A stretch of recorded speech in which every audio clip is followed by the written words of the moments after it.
It's hot. Now you got a cold in your throat.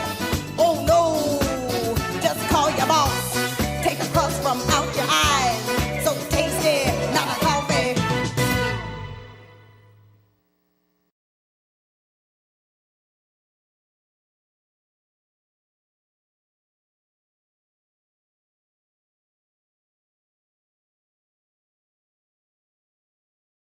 It's dark out. It's dark and cold. It's dark and cold too, but 2 Fridays in a row. Excited to see you, Vanetta. I know we were talking before we all went to air. We're like, it was a little bit more fun to be in costume, but you're not going to get that tension headache, Liz. So I love that for you. Vanetta, did you see? I mean, clearly I must have a big head because I couldn't get this out all day. I was going to dinner and I still had like a line right there. Yeah. Sequins are forever. I wore my outfit to the show. What do they call that show that was at the movie theater? The release party? Yeah, just the release party. Okay. You wore that headpiece to the release party? Oh, well, there were so many people dressed up at the release party, Liz. Were there really? Yes. Vanetta, did you get dressed up for the release party? It was super hot. Like I was going to wear something, but it was also 85 degrees. And I had like a velvet jacket. Oh, it's velvet. And like a corset. Oh, what is this, velvet? What is this, velvet? So I just wore an orange dress with a green sweater. No one cares. Jenny, do you know what, I like asking this kind of stuff. Do you know what Vanetta and I were just quoting when we're like, what is this, velvet? Do you know? I knew it, Vanetta, because she always looks at us like we're crazy. It is from, I believe it's Coming to America, right? It's Coming to America, yeah. Eddie Murphy, when he plays all the characters, and he's the old Jewish man in the barber shop. Yes. And the king comes in, and he has like that big lion thing across him, and he's like, "What is this, velvet?" Jenny, have you ever seen Coming to America? Yes, I have. It's been a while. But hey, we're always looking for things to watch with the kids. Maybe that would be a good one. Oh, I don't know. Not so much with the kids. Not so much with the kids. Yeah, I mean, I forgot. It's been a long time since I've seen it. I mean, it's okay, but it's my favorite is when they open up the windows, and I won't say the line, Vanetta, but I know you know it. Where they open up the windows and like, yes. So quotable, so quotable, so good. What is on deck for you, lovely ladies? I am in Casual Friday. If you notice my Lamont shirt, because my daughter, it's her last high school football game, and she's singing the national anthem. Wow. If you have video posted, I want to see. I will. So it's senior night. So she wanted to wait until the last one to do it this year. So I'm very excited for her. Yeah. Let's say Annabelle for everyone that does. Yes. Yeah. Wow. That's a hard song to sing. Oh, she's done it. She's done it many times, Vanessa. No, I mean just good. I'm very impressed. Yeah. Well, so my favorite, she used to do it for all the basketball games because her brother was on the varsity basketball team last year. And my favorite was like the one kid on the basketball team. He's like, your sister has balls of steel to get up in front of these people and sing that a cappella. And I was like, yeah, you got to do uncomfortable things. So the football games there's even more people, and it'll be senior night, so it'll be packed. But yeah. Wow. Yeah. Will you please, just for fun, I will give her $20 if she does the Fergie version of the national anthem. Oh, say. It is a cappella. So she can do whatever she wants. Like, I'll see what she can do. Just tell her to make it jazzy. What about Vanetta? Are you bike riding this weekend? I guess biking. I guess it's not bike riding; it's biking. Yeah, probably. It'll be like in the 60s, which is just chef's kiss perfect. But I have neglected a lot of laundry, so I got to do my chores before I can go play outside. So me too, because you know what, Vanetta? Programming side note, Vanetta and we're going to swap out Jenny for Monday morning. We're going to bring in one bat. Just one. Do we? Right, I know. I'm going to be gone. I've got taking Lily on some college tours this weekend because she's off on Monday. Yeah. That's right. Yeah, it's Columbus Day or whatever you want to call it. It's right. So, but the markets are open, so we are open. You know, markets are open, but bonds are closed, banks are closed. The government's closed. Yeah, right. Too bad we can't all be off. We've never been off on Columbus Day. I know. No. Or Indigenous Peoples Day now. Whatever you want to call it. Where are you taking her? Well, I mean, this is again. We've got like 3 different tours scheduled at Notre Dame, which she was already there for a week over the summer. That's her number 1 pick, but it's so hard to get in. It's such a random, like, it's so random to get in. So Sure. It helps if like someone has like gone there before, like in your family. Yeah. no, nobody. So I don't know. We'll see, but that's where we're going this weekend. Does it help? Is it like a legacy school where if somebody's been there, it's easier to get into? Yeah. It is? Yeah. Oh, I did not know that. I've never had a relative go there, so I would have to know that. I mean, I would just put on the application, I have watched Rudy 15 times. And I don't know. Correct. I mean, I believe that would be what you need, right? No, I said we've got it in. We've got it in. I mean, and some of our viewers know this. I'm a direct descendant of a saint, and that saint is like from the same order of the order at Notre Dame. So I'm going to include that. We're going to include that in her application. That Yeah, let me know how that goes, Jenny. Why? No, I just want to know how that goes. Well, we'll see. Anyway, she's got 3 tours there this weekend. Monday. So. Oh, that's fun. You can go visit my parents. Yes, I will. Maybe I'll take your mom out to lunch.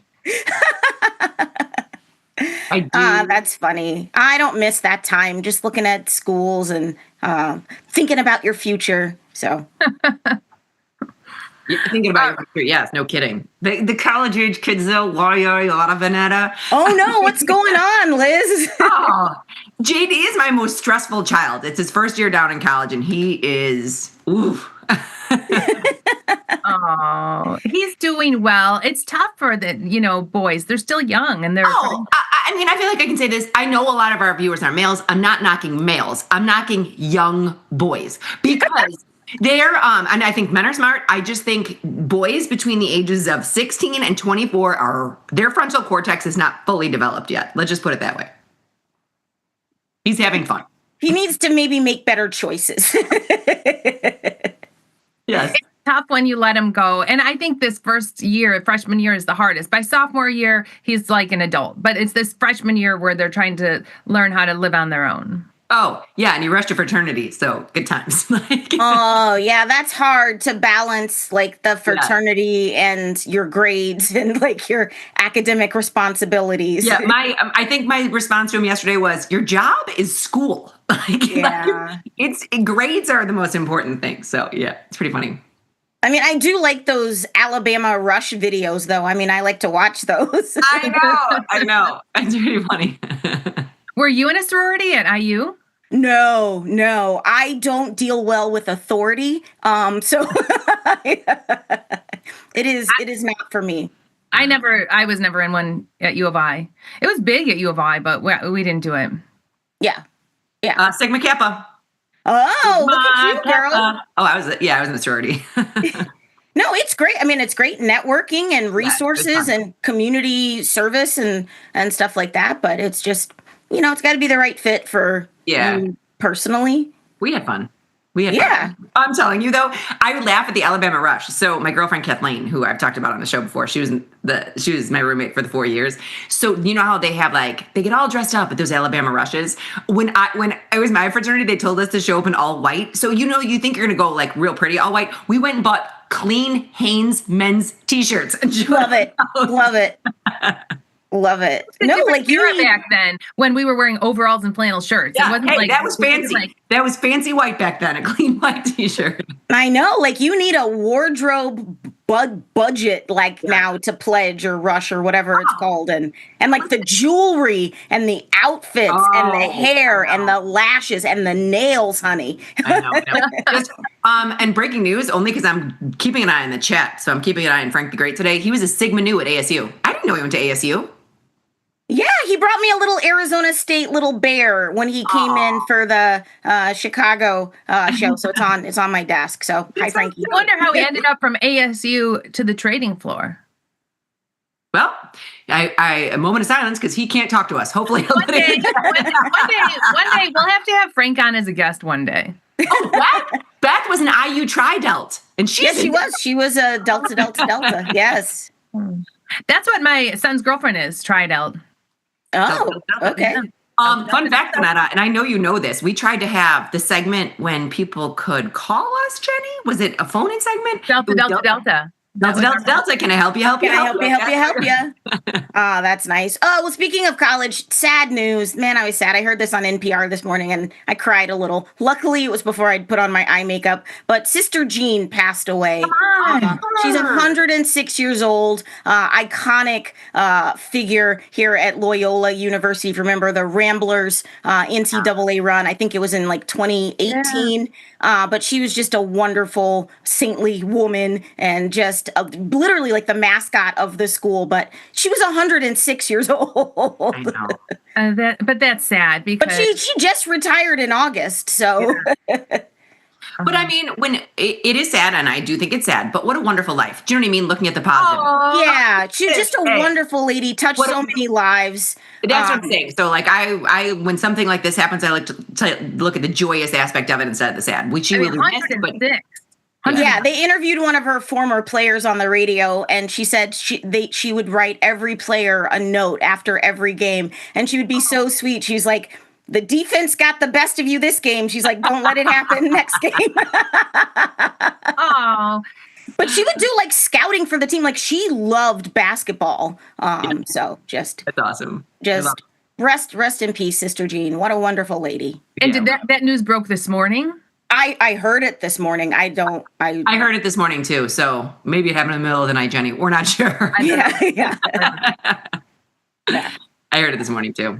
Good times all around. Well, we got a great show for you today. It is an all-lady takeover. Yeah, so you are hanging with the best. Sorry, not sorry, bats. But it is a lady takeover here on Tasty Live. And on today's fantastic Friday show, at the top of the 8 o'clock hour, we have the weekend stocks. Jamal's going to be in FOMO on the Momo. I love it when he comes up with catchy titles like that. So fear of missing out on the momentum, I believe, is what he's aiming for there. So Jamal will be in at around 8 o'clock. And then it is hashtag Fan Friday. So fast market. This is where you ladies get to do viewer submitted trades. How have the viewer submitted trades been going so far? Because this will be the second Friday you've been able to do it. Well, we do What's Your Assumption on Wednesday as well, because we have a slightly different take on it. I love getting the trades from the viewers because they look at things different. They actually bring things that are more new in the news. Don't you think, Jenny? Yeah, it gives us ideas, stocks, symbols that we wouldn't think of looking at. Oh, yeah, these people aren't leaving their house. No. So like Wednesday, we had some trades from What's Your Assumption Wednesday that came off already on Thursday. Yeah. So yeah, I like getting the ideas on What's Your Assumption and Fast Market. I think it's great. And the difference at Fast Market, they actually give you the trade. Wednesday, we have to come up with a trade. On Fast Market, it's so easy. They just give you the trade. Just like on a platter. They're like, here you go. Yes. Free money. You said yes or no. That's correct. That's great. Well, stay tuned for that. We're going to see what our viewers have cooked up at around 8:40. Then 9 o'clock, we have a market measures inside market outliers. Ooh, I'm excited to see it. I've not seen it yet. So okay. We'll do that organically. All right, we're going to take an inside look at market outliers. That's at 9 a.m. And then around 9:20, we got live from the trade desk. We got Quentin coming in over from the trade desk. So he's such a good kid. He's amazing. Great. We're so proud of him. Like he's amazing. He's really good at what he does. Yeah, he's got like 3 aunts. So grown up now. He's like a little adult. We're all just like, I just want to pinch your little cheeks. I know. I mean, because Vanetta, we have known him since he was very, very little. He was 8 when we met him. Yeah, I thought he was like 10, but yeah, whatever. Anyway, but yeah, that's just like a bonkers story. It is. Little Quentin. Well, he is going. Yeah, but little Quentin is like a power lifter, and he can squat like 600 pounds. Oh yeah, for sure.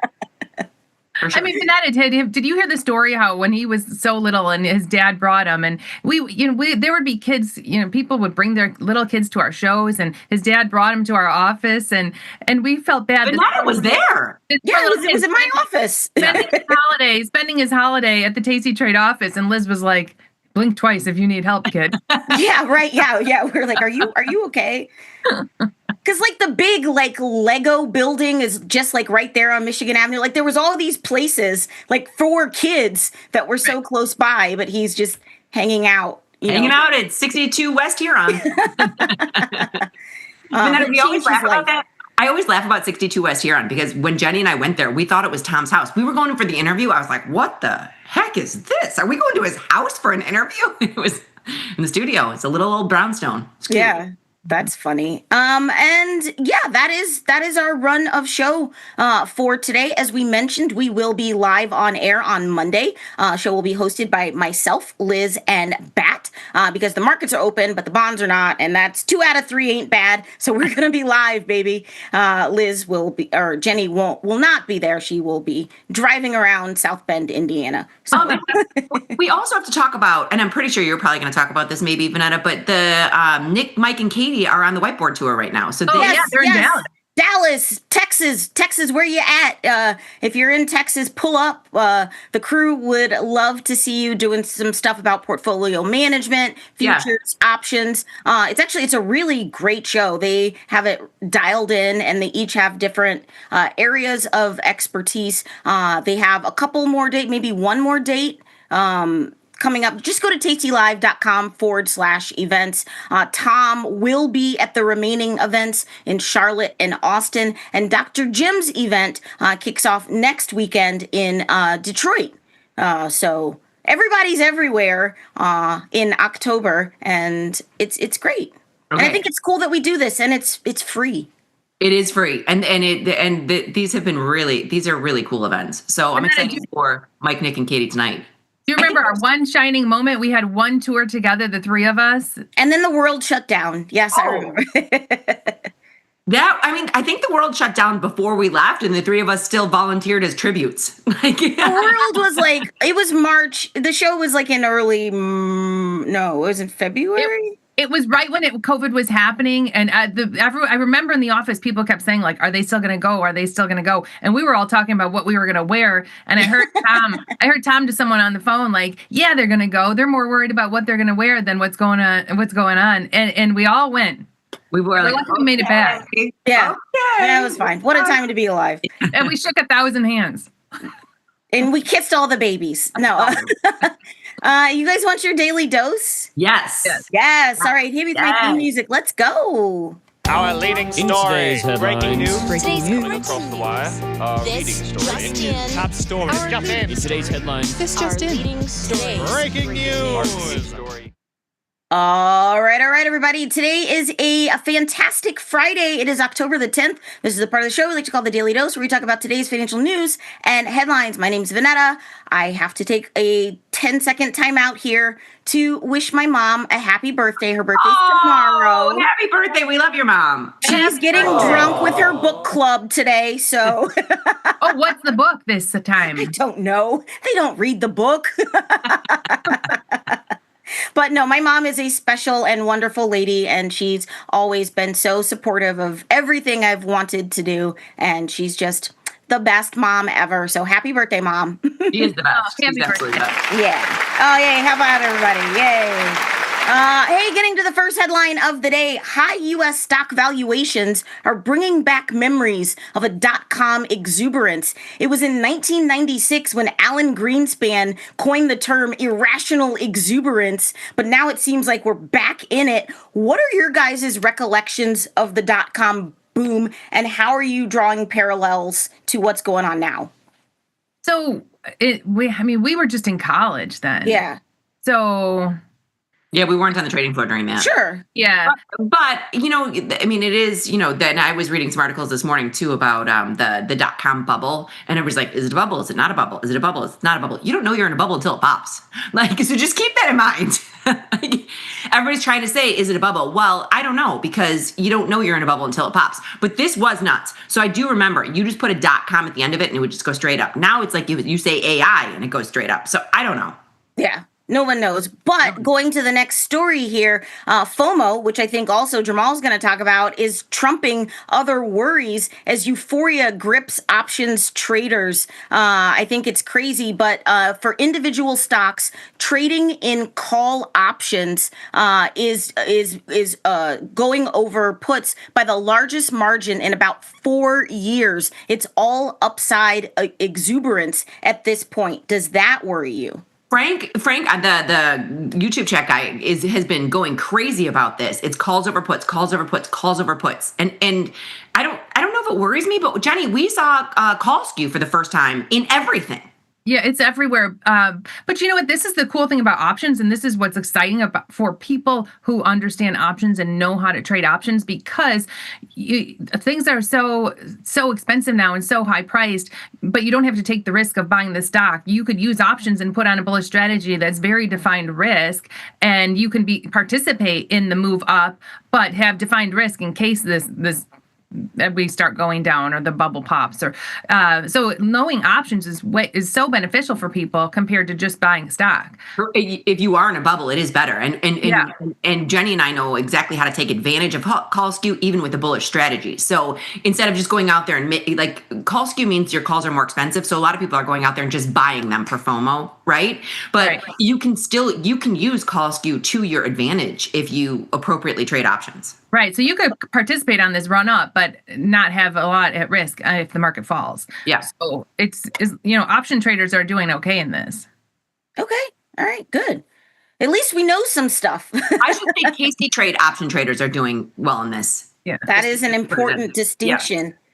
Some people who are not going okay is people that are still trying to short the dollar. The big dollar short is turning into a pain trade for some investors. Betting against the dollar has been the dominant trade this year in the $9.6 trillion a day foreign exchange market. But the world's largest primary reserve currency is around a 2-month high, even as the U.S. government is shut down and traders in Asia and Europe say hedge funds are adding options bet that the rebound versus most major peers will extend into year end. How are you guys trading currencies? We're in FX, but it's funny because the dollar popped again this morning. Yeah, big move. You could see a big move today. It's nice, Vanetta. We have a segment every Thursday with Glenn. So we have a FX segment, which is great because Liz and I have gotten more into trading these currencies since we've had Glenn on every Thursday. Yeah, it's really cool. I haven't quite gotten into the Tasty FX side, but he'll come in before our show sometimes and I'll talk to Nikki. And Nikki's like, what is the kroner? Hey, Jenny and I are in the shekel, if you'd like to talk about that at a party. I love shekels. I love kroners. I love cronuts. I love it all. But no, that's cool. And there seem to be like some opportunities. What are the yen and the euro doing this morning? So I'll take a look. 6J, here we go. 6J, the yen is up today, kind of up today what it was down yesterday. Okay. So like nothing crazy. And 6E, the euro, it's up slightly. Up very small. Yeah. Okay, good to know. Hey, earnings are around the corner. We're getting ready to kick off another earnings season, and U.S. companies could report milder earnings growth in the third quarter than earlier this year, partly due to tariffs. But investors are going to look for signs that heavy spending in AI is paying off. Like, yeah, if you're Meta and you tell me you spent $100 billion on AI, like I'm gonna need to see what that's brought in now. What are your guys' thoughts on this upcoming earnings season? Well, because last season, all they had to do is say we're spending on AI. Now they have to say what it's done. So we'll see. I mean, the earnings have really kind of been facilitating a lot of this up move, the massive up moves. I mean, there has been down moves too, but the ones that are rip roaring, it's because something happens on earnings and you're getting standard deviations, a couple standard deviation moves, which has been crazy. So I don't know. We'll see how this goes. Yeah, to your point, Vanetta, I mean, this, I think, is the first earnings season where we'll see how the tariffs have affected these companies, because the last couple earnings seasons, it was too soon. It was too soon. So now we'll see. I mean, I hear my husband all the time talking about the tariffs and how the tariffs are affecting their business. So we'll see what's going on everywhere and how these tariffs have affected these companies. Yeah. That's. I mean, banks are up first. So on deck is your banks. They're the ones that are going to come out, and they haven't really participated much in a rally, have they? Well, I know. I mean, they don't. If you, I just pulled up like Citigroup, JP Morgan. I mean, they're up, but down the last couple weeks. Yeah, but they don't look like those parabolic charts. They're just kind of meandering up. Well, and just these last couple weeks, all the banks have kind of fallen. Yeah. So. We'll Are see. you guys going to be sad if earnings just go to twice a year? Is that a possibility? Where have you been? I'm not gonna lie to you, Vanetta. This is the first I'm hearing of this. Yeah, it's in the works. People are supporting it. Jamie Dimon came out in support of it. The Trump administration is working with the SEC to maybe put in to get rid of quarterly reporting, go to a system. But they do it in the EU, so they'd only report twice a year, every 6 months instead of every 3. Not a fan. Not So, not a fan for us because we host a live talk show, and that's good news and good. It gives us opportunity and it gives us opportunity with earnings. But if I'm working for a company owner, I think I would prefer that twice a year instead of every quarter. Yeah, I see both sides of the argument. I just wanted to get your guys' opinion, but I broke the news to you, so sorry. I watch lots of news channels and read the Wall Street Journal. Never heard of this. Is it planning to start for next year? Nothing's been approved, but they're kind of trying to, I don't want to say fast track it, but it seems to have traction. I'll just leave it at that. It seems that people are kind of all on the same page, and in this regulatory environment, now's the time to just push a bunch of stuff through.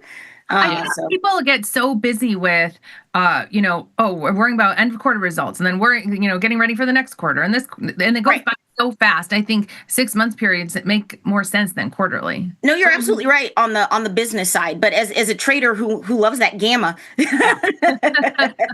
but you know what? It is their job. It is their job. People are specifically hired just for that, and then what are they going to do? Take 3 months off? I don't know, but I see I see how much time goes into all the quarterly. I see how much time my husband spends on the quarterly wrap up and start of, and it'd be much easier if it were 6 month periods instead of quarterly periods because he's got other stuff to do too. He's in a European company. I'm surprised they're not twice a year. No, they have a big presence here in if they trade here in our exchanges, then it would be different. But it's still, I think it makes sense. Hey, here's something interesting that you guys would know about. I do not reach this level of threshold for my capital gains, but the IRS is unveiling higher capital gains tax brackets for 2026. Single filers can earn up to $49,450 in taxable income or $98,900 for married couples filing jointly and still pay 0% for long-term capital gains. My capital gains have never reached those numbers, but good news for you, ladies. It's a slow clap. That's a slow clap for a lot of our traders. Yeah, right.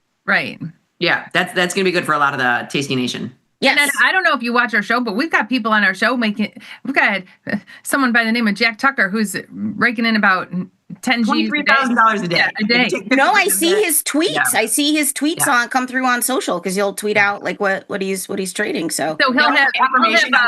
Here's my affirmation I wrote next to my bed last night. Be like Jack Tucker. So this will be 1 week of his gains he won't have to worry about. Yeah. That is very impressive. That's very impressive.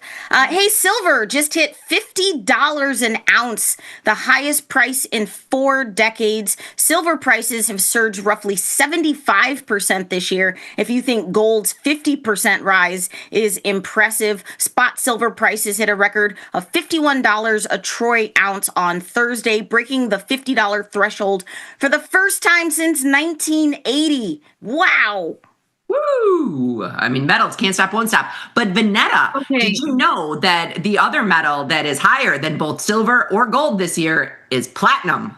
Yes, palladium, platinum, whatever. No, palladium and platinum are 2 different things. Oh, they're different. My bad. Okay, They're so different. it's platinum. I'm not going to lie to you. I just found this out, that they were 2 different things. So I can't act as if I'm a metals expert. So Liz, we'll have to look at this because the gold silver ratio, so we had on a gold silver pair because silver had gone up, so much more recently than gold. So we bought gold and sold silver, and then it came back into line a little bit, but now it's back to where it was, actually even more of an extreme where silver's overrun gold. So I think we want to put back on that gold silver pair where we sell silver and buy gold. So yes, because silver has run up so much more than gold has. Just in the last couple days, that pair is out of whack again. They're both up, but silver's up more. Silver's up a lot more. Yeah. Got it.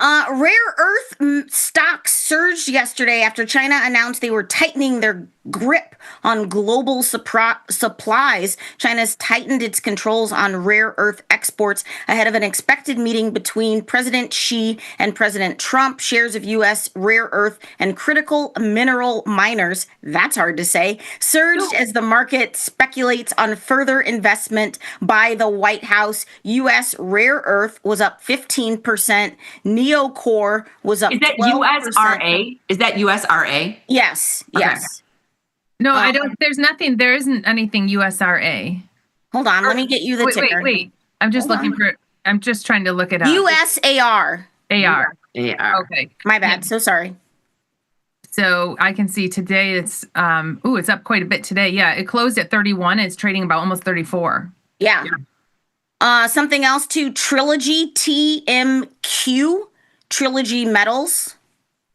Trilogy Metals that closed at 650, and it's right around 670. So, but it had a big jump up early in this week. Yes. From about 2 to 6. So crazy Yes. move.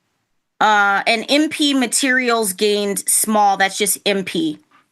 MP Materials, and that this week it's been kind of choppy, but it's up a couple dollars today from 72 to 74. What a wild time we live in. But I saw this chart. I was like, wow, this is cool. I don't remember any of this from chemistry class. I could have been rich. Oh, that's not true. Okay. Hey, in other news, Intel has a Panther Lake update. Sounds like something from the Anchorman. What is that? Panther Sex or Panther, whatever the cologne is. But Intel's new chip is called Panther Lake, and it could be a major win for power users and gamers. Intel has a new Core Ultra Series 3 processor. If that means something to you, great. Intel stock was up yesterday, up a little small this morning. Yeah, and it's actually down. Oh, it is up. No, yeah, you're right. 30 closed at 37.80 up to 38.47. So it's up a little bit. Intel's been on fire over the last couple weeks. Yeah, so these new processors are going to be in laptops next year. Also, Intel, part of the government portfolio. The government has a 10% stake in the company. How do you think that meeting went when they decided that they're going to call this Panther Lake? Amazing. Odd name. I don't know, but I love it. I think it's wild. Hey, here's maybe a little binary event next week. Oracle will have Analyst Day, and it's the most anticipated in decades. I can't believe I'm reporting on Oracle Analyst Day, but yet here we are. They are an AI company now, and the stock is up 76% for the year, but analysts are going to look to see if Oracle can justify that rally. So I'm not sure. I don't have the exact date, but it's sometime next week. Yeah, Oracle in the 300s. It's up a ridiculous amount. From like you can see back in September it was 238. Today's trading 302. Wow. What's the IV in there? You guys doing anything in there? Can't stop. IV is 67. It's a high rank, but I don't know when they have earnings.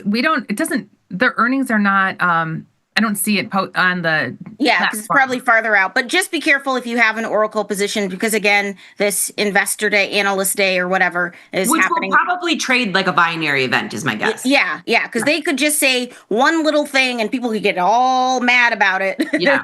Or they could say one little thing and people get all excited about it. Yeah, for sure. So just be careful. A company I've never heard of is now worth $8 billion. Love that for them. Reflection AI was started just last year, but it was started by former Google DeepMind researchers. They've raised $2 billion at an $8 billion valuation. That's a 15x leap from their $545 million valuation 7 months ago. What? You have got to be kidding me.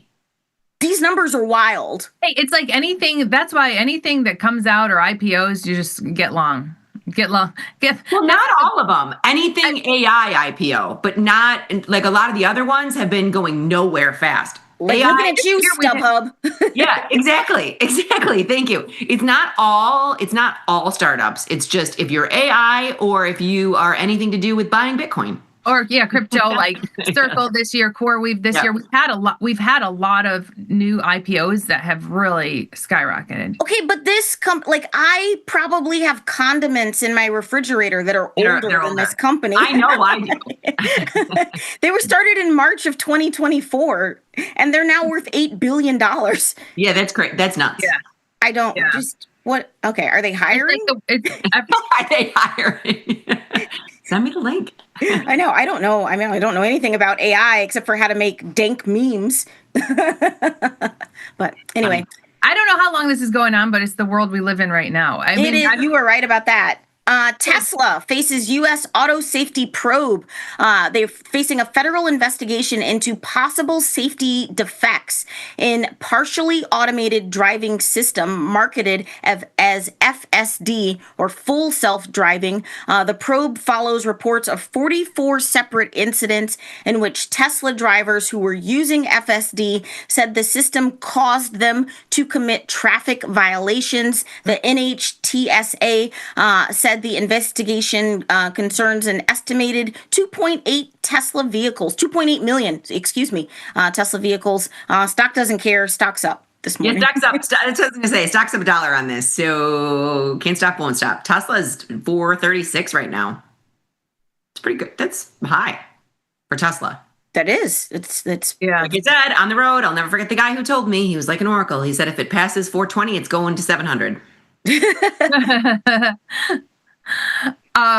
I remember that. But then it did get that high. It got that high after he said that. And then after that, it dropped down to 225. Yep. He didn't say when. He just said.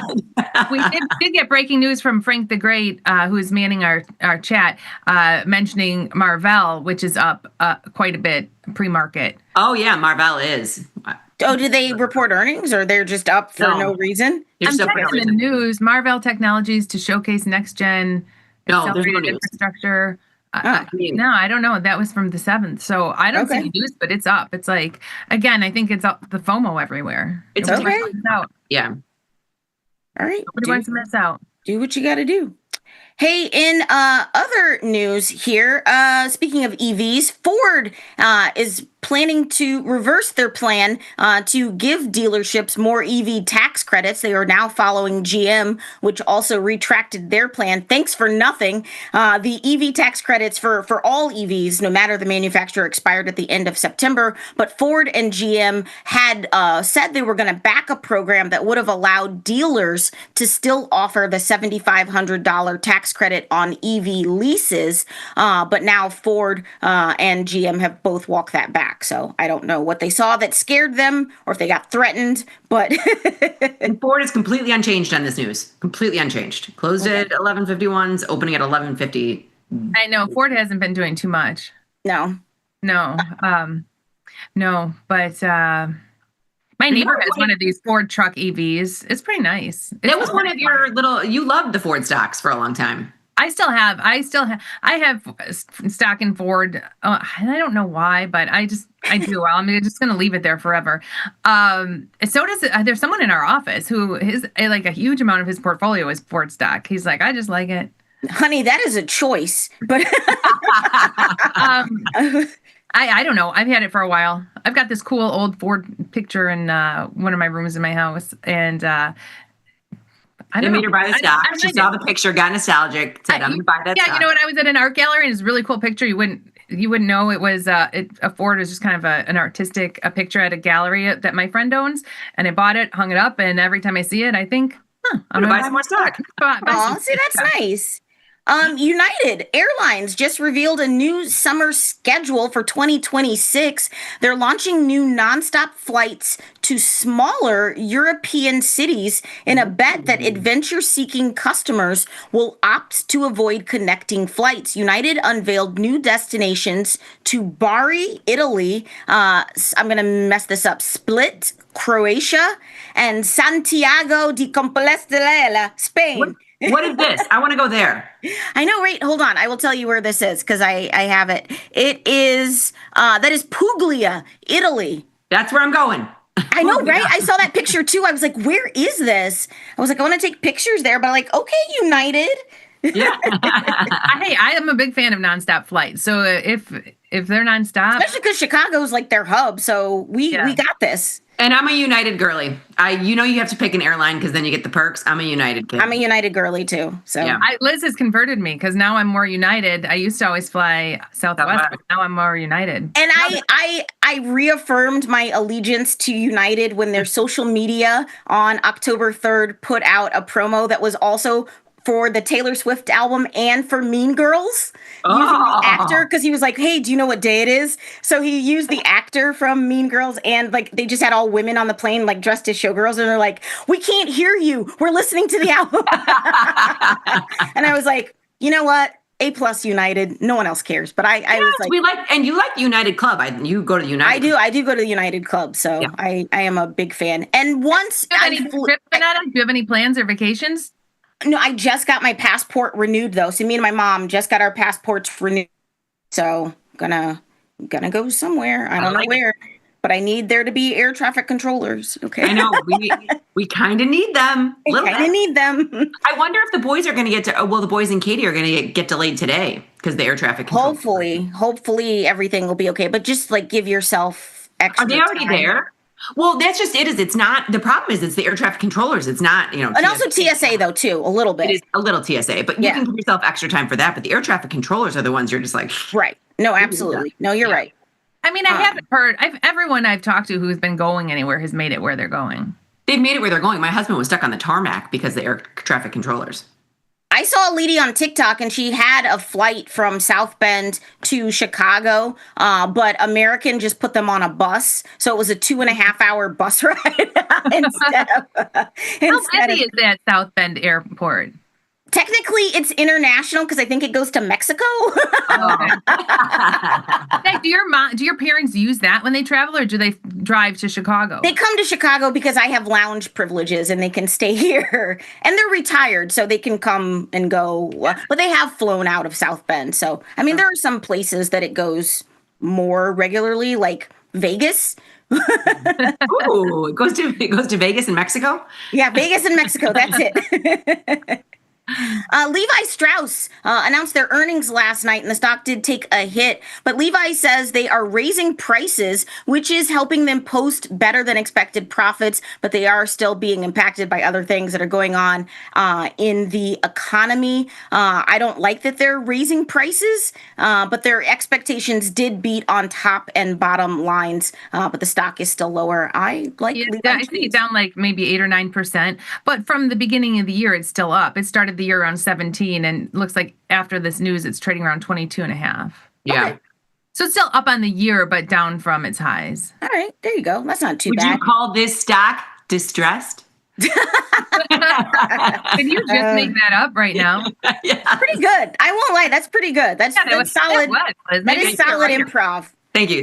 Hey, get ready to be scared, but not because of a horror movie or Halloween decoration, but chocolate prices are out of control. The price of cocoa has more than doubled since the beginning of 2024, and you are in for a shock if you haven't already purchased your Halloween candy. The thing that makes me the most upset is they are shrinking everything you get in the bag. So not only are the pieces smaller, you're getting less of those pieces, but then they're charging you more. Like, look at this. Remember when we were kids, the fun size, the whole thing said Snickers. Kids now just get an S. I mean, chocolate is expensive. Like, you try to go, my daughter always likes to have Sunday bars when she has friends sleep over. And if I go to the store and just try to buy a bag of M&Ms, it's like $8 for a bag of M&Ms. Yeah, not the like little bag, but it's crazy how expensive chocolate. How much candy do you guys have to buy for your neighborhood? Vanetta, my neighborhood is like a scene from a movie. We have it's just kids upon kids upon kids. I buy a lot. Yeah, I'll have 600 trick-or-treaters if we have nice weather. Yeah. I mean, you get like our fire trucks will come in and they're handing out candy right in front of my house. Like it literally looks like a scene from a movie. My neighbor. But I'm sorry, firefighters. I'm sorry. Where's this? I would love you can hand out candy at my house. It'd be fun. So, Vanetta, you might like this. The woman who lives across the street from me, she works on this all year. She literally makes these little bags of tricks. So you get this little bag and you open it up and you never know what it's going to be, but it's crazy little tricks. Like you might get a bag of buttons or it could be a bag of nickels. Like you don't know if it's going to be a trick or treat, but would egg that lady's house. So if I got a bag of buttons, I am going to jail. Yeah, I'm surprised that happened. Get out of here with a sack of buttons. Get out of here, lady. Cleaning out your junk One time drawer. I think Billy brought home a bag of bottle caps. Anyway, this is the most hilarious news I've ever heard. In the wake of LeBron James and his big second decision that ended up being an advertisement for Hennessy, a lifelong Lakers fan is suing James over the announcement.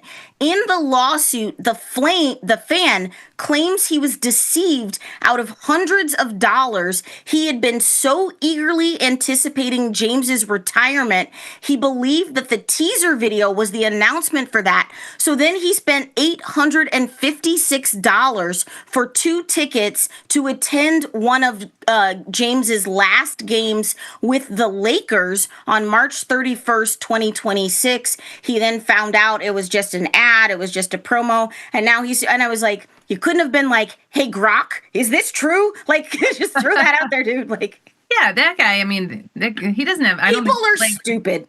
Yeah, right. People are stupid, but from the PR perspective, can LeBron James just give him $856 and call it? Like, right? Can you just be like, here's your money back, dude? Yeah. Why doesn't he just go sell the tickets on StubHub? I don't know. I think it's over, right? Because we live in a litigious society and suing is easier, apparently. The tickets are for 2026, Liz. Yeah, for March. Okay, yeah. But here, it's $856. The attorney fees for 1 hour is going to be right. I know. Yeah. And then you've got a court system involved. Like, does he want like what's it called? Where you want your emotional damages? Yes. Yeah. Thank you very much. Is there emotional damage associated with this? I don't know. Insane.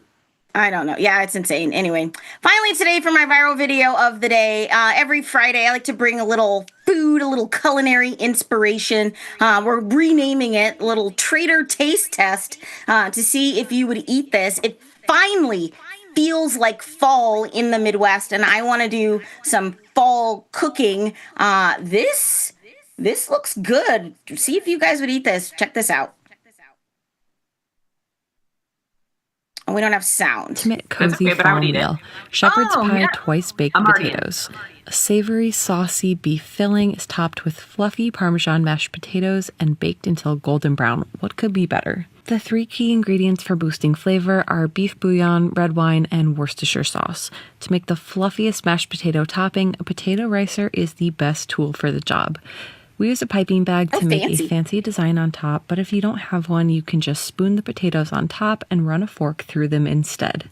Finish the potatoes off under the broiler until they're golden brown and delicious. You can substitute the ground beef for ground chicken or turkey if you'd like, or we have a vegan lentil version on our website. Give these a try soon. I'm in. I love shepherd's pie, so those look great. So I would like to eat those. I would not like to make those.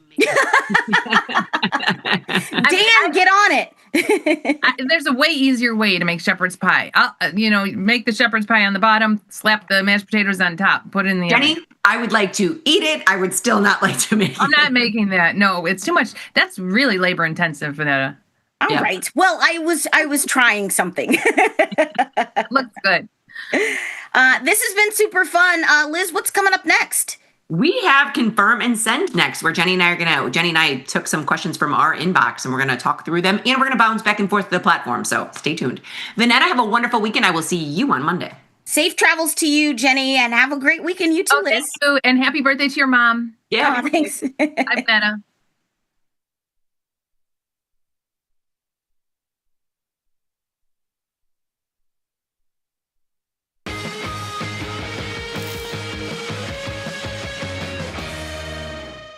Got friends? get $250. We'll give you a bonus for each qualified person you refer to Tasty Trade. So spread the word and earn rewards. Terms and conditions apply. New from Tasty Trade.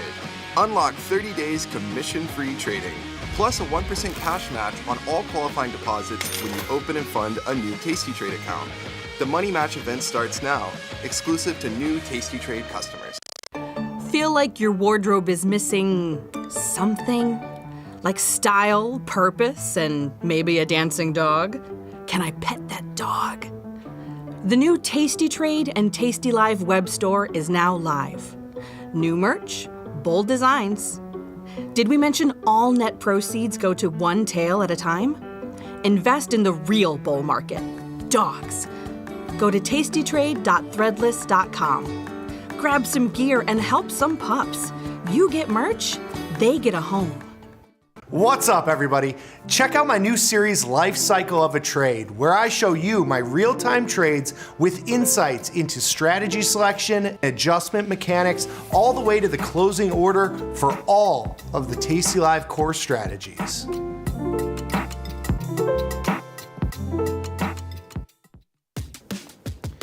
Look who's back testing. Tasty Trade now has options back testing for free. Test your trades with over 10 years of data for the most popular symbols. See how your trades would have performed in the past. Look back at profit and loss and take the guess out of guesswork. Oh, did we mention that it's free? Get back testing at Tasty Trade. Tasty Trade has crypto, and you can trade with zero commissions: Bitcoin, Ethereum, Litecoin, and more. Diversify in one place. Crypto, we got it, we get it.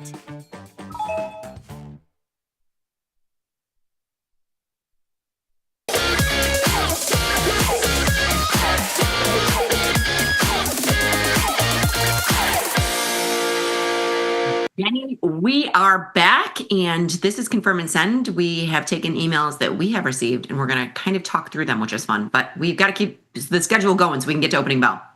Okay, right. Exactly. Let's fire up the first email. Fire up the first email. Okay. I understand the steps and rationale for the synthetic zebra when you're holding long stock. I get the limited downside and unlimited upside advantages. The part I'm confused about is that you're paying a debit to put the three legs: long put, long call, short call of the position on. So how is that any different than just buying a long put, which would still give you the unlimited upside and cap downside? Is it that you don't have the decay of the extrinsic? If you're buying the synthetic zebra, wouldn't the continued debt still be a drag on return? So this is a great question, because when you, and again, as a zebra, like if you think of putting on a zebra, that zebra costs money, right? You're paying money for the zebra, but it doesn't have theta decay. So if you want to go on the platform, Liz. Yes, please. Let's pop in the platform. I'm trying to find a stock that we can go to, Jenny. I was going to think of something that Vanetta gave us. Yeah, or go to Marvel. It's or what? I don't know what we don't have a position in. I mean, you can go to anything. I just wanted $1 wide instead of $5 wides, because that is $5 wides. Okay, so here, IWM. We don't have anything in IWM. It's just easy with $1 wides. Okay, IWM. Okay, yeah. So I get, and again, this is not we kind of created this synthetic zebra for people who have long stock and they wanted to keep their stock. This is not a starting trade. It's not like we would put this on to start, but it's for someone who has long stock that's gone way up and they think, oh, I'd rather have a zebra and not have that risk to the downside. This kind of synthetic zebra eliminates the cost of buying that put, but I understand where they're coming from because you pay a debit.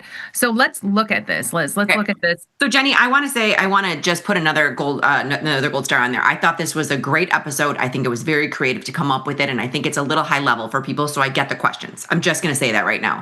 So, and to Jenny's point, I do zebras almost exclusively in my IRA because it doesn't matter with the stock. But if you have the stock, this allows you to put it into a defined risk situation with unlimited profit potential. But it has risk to the downside. So let's, and their question was to do this. Yeah, I think you have to buy the stock first, Liz. So because this trade, assumes. Well, I just wanted to show if you have the stock that it is a debit. Hold on one second. So I'm going to make this one. So here's a traditional zebra. You sell 150 delta, buy 270 deltas. But what we're doing is if you have the stock, you already are long 100 shares, you're going to take this to 1 and you're going to synthetically and buy this put. So here, you're outlaying a debit, correct? That's what they're asking is if you have the stock and you're putting this on, you are paying a debit. You are paying a debit, but fast forward to expiration, can you go to the analysis page? Absolutely. And again, this is a work in progress, and I think this is great. So I'm going to put the stock in with it then, okay? No, don't. No, I just want this what you're putting on. This trade here that you're putting on, if you go to the analysis page. I'm in the analysis. I have to wait until something leaves so I can push this over. There we go. Okay, and so you see if the stock, and you see where the stock is, right there. If the stock stays right here or goes up, there is no debit. There is no debit paid. It's only if the stock goes down, because what you have here is that call spread. I know you're paying that 926 call spread, but as time passes on, you're going to gain back that 926 from that call spread.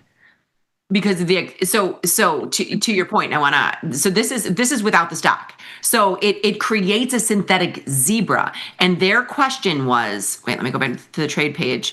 Why wouldn't you just buy this put? Because that's where your definition is. Because at expiration, you have not paid extrinsic value. Just a little FYI. So what I want to say is if you're going out, say you have the stock and you buy this 236 put, yes, it would all work exactly the same way, 100%.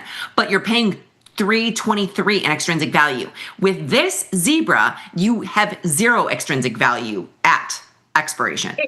Right. If the stock stays right here or keeps going up, because if you just take off that put, and you look at that call spread, 236, 245, it's, let's say about $10 wide, $9 wide, and it will gain back. It's only worth $6 now. So you're going to gain money on that call spread, but not quite 236, 245. You're not gaining that full $9. So in scenario, and again, this is a work in progress, but if you look at it, usually if you have your call spread wide enough where what you'll gain on the theta decay of that call spread, because you're selling the at the money, should eliminate that debit paid. But if you're seeing that, you're outlaying a debit, you're rather just buy that put, sure.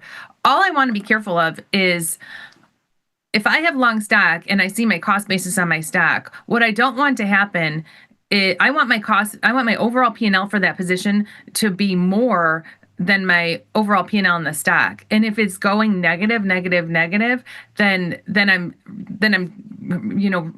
not improving my cost basis. I'm reducing my cost basis. And it was Oklo that caused me to come up with this, because I could see my cost basis was decreasing instead of improving in Oklo, because I had to keep, my calls kept getting in the money, and I had to keep paying to roll my calls and paying to roll my calls and paying to roll my calls. And then I was hurting my position, and I thought, I'm tired of paying to roll these calls. So I came up with this, where if it goes up, it's not going to cost me anything. I'm not going to be paying to roll these calls. But if it goes down, it is going to cost you. Okay, so and Frank in the chat has put a good point in here. He said the easiest way to figure this out in your head is to check what each strike would be worth at expiration when all options are at parity, and that's a very valid way to say it, Frank. So right, and case by case, you might have to tweak it. Like you might have to make this call spread wider so that the call spread at expiration is covers the debit paid. So you might have to play with the strikes. But what I don't want is to just be like outlaying capital every month if the stock keeps running through my calls and paying to roll my calls out. And I think it's fun to keep an eye on. Okay, let's go to the next one. We got to keep moving in time. This is the last question, but it's 3 parts. Okay. Was listening to Liz and Jenny's show. Liz mentioned how she used zebras in place of stock in her IRA account. I have a few follow-up questions. Number 1, does she roll these on the classic 45-day out, roll at 21 days, tasty approach?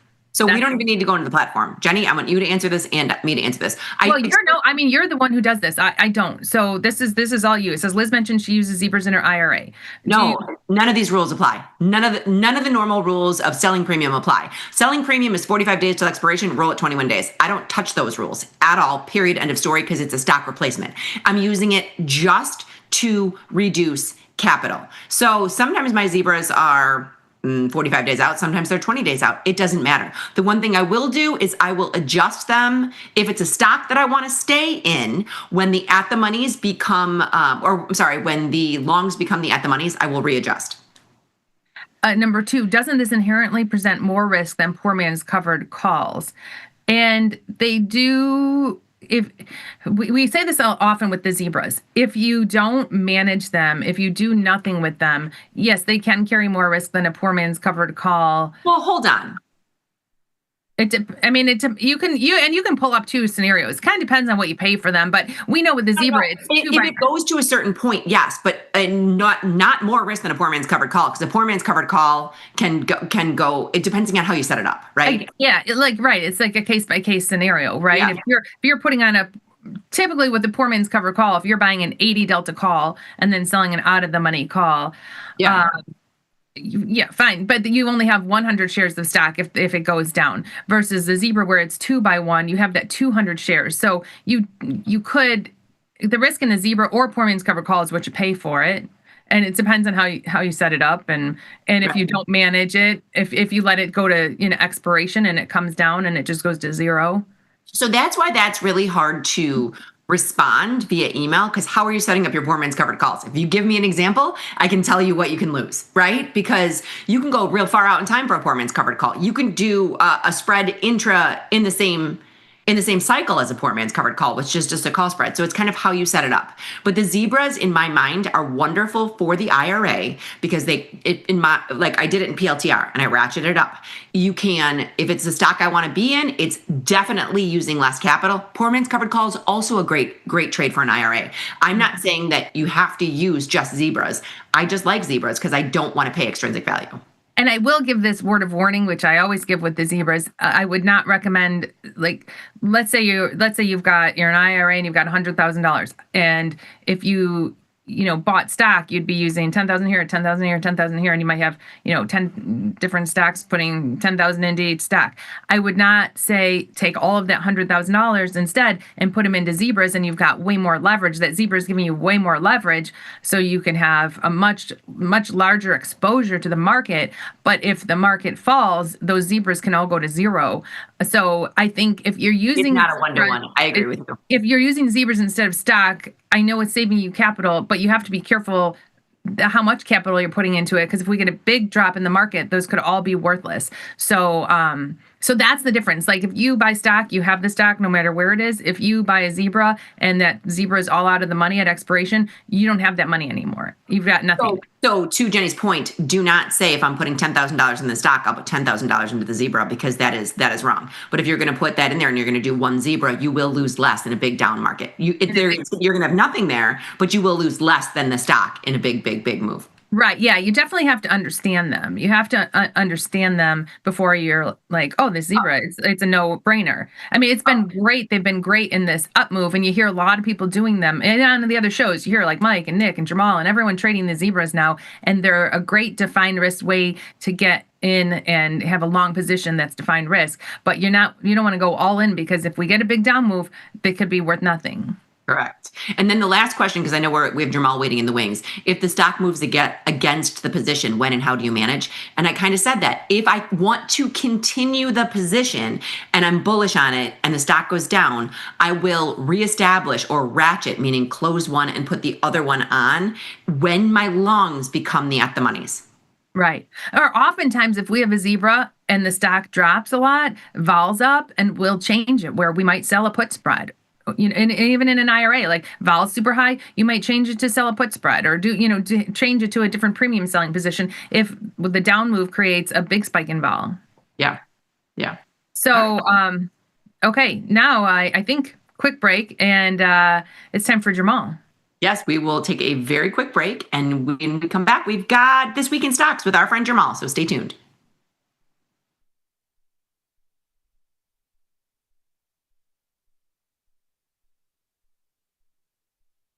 Tasty Trade's Money Match event.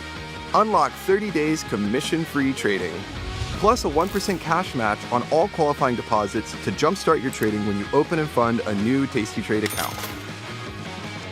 Level up your trading experience with Active Trader Mode, smart order tracking, risk analysis tools, dynamic watch lists, and more.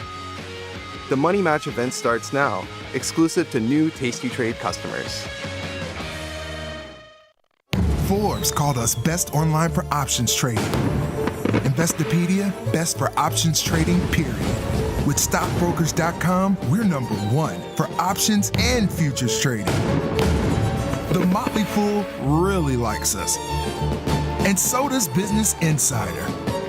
So what else can we say other than boom? Trade like a trader. Tasty Trade. Make your move. The future of trading is here.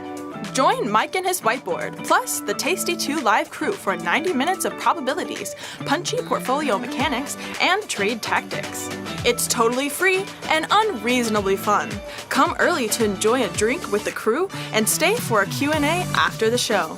Space is limited, so register today at tastylive.com/events.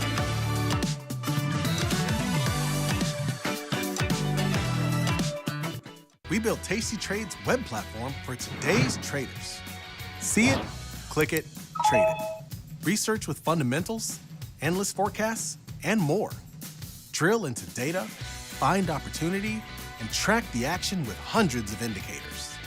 Track your options profit and loss history over time per symbol. Note your progress and plan your tactics with a trading journal. See probabilities, max profit, and Greeks in one click. Fund your account and start trading right in the app. The tools, the data, the knowledge. See it, click it, trade it. Join the club.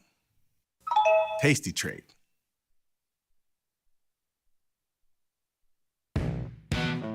Got trader's block? We've got the cure. Get data-driven trade ideas with Cherry Picks, our weekly newsletter that gives you insights into the market. Sign up at tastylive.com/newsletters. When the market moves, traders need to move faster. Tasty Trade Active Trader Tool offers full depth of market visibility, one-click order entry, and instant position management so traders can react in real time. While others charge for professional tools, Tasty Trade provides them for free. Opportunity can move fast. Seize it with Active Trader. Try it now on Tasty Trade.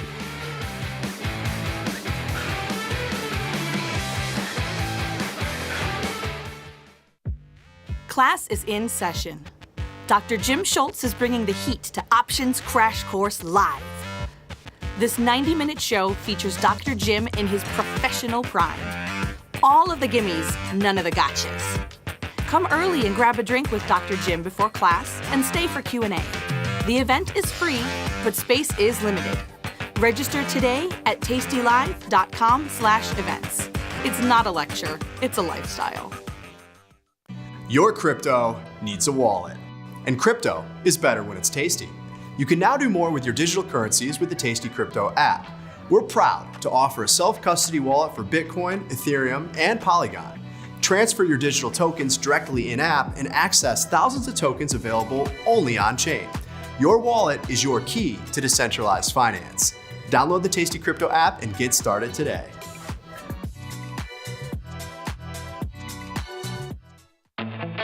There's a beast in the financial world, and it's not the bull. If that's you, join us on Tasty Trade. Genius loves company. Your crypto needs a wallet. And crypto is better when it's tasty. You can now do more with your digital currencies with the Tasty Crypto app. We're proud to offer a self-custody wallet for Bitcoin, Ethereum, and Polygon. Transfer your digital tokens directly in-app and access thousands of tokens available only on-chain. Your wallet is your key to decentralized finance. Download the Tasty Crypto app and get started today.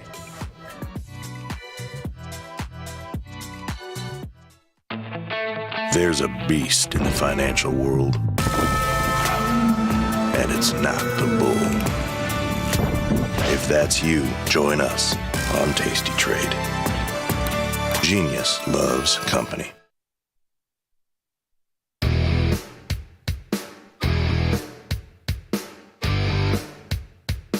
Hello, everybody. Welcome back. It is our pleasure to introduce our friend Jamal. How you doing, Jamal? Fantastic, ladies. How we doing? How's this Friday? Great. Thanks for joining us. Thanks. I'm obligated to be here. But I mean, no, I'd be here anyway. I'm just, I'm you know what I'm saying. Hey, Jamal, be nice. I'm always nice. You're one of our favorites. You guys have never seen bad or mean Jamal. You guys never will.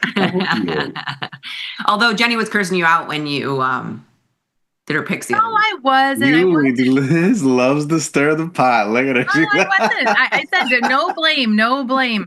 I picked him myself this week. I tried to have my train conductor do my picks, but he was too busy working. So I picked everything myself. Who'd you pick? I picked the quarterback from Jacksonville, the guy who tripped and then scored the winning touchdown last week. Trevor Lawrence. Okay. Yeah, because I feel like they're getting on fire. They're almost like remind me of the Detroit Lions of last season, where they're going to come out of nowhere. Okay. All right. Cool. I don't know. I picked him as my quarterback. We'll see how he does. What kind of shirt do you have on? It's a Tasty shirt, but is it just the cherry?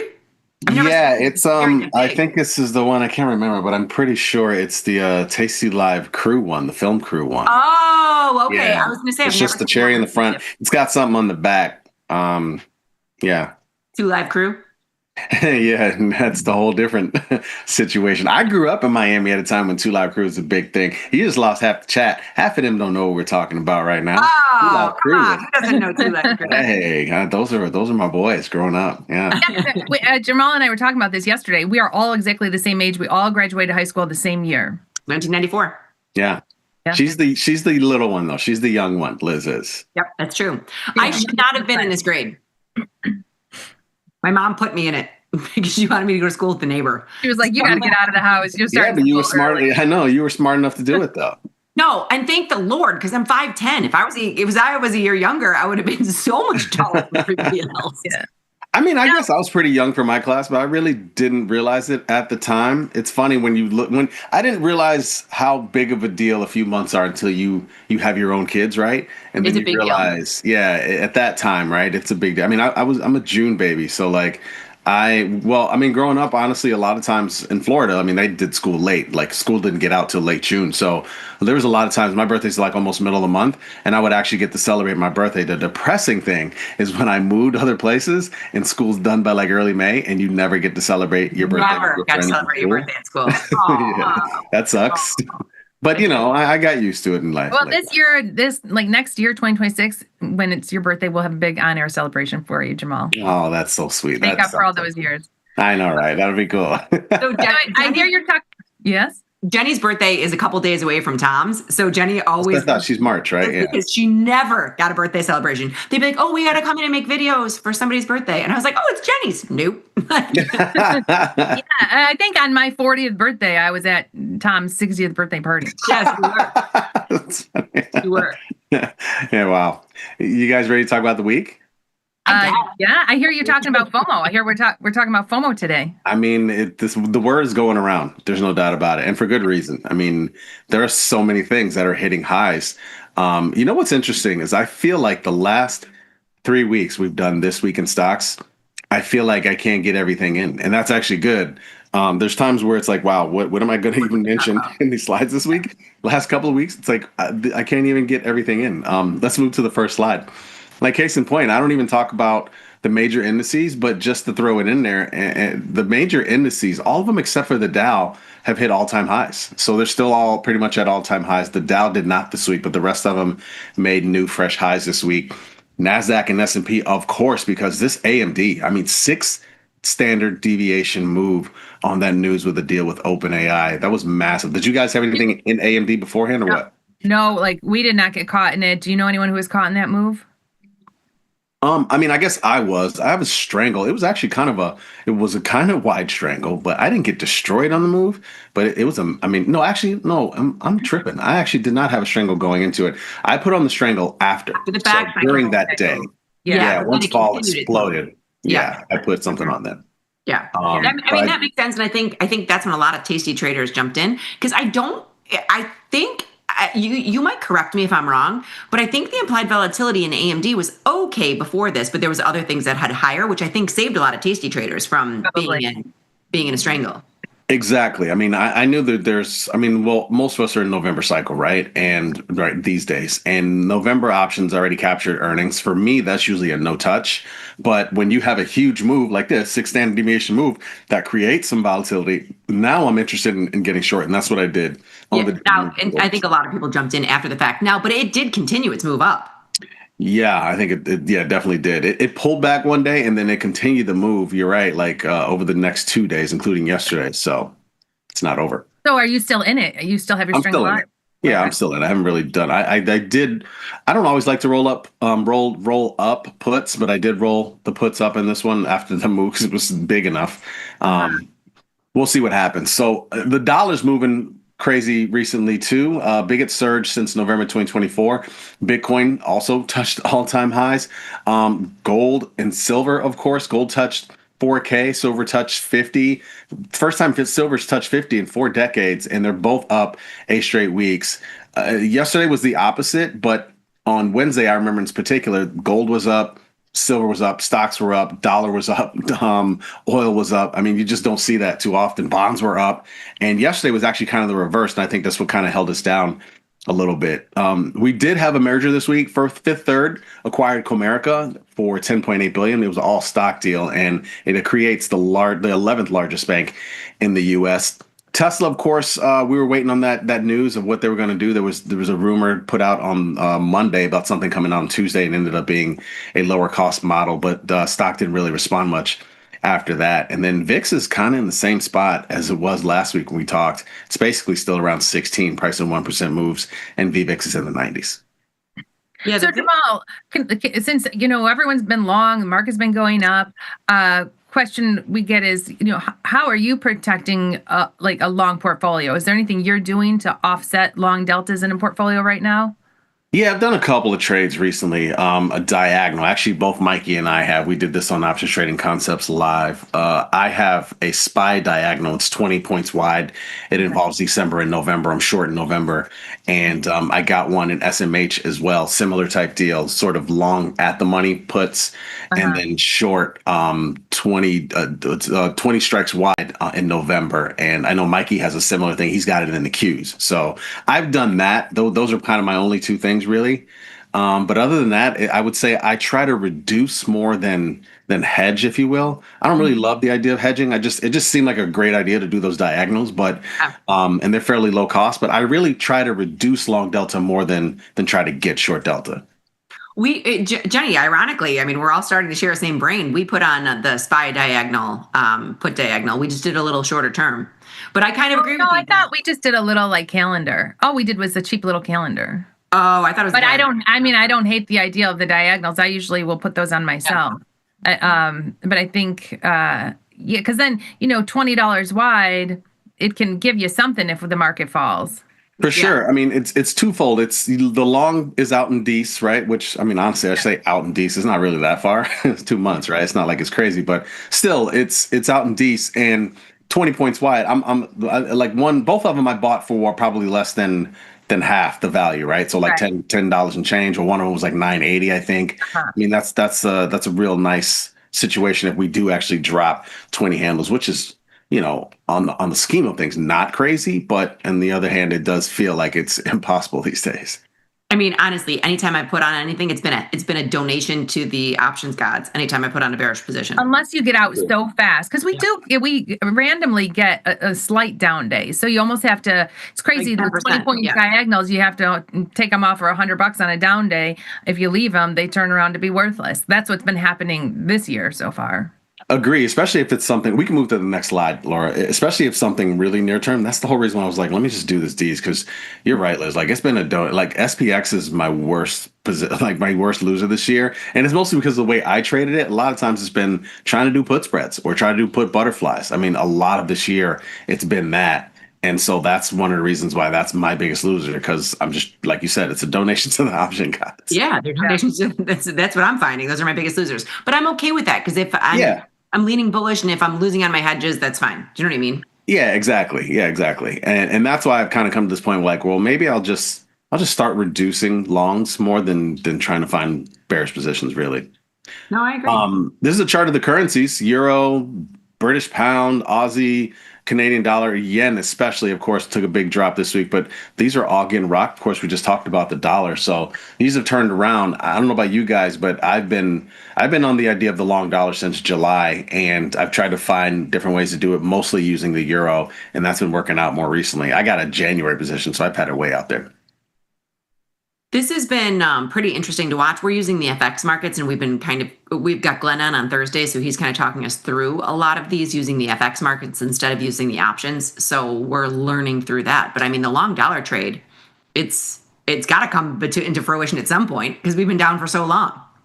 Yeah, it's been working. So Jamal, are you able to take yours off yet or no? Because did you have to like roll it out to January, or are you able to take it off this week? So I've the most recent position I have on now, I put out in January, sometime in maybe August, and it was still not working. So I actually turned it into a put butterfly. So I'm long like the 118, 115, 112, I think. So yeah, essentially 3 pips wide, sort of put butterfly in the euro. And it's working now. I think we're around 116. So it's actually been a nice little gainer. It would obviously be bigger if I had just left it as a put spread, but that's fine. And the reason why I put it out in January is because I just thought it was going to take a while. Obviously, we just seen relentless selling pressure of the dollar, even though it seemed like it kind of bottomed out.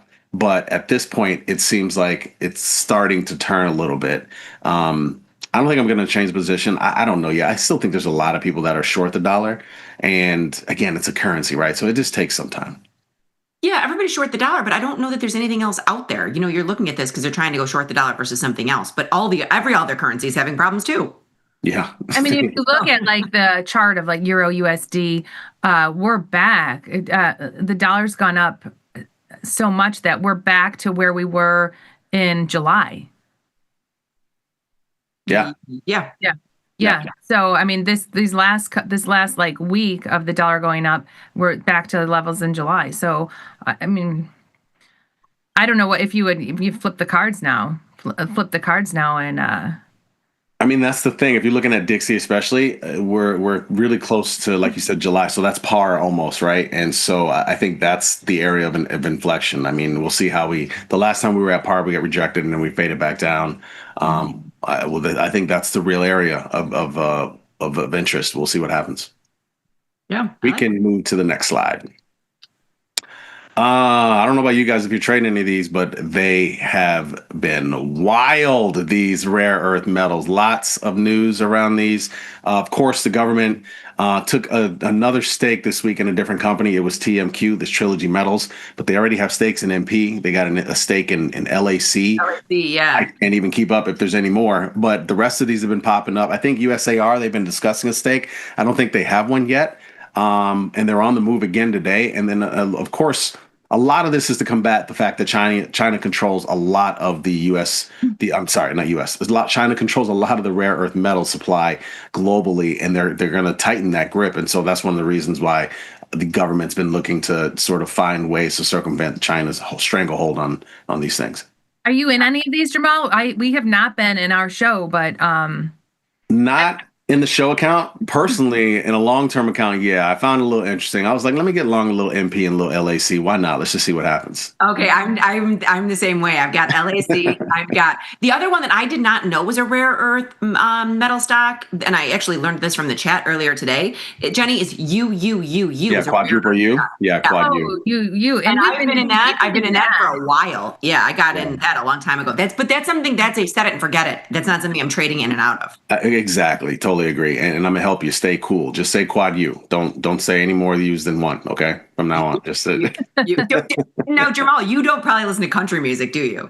I don't mind country music. It's not something I think everybody has their base, right? I mean, it's not my base like when I'm in the car, but I like country music. So you know the song where he's like, you. Want to talk about me? Want to talk about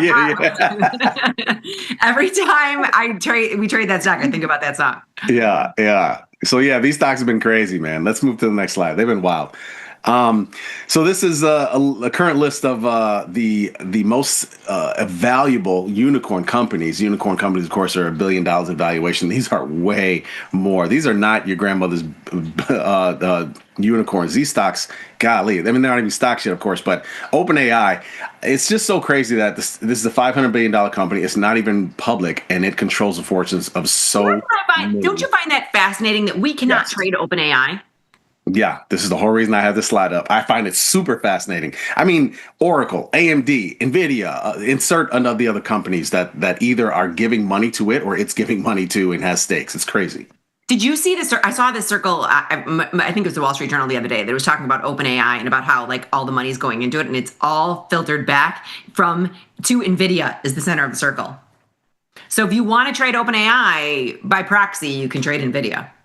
I mean, yeah, that's always been the thing, right? Same thing with Microsoft. Remember, this all really got started like 2 years ago when Microsoft made the huge investment in OpenAI. Yes. Their stock started taking off again. Yes. You're right. So yeah, I mean, there's 3 AI companies on this list: OpenAI, Anthropic, Databricks. This is the top 8, if you will, and you can see 5 of those top 8 unicorns are and made a domicile in the U.S. You got ByteDance, of course, in China. I mean, ByteDance used to be at the top of this list. That's the parent of TikTok, of course, and they're not now. I mean, OpenAI is, SpaceX is next. What else is interesting on here? I guess Ant Group, that was a big thing for a while. They're still in China. Reliance Retail, I don't exactly know what that is, but I know it's been on this list for a while. And then Stripe, of course, is a fintech. And that is, all these are still private companies. Yeah, that's crazy.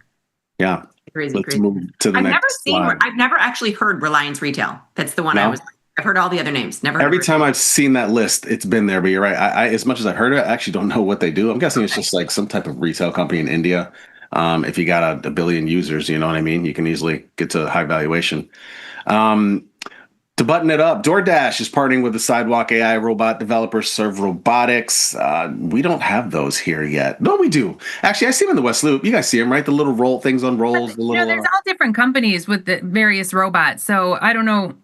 Serve's not the only one. So I'm not sure what we have in Chicago.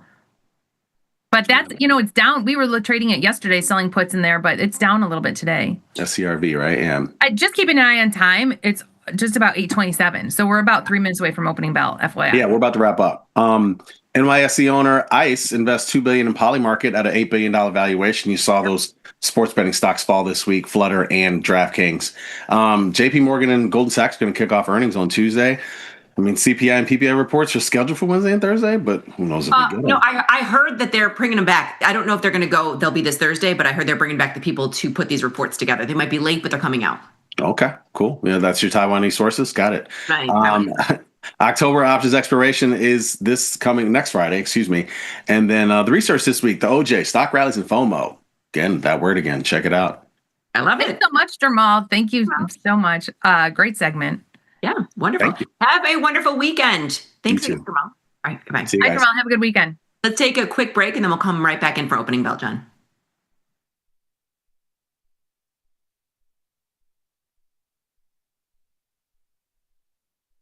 Tasty Trade's Money Match event. Unlock 30 days commission-free trading, plus a 1% cash match on all qualifying deposits to jumpstart your trading when you open and fund a new Tasty Trade account. Level up your trading experience with Active Trader Mode, smart order tracking, risk analysis tools, dynamic watch lists, and more. The Money Match event starts now, exclusive to new Tasty Trade customers. Forbes called us best online for options trading. Investopedia, best for options trading, period. With stockbrokers.com, we're #1 for options and futures trading. The Motley Fool really likes us. And so does Business Insider. So what else can we say other than boom? Trade like a trader. Tasty Trade. Make your move. The future of trading is here. Join Mike and his whiteboard, plus the Tasty 2 live crew for 90 minutes of probabilities, punchy portfolio mechanics, and trade tactics. It's totally free and unreasonably fun. Come early to enjoy a drink with the crew and stay for a Q&A after the show. Space is limited, so register today at tastylive.com/events.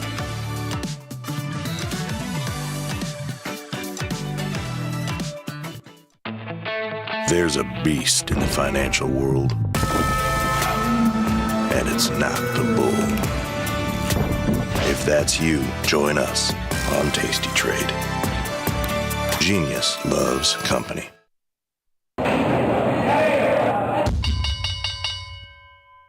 Jenny, we made it in just under the bell, just under the wire. Just in time for opening bell, 8:29. It's about to ring.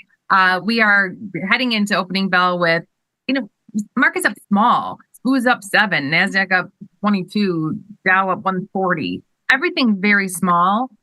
Crude oil's down a little bit. It's in that 59 handle, which might be something to take a look at. Oh, crude oil is in the 59 handle? Yeah. So are we in the platform? You want to jump in the platform? So we're in the platform. I'm going to take a look at crude oil real quick. I wanted to take a look at bonds too, because bonds were up a tick when I was looking at them, a full point when I was looking at them earlier when Jamal was talking. So crude oil, this is pretty interesting to me. You're now back in under the 60 handle? Yeah, look at that down move. That's where it starts to become interesting, right? So I would say for us, like I always like to sell puts in crude oil when it gets into these, especially into, below 60 level. Oh, we have it already. Yes. That's what I was going to say. We've got a Jade Lizard and MCL that we put on 3 days ago. So your wish is my command, Jenny Andrews. We're already in. We're already in. Gold up again. Yeah, and you were saying the gold silver ratio is back in line. We'll take a look at that in a second. I want to take a look at bonds because they were over almost a full point higher. Take a look at this movement. Yeah, look at that. 117.14. So, yeah, the high I think was 17.19. So big move up in bonds. And I want to take a look at our natural gas position while we're here, because oil, I know they're not 100% correlated, but you were mentioning oil, which is lower. I want to see if natural gas is following the same path, and it kind of is. It's down, right. Our trade, what we have in here, I actually love these setups in natural gas. What we have is a downside butterfly now because we butterflied it off. Yeah, right. And we still have 18 days. So who knows? If natural gas continues to fall, we can probably add to that. Yeah, we can take a look at that. It's pretty close though. That's what I was going to say is we're right into our range. So adding to it, meaning put another put spread or butterfly on if we think it's going to pop up. I kind of like sitting on this one. My natural gas positions are a lot of them, but I'm butterflied off. I have no risk right now. Yeah, that's good. That's good. So I feel like I'm just going to hold. I'm in a holding pattern right now with it. Because I would say if you go to the trade page and you take a look at natural gas in the trade page, below ours, what are you getting for a spread down there? The 2.75, 2.65. If you sell that put spread, if you sell the put spread, you're going to get what, 6 cents? $60? No, a wider, a $10 wide, and 2.75, 2.65. If you just put it right below, 12 cents, $120. $120. So if we get a little bit more of a down move in natural gas, I might look at putting something on below. So it's interesting, Jenny, my brain doesn't work that way. Every time we say we're going to add to it, I'm thinking adding it right here because I'm doing that ratio spread. So, but to your point, I'm glad you went to the downside of it and forced me to think differently because that is one thing we could put on there. If it goes down, we'll put that put spread on. So we'll keep an eye on it if it continues to go down. Yeah. So SPOO's up 14 now. We're usually not on this early in the morning, only when we're filling in for the morning show. I'm going to ask Jacob. I've got lots of requests for Jacob for SPX studies, and I'm sending him a detailed list today of what I want coming in SPX. And we've been talking a lot about the SPX 0 DTEs. And for a while, we were kind of set doing the iron flies. Now, Liz, you've switched to just put spreads. But I don't do it until 9:05. Well, that's why. So I am asking Jacob, because to take a look, just a deep dive into just put spreads, different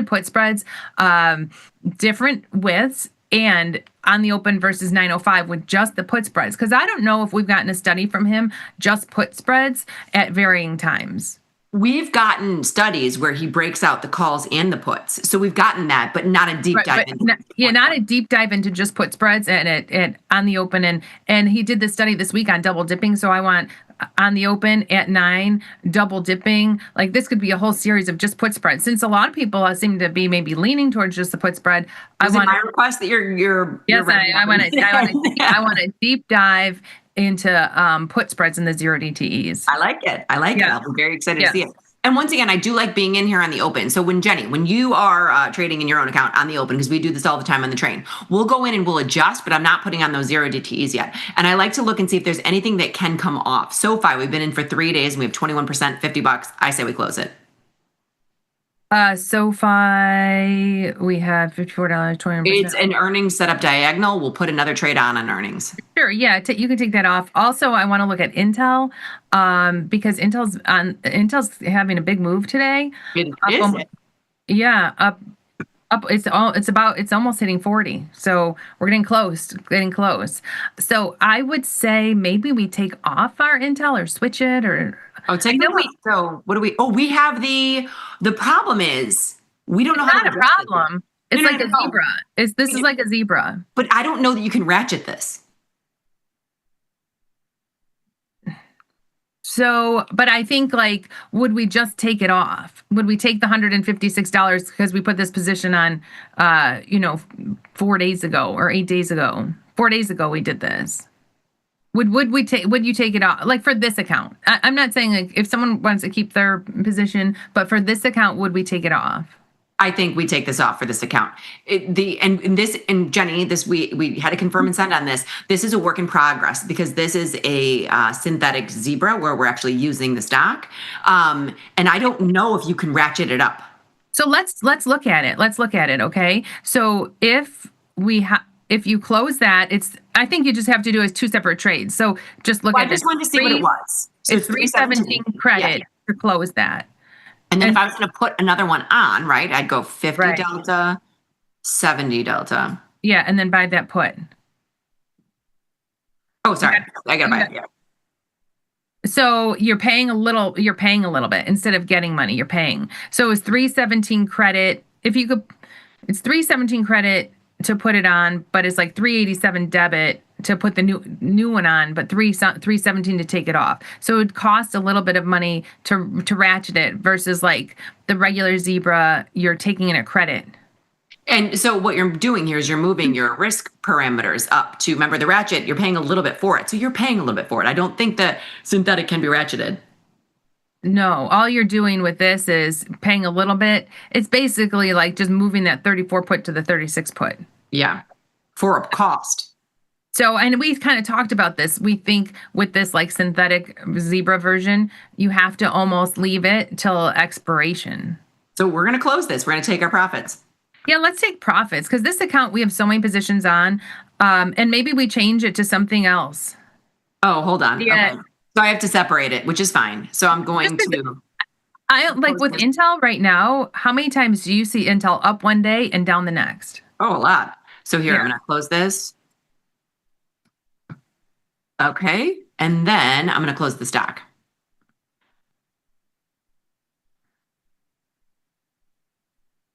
So. Okay. And all that. So we've done 3 things. I'm going to push these out real quick. Activity. All symbols filled on. Oh, no, we're not filled on the thing we're trying to close. Intel. Oh, and SoFi? Yes. So SoFi not filled. It's okay. Keeping an eye on this. Anything else? IBIT, we take a look at it all the time. It's the 14-day. We're fine. We've got a GTC in. I just wanted to keep an eye and make sure it wasn't going through our call spread. Other than that, management, I think we're good. DraftKings, which was something Jamal was talking about that's taken a hit, it's down a little bit again today. Let's take a look at that. So DraftKings, this is what he was talking about, this big move here. I mean, it caught a little bit of a bid the last 2 days, and we seem to be maintaining, kind of right in this level, but it's down a little bit again today. Now, he brought up Serve. We did try to sell puts in there. Did we not get filled? No, right here. Right here. Yeah, they're here. So we sold that put spread, and it's down $1.59 today. We put this on yesterday. Put it on yesterday, and we're not down money in it, surprisingly.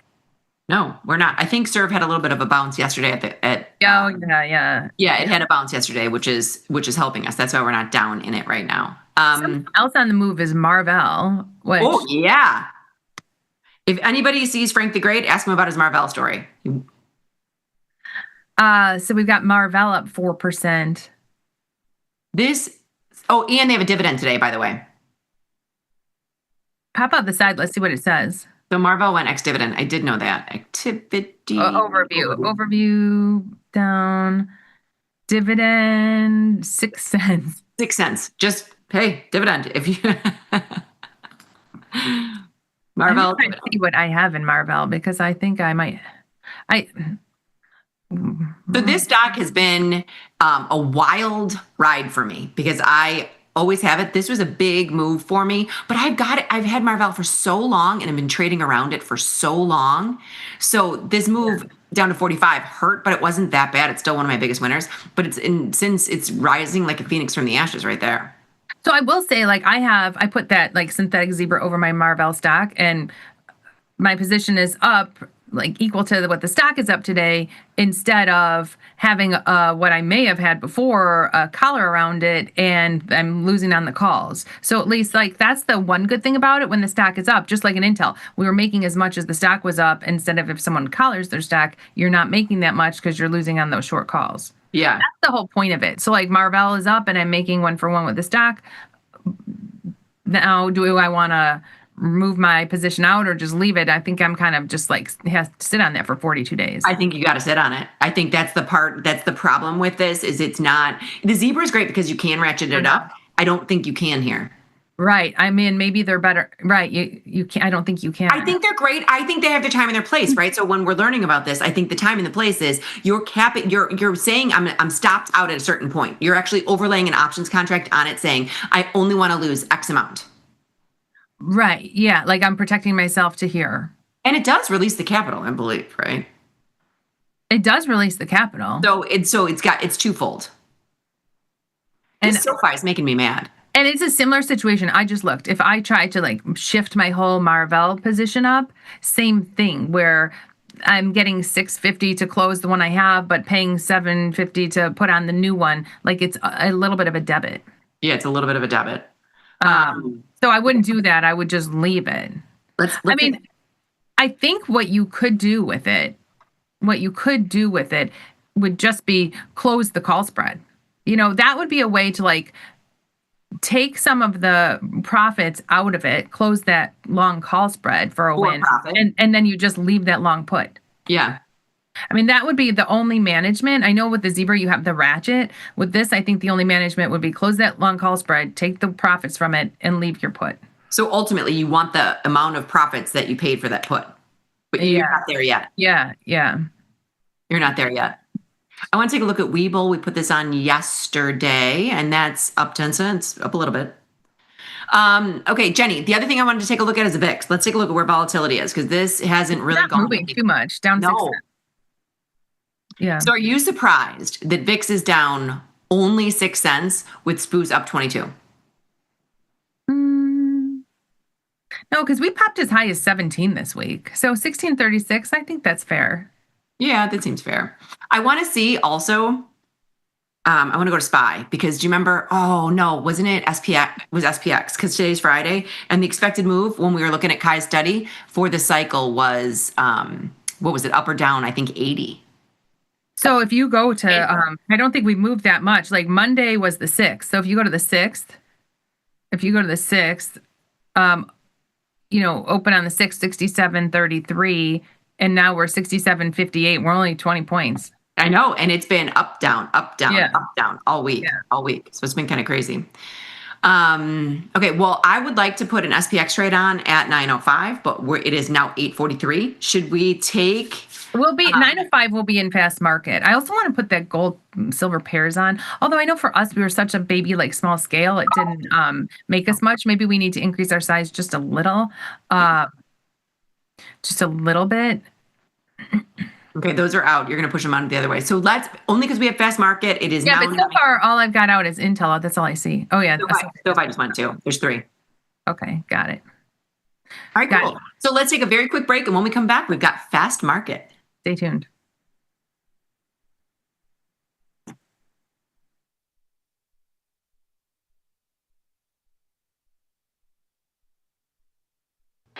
When the market moves, traders need to move faster. tastytrade Active Trader Tool offers full depth of market visibility, one-click order entry, and instant position management so traders can react in real time. While others charge for professional tools, tastytrade provides them for free. Opportunity can move fast. Seize it with Active Trader. Try it now on tastytrade.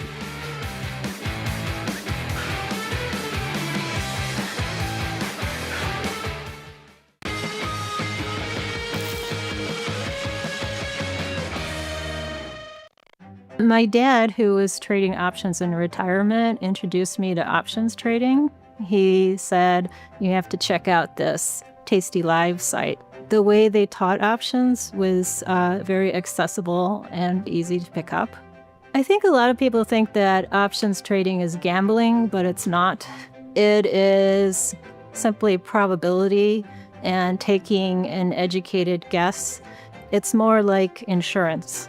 People should watch Tasty Live because you can pick up a lot of information in a short amount of time, and it's actually practical. You can use it to make money, most important part.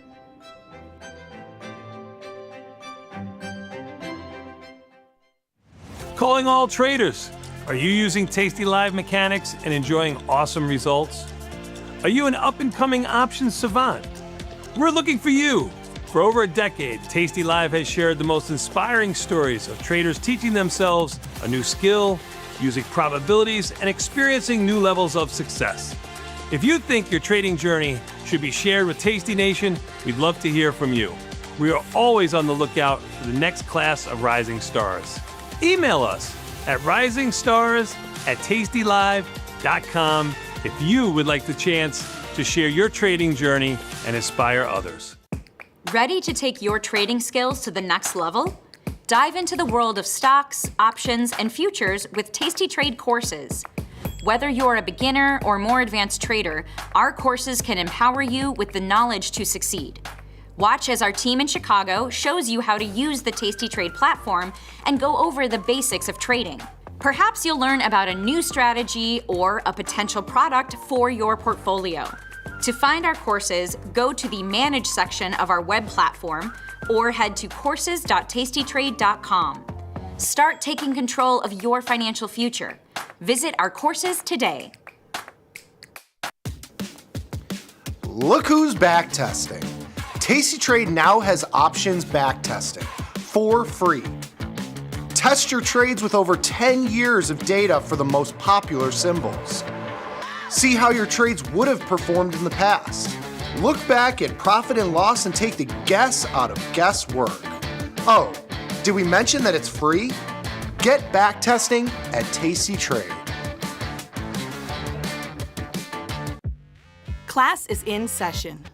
Dr. Jim Schultz is bringing the heat to Options Crash Course Live. This 90-minute show features Dr. Jim in his professional prime. All of the gimmies, none of the gotchas.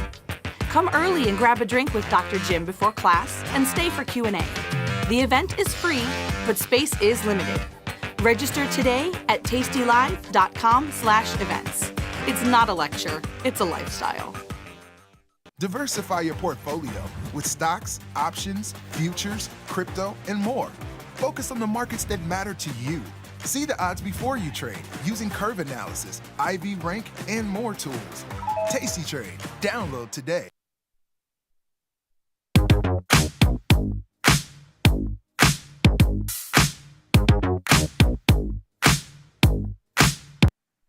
Jenny, we are back. I'm very excited for Fast Market. I've not looked at these. Have you looked at any of them? No, I haven't. But the funny thing that I just had flashbacks to last week when you were making fun of me for dancing during a break. It was that Fast Market song. I almost did it again. It's hard not to. It is. It is hard not to dance to that song. It's a great tune. That brings me right back into my ute, if you will. All right, Fast Market. We've got a busy show today because we have Fast Market, we have a market measures, we have live from the trade desk. So we've got a lot going on today. I know this morning show flies because there's lots of stuff going on. I know. All right, so fired up. No, you can't dance too. You can dance. No, not that show, not that song. What was the song in between the break? No, that was the one that was coming in. That's what you were dancing to the last time. Okay, but Fast Market, we got it. Let's see what's up first. Okay. When you read it, I'll start pulling it up in the platform. Okay. All righty. Let's see. Hold on one second. Okay, calls. This is from T. Bowen from California. Our cat. I think I'm gonna put. You should probably not say. I'm not gonna. Yeah. Okay. So, This is RCAT, RCAT. Call leaps with break even at 1330. Lots of projects and collaborations in SEC, DEF sector. I've owned shares for 12 months, but see a rapid growth period approaching as the company gains new traction. So they're looking for call leaps. With a break even at 1330. So let's go back into the platform and look at RCAT call leaps. So I went to RCAT call leaps. When you say leap, I think January. Okay? Yeah. Okay. So we're looking for a break even of 1330. So, if he's buying calls and you're not going to get a break even of 1330 because unless you're selling puts. That's what I'm saying. You can't get a break even that's less. You can't get a break even that's less than the price of the stock right now unless you're doing something else. Yeah, like you can't buy an in the money call and get a break even less, but you can sell puts. Like you can sell that 15 put. Now so that's their assumption. They're bullish. They think it's going up. Here's what I think we should do. I think we do a diagonal because I think that we can even do a pretty long-term diagonal. Wait, how much were? Yeah, right. All I can think of is that they had to be selling puts to get that. They had to be selling puts to get that. But if you think it's going up and you want to break even lower, then let's do here, take a look at this. You've got a $5 wide diagonal, right? Am I looking at that correctly? Yeah. $5 wide for 230. So our goal here would be keep that January and keep selling short term. So you're selling the Nov 19, great. And every month sell something out of the money against our long Jan call. Yeah. Let's do it. Dip it. I paid up 1 penny because I went, closing only. Ooh, boo. Boo. Boo. All right. Next up. Next fast market. Okay, ETHA. How about selling one standard deviation strangle in November? Great IV rank. Jack from Philly. So Jack from Philly, we are in ETHA. We usually are. I don't think it's closed. One standard deviation strangle. Okay, so let's pop in. We have in ETHA, we have a zebra. We have a zebra where our longs are now at the monies. Yeah. And if you wanted to sell a one standard deviation strangle around this, can we reestablish our ETHA? Let's adjust the zebra. That'll be our stock, and then we can sell a strangle around it. I'm fine. Okay, so we don't mind being long ETHA. It's popped up and come back down. So we're just going to reestablish our zebra. You sell 150 delta, buy 270 deltas. So we're putting additional capital in there, another $1.20, but it'll pick up 1 for 1 from there, and we're going to sell a strangle. We'll get that $1.20 back in the strangle. I'm going to go 125 because it looks like it's wide markets. I wanted to get filled. Okay, perfect. Oh, we got filled 115. Excellent. So I'm going to push that out. And then, now they wanted a strangle, just a naked strangle, but we're going to do one. They wanted one standard deviation, right? One standard deviation strangle. So 16 delta, 16 delta. So you can go higher, right? They can't. Well, no. I just went to the line. It gives you the standard deviation line. Yeah, it does. So, I mean, you can. It's crazy though. What are you getting? 23 cents on a put? Am I reading that correctly? You're reading that. Look at the call skew in this, Jenny. If you go standard deviation, meaning the lines are there. They drew the lines for us. I would bring up the put. I would bring up the put. Yeah. I'm going to bring up the put to the 26. So we've got the 26.43 for 160. And I'm tempted to move that call up because, I hate selling calls against zebras because it gets. You know what I don't like, Jenny? Look at this. I know, which is why we just have the zebra and ETHA. That's the problem. Yeah. This is pretty far, though. I mean, I know you don't like calls. It's fine. It's fine. So we're getting $1.45. Sure. Yeah. I mean, this is going to go look like crazy, but it's basically a strangle. We bought that put just to not use so much buying power. So I shipped that. Hopefully we can get filled. Hold on, let me see. We got filled on the zebra. I just want to adjust. It's kind of the same thing as we were talking about before. Like the problem when you sell like a call against a zebra, when it gets to the call, then it's hard to manage it. It's hard to manage. It's like you can still ratchet that up in between from the 33 all the way to the 43 and 40. But then like if it goes beyond, then you can't. There's like no more ratcheting then. Yeah. Then we're done. Okay. Spoos are only at 15. Next. What do we got? Lyle from Baton Rouge, Baidu, down in recent weeks, but high IV and upside potential. Sell staggered calendar strangle. So sell October 17th, 142 fall. Wait, keep reading it to me if you don't mind. I got to have it back then. Yeah, and I'll put it up. You keep reading it to me. Okay. Sell October 17th, 142 call. And then sell the 142 call in October 17th cycle. Okay. Okay. Then go the November 21st cycle and sell the 115 put. Okay. So that's like why I'm saying calendarized strangle, because they're, selling the call in one cycle, the put in another cycle. So we can pop in the platform and take a look at this. Okay. So that's all it was 2 legs. So so in November 21, you're selling the 15 put, right? That's what I did that correctly. And then in the October, you're selling the so 142 call. And they might want that. Thank you. Yes. 115 put in November. When we got it. You've got it. And they might want this because they want that call to come off before earnings. Is that when are Baidu earnings? Do you see them? Yes, Baidu earnings are right before. So there are calls that you can sell if you're doing this. And I don't know what their plan is here, but if I'm looking at this from this page, you've got that October 17th call. You can sell the 7-day, the 14, the 21, the 28, if they think it's going to be going up. And maybe they want the calls. Maybe they want the calls in the shorter term. So if it runs up, it's they can move them. I mean, like I said, it's not a bad play. It's not. Honestly, it's not. No. It's not. I like it. I mean, I just don't know that we're going to spend $3,000 to do it, but it's not a bad play, and I want you to keep us posted on your results. I'm kind of surprised that. Are you surprised it's using that much? But these have been using slightly more margin. Baidu always uses a lot. I've closed all my Chinese stocks, and I exclusively have JD. Which I mean, I know they're not 1-for-1 because it's lower priced. They just hold up a lot of. Hold up a lot more. More buying power. Usually, it should be 20%, 20% of the strike. So if you're, yeah, it's a lot. Yeah, it seems like a lot. Okay, so I do want to keep an eye on these results. Look at this. SPOOs are down 14. Was there something that came out? I mean, they're up 14, but they were up a lot more.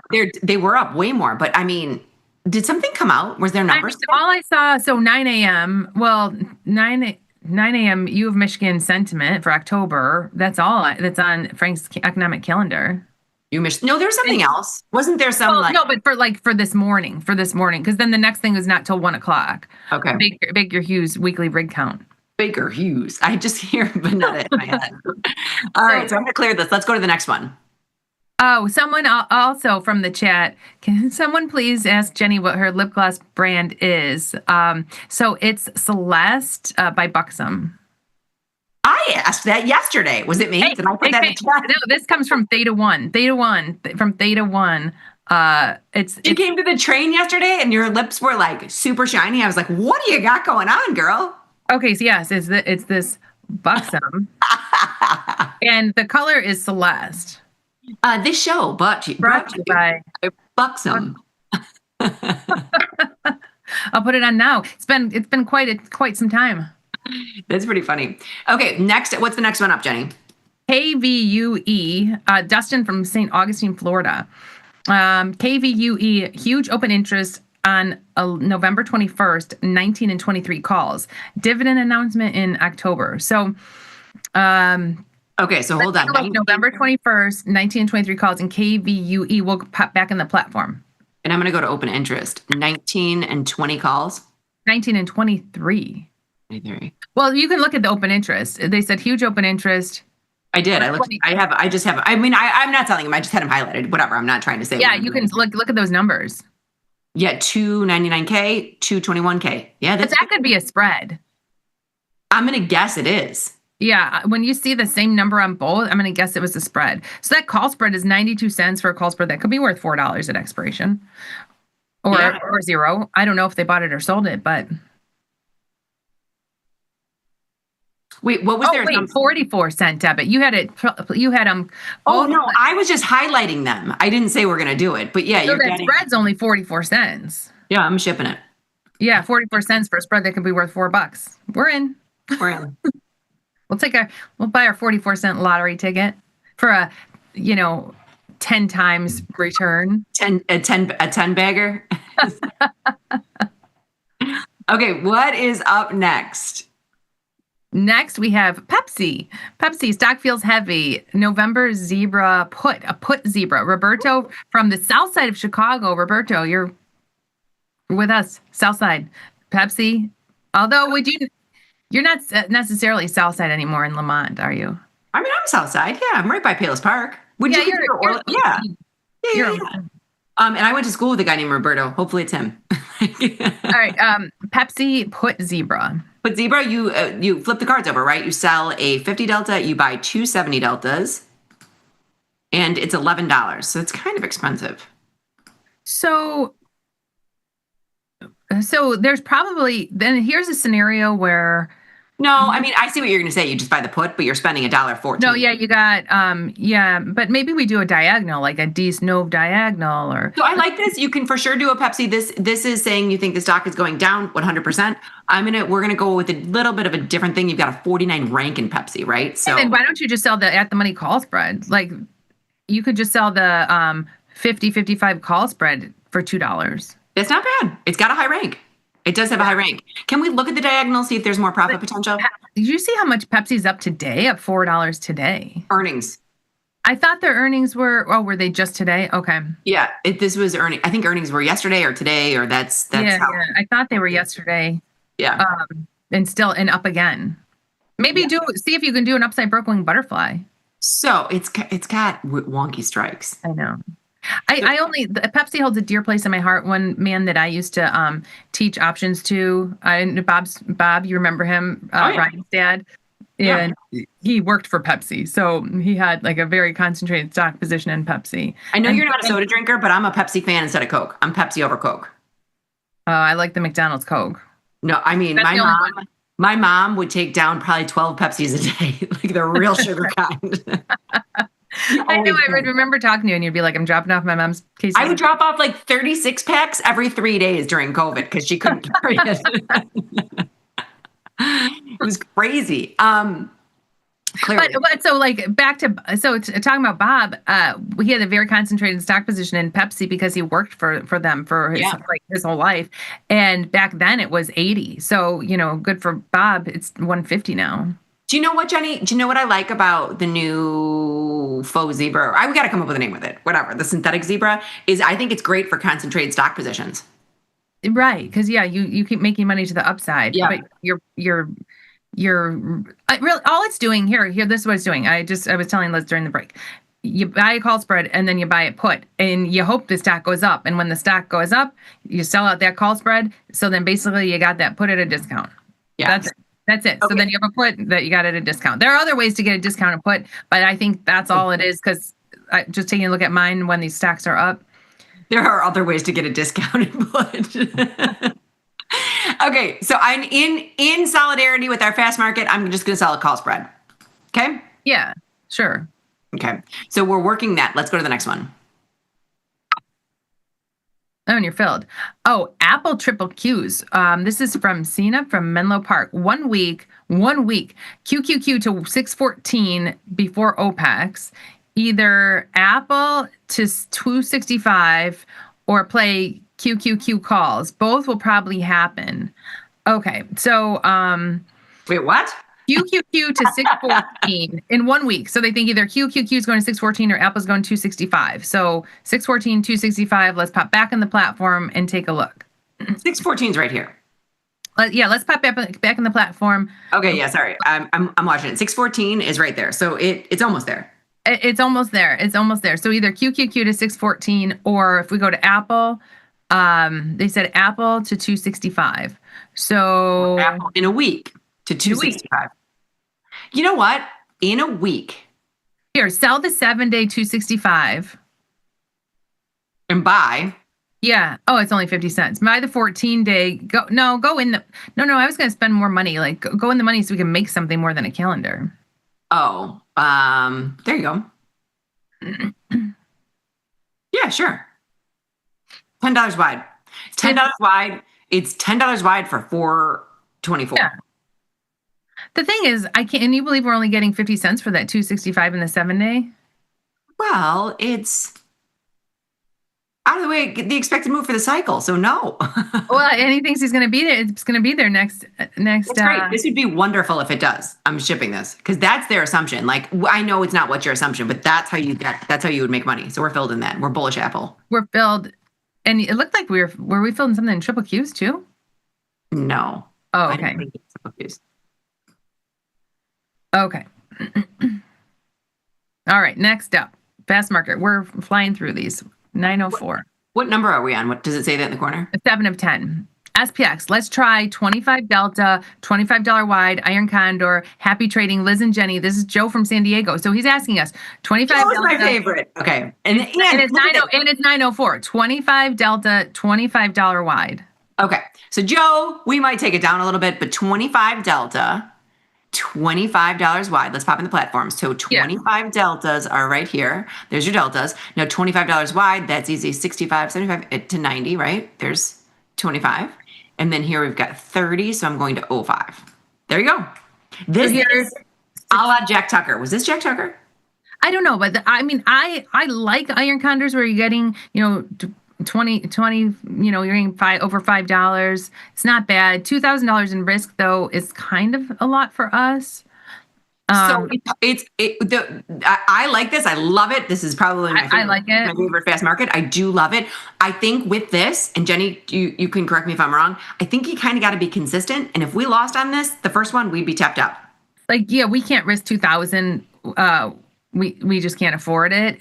But we can stay with the 20 delta and go $10 wide. Do you want to do that? See what we're getting. That's not bad. You were only getting $5 for the other one. Sure. I mean, have I lost full loss on these this week? Yes. Right. So then you're losing. I mean, mine was maybe $15 wide. Look at this. We can get $2, but then you got $2, and then just leave it, and which is against the rules, but against rules. So it's tricky. It's tricky when we have a smaller account. And that's why your son, JD, is doing the At the Money Iron Flies, because it's very low risk. And that's what happens with a smaller account. Do I consider this a smaller account? Yes, because we can't take a $2,000 hit on one trade. Yeah, take a look at this. This is what the risk is in his account. So he'd be doing something like this. So 830. I mean, we just can't afford the $2,000 risk. Do I prefer that trade? Yes. Can we take the $2,000 in risk? No. We can't take a hit like that. It's too big of a percent of our account. I'm going 835. I mean, you can see, I just saw our buying power is 17,000. We lose 2,000, and then our buying power is down to 15,000. And that's a huge chunk. It is a huge chunk. But for a bigger account, sure. Now, I hope we get filled on this. I'm trying to sell it for 235. I'm going to take it to the 230. You mean 8? Yeah. I'm sorry, 830. And we're filled. Okay, good. Okay, and then right away put a GTC for 10%. But I liked his 25 delta, $20 wide. I did. Okay, so this is the one we just put on. Yeah, just look at the 0 day. Close for 10%. Perfect. Okay. So that's in. I'm glad. Thank you very much for putting that into into it for us. Okay. One who remembered we're on the morning show. I know, I love it. What's up next? This is 8 of 10. November monthly in COHR. COHR, November monthly, sell 95 puts, 22 delta, credit 365, and they say free money. COHR, sell 95 puts. Is this going to be free money? So let's pop in, because this was done yesterday, and I just wanted to show one little. Hold on, Liz. I don't see the SPX trade coming through. Did you push it to the follow page? No. So let's push that to the follow page, just because. Okay, so here, if we're on COHR, when you take a look at this, they said the 95 for, I forget what price they said, but they said it was the 22 delta. Now today it's the 15 delta. That's weird, because it's down 340. That's what as you were reading it and I'm looking in here, I was like, what's happening? Because none of this stuff adds up. Well, now free money, let's take a look. Whoa. Look, wait, do you see how wide that market was? Oh. Okay, like $2 at 310 is crazy wide. And this stock has only traded 500,000 shares. What is this company? I will type it in slowly. Is this Coach? I don't think so. Coherent company, of course. How do you thwart wide markets? You have to do a spread. I mean, those markets are so wide. No, but you can't. Jenny, we can thwart like slightly wide markets. You can't thwart dollar wide markets. It's tough. It's tough. You look at down here. This spread, if you're even doing a spread, it's $2 credit at 20-cent debit. I told you, it's why I quit trading Birkenstocks. I mean, you know how much I love trading Birkenstocks. I had to quit trading it. Those markets were too wide. You did. You do love Birkenstocks. So we're going to have to pause this one. Okay. All right. We've got 2 more. Okay. Next up. All right. Well, yeah, let's take a look at the next one. 9 of 10. Ooh, Intel. Great. We'll put on a new Intel trade. We just took ours off. And actually, I think the stocks come down a little bit since we took ours off. So, so this is Intel neutral to bullish, November 21st, 31 put, 47 call, strangle. So they're looking at a strangle, earnings 1030. They give us the expected move, just trying to do the monthly collections. Do you think this bull is calming down, or will I meet a CVAR at the door? Neutral to bullish. So, hey, what else is neutral to bullish? Jade Lizard, Jenny Andrews. If you want to pop in and take a look at this, I pulled up their exact strikes, which I do like that they give it to us. You're looking at a 13 delta on the puts, and you're looking at a 27 delta. This is pretty neutral. I don't know that this is neutral to bullish. But when I hear neutral to bullish, I mean, is that right? Buying power, only $300? Yeah. Yeah. That's crazy town. So when I think neutral to bullish, I would go immediately to a Jade Lizard. Yeah, and honestly, we just took off our trade. So to get in with the Jade Lizard, I think that makes sense for us. I think so too. I don't mind. I mean, yeah, it's not bad. Where's the put? 32? I don't even care if you bring the put up a little bit. So if we're bringing the put up, we're collecting. Yeah, that's fine. Then we're getting over the call spread. Do we need the call spread? No. Yeah. Yeah. I mean, honestly, they said neutral to bullish. I'm going to do it. What are you getting for the put alone? Wow. $1. So you're only getting 20 cents for the call spread. That's what I'm saying. Delete. Just puts are neutral too. Puts are neutral to bullish too. They're neutral to bullish. Yes, delete. All right, last one. We are getting to the last fast market. Ooh, Lyft, Jack from Philly. Another Philly guy. Look at all these Philly guys coming in. Philly guys. I love Philly. Okay. Lyft, sell the 1625 strangle and no for $1.05. Earnings on November 5th. So should have enough time to manage. By FT. What was it? 1620 strangle? 1625 strangle and Lyft, but you're going through earnings. So I'm not a big fan of selling a strangle going through earnings, especially with like Vol's not, it's not like if the market were crashing and the vol was exploding, sure, I'd sell some November strangles even though earnings are coming. But with VIX at 16 and there's not like overall market vol, I don't want to sell strangles through earnings. That's just me. I don't know about you. I agree with you. I kind of agree. So let's pop in the platform real quick and kind of talk about what we're talking about. So, I mean, you're looking, and we got filled in Intel. I'll push that through in a second. So taking a look at this, I used their exact. Yeah, if we want to pop in the platform, then, okay, here we go. 1625 strangle. This is what they were looking at. This is exactly what they were looking at. I mean, it's a great return on capital. Take a look at this, Jenny. It's 107. You're putting up 199 to do it. Wonderful return on capital. I really like that a lot. But to Jenny's point, that was in the November cycle. Earnings are they're on November 5th.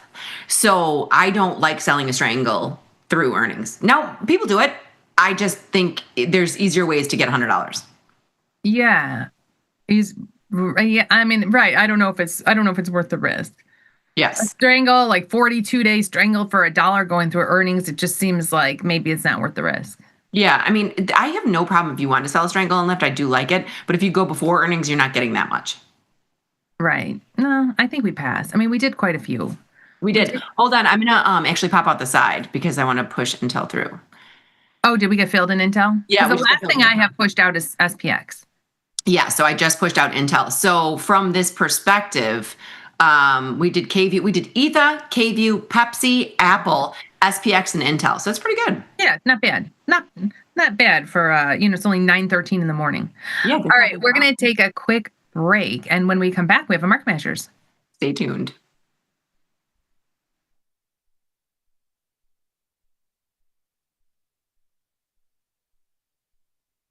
Tasty Trade's Money Match event.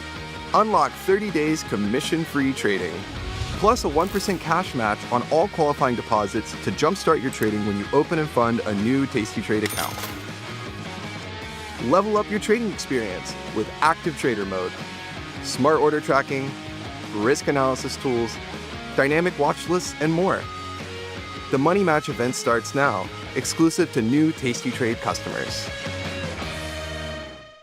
At Tasty Live, we live and breathe the markets. But when the live show's over, are we out of breath? If you want to inhale the latest breaking market news, we've got you covered. The Tasty Live research team and on-air personalities post refreshing content updated daily covering earnings, economic reports, trade ideas, and much more. If you want a breath of fresh air and not stale takes, visit the News and Insights tab at tastylive.com.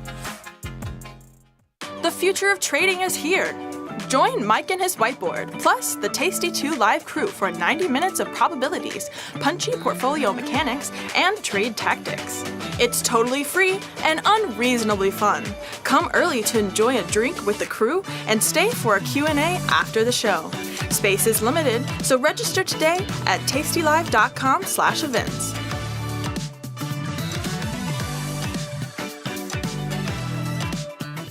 What's up, everybody?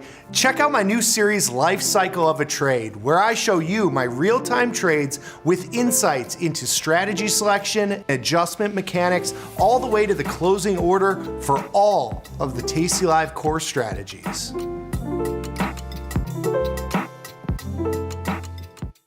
We built Tasty Trade's web platform for today's traders. See it, click it, trade it. Research with fundamentals, endless forecasts, and more. Drill into data, find opportunity, and track the action with hundreds of indicators. Track your options profit and loss history over time per symbol.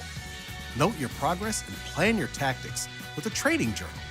See probabilities, max profit, and Greeks in one click. Fund your account and start trading right in the app. The tools, the data, the knowledge. See it, click it, trade it. Join the club. Tasty Trade. In the world of investing, a beast lurks between the numbers, ready to pounce. Some traders hide from it, some ride it. If that's you, join us on Tasty Trade. Genius loves company. Today's episode of Market Measures is brought to you by SIBO. SIBO is partnering with Tasty Live to provide educational opportunities for traders at all levels. Did you know index options like these can provide opportunities for diversification, lower volatility, liquidity, and other benefits? To continue your education on some of the mechanics learned in today's Market Measures, check out SIBO's Retail Trader Suite at www.sibo.com/minis.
Jenny, we are back with our market measures for today.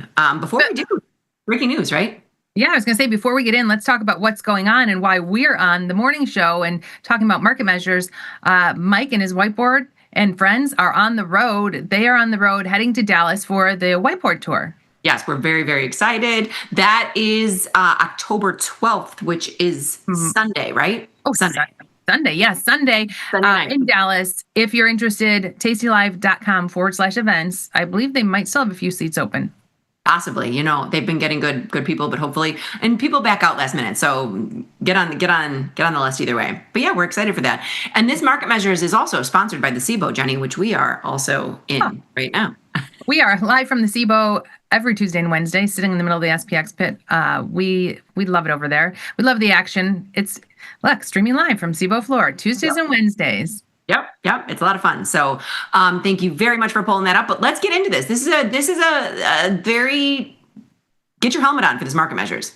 Right, inside market outliers. So right now the market's been just kind of like steadily moving up.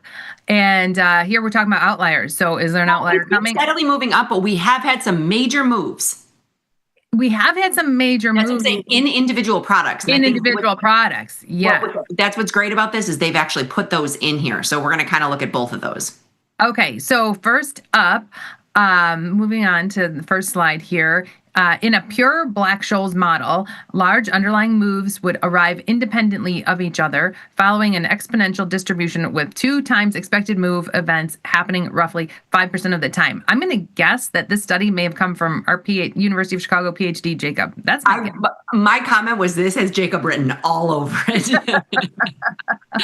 Since these outlier price moves are the biggest pain points for short premium traders, we want to understand how often they happen.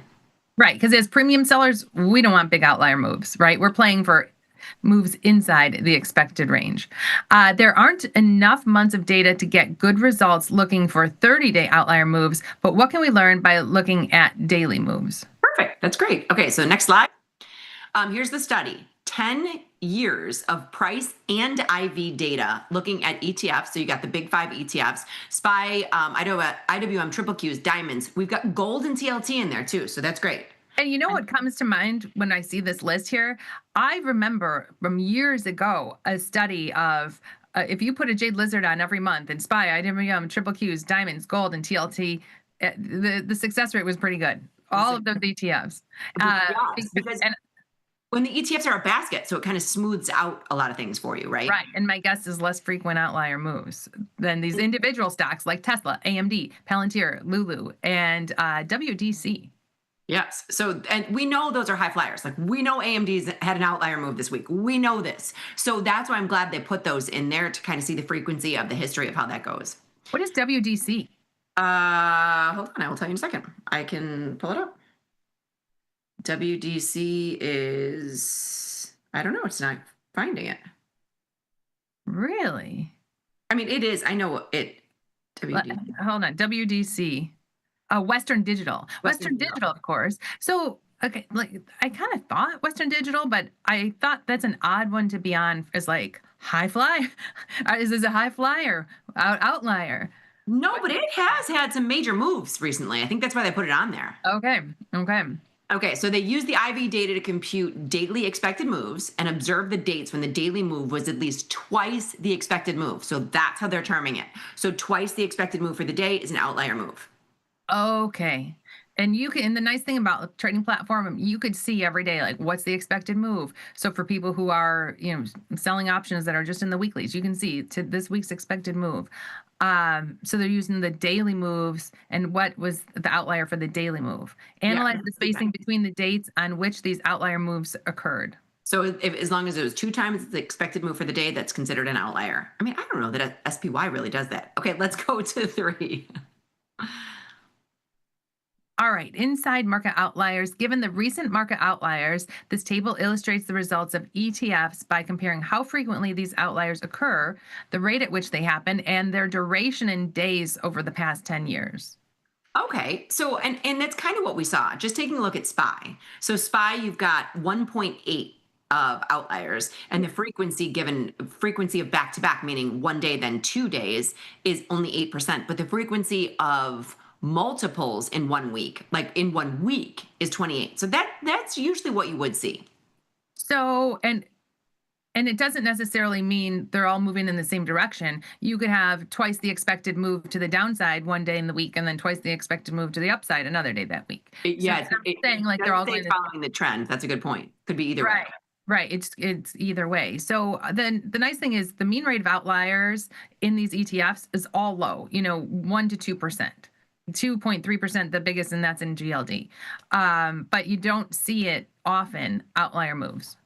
And so take a look at the outlier days, right? So it says trading days considered. All of them are 2203, except for diamonds, which I think is a typo. But but they're all wrapped around. So I don't consider that those numbers the outlier days. They're all between 40 and 50. So gold's your biggest because gold does move a little bit, and I would have expected to see that. But other than that, your 40, 37, 45, those are all wrapped around the same, right? So all the ETFs kind of behave the same. Right. So it's like if you're, out of over 2,000 days, you're having an outlier move 40 times, 30, 40, 50 times. It makes you wonder, is it worth spending the money to define your risk if people are trading these weeklies? Well, correct. But these aren't in the weeklies. Well, but they're looking at it daily. They're looking at, but I mean, I'm thinking that because these are dailies. These are looking at is the daily move more than the expected move? Yes. So that's why in my mind I was thinking because they're just looking at the daily move. But I guess if you look at I don't know. So that's what I'm thinking. When they're looking at daily moves, I'm thinking in my mind, the zero DTEs, the shorter term options. That's where this is kind of putting my brain thinking on those shorter term options. But you can figure out the daily move without it too. So I don't know what they're using for this, but that's a large number of occurrences and very few outlier days. So I'm not saying they're using the weeklies to determine these results. I'm just thinking as a trader myself, this is good information if I'm a trader that's trading the dailies or the weeklies. Correct. Okay, let's go to number 4 because I think it's going to give us the other one. Oh, here we go. Okay, so here they're going to give us. So from 2017 to 2025, ETF showed a clear differences in volatility behavior. Okay. Outlier days were infrequent, averaging 1.6 to 2.3 across funds. SPY, diamonds, and IWM were the most stable, with calm long stretches of 487 to 567 days, favoring mean reverting and option selling strategies. Okay. Qs and gold were slightly more active, showing higher outlier rates up to 2.3%, and shorter quiet periods, reflecting bursts of tech and gold-related volatility. True, that all makes sense. And then TLT remains steady but sensitive to rate moves. Overall, stable ETFs like SPY, diamonds, and IWM supported steady income strategies, while Triple Q and gold offered more trading opportunities from vol spikes. Okay. Yeah. Well, that's well said. Well said, and this does support the. I think these results support the all the zero DT SPX trading going on. They do. They really do.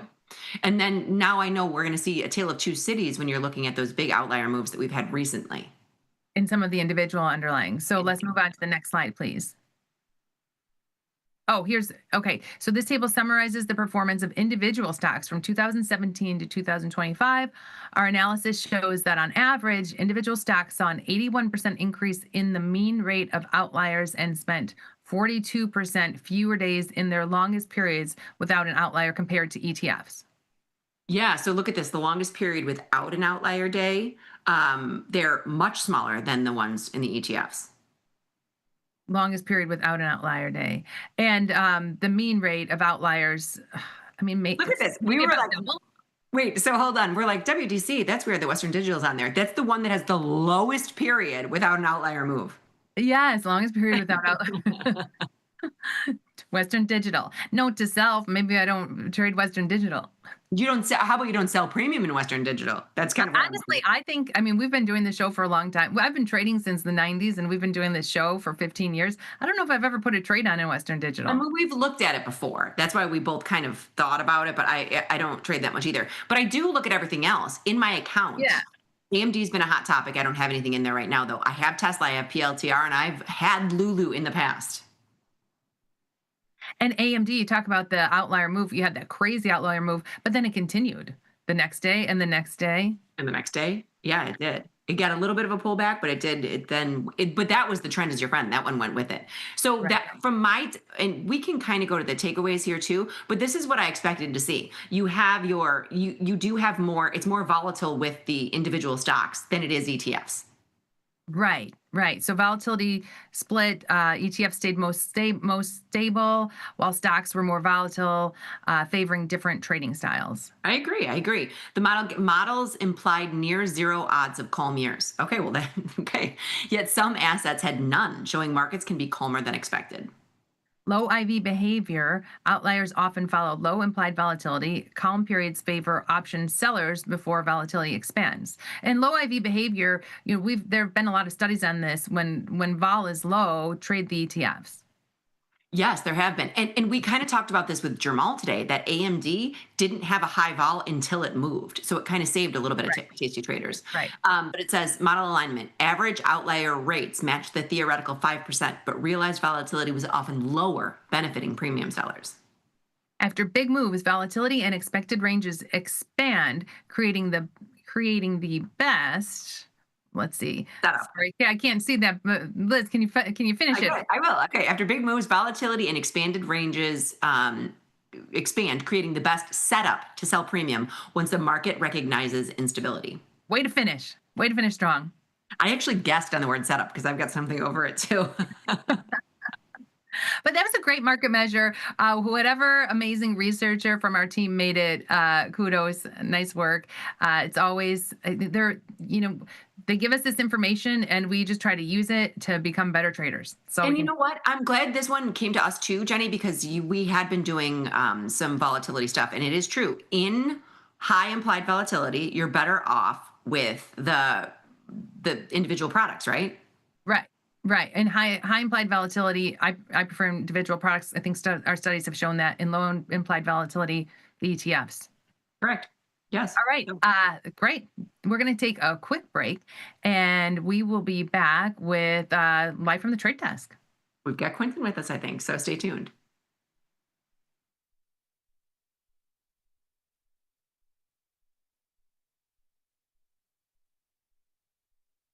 New from Tasty Trade. Unlock 30 days commission-free trading, plus a 1% cash match on all qualifying deposits when you open and fund a new Tasty Trade account. The Money Match event starts now, exclusive to new Tasty Trade customers. In the world of investing, a beast lurks between the numbers. Some watch from the safety of the sidelines, but others saddle up and ride that one-ton rowdy ribeye for all he's got. If that's you, join us on Tasty Trade, named best online broker for options trading. Genius loves company. Your crypto needs a wallet, and crypto is better when it's tasty. You can now do more with your digital currencies with the Tasty Crypto app. We're proud to offer a self-custody wallet for Bitcoin, Ethereum, and Polygon. Transfer your digital tokens directly in-app and access thousands of tokens available only on-chain. Your wallet is your key to decentralized finance. Download the Tasty Crypto app and get started today. Tasty Trade has crypto, and you can trade with zero commissions. Bitcoin, Ethereum, Litecoin, and more. Diversify in one place. Crypto, we got it, we get it. In the money. It seems pretty easy to understand. If I'm in the money, I must be profitable, right? Not quite. In the money is in reference to the option's strike price relative to the current price of the stock. An in the money option is an option which has intrinsic value. For a call option, that represents an option with a strike lower than the current stock price. For a put option, that represents an option with a strike higher than the current stock price. Being in the money is a good thing for long options. It's not so good for short options.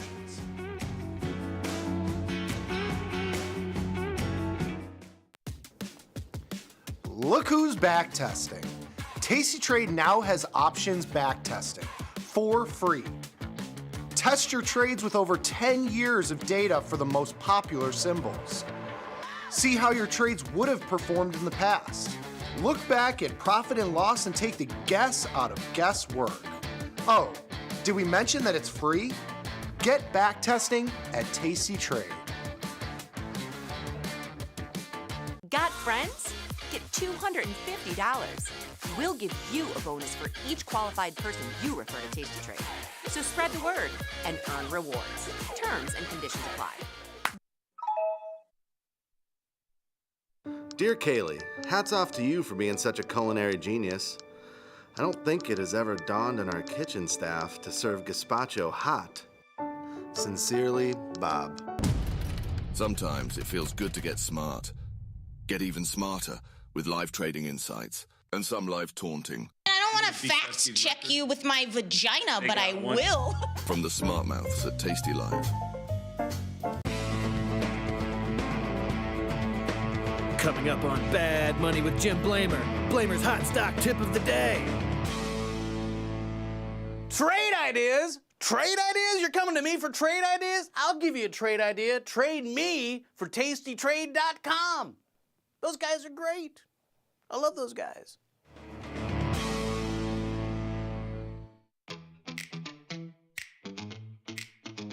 It was a great show, very inspirational and motivating. I feel like you got to know each of the traders a lot better on a personal level. It was awesome. This is my 10th or 11th live event. I thought the math would be really complicated and it wasn't, and then it just made sense. They've opened my eyes to many different strategies. And I realized there's a reasoning and strategic planning that you could do to be successful. I love all you guys. Got the need for speed? No problem. At Tasty Trade, you can turn smart ideas into real trades with just a few clicks. Wow, that's fast. Tasty Trade, make your move.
Hello, everybody, and welcome back. It is our great honor to introduce our friend, or bring in, because everybody knows you already, Quentin. Hello, Quentin. Welcome. Welcome. Ladies, how's it going? You just okay. So we're gonna have, you're a very, very busy man these days. So we're gonna have you on for a little bit. You're gonna do your job running through the top 10 symbols, and then we're gonna exit stage left. And when you do, I'm gonna put a video that you sent me up of us from years ago, and I love it. So Yes. Yeah. It's a really fun video, and it's something your dad made for us. Yes. So when I first came to Chicago when I was like 10 or however old I was, that was the old office. So not even Sangamon. That I don't even know where that office 62 is. West Huron. I referenced it already today. 62 Huron. West Yeah. Huron. Yeah. Wait, what is that building now? Do you know? No, it was a hip hop studio when Tom bought it. I know that. I don't know what they did with it again. But it's just a 3-story brownstone. It could be someone's house now. It could be. Yeah, right. And there just like happened to be a studio in it that, some random finance firm decided to take over. And, look at us now, but yeah.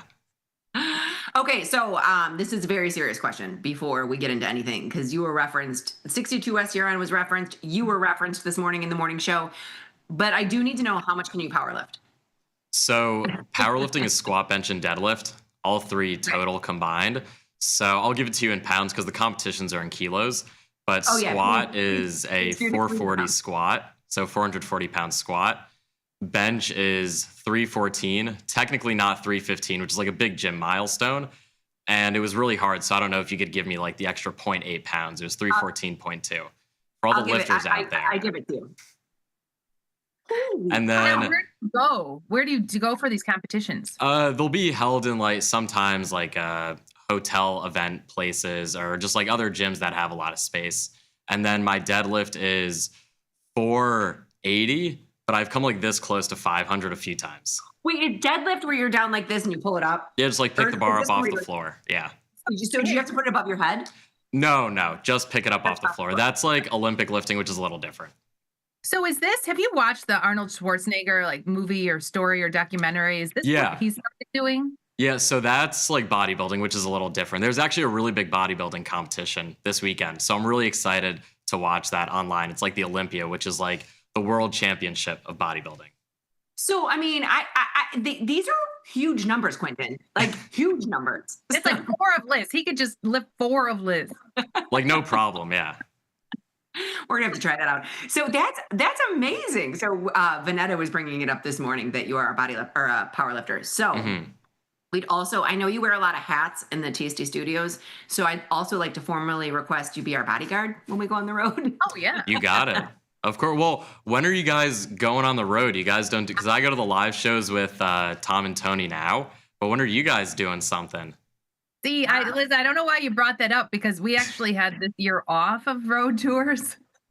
No, I just meant like when I go out, like if I'm going out on a Friday night and I need a bodyguard. He needs a bodyguard.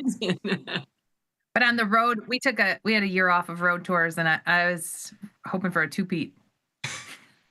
I don't know. Well, we have kids of a certain age where it's very challenging to leave because last year I didn't go on the road because I was afraid a rager would be thrown at my house if I was gone. On a weekend. Yeah, see, that's nice. I don't have any responsibilities, so it's like fun for me, you know. I love actually going to the live shows, like interacting with the customers in person is great. And then I get to experience the city for a day or two. And then so I've got Charlotte and Austin. That's what's left for this year. And then Austin, my girlfriend's coming with me. So we'll so we'll spend some time in Austin. That should be fun. That's wonderful. Yeah. All right. Top 20 symbols. Get right into it. Yeah, let's go. Top 20 symbols going through the system and their IVRs. We've got number 1, Tesla, 25%, AMD, 54%, NVIDIA, 14%, SoFi, 42%, APLD, 36%, CoreWeave, 19%, Amazon, 40%, Intel, 58%, Oracle, 68%, Coinbase, 46%, Meta, 41%, Palantir, 37%, Oklo, 50%, Apple, 21%, XLE, 26%, GLD, 54%, RKLB, 48%, SLV, 103%. Whoa, 103. PEP, 45%, RGT, 46%. Silver, is there a move going on in silver? You guys look at that at all? Can't stop, won't stop. Silver's up. Oh, yeah, because I know gold's been just tearing to the upside as well. Yeah, crazy. So a lot of trying to tweet.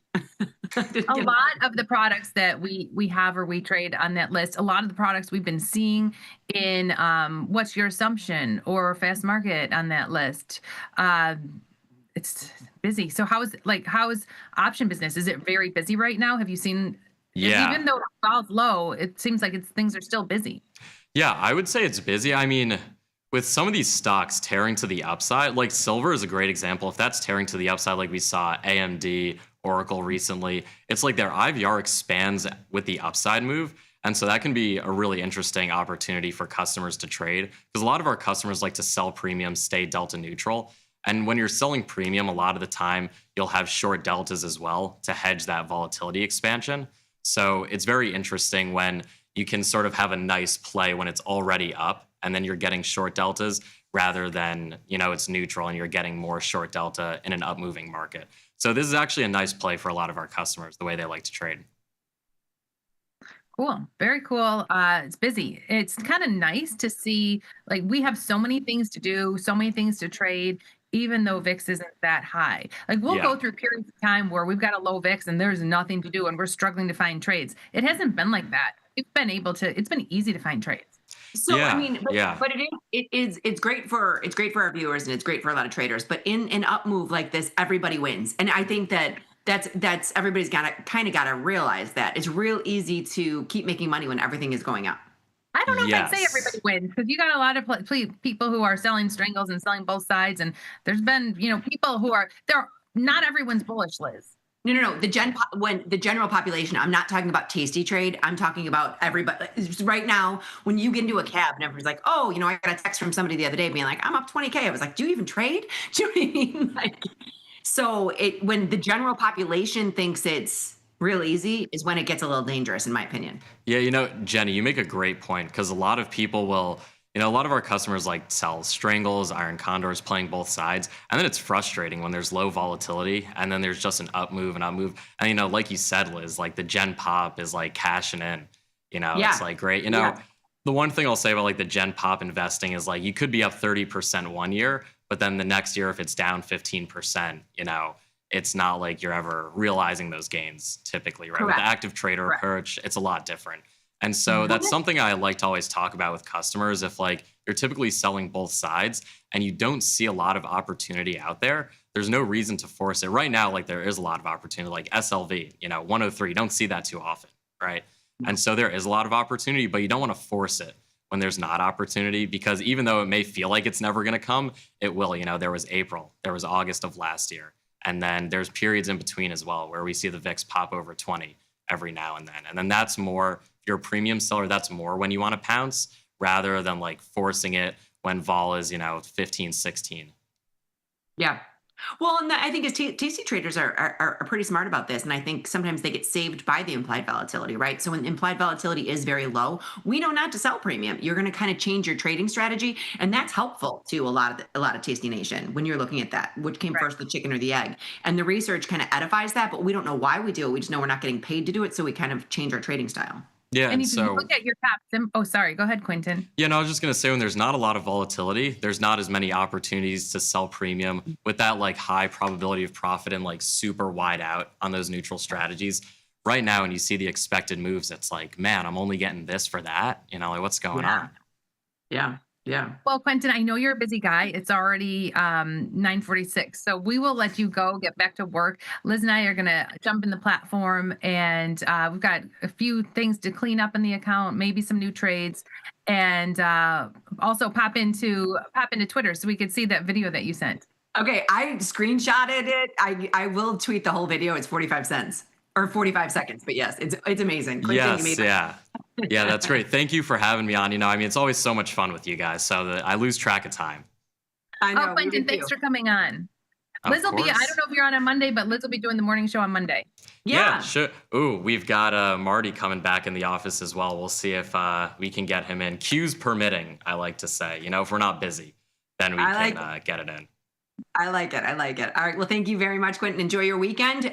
Go have fun watching your powerlifting. And remember, we're never going to make you mad because you know that you could just lift Jenny and put her over here if you needed to. Yeah, watch it, guys. Watch it. Hi, Quentin. Have a great weekend. All right. Thank you, too. All right, Liz. Now, we're in the platform. So we're in the platform. And this is what Quentin was talking about. The, what did they used to call it? It was over 100. It's like 103. Yeah, the fence has been removed off IVR. It used to be 100 was the top, 0 was the bottom. They removed the fence for the day, right? So if it's above 100, it can go above 100. Now go to the pairs trader and just take a look at the pair again. So give me like what dollar amount are we willing to put into a silver gold pair, and I'll give you the size. What did we do? It was small before. No, we have to go bigger because that made nothing. Say $500. So. Oh, okay. So type in gold, or like let's at least do 2 shares of gold, because what's gold? Well, you're only going to use half of it. Gold is, hold on, I'll go to gold right here. There, it's 366. It's 366. Yeah. So switch it to buy. So if we buy 2 shares of gold, we're spent 366 twice is 732 divided by the $45 that silver is. We'd have to sell 16 shares of silver. Yeah, because we were 1 day. Okay, so here's the ratio. Hit the chart and take a look at how this pair has come back. Gone back to an extreme. It has. So you see when it bounced up, early, like on Monday or earlier in the week when it bounced up, that's when people were able to get out of this. And now it's like back to a crazy extreme. It is. I'm going to hit review and send and talk that. So this is using $733. That's fine. That's perfect. Yeah. Yeah. Because we don't get relief like on the gold versus silver pair. We're getting margin on the silver and margin on the gold. Like buying power on both. They do. So I'm going to send this. We'll keep an eye on it. It's at an extreme, and that's one way to take advantage of it. But I do like, take a look at this, the gold, and it's pretty interesting too. The gold IV is only a 53 and silver was over 100. But let's take a look at the silver move only because we're talking about Quinton, and then I'm popping into Twitter because it's super fun. And I could post a video too of my squirrel. Oh, should I post the video that Quinton sent us? I just posted a screenshot. I don't know. Here, let's take a look at the screenshot. We could, maybe. You're going to die when you see it. It is so funny. So his dad made this for us. And just FYI, I hear an echo of us. Oh, it's like the voice of God. Yeah. Just to our crew. But look at this. Isn't this amazing? This is Mark the Trainer made this for us. Did he paint that? Yes. Yes. I'm going to send the whole video. I do remember when he came and brought that. Yeah. I'm preparing the whole video. Look how skinny and tan we were. We are tan. So I'm tweeting the video too. I love the That's so funny. That's when we had the drum set behind us. Oh yeah. I've got I have the drum set right here. Do you want me to go grab it? No, that's all right. Because we're running out of time. It's already 9:50. So maybe we could even share the video next week. I just posted it. It's fine. Well, I'm not going to play it. I just am putting it up for everybody to see. Yeah. But this was so fun. I loved it. Love that Quinton came out and did this. Okay, and then Jenny posted because what? Yeah, you could watch him. Then he goes and he sits on there, and I put no squirrels were harmed in this video because I did get I got some email like that looks like you're gonna harm the squirrel. No. They sit there and they eat the corn. There's no squirrel like flying around, flying off. I had someone stop their car yesterday and talk to me and say, our squirrel's getting flung off this. Yes. No squirrels have been flung off of the wheel. They just sit up there. You see that little guy, he eats the corn, and no one has been harmed on the corn wheel. No. How is he sitting there? There's a little ledge on it. Like there's a little ledge before, and then the corn is there. So between the tree and the corn, there's a little ledge he sits on. It looks like he's like a captain trying to drive a boat. And so anyway, that's it. That's the corn wheel. Oh my God. That is not at all what I expected. That is way worse than I expected. What do you mean? Oh my goodness. I didn't know it was going to be like one of these, like the squirrels can get up there and start driving. Hours of entertainment. I could sit out on my porch and have hours of entertainment watching them. 100% you can, because you've got squirrels driving a bus. Okay, now we got Blue Wackadoo coming in. So I went Ivy rank climbing to 16. He's got 2 8-lot tranches, which is great. Yeah, and we haven't really moved. I mean, I don't think we've moved too much. Spoos right now are up 16. I want to see if ours has moved. Yeah, check ours. Like, oh my God, Liz. Oh my God. I just went to look at Oklo. Wait, what is Oklo? This thing is so crazy. This is why I created the zebra foal, because I couldn't take one more time paying to roll calls. It's up $20. It's up $20. No. Yeah. Holy shirt balls. And do you and again, now our position is not much of a winner. We had on it is so far away from that position that we put on. Like I just take that trade off. What is this? It's a big lizard. Oh yeah, I'm taking this off. I mean, try to make at least, if we sold it for $16.38, try to buy it back for $15.75. Make something on it. But that's infuriating. Yeah, $15.70 if we can get it. I mean, it's wide markets. You're not going to get that. But this is why the zebra foal had to be created, because you can't sell calls, $40 away, and then in a week they're blown through them. Yeah, no kidding. I can't believe that. That's insane. Insane. Another day. So we have a loss in, what did we sell this for? Hold on, I want to see. 830. Yeah, we sold it for 830, right? Where is it? It's 835 we sold it. So this is we're trying to buy it back. Oh, hey, well, you made $40 on it. Yeah, we're real close. We're trying to get 10%. So we're close here. And our short strike is the 67.50 and it's trade. We're right there. So this right there. Just leave it. I think, Oh, no, we're going to leave it. I just wanted to look at it. And I know it's not going to come off when you do the iron fly before the show would be over. I mean, that is totally insane that Oklo is that big lizard, which is a neutral to bullish strategy, and usually when it goes through it, we make money, and we didn't. So now we know. In these like super high vol products, it's not even worth doing it. I know, because look at Oklo's volatility. It's only 52. I mean, it's not that. Well, the rank, but if you go to the trade page and look at the volatility, the November vol is 125. Yeah. Yeah, and that's before earnings. Well, look at that. We looked at this yesterday. We don't know when earnings are. I mean, the crazy thing is, in the 7-day, I had the 160 calls in the 7-day. Remember, and I bought them back on the train yesterday. I was like, I'm buying these things back. I can't wait 7 days and thank God I did. You did, yeah. Good job. But I mean, they're only worth Congratulations on your wealth. No, I thought they'd be worth more than $11 now. But that's the problem. If I still had them, I'd have those 160 calls, and we're trading 160. And when I was on with TP, this was happening. And so TP was telling me, like, you got to pay. Like, if you go to the trade page, he would have said, okay, buy him back for $11 and take them out another week and move them up $20 higher. So you can move them to 180s. Yeah. I guess you're not paying here. Back the other day I was paying every time I was moving. You'd pay. I picked 180, so you don't pay. If you wanted to pay, you could. Yeah. Yeah, if you want to pay, you can. So that is interesting. Okay, so Oklo, crazy. Blue Wackadoo should be doing well. Frank the Great comes in with all the economic indicators, which is great. And then we look at Jajun. Look at what else did we have going on here? All right. Well, that was from 2 days ago. That's the reason. Okay. It's old. So yeah, and the post got taken down. So I don't know what it was, but that's why I was avoiding it. And here's the real video with us moving, which I think is hysterical. But yes, and I want to say thank you to Quentin for bringing that in. Oh my gosh, that's cute. Yeah. Yeah, that's so funny. Cute. It was a great morning show. Lots of fun guests. I always love him and Vanetta and Jamal and Quentin, and the time flies in the morning. The time flies a lot. I mean, and I was joking around with Jenny in the thing, or in the breaks, because we could have been in Florida. We're sitting on these chairs for so long.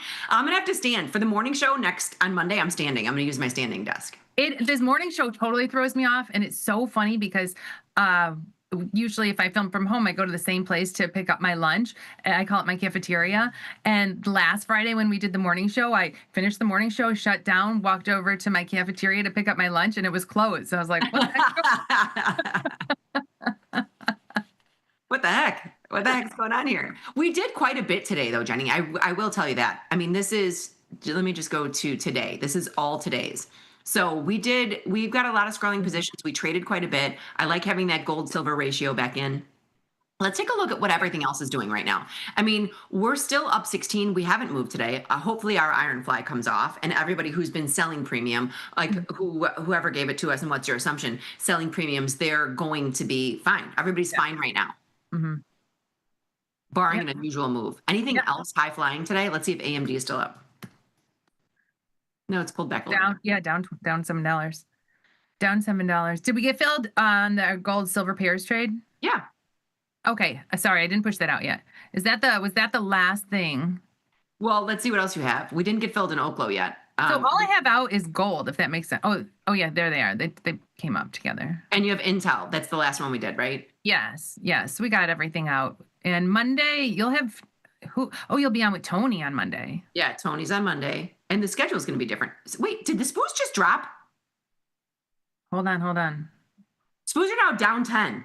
Down 15. Oh, because 10 a.m. So what came out? Darn, we should have taken off that iron fly. It's down 20? What the heck? Okay, so all I saw on the calendar was 10 a.m. U of Michigan sentiment. That's all I saw on the calendar. What the heck? What just happened? Maybe Frank knows. I don't know. I don't know. But we were up 15. Now we're down 15. Yeah. I mean, that was a big turnaround pretty quickly. Don't you think?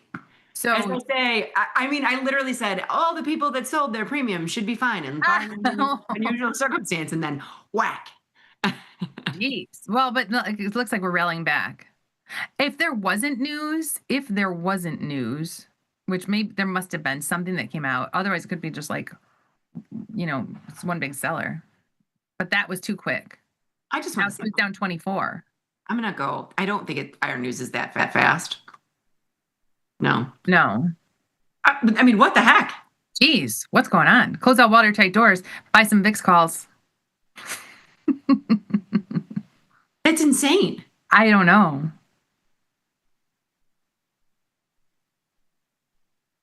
Yeah. We're gonna lose. How wide? Oh, we just thank God we just did the, one risking 200 and not risking 700 or 2000. I can't believe I literally just said everybody should be fine with their premium selling in the SPX, if barring unusual circumstances. Hey, if you're on Twitter, tell us what just happened. Tell us what news just came out and put the hashtag LAZJNY. Go to Twitter, see if anyone knows what just happened in the market. Jim and Val's travel channel gals. Why do you have your holding set to show in symbol rather than order chain? Order chain is easier to view the trade, at least for me. So Jim and Val's travel. So meaning we have it here. I like it by symbol. So I like it by symbol too. I much prefer it by symbol because when you put it in an order chain, it labels it, and we label them something different. This is just what I'm used to. You know. It's just what I'm used to. Down 40. Yeah, Spoo's down 40. What the heck? Crazy. Okay, I don't know if this is and true. I want to Trump is considering massive increase of tariffs on Chinese products. Okay, take a look at some of the Chinese stocks. Yeah. All I know is I'm taking a hit and going to my account. I'm taking a hit in DraftKings right now. The Chinese stocks are down. VIX is up big. Let's see what the VIX is. Yeah, VIX is up 6% now. NVDA. NVIDIA's up 90 cents. So if I take a look at Baidu's down $4. I mean, I just looked at Baidu. I looked at VIX and I looked at JD. So that was down $5. That's what the news is. It's a trouble for China. Big Trouble in Little China, which is also a great movie. Have you ever seen that movie? Yeah. You have? Yeah, but 30 years ago. I know. All right, Jenny, we are done for the day. Let's see how this market plays out. That was not on my bingo card when I was wrapping up 5 minutes ago. No, did not see that coming. Did not see that coming. That was crazy. Right at the close. Everybody have a good weekend. Liz, enjoy your weekend. Have fun on Monday with the bat. I'll be back on Tuesday. Thank you very much. Good luck with your tours. And everybody remember to trade small, trade often. Laugh with us, learn with us, and watch the Liz and Jenny show. We'll see you next week.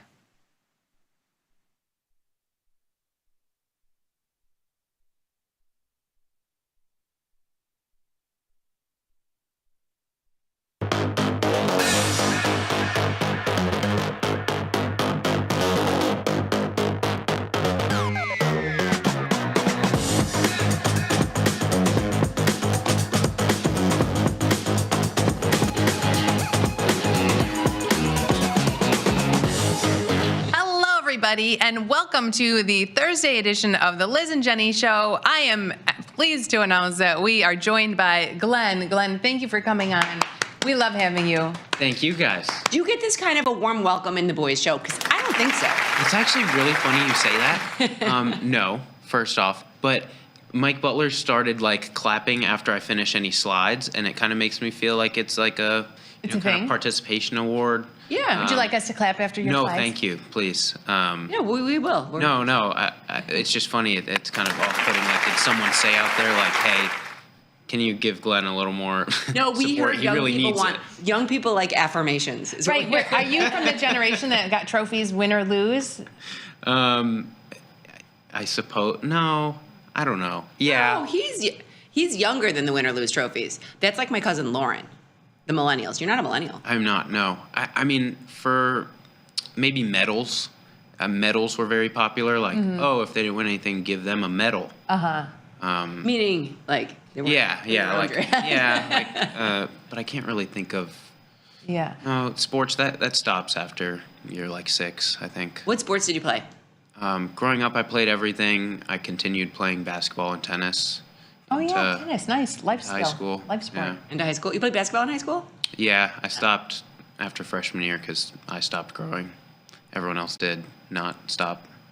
I'm a basketball mom. My son played last night. Oh, nice. Oh, did he play last night on his college intramural Fraternity team. Oh, They fantastic. played. Okay, supposedly they played.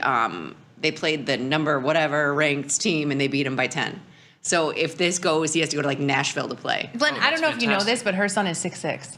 That's pretty tall. He's huge. That's awesome. Yeah. The one story I have about fraternity basketball is at Northwestern, which is. Were you on the fraternity basketball team? I was not, no, but I was playing basketball in our rec center or whatever. I go in, and one of the courts is just like, and Northwestern gym, usually not very crowded. I go, love the Northwestern gym. they're playing a basketball game, and there's no seating in there, but just lined along the walls are just all girls. And I was like, what on earth is going on? This is like the most, this was not on my bingo card at all. And it turned out they were having like 2 fraternities playing each other So the as a girls part all of came. some like pledge thing, and the sororities actually made it like a mandatory social Yeah, you gotta event as go. well. Yeah. So they're just all like sitting on the ground, like no one's actually watching, but it's so. JD I wonder if JD had the girls there last JD night. was telling me the place is packed, but a lot of the fraternities, maybe the sororities do too. They force like all the pledges to go watch. Exactly. So he's like, the stands are packed. So funny. Yeah. Fun. Miss college. Sounds like a blast. I don't miss college. I never really cared for it. Oh, I loved it. Interesting. I had a little too much fun. No such thing. No, yeah, but I'm glad JD's having a blast. Yeah, he's having a blast. He's having a blast. Yeah, I'm glad he's playing basketball again. It's Yeah. sad. It's kind of sad when sports are over with because I keep, there's, nothing to do. When sports, you can have continuous intramurals in college. Yeah, he will. Like But he never but has to you. stop. You're saying your Yeah, it's- viewing sports Yeah, is viewing over now? sports is over. Oh. Yeah. My mom still goes to like some high school games. I'm gonna go to all the I'm gonna go to the home games. I will not travel. My son's on like a men's league. My son is on a men's league softball league in the summer, and all of us old moms who used to watch them in high school go and watch their men's league. That's really funny. That's Yeah. awesome. Yeah. What a great time. It's funny. All right, Glenn, I don't know if you know this, but when you were on 2 weeks ago, the yen had been up 3 days in a row. He knows this. He sleeps and breathes. I know he knows where the No, yen. but I forgot about this. I know. Okay, so let's go in the platform and pull this up. So here I have USD JPY right up here, and here we have the chart. So when you came on, Can we see the platform, please? if everyone can see the platform. 1 second, Jenny. Sure. Okay. So Why don't you describe it to us? so Green candles I don't know everywhere. if you remember Fire. the trend. It was like the yen is the trend is your friend with the yen, Yep. and so the yen was up 3 days in a row. Mm-hmm. And typically contrarians would say let's short it, and per your recommendation, we got long it. Then it had a move down for about 10 days. We sat in it. Now skyrocketing. And There you go. our good till cancel. Do we call it a GTC? Our profit Take profit hit. yeah. Very nice. Did it? How close? I mean, this was a wild move. This week we're up Yes. 4%, which for FX markets is incredible. That is I think it was like probably this day that we hit. Let's go to your history tab and we can see it. I mean, I don't think we were asking for much. I don't think we were asking for much, but And then date filter, go like 3 days, 3 days, sure. or maybe 7 days. Oh, I've got to move it down. Oh yeah. So where is Oh, it? there you. Yeah, 36. There you go. Yeah, so 3601. you got closed at 150.86. So you got a lot of that move. You 158.6. If I Yeah. go back to this Yeah, trade we got most page. of the move. We had an aggressive. We wanted. Oh, we were Yeah. like, I mean, oh, 150. Yeah, we got filled up here. Yeah, it was so- that day. So I mean, by any realistic expectations, very reasonable take profit. This thing's just been ripping to no end. Yeah. So now what? Now what? It's funny you say that. We had, the impetus of this move over the weekend. Good word usage. Thank Hey, he went to Northwestern. And I'm wearing glasses, Yeah. so I got it. And look at him. Of my vernacular, if you will. So over the weekend we had a gap higher due to an incoming prime minister in Japan. Oh, yeah. Who favors Heavy metal. Apology. Yeah. Oh, heavy metal music. Heavy metal music. We're not talking about the gold and silver. We're talking about heavy metal music. When I heard that, I was like, what? Yeah, awesome headline. Yeah, but she just recently took the stand, whatever stand that was, and said she is not outright, in favor of a weaker yen. Is already aware of how much speculation has, gone into her stance as it pertains to the currency. She laughed at the question and said, this is not. Then she turned up the radio.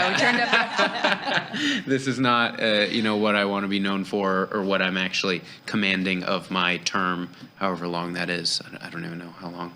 I don't know. So it is interesting, but we're seeing an overpowering U.S. dollar narrative.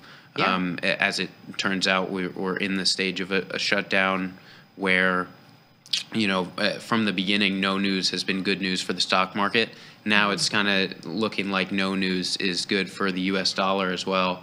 Not too much going on. We had a Fed Chair Powell's speech this morning, but it ended up being just a... Oh, that's when this boost turned.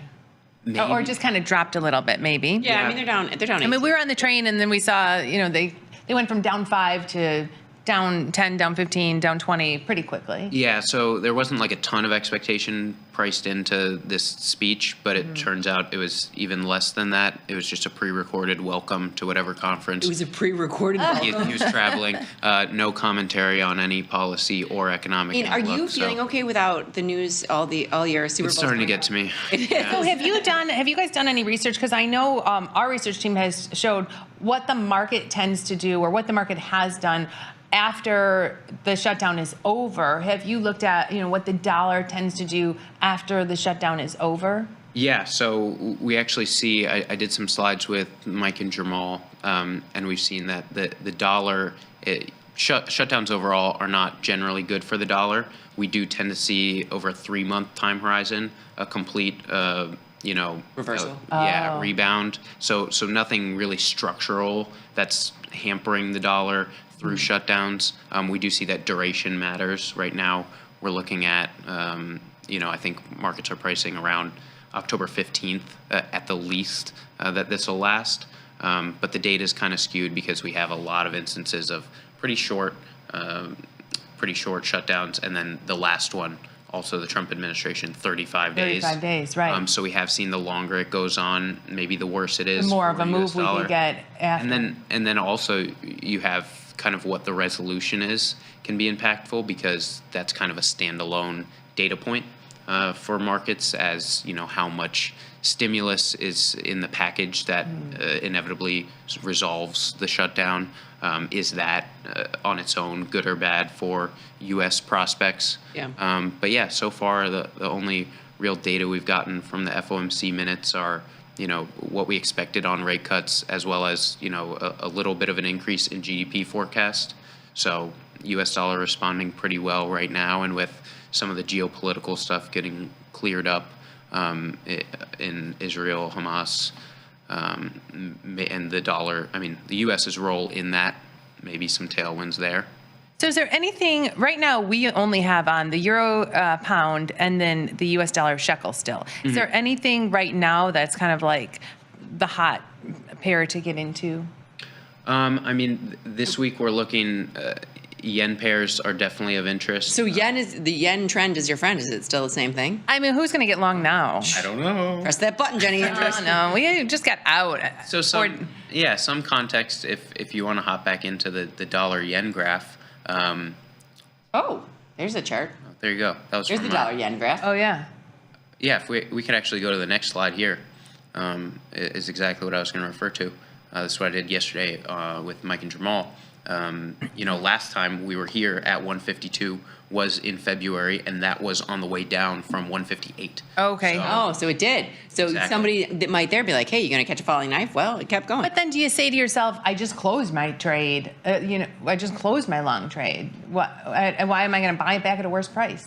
Well, it also factors in, how did you close it? For you guys, it was on a take profit that you kind of thought was lofty. Now, with the information that you have, categorically, that might be different. We're in a different environment. We're no longer in a range where your profit target was the top of that range.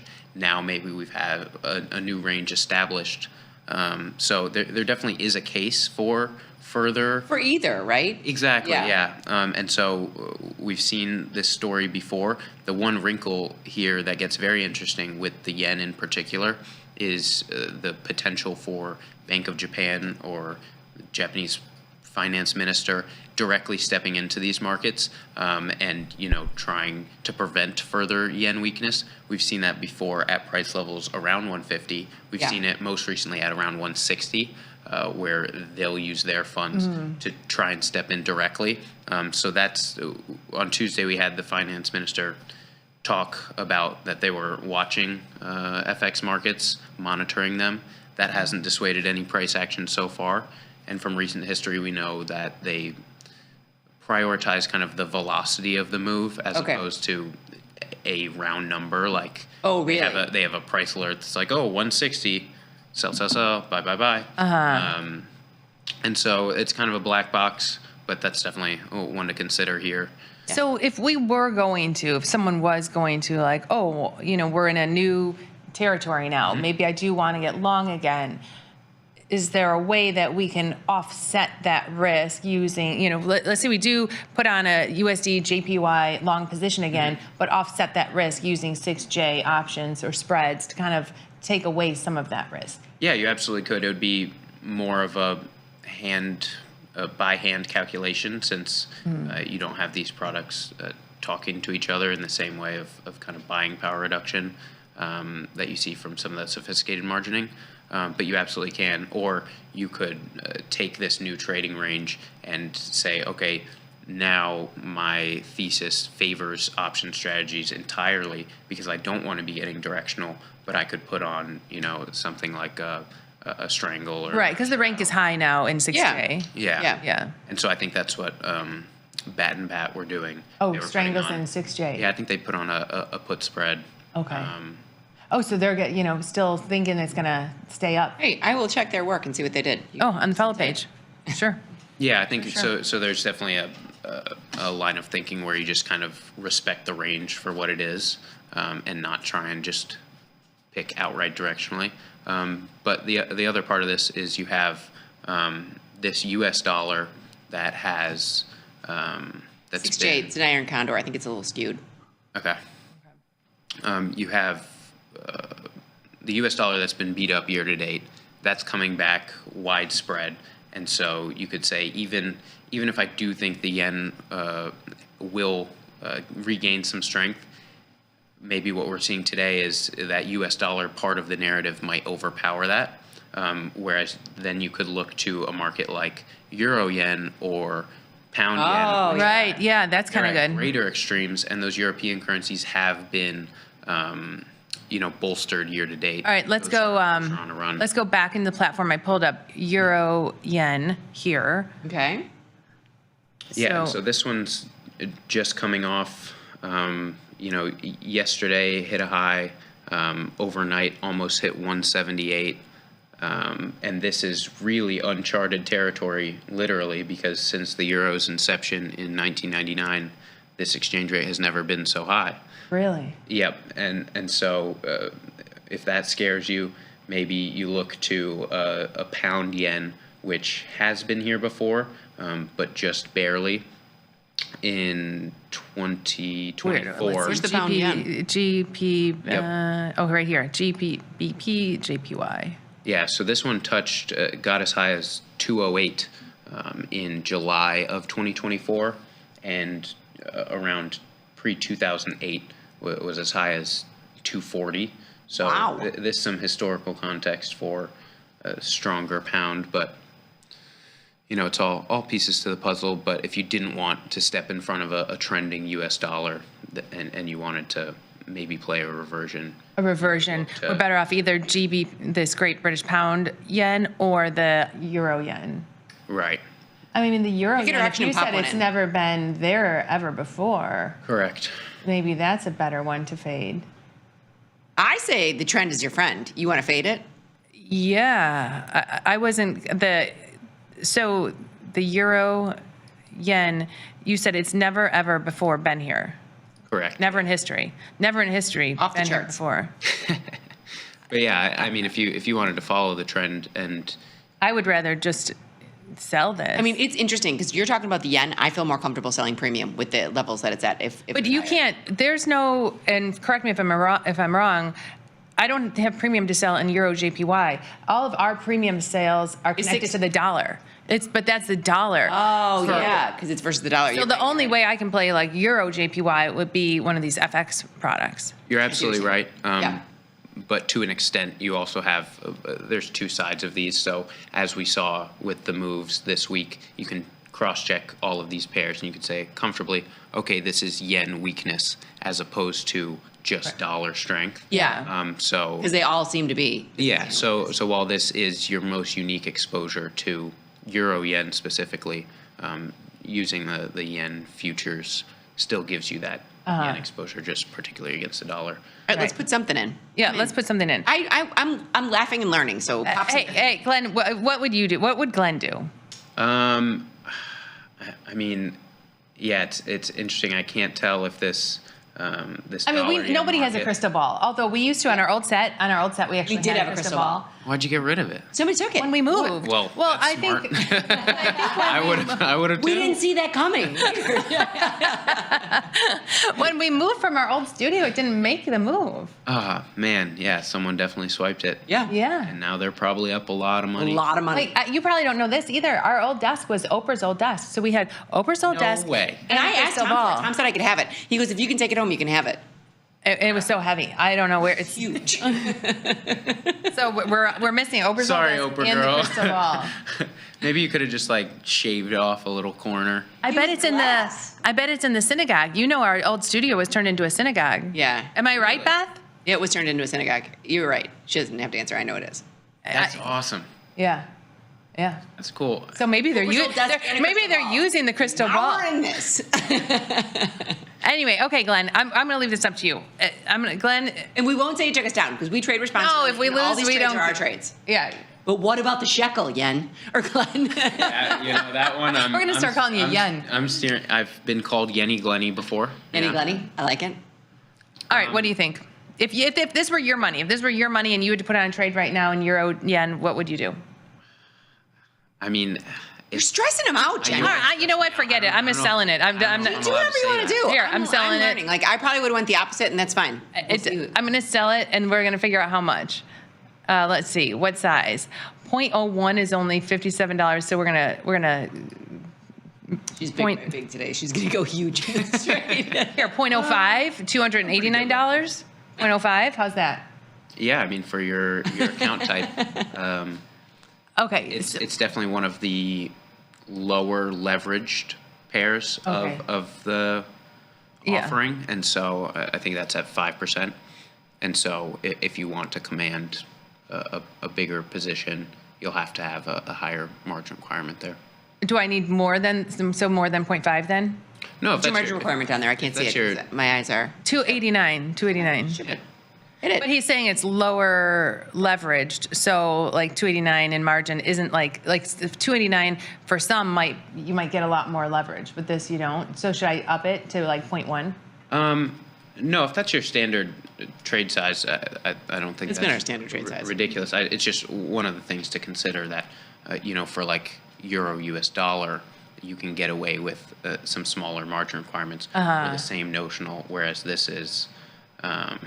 Okay, so let's say like 230, so it's commanding a contract of roughly 46. Notional 885,000 yen. And that's roughly $4,600. So it's not that much. But let's say we go from 177 to 175. How much could we make? What does it say the yen per pip is? The yen per pip is 50 yen per pip. So if it goes down two full, that wouldn't be two full. 50 yen is around 33 cents.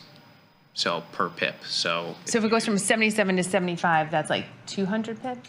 Correct. 200 pips times 35 cents? Exactly. So $60.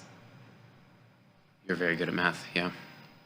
That was good. I was that told quick. there'd be no math. I know that was quick. All right. Well, Yeah, you're absolutely right. I'm gonna increase the size. If we goes. This is another thing to consider is what you're trying to do here is effectively call the top, right? Yeah, that's true. That's what she's trying to do. And so there's also merit, I think, to a strategy where you go into this,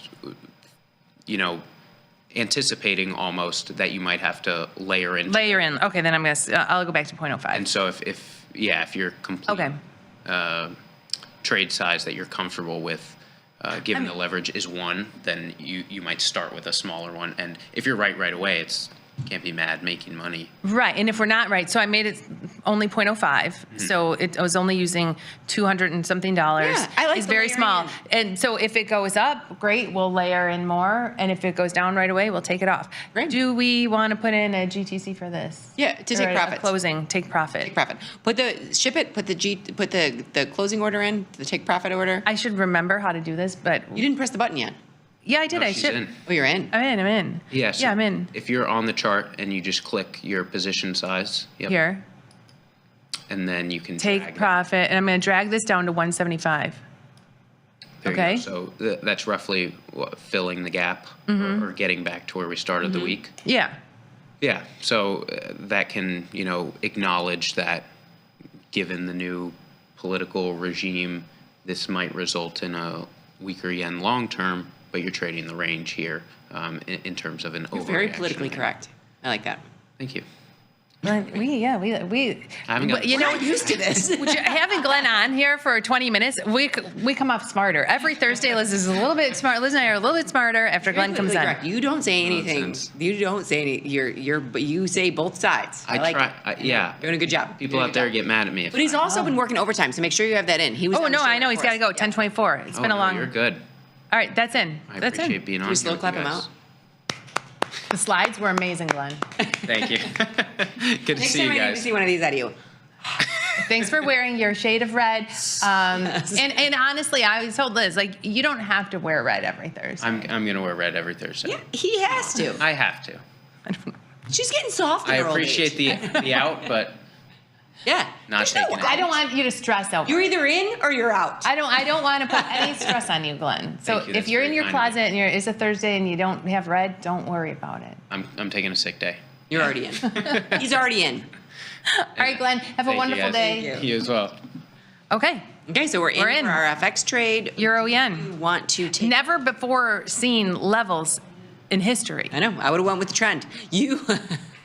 Not with never before seen levels in history. The lady who loves. What is this? Heavy metal. I don't know what you were doing. Okay, there's some things we want to take off. Let's pop in the platform. There's not a lot to take off, but IREN we put on yesterday. This might be the only thing I see to take off. Okay. We put on IREN yesterday, and I know we have a lot more profit potential. It was a buffer, so there's still $824 left to make, but we made $135 overnight. So maybe we take it off? Yeah, let's take it off. I mean, honestly, we're trading a lot. We're taking a lot off. I mean, we're going to be wax on, wax off. Right. Again, if we had unlimited capital in this account and didn't have to have so many trades on in a small account. That's hard. We have so many trades in a small account. We take things off quickly. Yeah. Personally, if I had this on, I might not be taking it off yet. Yeah, but you know what, though? It's fine. It's fine on today. I know we put on 2 bearish trades yesterday. One was the SPY calendar. That is, I mean, it's going in the right direction, but it's not doing much for us. Okay, so we're out of IREN, and let me push that out. Activity today. Sure. Not bad. I mean, we never would have even looked at it if we didn't get it on. No. What do we get it on? What's your assumption? You pushed it out? Mm-hmm. Okay, I was just going to do that too. So you're going to do that side. That's good. Now, I told you I saw DraftKings up a lot. We want to take a look at Webull. We want to take a look at. Oh yeah, there's. We were selling puts this morning on the train in in a few things. Mm-hmm. We'll take a look. I don't know what Serve and happened. Webull. Serve and Webull. But DraftKings last night when I went to bed, I opened my account, looked at my account. DraftKings was up a lot last night. I didn't see it up. At bedtime, unless the markets were super wide. Time was bedtime. I went to bed at 10:20. 10:20. Finished Black Rabbit. Thank God. That was the worst series I've ever seen. Tony loves it. Because it takes place where he grew up. I hated it. You did? I thought it was terrible. So I love Jason Bateman. I do too, and I still hated it. Really? You know what I love? Chief of War with Jason Momoa. Now that's a good series. Did it come full circle? It was the dumbest series I've ever. I felt like I wasted I don't know how many episodes it was. 9. I felt like I wasted 9 hours of my life. Really? Couldn't stand it. The whole thing. I never cared for any character. Like you never had. Like I just thought. To me, I like them both, but I thought it was the biggest waste of my time. Oh. But I had to finish. Once you start, you got to finish. Yeah. I started it. I played like the only reason you won't like it. Questions. I played like a wee bit of it, and then I went back to Only Murders in the Building. Yeah. I will tell you what's great is Chief of War. Is it? It's so good. Mm-hmm. So good. But you have to not mind subtitles. It's subtitles? They speak a lot Hawaiian. Oh. Probably 50% Hawaiian. I like a good comedy. Chief of War does not sound like a comedy. It's really good. Okay, so anyway, when I went to bed at 10:20, I also heard there's lots of butts in it. Well, they're Hawaiian. They're in their outfits. Like if you go to a luau, they're dressed like the men in the luau. So lots of heinies. I don't know, but it's a good series. It's well done. Unlike Black Rabbit, I don't know how those two committed to that. And even Laura Linney, she was one of the producers. Like they had a good director. Director. They had a good crew. So it's not like Ozarks. No, I just thought I thought the people in it were so dumb. You're like, how could you be this dumb? Oh, really? Yeah. Okay. So, yeah, why was DraftKings up in the middle of the night? I have no idea. I did not see it. So that's interesting. I'm going to try to look at news and draft. Something that had news that we don't have, but let's get into, is SERV, Serve Robotics. It's up 250 today, up 18%, which is a lot, but it's not too late. It's not too late to get into this little. Serve Robotics is one of the. You found this searching for how to invest in those little. No, you found this. I have a different robot company. Okay, so I wanted drones, those kind of drones, and you wanted the ones that like. We were just looking. We were just looking, like the little robots that serve food. Yeah. Which ones are public? Which ones aren't? Yes. This is one that I think that is public, and they made a deal with DoorDash. So they made a deal with DoorDash. And it was just a conversation we had, like, how can we invest in those little robots that deliver food? Because you are on a college campus, I was on a college campus. We see these little robots everywhere delivering food. Yeah. So this is one of. What was the news you found in this? They just made a deal with DoorDash. That's a big deal. Yeah. So let me take a look. News, Serve. And that was this morning. Serve Robotics announces multi-year partnership with DoorDash. Yeah, that's great. Yeah. Yeah. I think that's pretty good. So, and wait till you see this. Wait till you see the premium here. $16 product, 15 put, $2.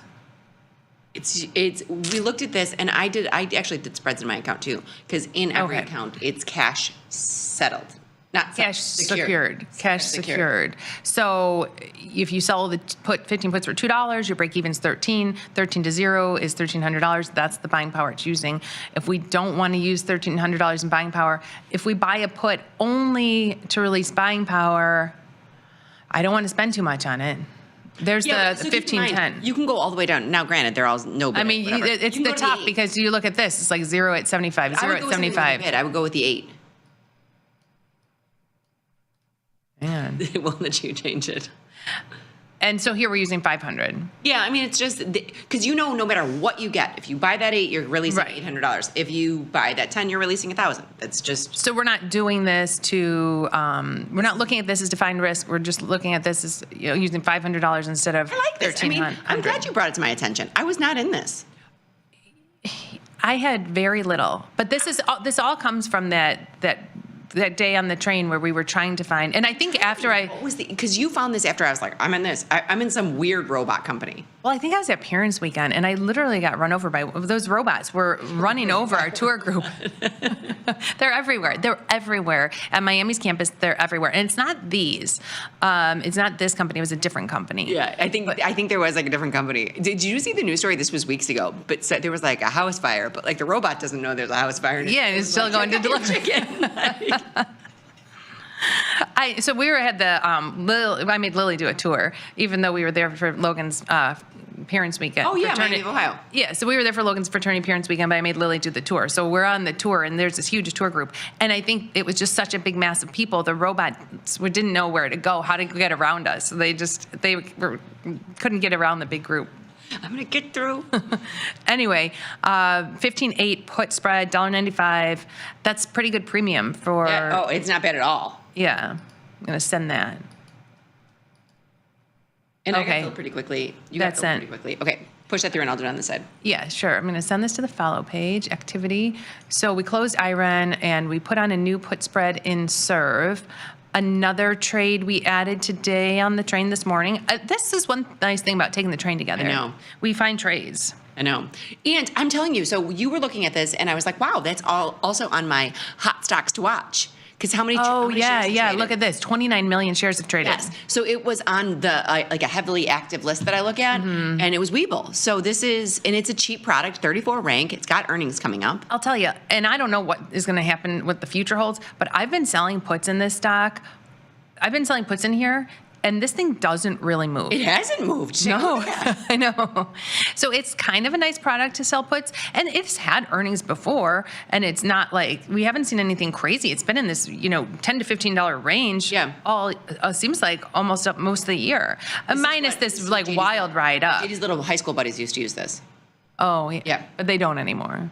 No, because now they're in that other weird futures zinging situation. Oh yeah. All right, so you look at, we just saw serve, $16 puts, we're using $1,300. Here, 12 and a half puts, we're getting the same thing for $2, and it's using $200. I know. This is a number I can wrap my brain around. Mm-hmm. I like this. It's funny because, and you're all the way out in November, which is great. I don't mind going through earnings. The funny thing is, on the train, I said to Liz, I go, how many, because we were both selling this. I'm like, look at these. They only uses $200. I'm like, how many of these did you do? And Liz did 5 times more than me. And I was like, what the heck? And you're like, it only uses $200. I'm like, all right, tick, tick, tick, tick, tick. Yep. But again, here's the risk. Here's the risk.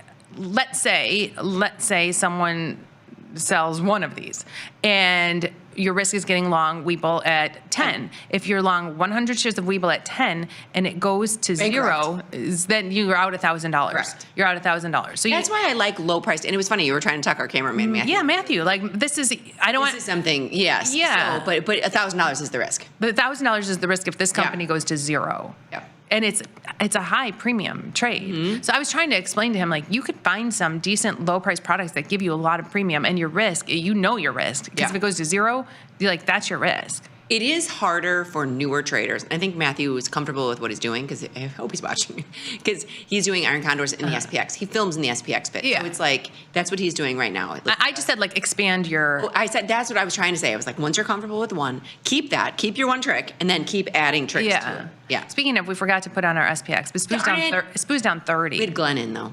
SPOO's down 30, and... I freaked out this morning. I put on the put spread when we were down, 7. Yeah. And when we went down 15, I took it off for a loser. I sold a call spread when we were down 5, and then Liz is like, "What? You sold a call spread?" And I was like, "Fine, I'll add on the put spread." So then I had to sold a put spread. So the call spread is off because I had my GTC in for the call spread. The call spread's off. The put spread's still on, but it's all right. I'm on a SPX losing streak. So this will be like 30 days. Keep the dream alive. Keep my streak going. This will be day 3. Keep the dream alive. Okay, so 193 credit here, using 235. That's really good. And we don't know if this is going to be a winning trade. A bull could be 5 after earnings. Who knows? But it just is a lot of premium for a low amount of buying power. And it is interesting because it hasn't really moved. And this is one of them that I've had my son trading. Because like think of JD's account, $200 to make $190. Pretty good. If he takes 200, think about this. Like if he took $200 and bought a stock with $200, how high does that stock have to go for him to make $190? Do you know what he put in his account the other day? Take a look at this, because I think I should. I have complete and total control. I should take it out of his account and put it all in Webull. he went into net and he bought shares. Yeah, and it's expensive. So yeah, and that's I think the biggest thing to explain to these kids. Somebody in his fraternity told him to buy it. Cloudflare. Yeah. Okay. It's a $218 product. So if he bought 2 shares. He bought 10. But let's do apples to apples, right? Like compared to that one Webull put. That one Webull put uses. To your point, if you bought 2 shares, you're using $300 for 2 shares. Yeah, $300 for 2 shares, and in order to make $200 on this, it'd have to go up to. It'd have to go up $100. Yeah, this stock would have to go to $318 to make $200. Instead, he could use $200, sell a put in Webull, and make $200. I'm gonna clip this and send it to him, Jenny, because if the mom says it, it doesn't mean anything. But if you say it, he's like, whatever, I like this. That's just when you find these low price products and sell the puts in there, and then explain to them, you want to buy this stock. Like Logan always wanted to buy TTWO or some of the $250 stock. How high does this stock need to go for you to get as much money as you could get on these puts in these other products? Put it on right now, because I can. I'm putting it in. You can't stop me. You're putting it in his account? Yeah. The Webull puts. And are you going to take off net? Nope. I'm just going to leave it. Yeah, just leave net. Yeah, leave it. Leave it. See if we can get them filled. What time is it? 10:38. Okay. So what else? We've got plenty of time. Okay, I want to hop into Twitter too. I do think we missed some things yesterday, but that's okay. Yeah, hop into Twitter real quick. We've got. I'm double checking all my missed calls. Missed call. Just because my son is driving a carload of 7 kids right now. He piled 7 kids into the car heading to Michigan City. Yikes! I know. No bueno. I know, and it's so funny because I'll usually watch him on Live 360, and if they go over 75 miles an hour, the car turns into a race car. Do you know that? What do you mean it turns into a race car? Like on Live 360. Oh, I was like, why would it do that to him? I thought. So on Live 360, if you go over 75 miles an hour or something, the like little car that's moving turns into a race car. Oh. And then I'll call his girlfriend who's in the car, and I'll say, Sydney, tell Logan he's got to slow down. Careful, kids going to Michigan City. Keep an eye on your phone. I know. That's why I gotta. Okay, let's pop into Twitter if we can. I think. Yeah, let's go. If not, I can just read them. Oh, here we go. No, you're still not in. Any minute. Ash Finn's up first. Nice little day. Hold on, I don't see it yet. Let's pop into Twitter. Pop into Twitter, please, and we will take a look. Unless, there we go. Yeah, so Ash Finn's up first. Nice little one-day winner chicken dinner in Delta Airlines. Oh. We missed it. That's what I was going to tell you. Is I believe Delta and Pepsi were this morning. We were so busy in last call yesterday. I know we were. Hey, there's a secret guy roaming in. He's like a peeper in the corner. I don't even need to look to know who that is. Don't break your other arm. He's got a bum flipper. We'll just put it that way. So we've got, I think we did miss Delta and Pepsi, but we're not going to pop back and forth because I think they might be busy in master control. But so we're going to go to Eric, Blue Wackadoo. I wonder if Blue Wackadoo got out of his yesterday. Probably. It wasn't too bad. Well, because if my iron fly hit at some point in time, Eric probably got out. Maybe he did. Yeah, so that's good. I didn't get out of mine, but yesterday mine was just the iron fly, so it was very little risk. Yeah, Eric's back at it. He's got some different things in here. Take a look at. Yeah, look at that. Look at that image. I'm gonna click on it. Oh, because he's showing the green flag is like where we are, and that's where his trade is. So if he put it on this morning, we're a lot lower. So that's where we're trading. He needs the market up. He needs the market up. Yeah, I put it on 10 live call. It's definitely not an iron condor P&L, right? See, it's almost like a big lizard with a. I put on a 10 lot call spread and 1 6 lot iron condor. Oh, so he's got a call spread. He's got a call spread and an iron condor. Okay. Well, he needs a little pop. I could use a little pop in the market too. Just a little pop. Just a little bit. Just a smidge. I might take an SPX break. Three losing days in a row. JD is filled. He's going to love it. What do you think? He's going to love his Webull. 3 losing days in a row. If you have 3 losing days in a row, Would you take a break, or would you keep going thinking the fourth can't be a losing This day? is my personal opinion. Yeah. I think you're all over the place. I think you're very erratic with your SPX trades. Hey, I sold that call spread today. I never would have added the put spread on if you're like, you just sold a call spread? I was like, all right, I'll add on the put spread. You're like, you know what? I could do both sides and take 50 cents off or what? I was like, you just put on the iron fly. But you're all over the place. Sometimes you take a lot more risk, like where they're wider. Sometimes you're taking the iron fly. Sometimes, like, you brought it in and did the iron fly today on accident, and you did the iron fly yesterday. You're like a little erratic with it. Yeah, but you do like iron condor, iron fly, and then now you're doing put spread. But I'm so consistent with the put spreads. Like, I'm staying. So now you're not going to go back to the iron fly. I don't not maybe, but with the market moving the way that it has been, I want to stay consistent. Like, my goal when my P&L is reversed is consistency is the key. Consistency is the key. So I will say that, yes, I will change. Some days iron fly, some days iron condor, some days just the one side, depending on. And I think it hurts when you get hit on those iron condors because on the wider ones. Yeah. On the wider ones. Yeah. Yeah. But we're pulling for you, Blue Wackadoo. Okay, then next up we've got Frank the Great coming in with our, oh my God, that's so funny. Frank the Great's coming in with our economic calendars, and Wednesday's volume was in line with recent average levels. Okay. With calls leading puts, 17 to 10. It's always calls leading puts. I'm telling you, Jenny, our biggest thing that we discovered yesterday is what takes advantage of call skew. The buffer. The buffer. The buffer. It really did. Yeah, it really does. It really, really does. And then Jackie comes in. Liz and Jenny doing last call. I can watch Liz and Jenny the whole day. Yay, I love him. Yeah, that's sweet. That's sweet. Jack Tucker. And hopefully Jack was okay. Emailing with him. I love him. Oh, what was his short? Because we could see where SPX closed yesterday. What was it? This was yesterday. His short puts are the 67.25. 67.25. And we don't have to go on the platform, but yesterday SPX closed at 67.53. So where was his short calls? 67. This is a very small number. The calls were, it was up yesterday. I don't know. I was looking at the puts. 67.55. Wait. His short calls were the 67.50. Or the 55s. It depends on what. Both. And we closed at 67.53. Yeah. Yeah. So he's fine. He was all right. Yeah. Yeah. Did it again. Jack Tucker. Jack Tucker. That's the thing with the wide ones. You know, the wide ones where you risk more, they're higher probability, win 92% of the time. Yeah. But then if you have a loss, it's a big one. Yeah. Yeah. If we get that big of a wild move. But I mean, when you're doing it, the probabilities do play out. You know what I mean? The probabilities always play out. Okay. That's all we've got. Oh, we've got one more. Oh, Jack Tucker comes back in. 3 tranches. Here we go. For Red Shirt Thursday. Thanks, Jack.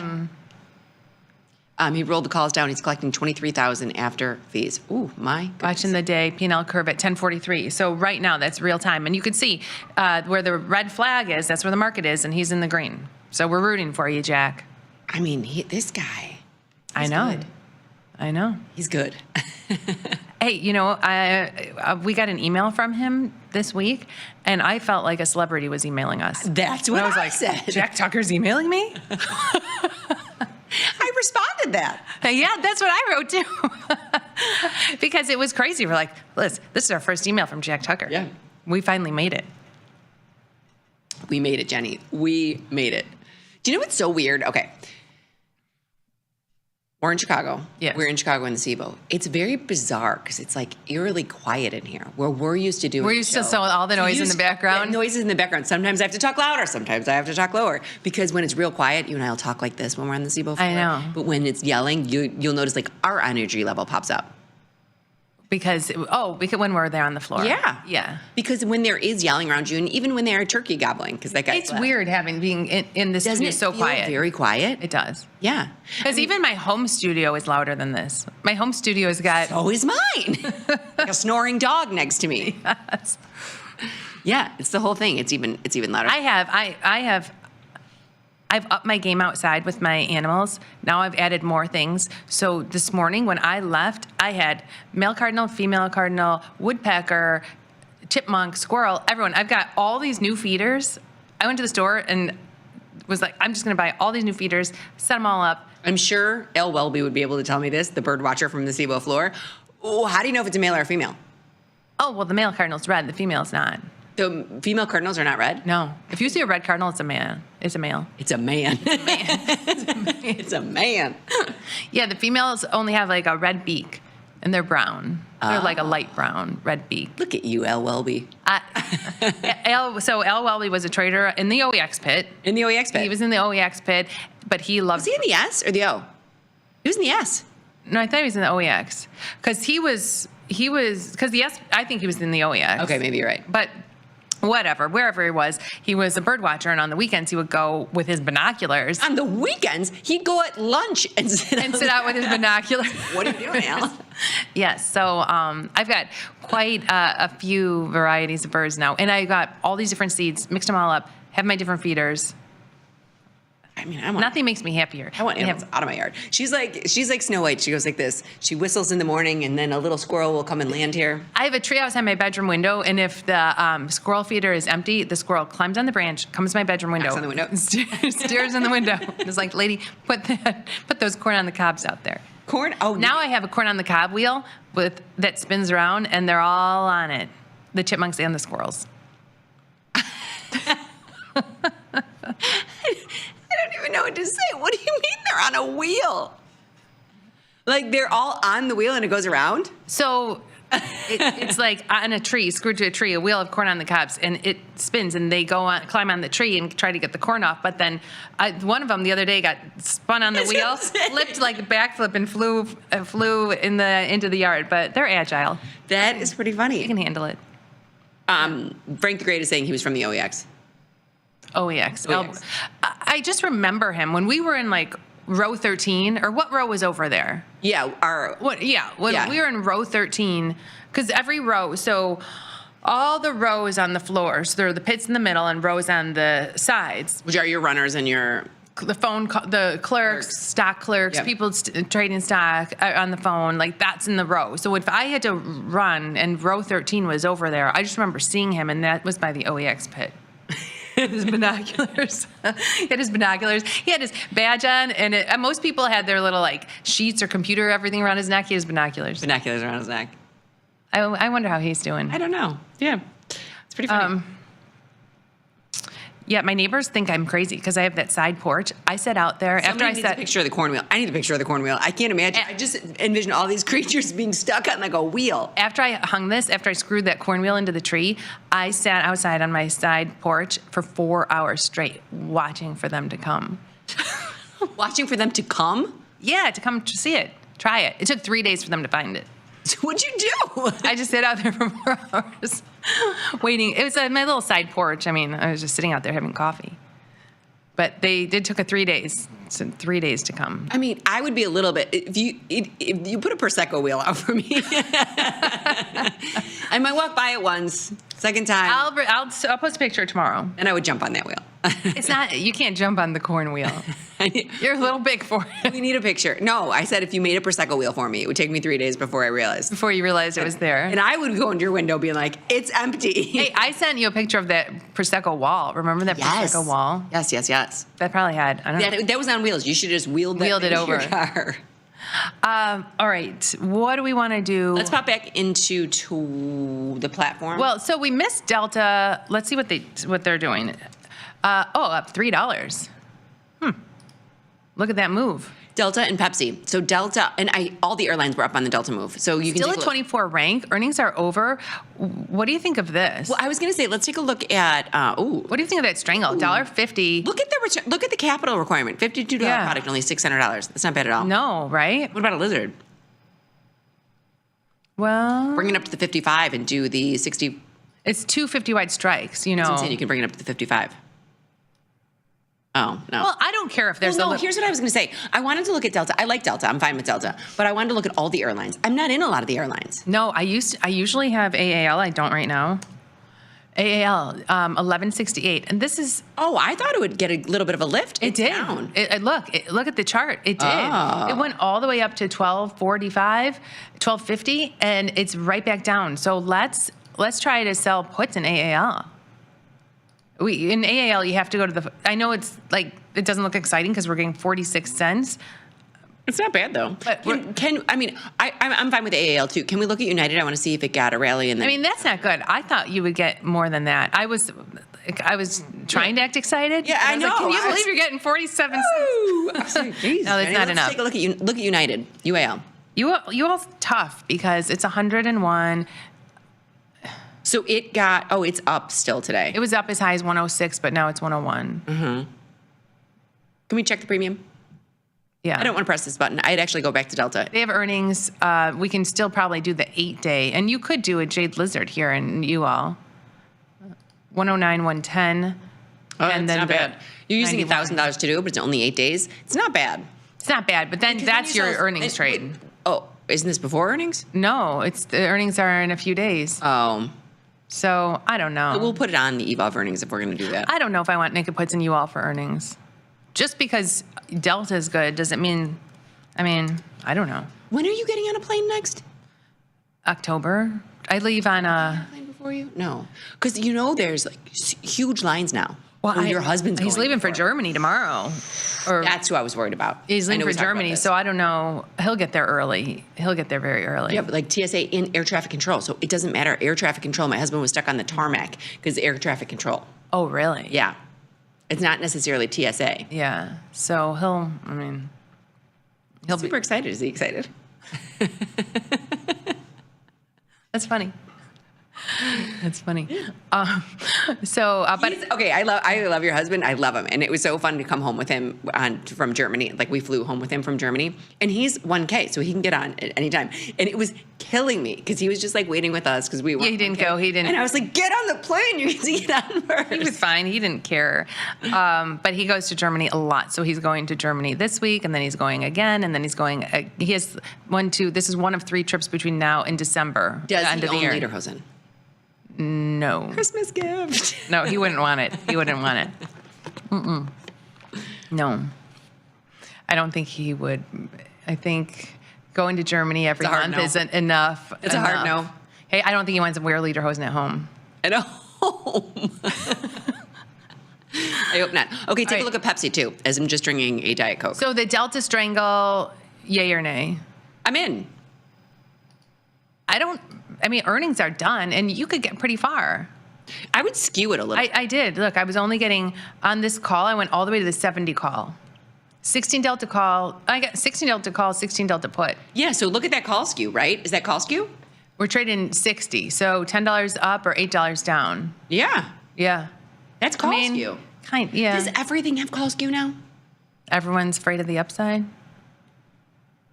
I don't know. What his... Here, hold on. I'm going to ship this 149. And I'm going to look at something like, does like Meta 726, and let me just go, I'm going to go $25 down. So I'm going to go to $700, $28. So it's I'm going to go 25 and then $33. Yeah, they do. You call skew. Yeah. So it's the new thing. Call skew instead of put skew. Welcome to the 2025. Yeah. 2025.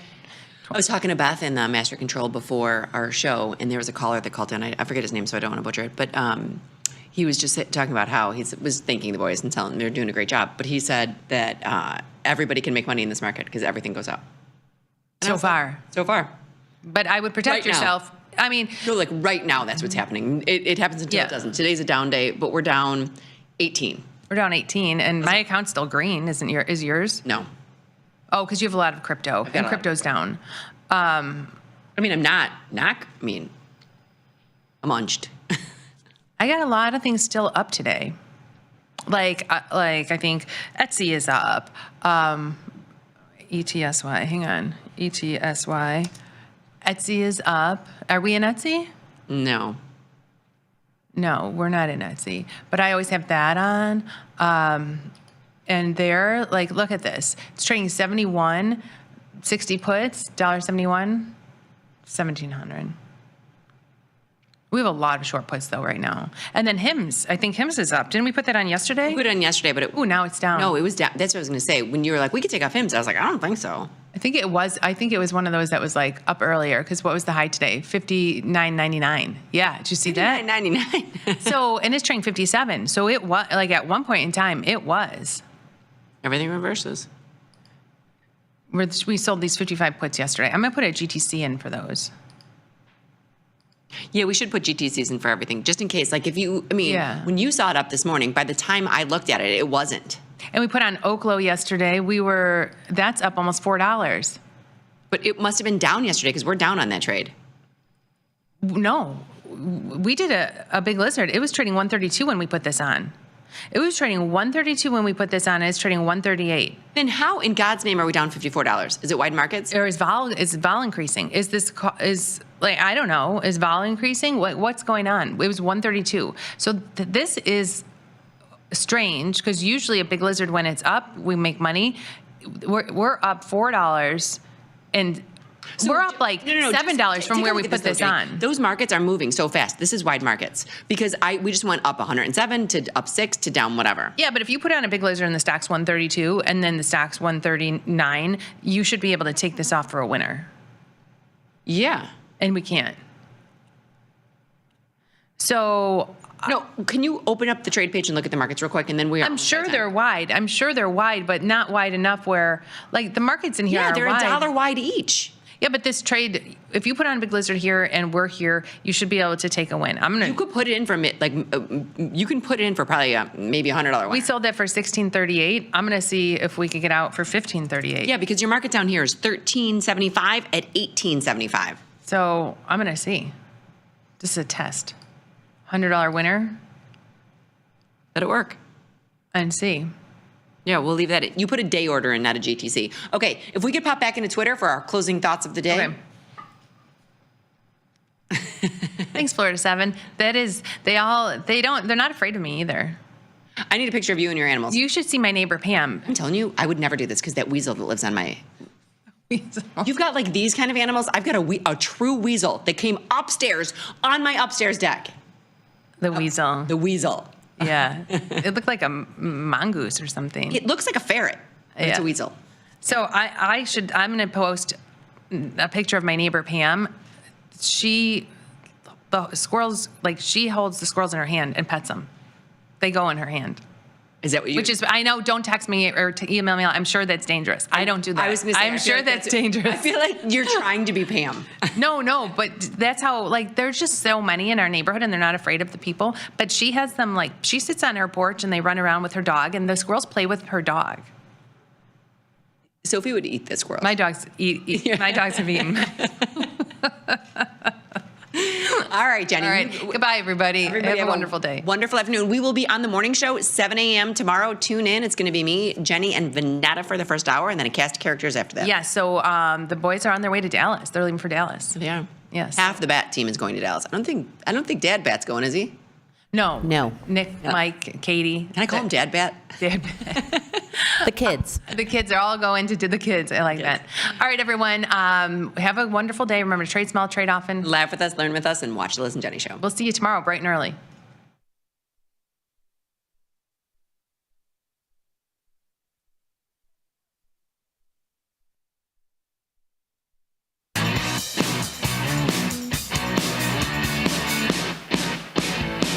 What's up, everyone? Welcome back to the show. My name is Mike. I'm here with Jamal and the one and only Zadie McGarrigus. Wizard Katie. Yeah, Wizard Katie. It is a beautiful day in Chicagoland. We got the dub yesterday thanks to your hat, which means we extend one more playoff game. Cubs play tonight, and it's going to be a chilly one. Could be interesting. Cold. Yeah. Ding on the bat. You hit it wrong. I mean, it's like golf. If you hit it wrong, you're getting the instant numb pinky. Yeah. No, full hand. Full hand? Yeah. All right. Yeah. Sure. But yeah, I'm excited for it. Interesting to see this market is a little bit red, kind of ominous. Ominous indeed. I mean, how long is it really going to stay red? Come on now. Well, I don't know. It'll be exemplified in my trade idea, which is not long. Not long. Yeah. How you doing? Good. How are you guys? Doing This great. is new. This is new, The yeah. trio has emerged. Has entered the villa. Yeah, and it's fun. It's been good, and you know we're keeping it that way. It's awesome though. Yeah. It's been a long time since I think you and I have done a show together, but I was just thinking the same thing. I know, but also at the same time, you know, we were on the road all last year together too, so it also feels like obviously very familiar as well. For sure. But it's good for us to kind of, you know, shake things up a little bit. For sure. With a new trade idea. Got the chat popping off. I was just thinking earlier. I was thinking about that we hadn't been on something in a while, and then it dawned on me. I think this was literally the only show that I had not been on a whole entire network. Really? I think so. And now you're the headliner. I think I've been on every show. I think. Yeah. I think it's possible. Good stuff. Love it. I'm excited. Hey, you just never know when you're gonna get clapped. You know what I mean? I need that validation in my life, honestly. It is nice. Could use it. The soft clap. Yeah. Even when I just wake up in the morning, somebody just clapping, like, you did it, step one. Well, I think you know this, but when I was in college, my alarm clock for waking up was "Don't You Forget About Me," the Breakfast song. Oh, really? Breakfast Club song. Because I love 80s music, and Yeah. that song was just like, this is just it's like the best 80s song that I'll wake up and feel great. And sure enough, I was chipper when that was happening. Listen, that is awesome. You struck a chord. Like, I mean, 80s music. Look, you're speaking to me right now. There's no question. There's I a lot don't of really use like a ringtone for my alarm though. Anymore. No, now mine is just pure hell. It's the. Oh, so you still have like a sound though. Yeah. See, I just use like the vibration on the watch. That's enough That works. to get me up. I'd be scared. That might you are make a me light pee or something. sleeper. I don't know. Yeah. Vibration on the wrist might make me pee or something. I feel like I don't know what it would do. Just I really like don't. dropping a warm. Oh, you guys are gonna think I'm bowl of crazy. water. I use an alarm clock that basically makes me do math. So like, yeah. What do you mean? I mean, it'll be like turn it off? Yeah, it'll be like 35 times 5 plus 29. You know, like, and so it makes my brain wake up, and like I can't go to sleep. And then you're doing the like, please excuse my dear Aunt Sally of like Oh, yeah. trying to figure out the order of operations and which should solve the equation. I've gotten pretty good at those. Like, I mean, I can do them pretty quick now. Nah, couldn't be me. You get used to it. You get used to it, right? You thought in the beginning that you wouldn't be able to price up spreads, but now look how easy it is. That's true. That's true. Maybe that'll be what I start to add to my morning ritual instead of doom scrolling Instagram and playing the mini crossword on New York Times. There you go. Alarmy. See, Big Deal Donuts so knows exactly what I'm talking about. Alarmy is what I use. That's correct. Alarmy. Yeah. Okay, I've never heard of it before. Interesting. Very nice. I'll check it out. Yeah. Well, speaking of checking stuff out, we got some fresh promotions. We got Indeed. some shows coming up. Yes, tastytrade.com/moneymatch pinned to the top of the YouTube chat. If you want to join us there, just head over to the Tasty Live YouTube channel. 30-day commission-free trading. 1% cash match on any and all deposits in that 30-day window. Up to 2K. Up to 2K. Scan that QR code, get all the information. But yeah, I've said it time and time again. It's a promotion that leans towards active traders for sure. So if you're like a 0-day SPX trader and you want to check us out, that is a great way to try it for sure. Should we check and see if she knows? Do you know what the QR stands for in QR code? Oh gosh, quantitative reasoning. That's a good answer. You guys said the same thing, like quantit. You want another try? QWERTY. Nope. It is a QU word. Say it. Quality. QUI. Quality. Reassurance. It's more like speed, the QUI word. Quick. Yep. Reference. Close. Yeah, response. Quick response. The more you know. Yeah. Who would have thought that a QR code would result in a quicker response? Right. I love that. Mind blowing. But yeah, valid now until the end of November, so don't sleep on this one. Yep. And speaking of sleeping, also don't sleep on the live event coming up this weekend. Big D. The big Dallas will be down yonder. You know what I like? You guys are similar to me in this way because we've traveled. You guys like to do things to take in the city a little bit, whether it's before or after. So what's the deal this time? What are you doing? Oh man, we've got a stacked agenda. Stacked. Yeah. So Friday night, going to the rodeo.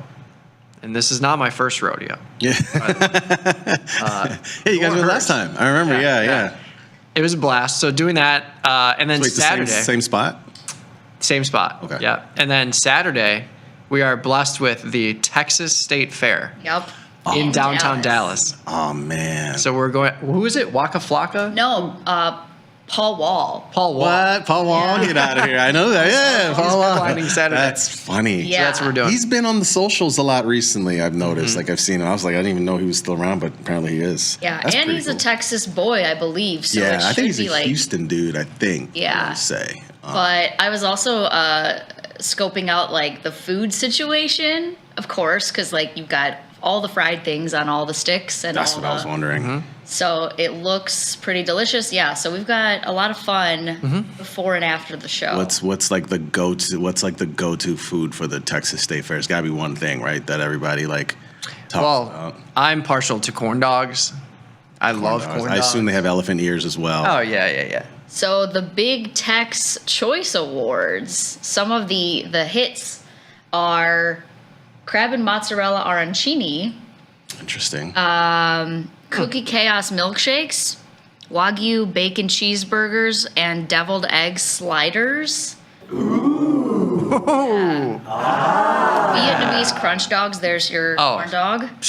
I gotta say, none of those sound like fat enough. They don't sound like fat boy enough. You know what I mean? Like I was expecting a little more of that. Honestly, I mean, I really was. That's what fairs are about. That's what state fairs are about. It's like going to get fat, man. Yeah. Texas toast a la mode. That looks pretty dense. Yeah, and the alcoholic beverages look like sugar in a cup. So I'm sure one or two of them will be pretty good. There it is. Lovely. Yeah, so still time to come to Dallas. Sunday night show. Yep. Skip the football game. Whoa. Or watch it on your phone while you're learning about trading. I wouldn't be mad about that. Yeah. I'd respect that decision. Yeah, we won't turn you away if you need to kind of like look at your phone while you're absorbing our content. But yeah, Sunday, October 12th, Dallas at the Kessler Theater. Join us live. Nice. Fun time. Grand old time. San Diego next month too. So don't miss that one as well. Yep. And I just looked. You guys are fine. The Cowboys play earlier in the day, so that was as long as you're not going up against the Cowboys. That was the first thing we checked. We're like, wait, Sunday night, please don't be a Sunday night game for the Cowboys. You're good. So yeah, hopefully they can get a dub. Everyone will be in good spirits. Yeah. And we'll go on from there. Awesome. But yes, join us on the YouTube channel. We'll pop over to your trade ideas questions in just a little bit. Quick market update. E-minis down 20, NASDAQ down 65, Bitcoin down 2,000. If we look at the futures list, biggest percentage change move is Ethereum to the downside. The 2-year seeing another big mover to the downside today. Silver, Bitcoin, Natty Gas. Natty Gas. I saw you might have a Natty Gas trade in there. May or may not. Gold also. Everything else kind of within 1%. To the upside, volatility. Wow. Volatility and HG, copper futures leading the way to the upside. And, you know, we haven't really seen a sell-off that's sustained for more than a couple of hours. So seeing a little bit of a boost in volatility there. Yeah, I was going to say, I'm saying we're green at 3 o'clock. Wow. That'd be great for my position that I'm putting on. I'd be fine with that. This is quickly becoming one of my most favorite market environments that I've seen in a while. I mean, again, Mike and I've talked about it ad nauseum, but like the amount of different things that you can do in this market, the amount of diverse trades that you can put on, I think maybe 2021, I feel like might be the last time you were able to do that. Not in 2023. I mean, not in 2022 for sure. Maybe some of 2023. Last year was all about just the election, and we were just waiting on it, and just it was like a lot of confusing things happening. This market's pretty fun. I mean, it really is. Yeah, I'd agree. My trade idea today, too, I mean, albeit still in my typical wheelhouse, is slightly different than what I normally do, too. So I totally agree with you that started to broaden some things out. I feel like it has been kind of fun, too. Just there's been a couple more things that have been like me in nature. So I can appreciate some of those little engagement plays and or things that typically don't come onto my radar that I'm now looking at. As you know, Nick had me in my degenerate crisp trade. Yeah. Covered that thing. Yeah. Proud of that one. I mean, look at that. Yeah. Costco recovering, Mikey. Oh, you love to see it. Costco, nice little gap higher. Yeah. I'm going to take a green scratch if we get a couple more points up here. Because I did not adjust mine the way you adjusted yours. Fair. Yeah, I mean, it's a nice recovery for sure. And that's the beautiful thing about longer term trades. Like I've had this on for 2 weeks and I still have 43 days left in the long option for this semi-calendar diagonal spread here. Also have on this Oracle position, the 320 calendar. I actually looked at closing this and then I looked at the details. I've got 8 days left in the 320 strike short call that's trading for $600. So I'm not going to close this until next week because even if we stay right here, this option is going to go to zero next Friday. And this long option at 320, 43 days out is absolutely not going to go to zero. So this could turn from an 80-cent winner to a $500 winner just on a flat move here. So I'm going to lean on that one. And then UNH doing the same thing. I've got the 400, 420. UNH seeing a nice recovery from the lows. They've got earnings on October 28th. I believe the DOJ hearing's on November 4th, if I'm not mistaken. Maybe there's some more implied volatility baked into this. We'll have to see when earnings fall off, but pretty sure it's November 4th. So there could be a lot of movement in UNH over the next couple of weeks. And I've already hedged this position. I've got it down to 390 in terms of cost basis. It's trading for 760, but this is another one that could be a really big winner if we get a continued rally here. Yeah, let's pop over to the slides. Yep. Let's get these trade ideas out in the open, October 9th. So we're talking about, how long this little sell-off here is going to last. Looks like we're seeing a little bit in the market right now. I'm on board with that. I'm buying the dip here. I don't think there's anything too substantial that is telling me that I should play for more downside moves. If you look at volatility futures, yes, they're up a little bit, but 20 cents is really nothing. If you look at the VIX, we're up 40 cents, which is nothing. Still in the 16 handle, so you just put the kiss of death on us. I mean, whatever. Any red day that's like this without a change in volatility, I'm just gonna lean into it. I'm still doing it in a defined risk way. Yeah. But I went and I looked at the watch list. So how I found this trade is I went to the NASDAQ 100 watch list, and I sorted from lowest to highest mover.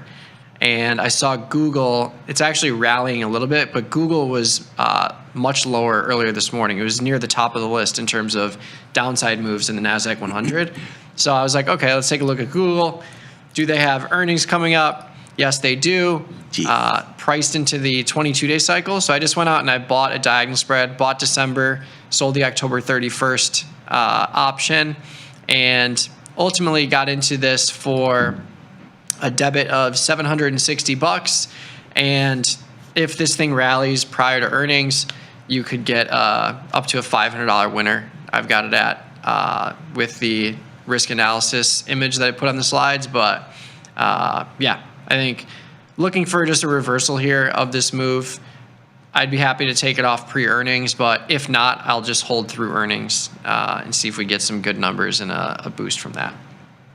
Okay. Nice. Yeah, is there some news in there today? I don't know what it was. I actually saw some news that seemed like it was positive for Google, but yet stock dipped down. Not really sure what it was, but I think it's a good buy. Yeah, I just think we've seen this before. Volatility is not going to creep up unless we get a much bigger move to the downside, and until that happens, I think we see a general movement up and to the right for a lot of these big name stocks. So that's what I'm playing for. Dig it. What you got for us, Jamal? Let's see. I have a trade in ETH, and you probably sort of could telegraph this based on when we had a convo with Ryan the other day. We were looking at those cryptos, and we were looking at, obviously, that was the day I think Bitcoin was kind of back on highs, but it's the idea stems from the fact that Ether was kind of, I think when we looked at it on a ratio between Ether and Bitcoin, Ether's kind of underperforming some. So my thought process is to just ride some ETH with a zebra, and let's see if these things can not only get back to highs, but maybe, just maybe, there's a situation where the little brother starts to outpace a little bit, kind of like we've seen with silver and gold. So that's kind of the thought process. Yeah, sure, max profit is unlimited, but truth be told, you always want to think about these things in terms of where is the next stop that the stock could go to. So I just look at 40, and I like the gain potentially at 40 if it gets up there. That's kind of where I think. I don't think that I'm going to make unlimited money on this trade. I think that maybe at some point stock gets to 40, and then we close it out. But only $570 right here for this thing. Pretty cheap. I like it. I like it. Yeah, the straight up zebra gives you that unlimited profit potential. If you wanted to cap your profit potential and reduce cost basis, you could do a similar trade, like going to the 30 December call, selling, like you said, the 40, if that's where you think it's going. You could do a 30-40 diagonal for 440. Yep. Similar risk profile up to 40. So yeah, plenty of implied volatility there, plenty of leverage, whether you're using a zebra or diagonal spread. So. And ETH is down 5% today. So if you wanted to play an upside move, you're getting a 5% discount from yesterday. Yep. Love it. Cool. I just got filled at 576. Cool. I'm going to do the diagonal spreads, and we can compare and contrast the P&L on it. But I just got it filled at 441. 10 points wide. There you go. Beautiful. And that's a good point, too, like the idea of comparing and contrasting. Because I thought about that recently. There's a trade that I had on, and it's in my long-term account. But I often look at really like a lot of upside plays. I've gotten fond of zebras more recently. What I used to do actually a lot is the opposite of a zebra, which is sort of selling, say in the money, selling one in the money, and then buying two either at the money or upside, right? So then on a call spread, obviously it's a back ratio and it can fly that way, but that's a different type of risk profile. Usually that involves a little bit of margin, which is usually the difference between the two strikes. And so I've kind of done a lot of that analysis, really, like analyzing what trade do I want to do, how I want it to look, right? Whether it's a zebra, whether it's a back ratio call spread, or whether it's a diagonal. I think it's a good exercise to do all the time. Yeah, totally agree. And also like talking about shaking it up and stuff like that, because I was like curious, what is the correlation of this, ETF relative to any other equity positions I may or may not have? And I love like that we've got that rolling, I think it's a 60 or 90-day correlation on the Tasty Trade platform. It's at 0.1 right now.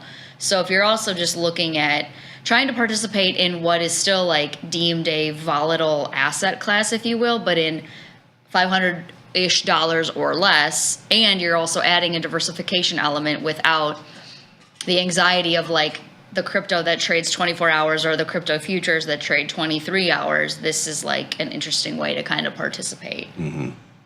Checks a lot of boxes is what I'm trying to say. True. A little ramble. All right, I don't have much of a justification for my trade other than that I needed some energy exposure, and we are kind of entering, some seasonality with natural gas. Had to pull out the puffer jacket today. The blood is thin. I am a baby, I know. It was 49 when I left the house today, so I feel okay about it. You did not. The puffer jacket? Not like a huge one, like one of those Uniqlo, like light ones. Yeah. So I wear a bomber jacket. Yeah. So similar idea. Yeah. But, natural gas isn't trading at its lows necessarily, but not far off of them, I would say. So I thought originally about, doing something maybe with a broken wing butterfly or something like that. Natural gas is interesting because I feel like this is one where we oftentimes see kind of the call skew demonstrated here. So it was kind of frankly tough for me to find like a put side broken wing butterfly to kind of work with. So instead I went more of like the synthetic jade lizard route / dynamic width iron condor, if you will, where I have no upside risk. So as you can kind of see by my screen grab here, it looks pretty much like an iron condor, except the fact that because I collected a credit wider than my more narrow spread, I don't like lose anything if it blows past my call spread. Mm-hmm. So I've got the 345, 325 put spread, the 460, 465, so very, very narrow. call spread. And you can see I've almost encompassed the expected move over the next 45, 46 days or so of this trade. Not a lot to do in terms of like downside defense unless I were to take that 460 call and, you know, buy that in and roll that short down. And then of course I would change my risk to the upside. But collected about, you know, 510 here, and I'd be happy with $200 from this thing if we see a little bit of volatility contraction in natural gas. I like it. Yeah. I like it. Yeah. And this is another one too where the futures options are pretty liquid, especially during US trading hours. I'll say that. Maybe not as much in like the overnight hours. But you can find something in here that is suitable if you're particular about your price and entry. We've talked about UNG and how just like the drag on that product makes it kind of tougher to trade, I feel like. At least, and then with futures options too, you kind of get some more of that like pure market exposure as well. Definitely. I absolutely hate UNG. Like I will never trade that thing ever again. And even worse is getting the K1 statements in the mail. I'm so annoyed when I get those things. I do not enjoy and trade. I'd rather just trade. And for the longest time, I probably did trade UNG because I was a little scared to trade natural gas, even though I traded so many different things. And I think that's something that Tasty has done for me, helped me understand the product a little bit more, that being natural gas, and finding a multitude of ways of trading it. Yeah, for sure. There's also a mini natural gas. It's either a quarter of the size or the fifth of the size, that QG contract, if you wanted just more static exposure, but the major contract is too much for you. Yeah, I think it's QG is a quarter of the size, and then MNG is 1/10 the size, I believe. Yeah. Right. Yeah. So a couple different ways to scale in and out as you look to maybe add this to your portfolio. And speaking of the correlation feature on Tasty, so UNG, which is the corresponding ETF for natural gas relative to SPY, a negative 0.33 correlation. Anything between like a negative 0.4 and a positive 0.4, I think we would all agree is considered pretty uncorrelated. So another diversification play if you want it. I like it. I like it. I like it. Natural gas is like the honey badger. It don't care. It don't care what else is going on in the market. It has its own, marches to the beat of its own drum. Yeah. Totally. I put on a short call spread 2 days ago, but I'm going to, into this sell-off, I'm going to leg into your put spread. Okay. So just throwing on the other side of this, the 345, 335 brings you below where we've been trading recently. Yeah, and if you do like the dollar sign natural gas, that allows you to kind of see like the longer term performance of natural gas in its entirety and not just the December Z5 contract. So like I was saying, like not necessarily at its lows per se, and we've seen how this thing can be defying logic in some instances. But that said, I didn't mind adding a little bit of semi-bullish delta here. Yeah. Neutral bullish. We'll pop it on. I'd pop it on, but I've had this strangle on for like maybe a week. It was like immediate winner, and it's still been winning. I have the 325-10 strangle on. I don't know why I keep talking about it so much because I feel like I might jinx it. This thing has been awesome. I mean, if both of them are like 14 delta options, I am not touching a thing. There you go. Like, I am not touching a thing. Yeah, I can respect that. Love it. Just keep letting theta work in your favor. Yeah. We love theta. Speaking of theta, how's our Tasty FX positions doing? Ooh. Whoa, whoa. Euro yen, up $10, one click close, done. There you go. British pound yen, 26 buckaroos. That'll buy you like a small cheval burger. Yeah. Well, I'm now in a position where I'm going to be holding this one for a long time. The dollar CAD short. Not a fan of this P&L here, but we're offsetting with other winners for sure. Well, you must be happy about this yen move ahead of your trip. Couldn't be happier. It's going to make everything just very affordable. I mean, Japan's already very cheap relative to the dollar, but now We're reaching a whole new threshold here. Nice. I think I did that one on the show with you all at the tail end of September. Obviously, now it's out of the money. It was a long call spread, so nothing to really do there in terms of management. I've had a couple of people ask me about it, but nothing to do. Debit spread. Don't look now, but the dollar's up 4 days in a row. 4 days in a row. Yeah, we were talking about this yesterday on overtime. Like, it's getting some boost for sure, but it could also be the slide in the yen relative to the dollar. Like the yen dollar, this is sliding, which is going to boost your dollar overall. But yeah, volatile currency markets the last like 6 months. It's been fun. Yeah, I mean, we haven't seen that kind of move 4 days in a row. We haven't seen that since the end of July and the beginning of August. Yeah. Should we get to some chat questions? Please. Cool.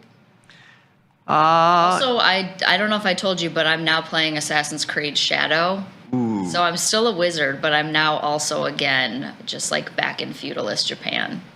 Dark wizard. Yeah, that's a solid game. I just got one of those not too long ago, but I haven't even played it yet. I'm still like so many, but those were always pretty sweet. Those Assassin's Creeds, those were pretty dope. This one was a little slow to start, but I think it's starting to kind of open up and I'm understanding the story a little bit better. I will report back, but H. Montero in the chat loves to know what video games I'm playing, so I feel behooved to share with everybody where I am in my gaming journey at any given time. Love it. Have you noticed that spot silver prices have been trading above silver futures for the past 2 days? The difference is $2 now. I'm annoyed as I'm long the silver future and not spot. Not something I have necessarily paid super close attention to. I have on a Zebra in SLV that I've had on forever. It's expiring in 8 days. Nothing to do about it, but... Yeah, I was thinking maybe if there was backwardation in silver futures, but I'm not seeing that. Yeah, I mean, it's definitely a reflection of the velocity of the move we've seen, one way or another. But yeah, interesting to see. Decent sell-off today. Opened at 46, back down to 44. Silver futures, similar story, except they opened lower than where we're at in silver spot. What's this gold-silver ratio right now? Great question. Yeah, what is it right now? I mean, I assume below 100. So like 85. Yeah, we're at essentially annual highs. Long gold, short silver. If you flip it, lows. Yeah, we're bouncing off of the extreme for the last couple months at least. Interesting. Okay. I mean, I've got both on. I'm short both. Nothing to do there. I was just curious to see relative. Yeah. Where we were at. Yeah, I'm short gold as of the other day, and it's looking good right now.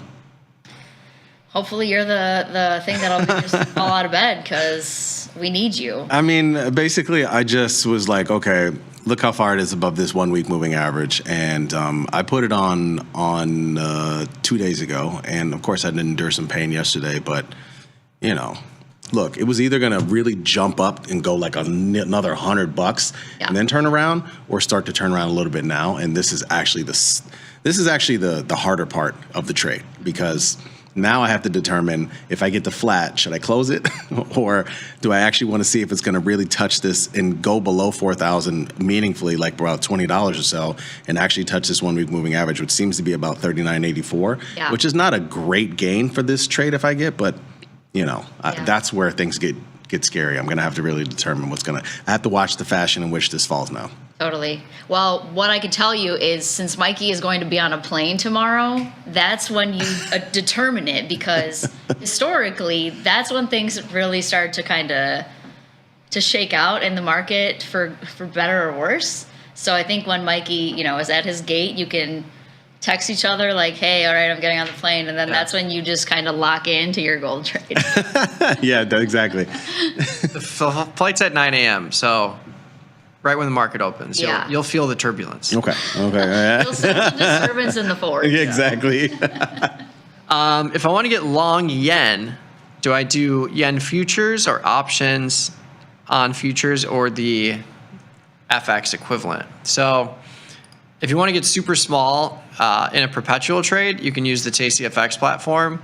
You can do the dollar yen pair. You can do a non-dollar pair if you want to get more granular. But if you're looking at 6J specifically, the nice thing about the current time frame is that the December and November options for 6J both settle to the Z contract.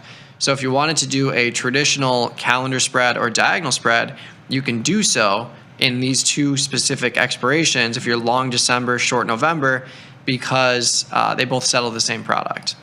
So that's an interesting way to get long if you wanted to. Just going to throw up this example here. The 675 is $250 in risk.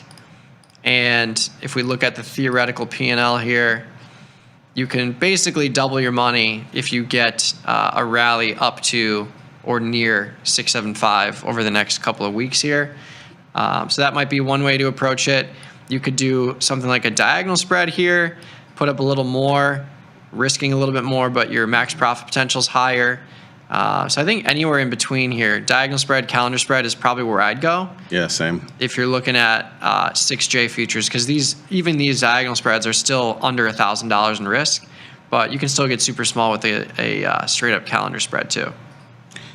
I know some people like, and I'm just checking, I mean, you traded in forever. Is it FXY? I mean, that's also an ETF. I don't really love those. Personally, like Mikey said, I would probably just go with 6J.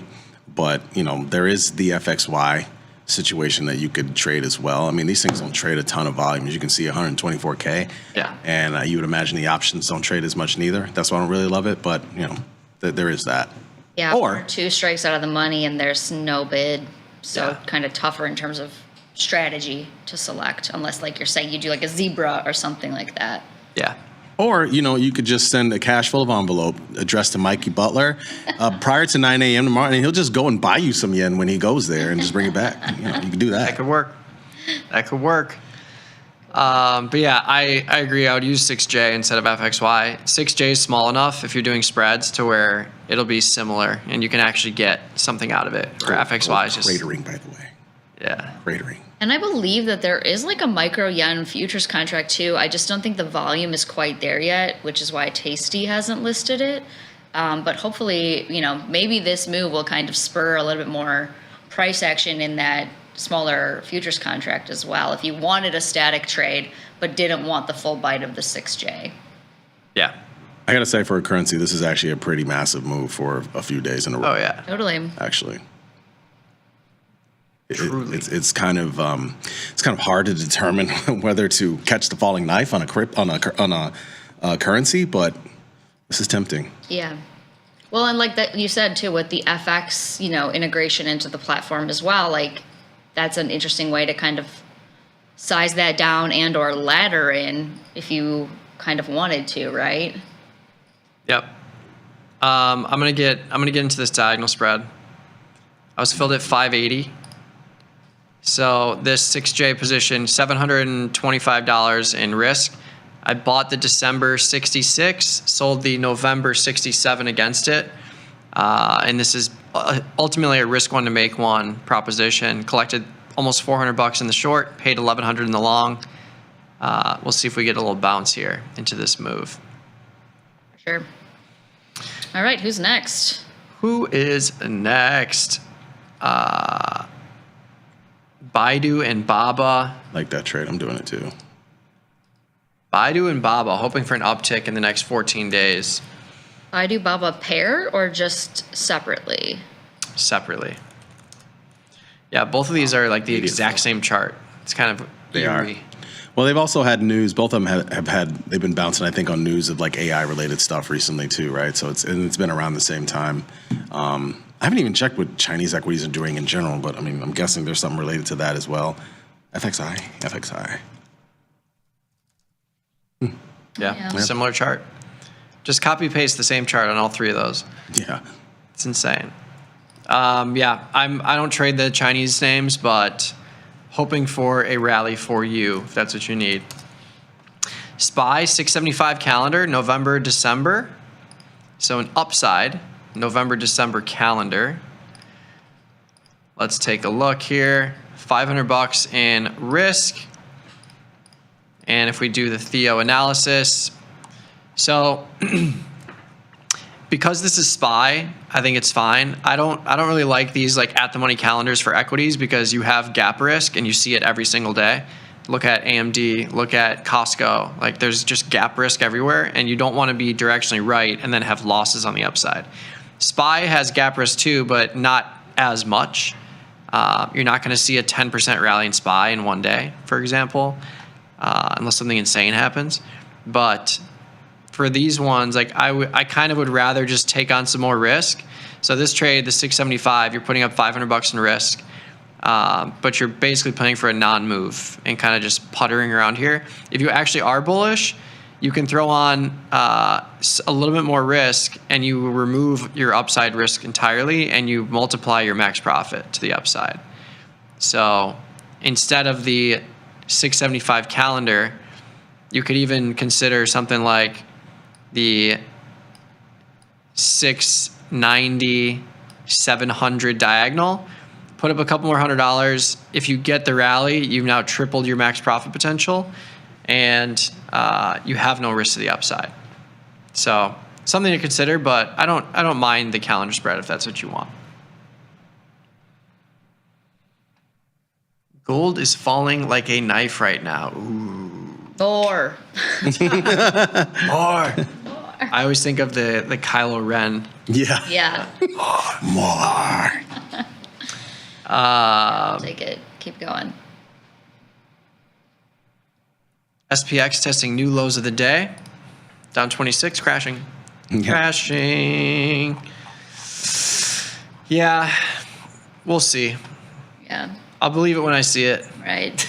Yeah, right. Bitcoin, though. Bitcoin and Ethereum, big sell-off today.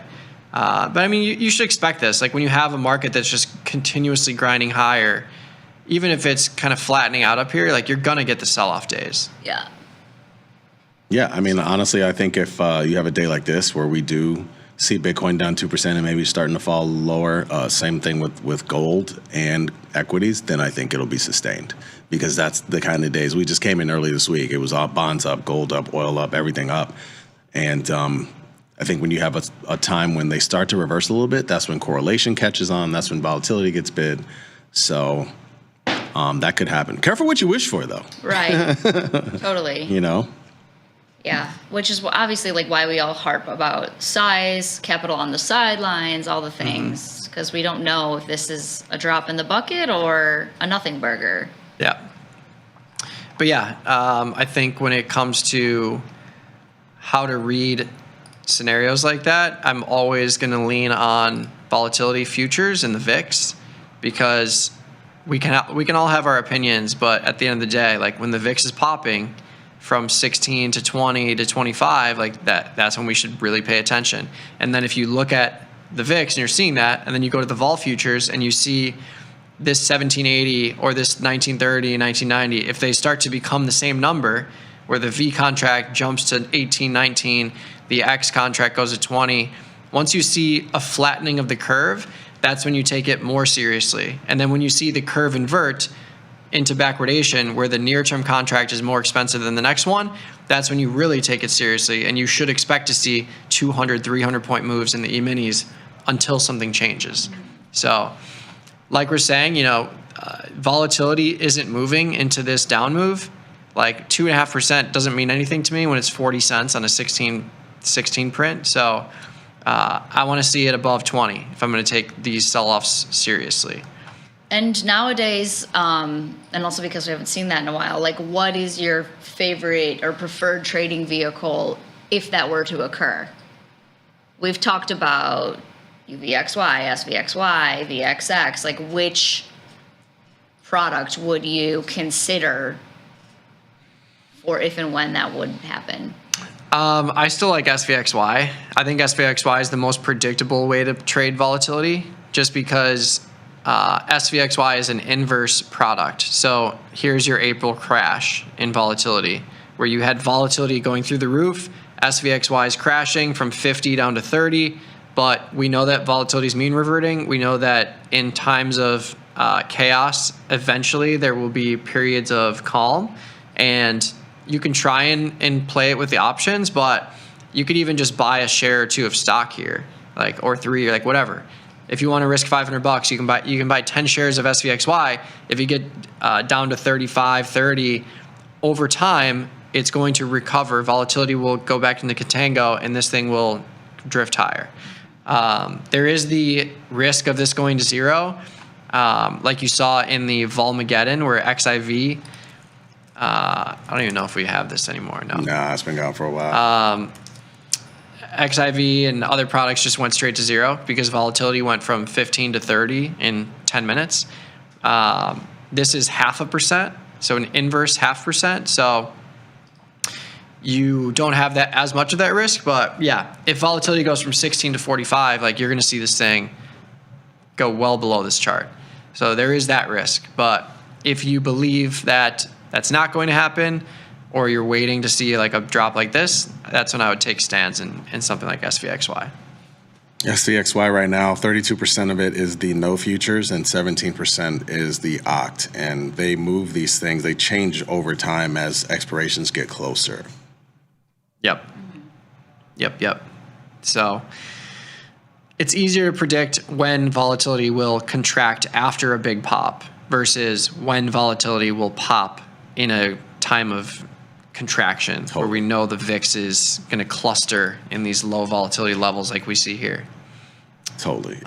People are always asking, how can I get on a VIX trade, right? And that's just hard, man. I mean, it's hard predicting the pops. But to Mikey's point, that's what makes SVXY really fascinating, because you can look, a historical vol is not going to remain that elevated for that long if we're in a situation where VIX gets to 30, and VIX is not going to stay elevated for that long. Unless it jumps higher, which, again, you're just taking a shot either way. Yeah.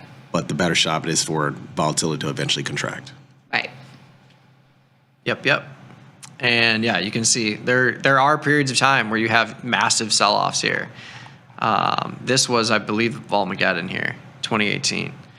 But it stayed alive. It was, yeah. And since then, you've had your healthier periods of volatility where you've got your big drops when volatility pops, and then over time it drifts higher. You get your big drop in 2020, volatility expands or contracts, you get this thing expanding to the upside. And then you have from 2022 to 2024, where we had that market rally, this thing went from 25 all the way to 60.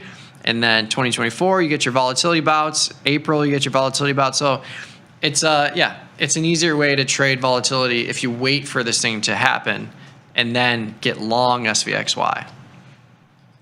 Easier to predict. I think that was a split, right? I feel like they might have split it on that one. I don't know if it ever actually traded 200. I can't remember. And they used to reverse split these a lot too, like not SVXY, but right, like VXX and all those, like that's happened as well. So yeah, SVXY split in 2012, and I only say that because I don't remember it actually trading 200 and change, but yeah, I'd be wrong. It's split a couple times. 2012, 2014, 2018, and 2024. Okay. But it's all been 2 to 1, 2 to 1, 1 to 4, 18. So that was a reverse split. So yeah, either way, if you wait for the pop, you can get long SVXY in a small way. To the YouTube chat's point, you have to be small enough to survive that pop in volatility. Absolutely. So another way to do it is like, if you have $500 that you want to risk, if SVXY is dropping, maybe you buy a couple shares, then you wait a day or two, buy a couple more, and you can get up to that. You can dollar cost average to your limit and play it that way. But yeah, it's the most predictive way to trade volatility, is just shorting it by way of a long position in SVXY. Couple more here. Want Netflix to hit 1250 to re-enter a short. Yeah, there you go. Nice little pop in Ned's Flicks. Yeah, I got a 1300 calendar call in here. Oct 24, short regular Oct. So I'm on the other side of you, Dan, is what I'm really trying to say here. Yeah, I mean, Netflix will be an interesting one. 100-point move priced in for earnings in the 2-week cycle. October 21st after the market closes. So pretty big expected move there, but it is a $1,200 stock. So not too crazy when you break it down to a percentage basis. But yeah, we'll definitely check this one out. It'll be a fun one to watch after the close on October 21st. The real question is, are we watching the new season of Witcher now that Henry Cavill's not in it? No. I've seen that one. You never seen it? I didn't even know there was a new season. It's coming out. Oh. It's not out yet, but it's with Liam Hemsworth replacing him. Oh, really? And not trying to poo-poo Liam, but Henry Cavill was made for that role. Yeah. So what are they? Yeah, I don't like that. I know. It's a tough one to watch. Yeah. But It's like Game of Thrones. Like they barely pulled that off when they swapped out Dario? Yeah. I was a big fan of Dario number 2. Okay. Dario number 1, Well, he's probably kicking himself because he had like a contract dispute. Like he wanted more money for his role, and they were like, no. And then Dario number 2 took over the role. Yeah. That's the same thing I heard about Nick Batista for Option Trading Concepts Live when the swap happened. I heard he wanted more money, and then they brought in somebody else. That's what I heard.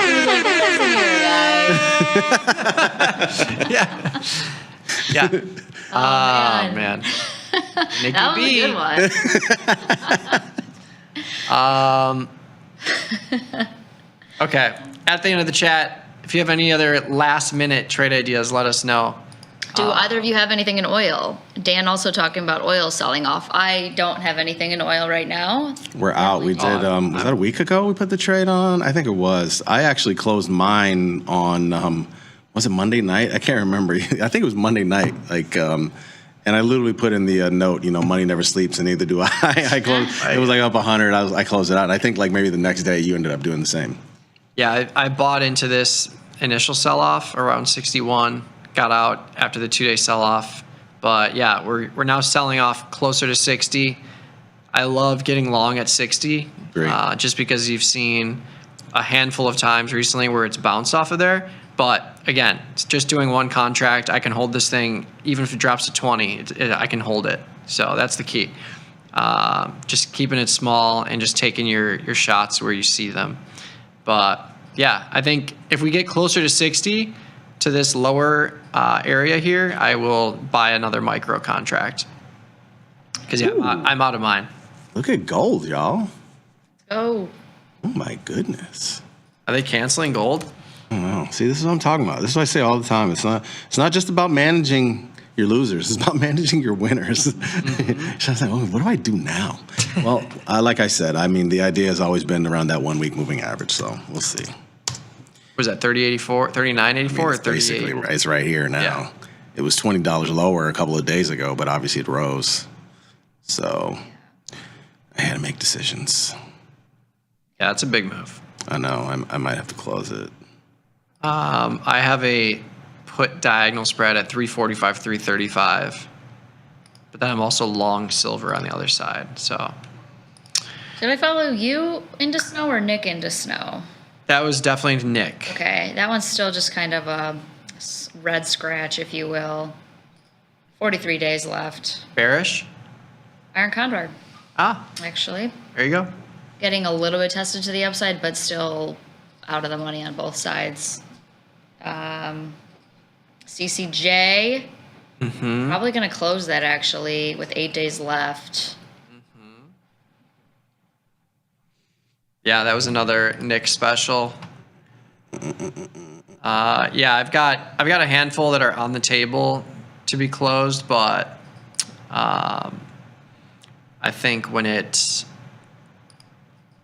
comes down to it, like I want to hold on to this Oracle position just because the 8-day has so much value left, and I want to hold on to the UNH position because that one I just believe is going to 400.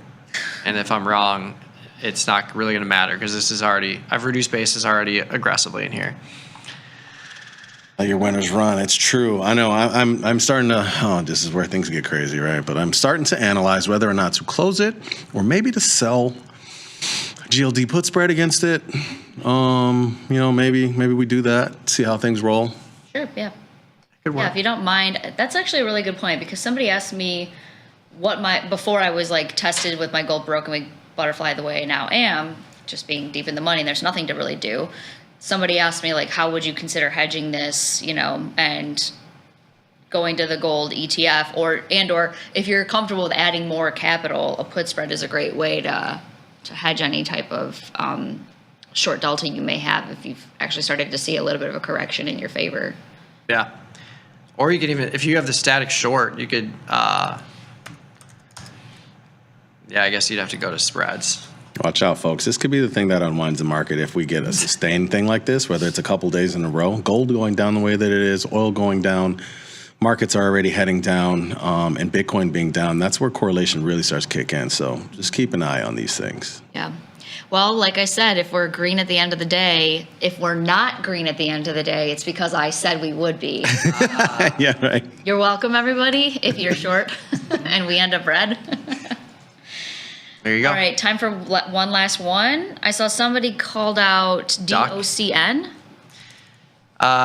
So this is Digital Ocean Holdings. These ones I don't personally trade. I mean, they have earnings coming up, projected to be November 3rd, but they don't have weekly options. So everything's just going to be lumped into this November monthly cycle. If you want to trade it, fine. I don't like the fact that it has strike limitations here and only up to 50. But yeah, I usually don't trade things that don't have weekly expirations because it tells you that there's not enough activity to open them. So this one I'm out on this one, but if you are trading it, I would say definitely defined risk just because it's an illiquid product. And that's pretty much it. Pretty much it. All right, last word. What are the football picks tonight? Well, I was talking about this with Gus, and then we realized it's a Saquon Barkley revenge game. So 2 touchdowns, over 100 scrimmage yards. That's what it is? Philly and Philly Giants. Yeah. Yeah, and where's the game? Oh, it's at New York. In New York. Boy. Yeah. Oh boy. Absolute Bright revenge game. lights. They're gonna give him 30 touches, and if they don't, I don't know what to tell you. Yeah, I think they will. For sure they probably will. There's a lot of debating going on in that team. Some people are talking about A.J. Brown possibly getting traded. I mean, I think Philly wins this game. I mean, New York's not very good, but I do like Jackson Dart, not gonna lie. I like Scadaboo too. Yeah, I like Scadaboo. He's a little, got a nice little psychopath. Yeah, he is. Yeah, I got to go with Philly here. And of course, especially after they lost to Denver, they're going to be coming out firing. But yeah, I love the revenge game narrative because in football specifically, the coaches are leaning into that, and the betting markets are not necessarily reflecting that. So, like Stephon Diggs the other night, New England versus the Bills, he had like 10 targets, 150 yards. It was clear as day. So I think it's going to be the same thing here. So there you go. That insight. Yeah. All right. Well, we're gonna pull up my degenerate account after the show. Perfect. After we eat some chicken. If you guys want to see anything in future episodes, just tweet at us. I'm at Trader Katie. Mike is at Trader Mikey B. Jamal at Jamal Chandler. Good luck. Good trading. Let's go eat some chicken. Peace. Peace.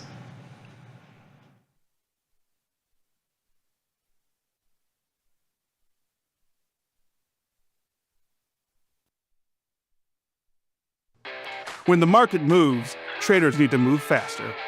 Tasty Trade Active Trader Tool offers full depth of market visibility, one-click order entry, and instant position management so traders can react in real time. While others charge for professional tools, Tasty Trade provides them for free. Opportunity can move fast. Seize it with Active Trader. Try it now on Tasty Trade.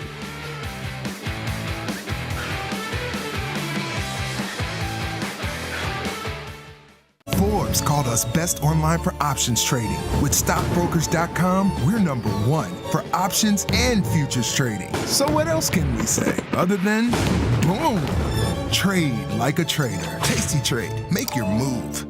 Global markets never sleep. Explore them with Forex. Now available on Tasty Trade. Get in on over 80 Forex pairs, 24 hours a day, 5 days a week, with the Forex platform that adapts to your style and speed. FX marks the spot. Trade it on Tasty Trade.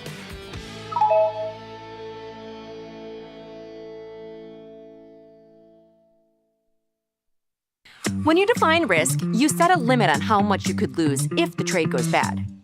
If you have a small account, you might not be so interested in selling naked options. You'd use up much more buying power, and the risk is undefined. Defining risk, though, controls how much you can lose if the trade goes sour, and it gives you back some of that sweet, sweet buying power. We can define risk by combining options into certain strategies. The short put vertical spread is the simplest one. Selling this put sets your max profit with the credit, and the long put at the lower strike blocks off the risk where you want it. And if you're more neutral than this, you can throw on a vertical call spread to make it an iron condor. The only downside to defining a risk is that it lowers both your max profit and your probability of profit. That little compromise might mean you rest easier, though, and a good night's sleep is priceless. So see, we can define risk when we use more than one option at a time. Pretty simple.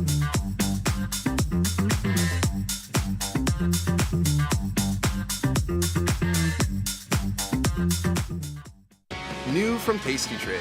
Unlock 30 days commission-free trading, plus a 1% cash match on all qualifying deposits when you open and fund a new Tasty Trade account. The Money Match event starts now, exclusive to new Tasty Trade customers. Hi, my name is Liz Deerking. The beautiful brunette next to me is...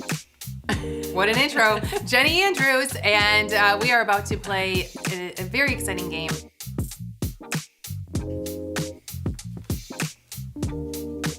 No. Hold on. No, you're wrong.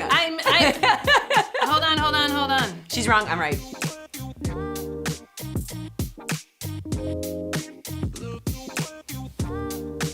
High school party. High school kind of. Yeah, because it wasn't in school.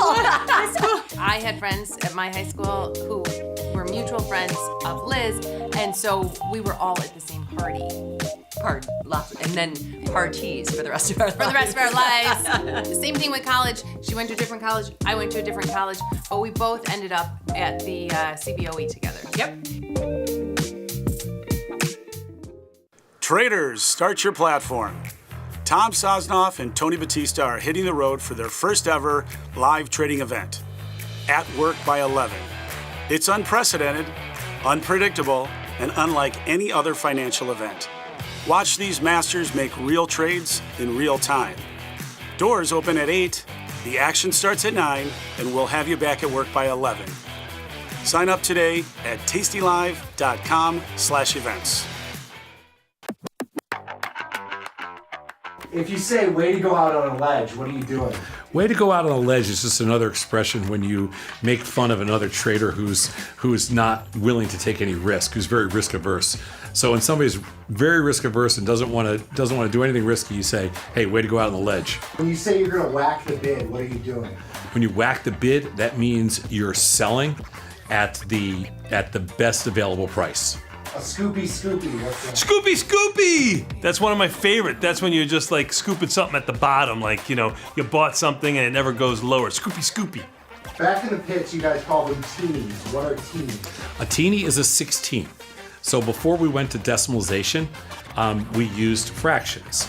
And we used 16ths under a certain dollar amount. Do you want the penny or the position? Well, that's always something. The penny or the position is, do you want the trade? Then just pay up to get the trade. But do you want to squeeze it for a penny? That means you're just going to wait until you get filled. When you say Omaha, what happened? When I hear Omaha, I know I've gone too far.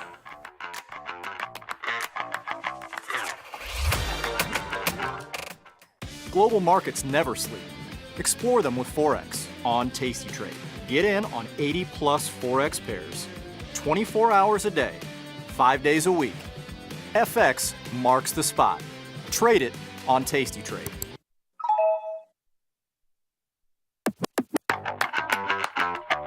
When somebody says tape action, what do you think of? To me, tape action is a little bit of a historical term because that's how they used to relay the different information for all the different underlyings that you could trade. They would share like the price, the volume. So it'd be a way for people to kind of get a gauge for different markets. But now I just kind of think of it as that little line of information on your screen when you're watching your financial news outlets and seeing what all the different products are currently trading for. What's a Johnny trader? A Johnny trader is defined as Nick Batista and myself. We are smaller traders, smaller accounts, mid-sized accounts where we can't sling anything we want. We can't do multiple contracts of anything we want. We are really defined to specific parameters in trading in a small way. So a Johnny trader is just someone that might be doing one lots, one contract here and there, or trading smaller price products.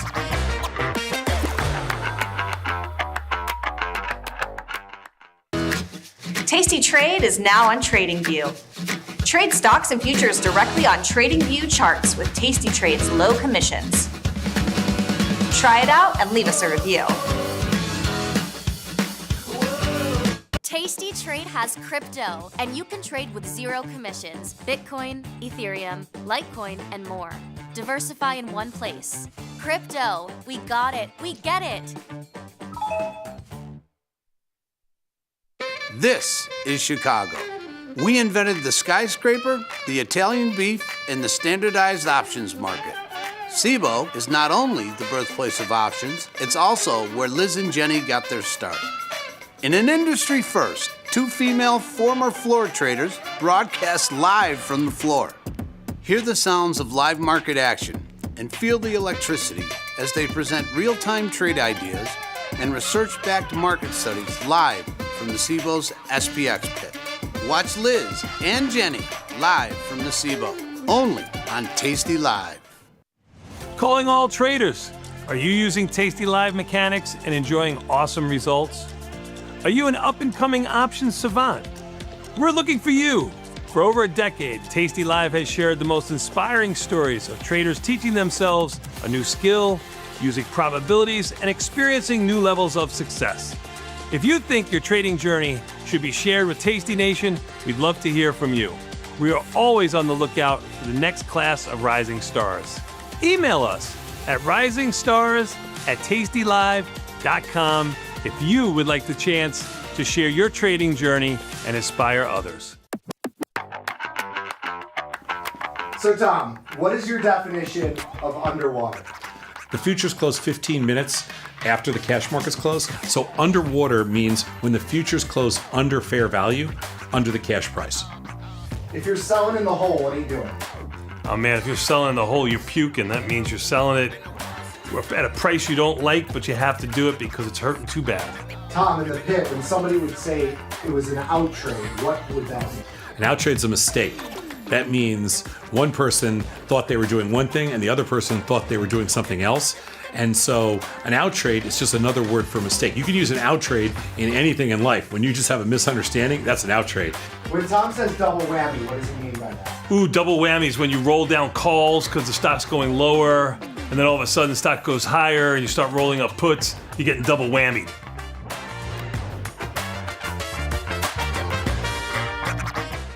Tasty Trade has crypto, and you can trade with zero commissions. Bitcoin, Ethereum, Litecoin, and more. Diversify in one place. Crypto, we got it, we get it.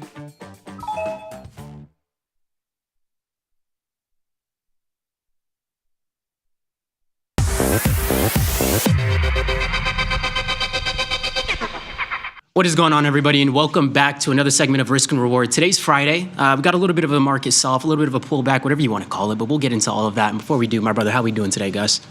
Always doing good, man. Yeah, it's I'm bleeding hard today. We're finally getting a sell-off. Is this proven otherwise? I do not know. It's obviously all has to do with the China trade deal, rare earths, all these fun things. But yeah, so I'm sliding a little bit. I am happy that I'm long VIX. That's paying some dividends for me right now. And also, I happen to be in a situation where most of my shorts were actually shorter dated than my longs. So this little pullback, I think, in the broad scheme, is actually just going to wind up helping me. We're gonna see on that front. But yeah, holistically, doing good. It's Friday. I'm interested to see if the sell-off continues into Monday or if the weekend is enough to quell it. But I think that I am seeing this as buy. I'm not going to lie to you. I think that this is a dip that I'm looking to take advantage of. I'm just not going to try to catch the falling knife right now. I'll wait for some confirmation that we might be returning to the upside. But yeah, definitely eyeing long spots more than anything else right now. No, I love that. I mean, I definitely feel a lot more comfortable getting on something long than into the whole short after, what was it like? I think it was like a 500 something sell-off. I was prepping for something, and then I looked back at the monitor, and I was literally like, oh my gosh. I was like, oh my gosh. And then it kept going. And I was like, oh my gosh. And just caught me off guard because it was super boring all morning, extremely choppy. The market extremely indecisive all morning. So to see it pan out this way was a little bit of a surprise, but it's nice to see a little bit more premium, more volatility expansion, and the opportunity to sell a little bit more premium now that we're pumping up that VIX. So we appreciate you getting long some of those VIX calls. Yeah, I had a very similar experience actually. I was very in tune with the market for the first 2 hours of market action, and there wasn't anything particularly crazy going on. And then I was working on a different project for the last hour just before we came on air. And so yeah, at 11:45, I was like, I better check in, make sure nothing's happened with the market. There's no talking points that I need. And holy cow, that red candle was staring back at me. It's yeah. But again, I mean, as we've alluded to a lot of times in recent weeks, this is long overdue. I don't think that this is going to be anything particularly catastrophic. And also, will the tariffs even come to fruition? Have we seen this story before? So there's a lot of moving parts, and I think there's a very real chance that we're just talking about being back at higher highs as soon as a week from now. Honestly. Yeah. We'll see what we get. We can go dive into the TradingView platform. I actually did open up a position right before this. That's why my eyes kind of been on it, and this one is a little bit more of not too much. It's more so because we're so extremely oversold, so I want to see if we can just manage our risk and squeeze a little bit more out because we were able to get long and catch a little bit of a dead cat bounce, and I'm just going to use half of those profits to see if we can snag another bounce in the market after this extreme sell-off. So that's really what's to this trade that we're taking right now. I just want to preface with that as we jump into this TradingView platform right here.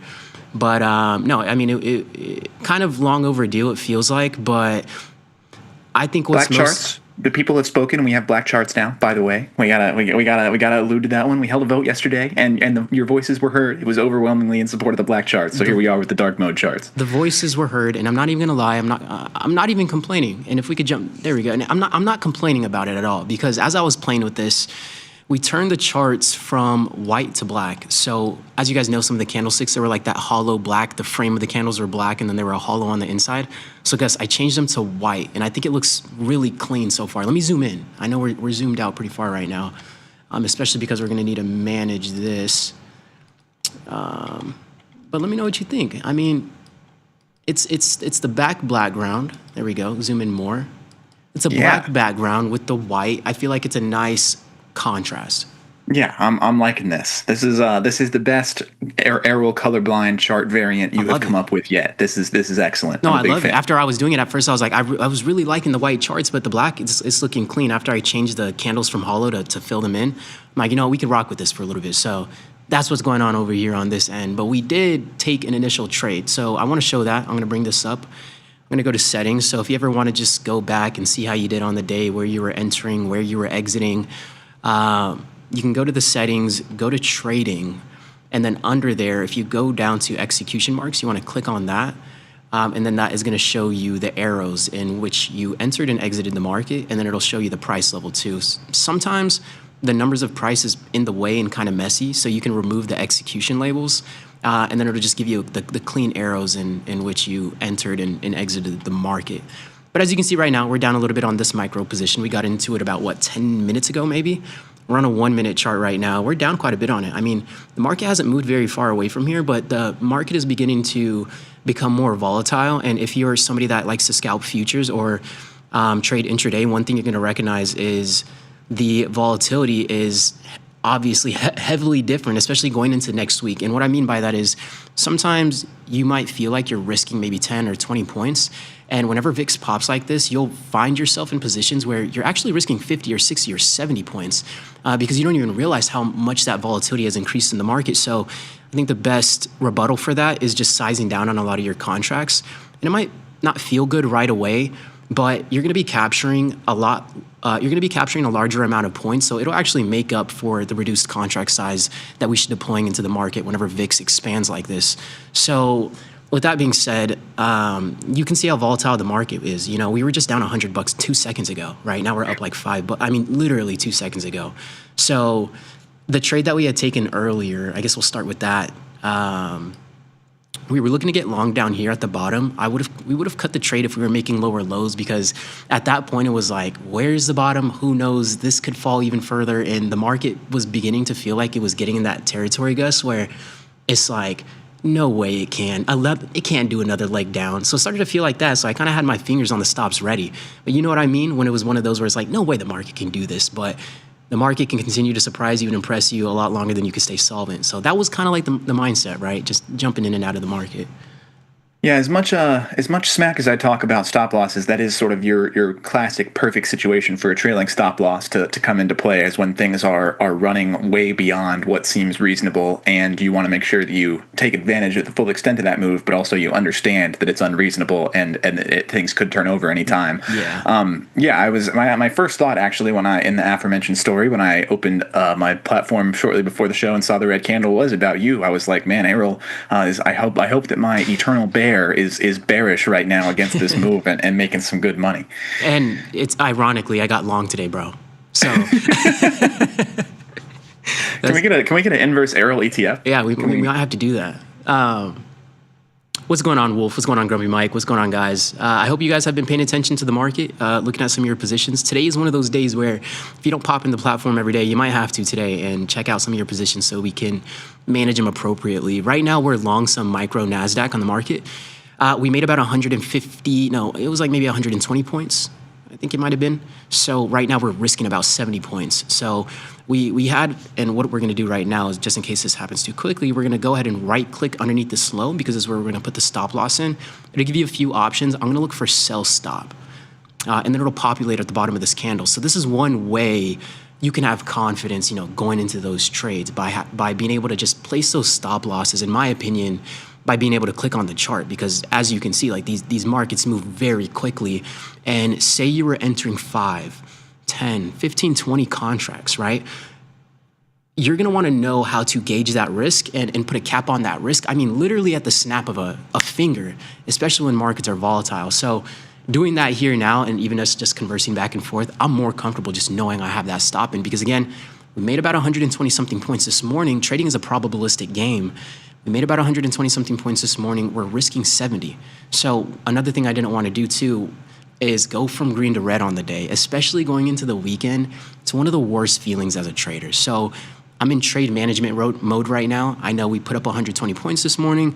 Now, can we take half of that and squeeze a little bit more out of the market? Who knows? If we get stopped out, we're going to take the 70 points for the day and call it a day. But because we were able to get ahead of the curve, we can take some shots at different areas if we feel confident. So with that being said, we got our stops in, and we'll kind of let it ride, and we'll look at what happened before this sell-off. Yeah, definitely. A little mini dead cat bounce that we got there. I see dead cat bounce comments coming in the chat here. I'm not sure. I don't know. I mean, like I said at the beginning, I think that this will reverse sometime. I would say, though, even in this market, I would be shocked if we get any considerable recovery from these lows today. With 3 hours left into the end of the week, Fridays tend to be something of a bearish day anyway, especially in a bull market. I would be really surprised if this takes any substantial bounce back towards open. Obviously there's going to be some little jumps as we continue to work lower, but I mean, I think Mike makes a great point in the chat as well. It's not like this is an unsubstantiated move or just the market breathing or anything. There are legitimate reasons for this kind of downturn. I don't know. I'm intrigued as that candle keeps creeping higher on the bottom of our screen there. No, I'm in the same boat as you for the most part, and to be honest, I'd be actually surprised, and it's kind of funny saying this now, but I'd be kind of surprised if the market does anything. I'd be kind of surprised if the market put another leg down down, I'd be like, holy, if we did another leg down from this point. And then also, I'd be extremely surprised if we rip all the way back to open.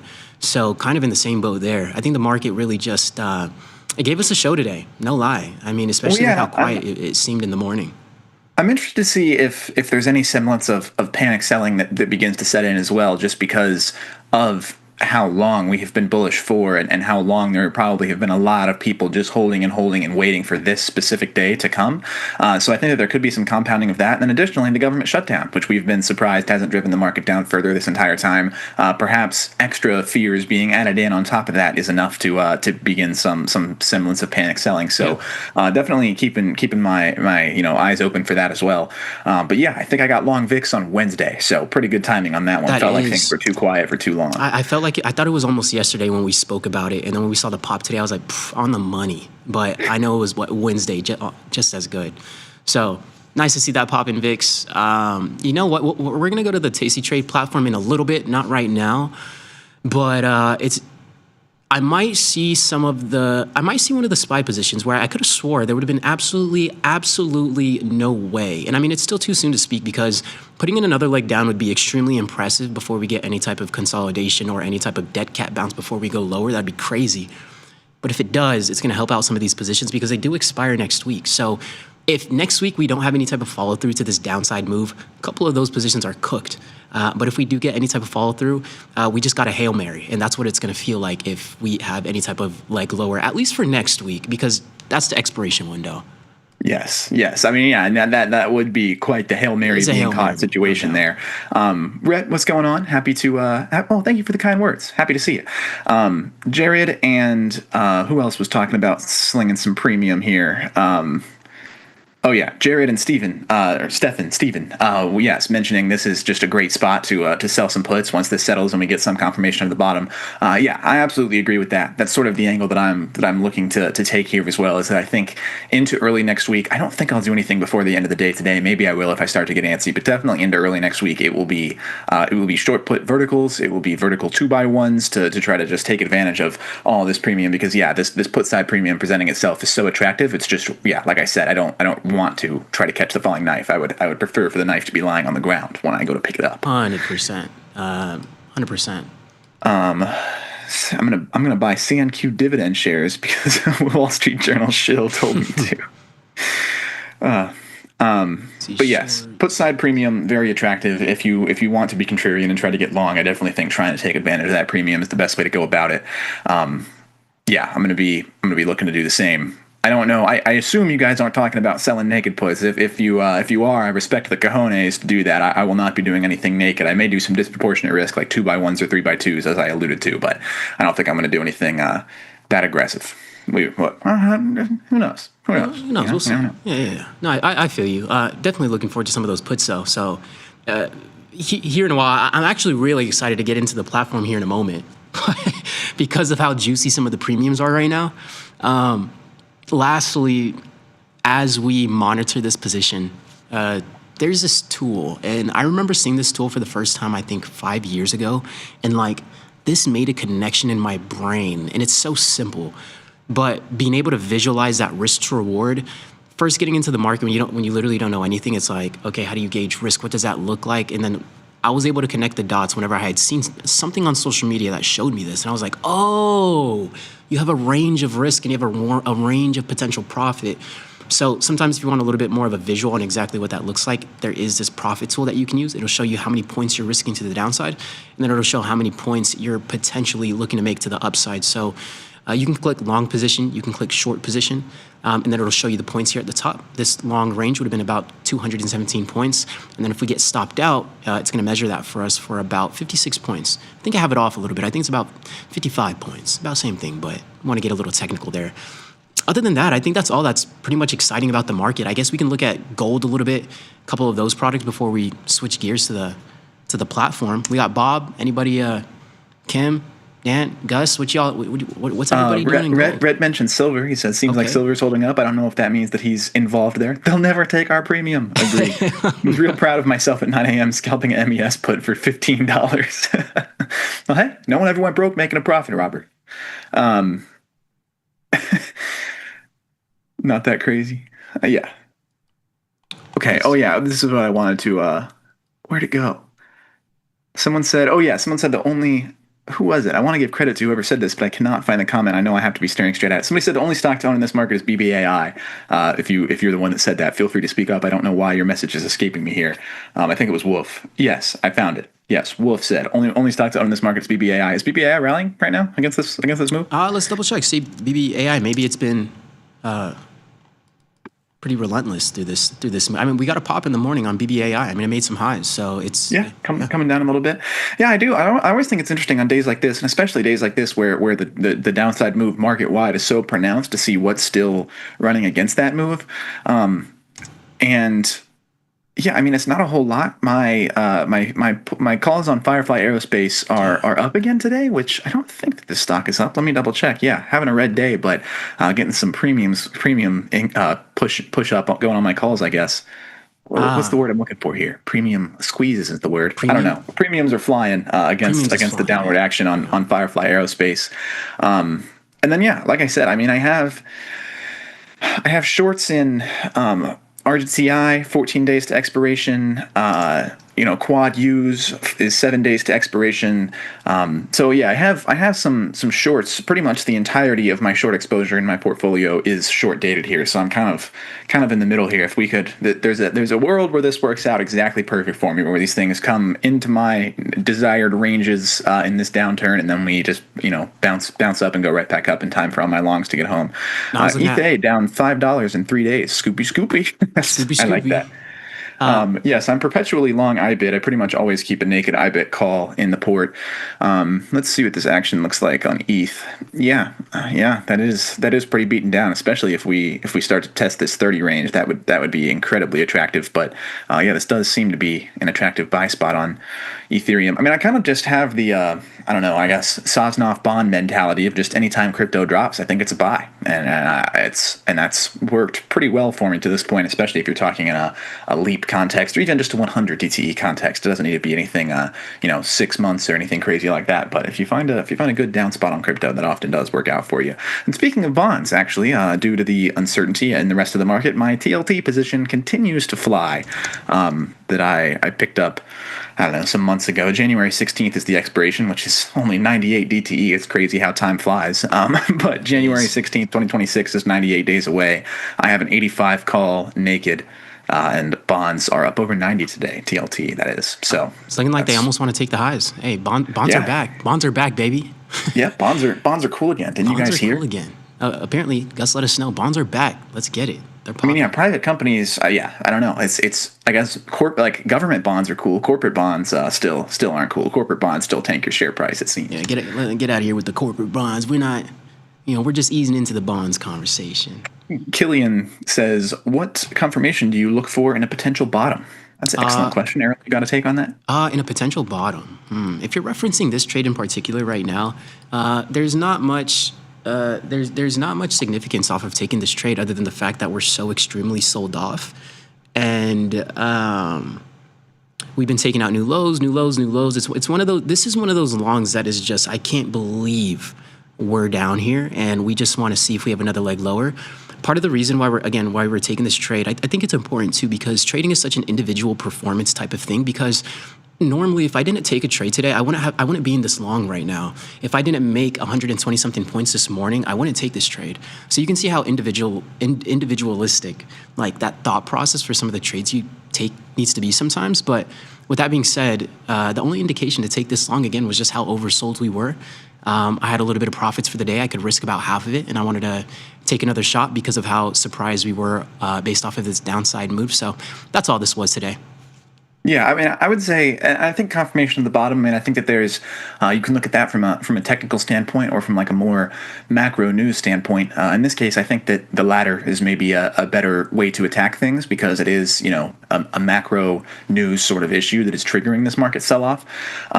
But yeah, I mean, for me, I don't know. There's a lot of intuition to it for sure. But I mean, I would say I like to see. I like to see a candle close green on the 1 day. I like to see maybe 2 confirmed bounces off of a certain level that is, the low level intraday. If you're looking in a more intraday context, but just something reinforcing that there is a price where the buyers heavily outweigh the sellers, whether that be a few bounces, whether that be a confirmed green candle. Sometimes people like to wait for 2 days of upside before you get involved. I saw Theta Trader say, you hit the bottom when it's gone up 30% and you confirm that you missed the bottom. That's also one way that you can choose to attack things. But as satire as that sounds, though, I mean, there really is some validity to that. When you talk about awaiting confirmation, not catching a falling knife, a lot of that is being comfortable with potentially leaving 10%, 15%, 20% on the table to get that confirmation and be sure that you can get the other 90, 85, 80% to the upside. 100%. So, there is a little bit of that, as humorous as it sounds at the surface. I think there's a lot of I think that was pretty profound in many ways, depending on how you take that, actually, because most of the time in the market, the more trades that have more confirmation, it's a bummer, because the more confirmation that you have, the further away you are from your desired risk levels. The further we are away from our desired risk levels, we have to size proportionally or appropriate to that. So with that being said, by getting in early, you have a tighter risk, but you also do risk not waiting on that so-called confirmation. So it is one of those dances that you have to play, especially around execution. And also I think people often fail to consider that, much like you can leg out of a large position and take profits as it goes higher and higher and feel comfortable with that, you can leg in also if you want. If you feel like we might be at the bottom but you're not sure and you have a good appetite for risk, you can throw on one contract, wait for that 10% move to the upside or whatever number you feel comfortable with, and then throw on another and wait another 10% and throw on another and then leg out of them the same way. That's also absolutely a valid strategy to attack this. Red, I remember Tom saying if he was early and missed it at the bottom by 25%, he was happy. Yeah, I mean, I think 25% is a fair number. Yeah, because it all comes back to the fact that, of course, you could have bought at the very bottom tick to the cent and made that 25%, but in that instant where you would have been doing that buying, you have no reason to believe that it is going to bounce right there. It could just as easily fall another 25% before it starts to come back. So often, yes, leaving something on the table, what's the word I'm looking for here? Sinking a little bit of cost for the benefit of certainty is a worthwhile objective. Yeah. And I also think that you have to kind of ask yourself, depending on how early you like to get in, is going to skew how many losses you take, right? A lot of losses isn't a bad thing if you're able to manage that to your desired outcome. But you have to keep in mind, taking 7 losses in a row is going to affect somebody's psychology differently than it will affect another individual. So I also think that we have to take those things into account too, because I think that affects execution and just our perspective on things too. Absolutely, and that's where the risk appetite comes into play even further, is that if you know that you're a risk-seeking person and you're the type of person who can potentially eat 5 losses and then on the 6th one finally catch the perfect bottom and make that massive gain, and in which case you very well may make all of your losses back if you're executing your risk management properly, then you can absolutely choose to go for that strategy. But if you're a more risk-averse individual and you know that taking 5 consecutive losses would affect your psyche, you should be in the camp that's waiting to maybe leave that 20% on the table to have confirmation that we're actually off of the bottom. 100%. So yeah, it's all just it's very individual, like you alluded to earlier. Trading is such an individual game. It is. And furthermore, I saw somebody allude to TTM squeeze helps find the bottom. I look at the call put skews to find the bottom, says Jared. I think that's an excellent one, and then also the volume profile that we are constantly talking about on the show could come into play there as well. Yeah, we can even take a look at that here in a little bit. But to the point you were making too, and it's like, well, how do you determine, where you kind of sit emotionally, personality-wise, risk-wise, those kind of things? I feel like a lot of those behaviors and a lot of those traits, you start to see that especially in sports. Like, I think you start to see how risk-averse you kind of are in sport. Like, I think you see some of those behaviors seep out in other areas of your life. I just kind of relate it to that. But other than that, I think getting into the market with an appropriate size to where you don't, damage yourself, your account, and your own mental. But get in there, take some losses, take some wins, get in there, be like, plan out your risk reward. Don't even plan on taking green trades. Just get comfortable. And then from there, I think you start to gauge, I'm a little bit more comfortable with this kind of thing or this kind of style, or, I really like this. I didn't even know I like this. I didn't even know I tend to lean this way, or whatever it might be. But I think the best way to find out is just get in there, but safely with the head on our shoulders. Yes, do so safely, and that's the main thing. And I think that's what I struggled with the most at the beginning of my trading career, and when I was just consistently losing over and over and over, was I would be too convicted about my priors, like what I thought about going into the trade. I was not nearly quick enough to abandon my convictions, and I would let a position that the first inkling of thoughts came into my brain that I should cut it when it was down 15%, and now suddenly it's down 60, and I should have just exited at the 15. And I'll tell you what, that tears you up psychologically too. Right. The FOMO, even like loss FOMO like that, just knowing that I could have lost less if I didn't do X thing, and that can be a very dangerous snowball. So it's just really important to manage your risk, know what your convictions are, and know what your profit target and stop loss. And I shouldn't use the word stop loss. I don't personally put on stop losses, but know what your floor is, and know what your ceiling is going into a trade. And then if you hit the floor or ceiling, execute your plan. Don't all of a sudden be pivoting off your plan, letting emotions get in the way. 100%. On that point quickly, because we're going to shift gears here in a moment, because we started to trade back within the range that we were kind of looking for, and we kind of got that bounce. We didn't know it was going to come. We just wanted to put ourselves in a position, in a potentially favorable risk-reward position. That's all our goal was. We didn't know the market's going to bounce. The market doesn't have to bounce. The market doesn't have to do anything. So because of that, and with that being said, we're now going to adjust our stop, because this isn't the same trade from when we entered the market. And what we can now do is I'm going to drag and drop this stop up right at or just beneath my initial entry. The reason why I'm going to go ahead and do that is because now that the market has bounced, we have now been given new information. Now, I understand that we have a more likely possibility to come back and take out and put in a new low on the day, assuming everybody's thinking, is the bottom in now? We just had a 500-point sell-off. So assuming that we could be coming to take out a new low, I feel comfortable if we get back down to this range, especially considering this was a value area. If we come and trade back down here and fail once again, does it have to? No, but to me, it's going to be more likely we come and take out a new low. So now this trade has almost turned into a risk-free long position, because now we're managing our risk as the trade gives us more information. So kind of similar to some of those options trades we put on sometimes, we adjust them, the market works in our favor, and now we got a risk-free butterfly. Sometimes when we're given new information, the market moves away from where we were looking. We can adjust, and now we can just sit comfortably because we're up on the day. Worst case scenario, it'll be a little bit of a bummer. We're talking about this trade live. It'll be a bummer if it comes back and stops us out. That will be a bummer for sure. But we're up on the day, so we can sit there and have a, be a little easy on our mental going into the weekend.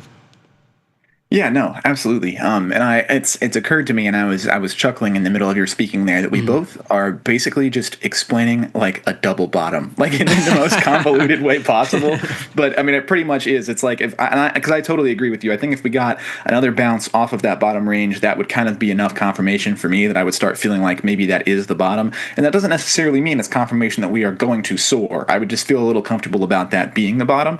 But yeah, that's essentially just a double bottom that we're describing here. That it's like one of the third. That's maybe the third chart that you'll learn. The third pattern. If you start getting into patterns, I think you would stumble across that like second or third. Theta Trader, to also, you guys are killing me with the Orca comments. Theta Trader, to your question about Tasty Crypto. Not entirely sure. Ryan has been on paternity leave. Dan Cecilia is also on his honeymoon right now, so Tasty Crypto is a little short-staffed. But if you shoot an email to support at tastylive, they should get you taken care of pretty quick. Jared, who said trailing stop loss? I heard it. Yes, I was alluding to the fact that earlier in those in the crazy sell-off that we were seeing, trailing stop losses could have been valuable if you were trading to the downside. Absolutely. I picked the wrong day to stop sniffing glue, says Grumpy Mike. Mike, if you've only been off it for a day, what's a relapse hurt you now? It's only been like 15 hours. Tim Knight is popping bottles. Tim in the club tonight. Also kind of a weird weekend coming up. 3-day weekend, but it's not. LOL. Yes, Jared. And I'll tell you what, I thought like for 6 months that we were off work on Monday, and we're not. Wait. What's Monday? Monday's Columbus Day. Okay. And I in my mind, that was a market holiday. You get it off elementary school and everything growing up. I figured that's a market holiday along with Memorial Day, Labor Day, you name it. Yeah. But no, it's only. So you're from Ohio. We got Ohio, Columbus. Somebody tell me what's closed and what's not on Monday. But it's only like half the market is closed. Jared kind of hit it on the head. It's kind of a 3-day weekend, but it's not. I gotcha. With that being said, we can go ahead and jump over to the Tasty Trade platform, and then we'll let the trade write out and we'll manage it later on. But we can look at the VIX. We can see some other things that are going crazy in the market. Look at some. I bet you wish you had a VIX 20 call. I do wish I had a VIX 20 call. I do. I just saw a video today on TikTok and it was talking about how like if Steph Curry, like the whole shenanigans right now with Ayesha and Curry and yes, so, the bi-yearly Ayesha Curry comments that make Steph look bad. I am aware. They're having a lot of fun with it now. Good Lord, social media. Good Lord. When social media catches a hold of a certain topic and you're a family man, I pray for you. but no, there was a video talking about like them going back in time, like trying to warn Steph, like, no, you're going to watch out. But that's what it reminded me of when I wish we can go back in time and you let me know, yo, look at these VIX calls, whatever it is. But we can go ahead and jump over to this Tasty Trade. Yeah, that's true. Anytime you're making a decision, just remember if your future self doesn't appear from a time machine to stop you, like how bad of a decision could it really be? Right. Let's see. Oh yes, Indigenous Peoples Day as well. I apologize for being inconsiderate, everybody. Yes. Also, Columbus Day, Street Fight Day. I don't know what you mean by Street Fight Day, Data Trader. We supposed to go scrap? I'll scrap if it's Street Fight Day, but I didn't know. That's what I've been training for. Is the number one rule of Street Fight Day not to talk about Street Fight Day? I don't know. Let me know. It might be. Off topic, real quick, just for chat. Anybody seen this Smashing Machine? I think I want to see it, but it's flopping in the box office right now. Let me know. Smashing Machine, is that a movie? It's the new Dwayne the Rock Johnson movie. He's a wrestler. It's based on a true story. But it was like this crazy high budget movie, and it's totally flopping at the box office right now. But I think it looks good. I thought it looks good the whole time. So what was it called again? Let me know. I'm not trying to be influenced by the masses. Yeah. As I asked the masses for an opinion, I suppose. But I digress. Real quick, what was it called again? Real quick. It's called The Smashing Machine. The Smashing Machine. All right. I just got it up on a tab just in case. Take a quick look at it again. Anyways, we got the micro NASDAQ position on. Yo, Baidu has been coming in clutch. These Chinese stocks have been taking a hit lately. I don't know if anybody else have noticed. Premiums are getting jacked up again. Prices moving on Baidu. I want to check out. The only day this year that would have been better to be short China is April 7th. You could not have done much better being short China through this move. Mr. Pillows, wish I had short deltas, but I'm long only. I feel your pain. I'm joking about this VIX long, which is paying for me right now, but I think I have 4 out of 30 some odd positions in the green right now. This is one of my worst days of the year, but you just gotta smile through it. We're gonna bounce, guys. This market is invincible. Trust me. And to the point you just alluded to, April 7th. It's funny that I think today might be the other day. I'm not even. Today might have surpassed April 7th. I'm going to need to look into that after the market closes today. But today might be a bigger red day than April 7th, and that was the last significant pullback that we have gotten. Oh no way! It's bigger than that in SPY. Was April 7th was like that large of a move. Yeah, I think it was the 6th largest move in S&P 500 history. Yeah. No wonder everyone was freaking out then. So no wonder everyone got trapped. I was watching the Wikipedia article for largest moves in S&P 500 history all day, and you could like refresh it once an hour, and people were updating that day higher and higher. It was funny. Goodness gracious. Okay. April, August. That's August. No way. This was April. This was April. Yeah, and we're basically 6 months to the day. Are we finding a pattern here, guys? Should we be ready for next April, early April? April was that much of a sell-off? The market goes down? I almost thought I went back to March 2020 for a second, going back to April. I mean, this is almost exactly what it looks like. And then that insane recovery. Yeah. Okay, interesting. Definitely not, because around that time too, not only were we selling off, we were gapping down many points, going red on the day, and then gapping down the next day, and then going red on the day again. So, the news was just changing every single day, and there would tariff news, right. Yeah, it was like that whole week. I mean, every single day there was this new tariff and that new tariff, and the numbers were so crazy. And then as we started to recover, it was the exact opposite, where it was like every single day we were lifting tariffs, and it just pushed us higher and higher. Yeah. I've avoided China anything for at least 5 years. I do, I've played around with yin and yang before. I saw somebody mention yang earlier. Dan mentioned yang. Yin and yang, which, by the way, just excellent. Yeah, you guys know I always got to take a sidebar when tickers just have excellent names. Yin and yang, it's awesome. Great names. That's the ticker? Yeah, that's China 3x bull and then China inverse 3x bear. Oh, that's fire. That's fire. Yeah. We are. And I remember, actually, I only knew Yang existed, and I mentioned to Julia, like, shortly after I had started in office in February, something about a Yang trade that I had made, and she was like, there's Yin also, and I was like, what? That blew my mind. Yeah, but it all connected. SPY moved like 15% on that day. Yeah, I think that was, it was heavy. You guys have seen March. You guys should have seen March of 2009. I did see March of 2009. I was swinging. I did see March Theta with the greatest callback in the world. I totally forgot that you were responsible for that, Theta. Yes. I had, for those unaware, I had a project my final semester of college where we had to manage a virtual $100,000 portfolio the whole semester. And to keep things very brief, Theta Trader put me on Yang to throw into that project portfolio as I was letting the chat just pick things at random because it didn't really matter as long as you wrote a good paper. And then there was a reverse split, a 1 to 20 on Yang, but MarketWatch, the service that we were using to do the paper trading, did not account for the new share price, or it only adjusted my number of shares or something like that. I don't remember, but I 20x'd my position is what happened, and then I beat the rest of my class by like $1 million. It was so funny. My professor was like, "What did you do?" I was like, "I'm the greatest." He said, "Show me what you did right now." I was like, my board of directors put me on this stock, and it's working out. No. Got a little bit of gold is trying to cool off. It's still a really difficult one to try and pick the top off on gold, but it is cooling down a little bit more there. And then the quantum computing stocks, RGTI, IONQ, the couple others that have been the talk of the town lately, those have not popped yet either. It feels like we're kind of same story until then. It might just continue to squeeze out shorts until it's ready for that move down. Yeah, it's a little bit of consolidation on gold today for sure. And if you told me what was going to, like, what news was going to affect the market today, and then pick something you think is going to be bullish through this news, gold or silver it would have been the first words out of my mouth. I mean, it's been resilient. Yeah, it has been very resilient, and I'm a little surprised to see that we're not moving up today. It's pretty much just stagnated.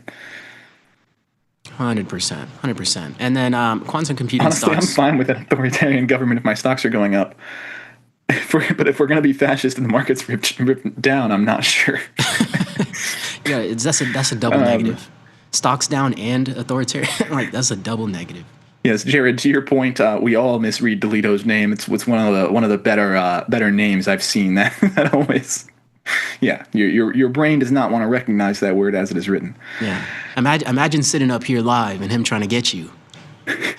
Yes, Grumpy, you are pretty much correct. The portfolio essentially was booze, cigarettes, and strip clubs. It was a little bit more nuanced than that, but it was that much fun. I need SLV above 44.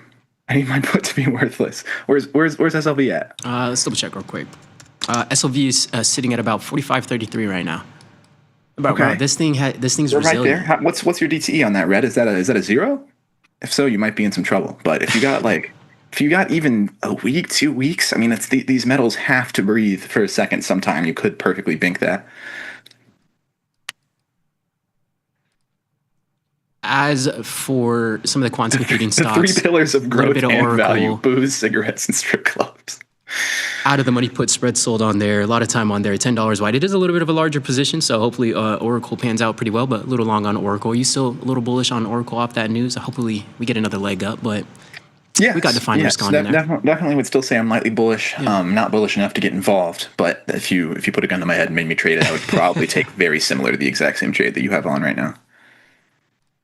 Let's see. There are some stocks. If you have a gun to my head, I might not pull the. I might not pull the trigger on the stocks. It's a terrible time to use that choice of words. The way my portfolio is looking today, if you put a gun to my head, I might just be like, "Go ahead, man." You might just be like, "Bro, do what you got to do." But we got QQQ. This is one of those positions that is in an absolute chokehold, like both hands chokehold. QQQ 580, 585. Been down in the dumps. We can manage this early, not take a max loss, but if we continue to the downside into next week, might be able to manage that position a little bit better. Or I could consider managing that position and then also taking off one of the SPY positions as well, because since QQQ and SPY are almost directly correlated to each other, it's almost like having on 2 of the same positions with both spreads in there. So kind of how I view those ones. And then Unity Software, these games got to come through. Unity Software is not panning out too much so far, but really we just need to be a little bit more patient. I'm really excited for Battlefield 6, GTA 6, not that it has to do with Unity software, but on that note, excited for that. And then UNH, not playing out too well today, but got a little bit more time in there. But back to Unity software, though. Anything catching your eyes, personally, within just the gaming industry as a whole, from a business perspective? Oh, that's an interesting question. I don't really think so. I mean, if in the gaming industry as a whole, from a business perspective, I think that I think it's very interesting the way that user-generated content is coming to take over a lot of these games. I think it's very interesting the value that Roblox has managed to generate, essentially by just being a sandbox where people can create their own games. There's a lot of places where that's been tried as well. I know Roblox is a public company as well, but yeah, I mean, people are making millions and millions of dollars and selling their games that they've made in Roblox that are generating a profit for sometimes tens and hundreds of millions of dollars. I mean, it's incredible what's going on in Roblox right now. I forget if anybody knows off the top of their head. I'm going to search it. Grow a garden sale. Let me see here. Okay. That was a bad SEO search right there. It just brought me a bunch of Lowe's Garden Center stuff. What was that? I know this game was sold. I don't know why I can't find a news story on it. Anyway, yes, this game was sold for like 8 figures. It's incredible what's going on there. So what game was that again? My ankles on Roblox. Oh, Roblox, right? UNH above 357.5 by EOD. Oh man, I feel for you on that position as a fellow UNH long. I'm not nearly that close to expiration, but that's going to be a brutal beat if UNH can't manage that number today after being at over 370. Apologies, over 370 yesterday. I would feel my condolences to you is what I'm trying to say if that UNH position doesn't work out. All right, guys. So we went ahead and managed the position. I think we made like $2 on it. So we covered the commissions. But let's go. Let's go. One of the other reasons I want to point out why keeping that position on long enough. If you saw at the peak of that trade, we were only up about $150, and I believe the total risk on the trade was about 55 points, so that's about $110. If I'm up $110 and I'm risking $110, I don't want it, because that's gonna come back and bite me later on, right? That's like a 1-to-1 risk to reward. If I want a better risk to reward, I got to get a better entry. Didn't have a good entry here. Why? Because we're picking off the bottom. We're just getting long into an extreme sell-off looking for the bottom. But that's one of the reasons being there. Now, if we were up maybe 3 or 4 times what we were risking on the trade, I could justify that. But a 1-to-1, that's gonna put me in the negative long term. Right, because unless you have, right, you can do a 1-to-1 if you have if you can do a 1-to-1 on every trade if you have at least a 60% win rate.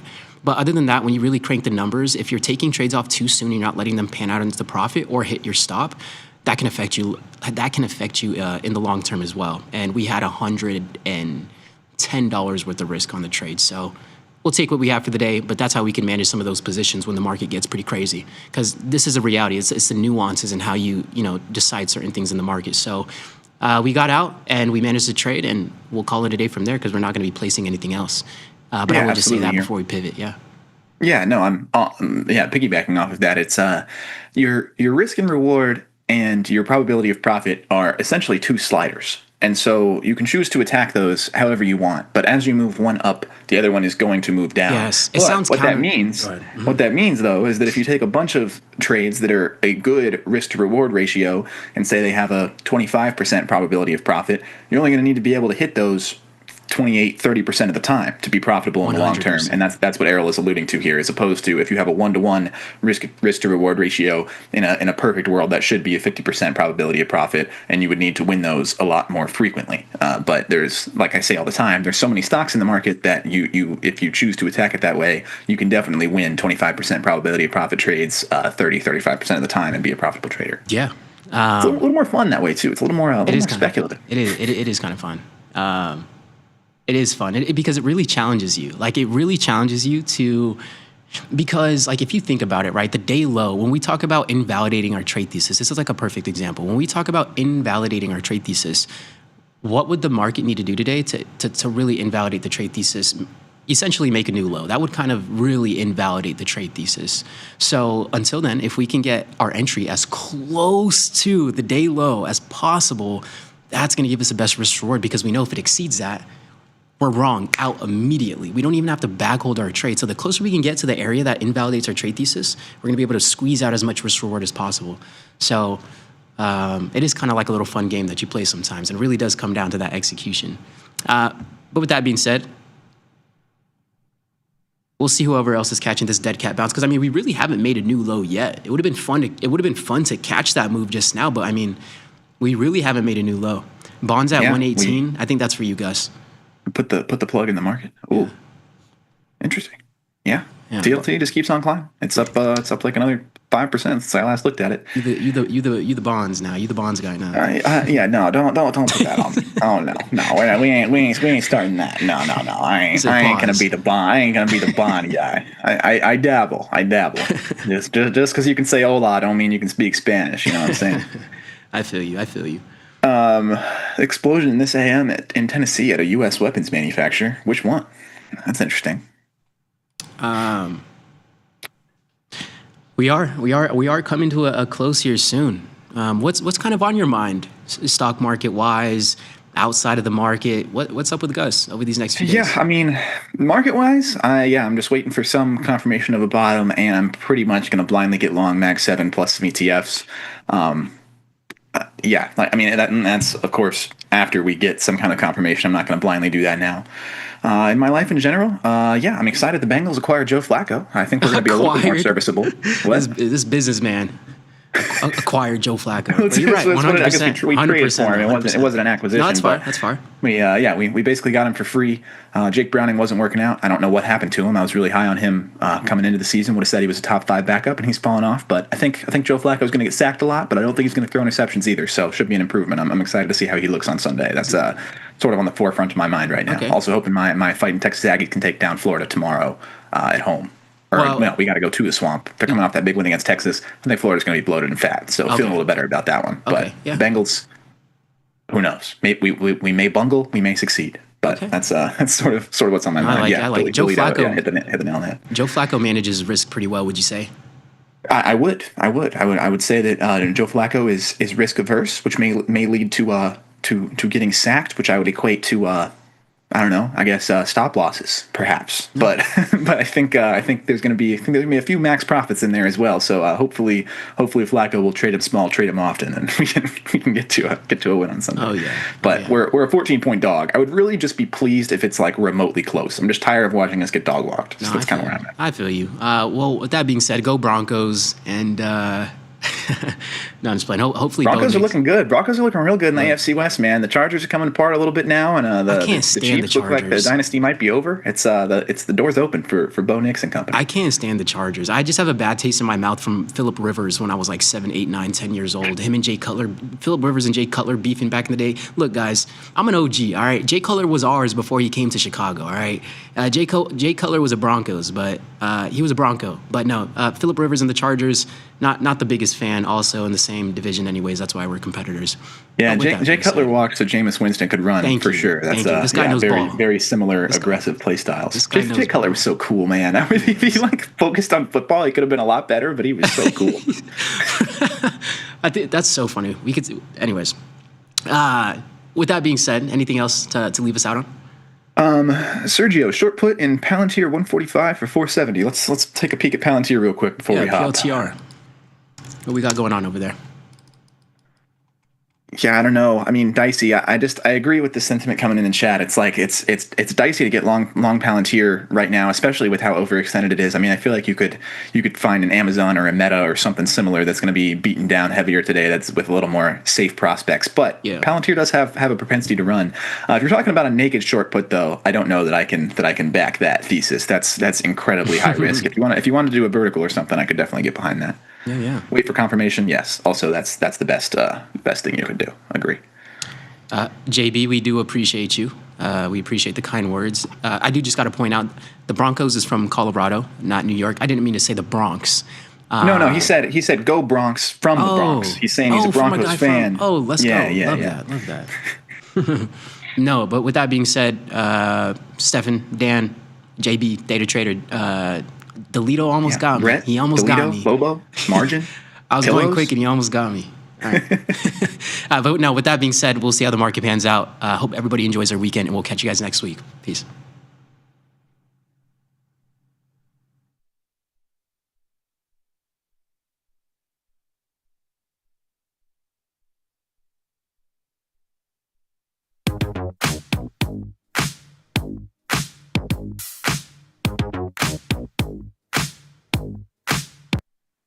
Jenny, we are back. I'm very excited for Fast Market. I've not looked at these. Have you looked at any of them? No, I haven't. But the funny thing that I just had flashbacks to last week when you were making fun of me for dancing during a break. It was that Fast Market song. I almost did it again. It's hard not to. It is. It is hard not to dance to that song. It's a great tune. That brings me right back into my ute, if you will.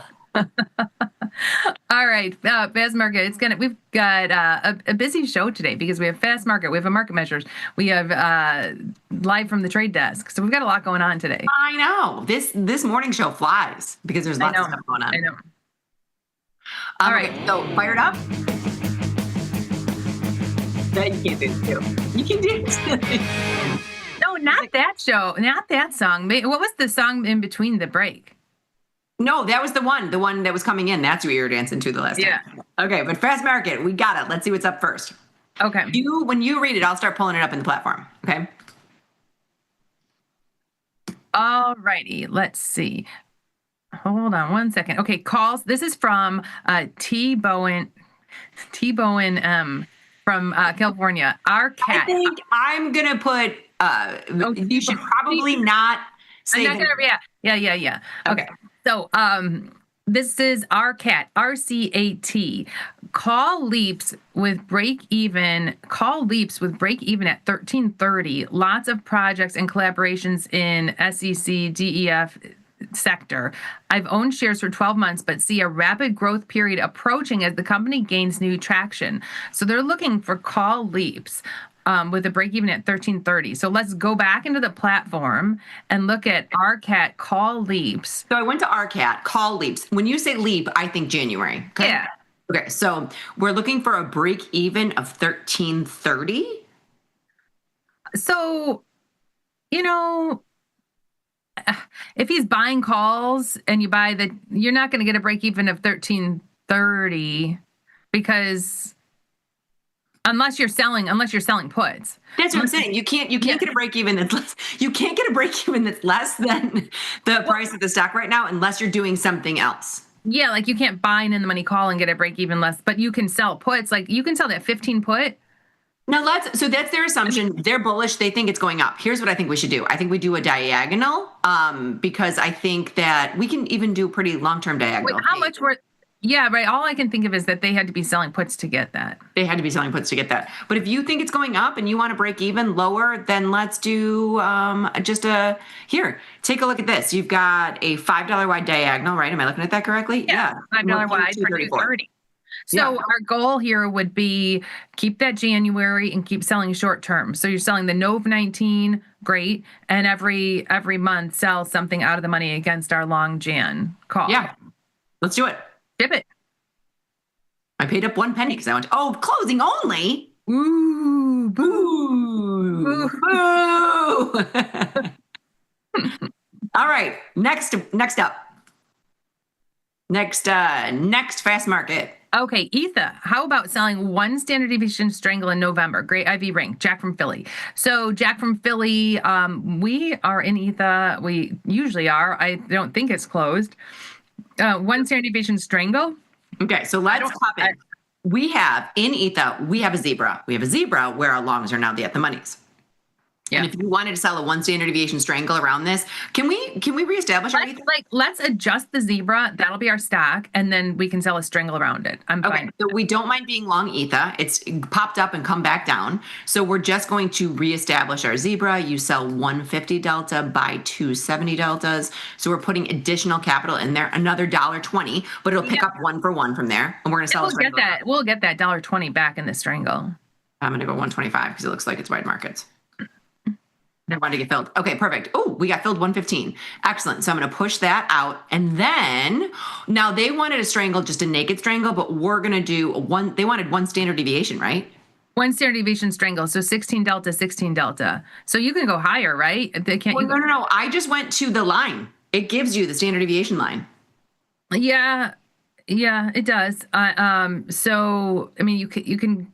It's crazy though. What are you getting? 23 cents on a put? Am I reading that correctly? You're reading that. Look at the call skew in this, Jenny. If you go standard deviation, meaning the lines are there. They drew the lines for us. I would bring up the put. I would bring up the put. Yeah. I'm going to bring up the put to the 26. So we've got the 26.43 for 160. And I'm tempted to move that call up because, I hate selling calls against zebras because it gets. You know what I don't like, Jenny? Look at this. I know, which is why we just have the zebra, Anita. That's the problem. Yeah. This is pretty far, though. I mean, I know you don't like calls. It's fine. It's fine. So we're getting $1.45. Sure. Yeah, I mean, this is going to go look like crazy, but it's basically a strangle. We bought that put just to not use so much buying power. So I shipped that. Hopefully we can get filled. Hold on, let me see. We got filled on the zebra. I just want to adjust. It's kind of the same thing as we were talking about before. Like the problem when you sell like a call against a zebra, when it gets to the call, then it's hard to manage it. It's hard to manage. It's like you can still ratchet that up in between from the 33 all the way to the 43 and 40. But then like if it goes beyond, then you can't. There's like no more ratcheting then. Yeah. No, then we're done. Okay. Spoos are only up 15. Next. What do we got? Lyle from Baton Rouge, Baidu, down in recent weeks, but high IV and upside potential. Sell staggered calendar strangle. So sell October 17th, 142 call. Wait, keep reading it to me if you don't mind. I got to have it back then. Yeah, and I'll put it up. You keep reading it to me. Okay. Sell October 17th, 142 call. And then sell the 142 call in October 17th cycle. Okay, then go the November 21st cycle and sell the 115 put. Okay. So that's like why I'm saying calendarized strangle, because they're, selling the call in one cycle, the put in another cycle. So we can pop in the platform and take a look at this. Okay, so that's all it was 2 legs.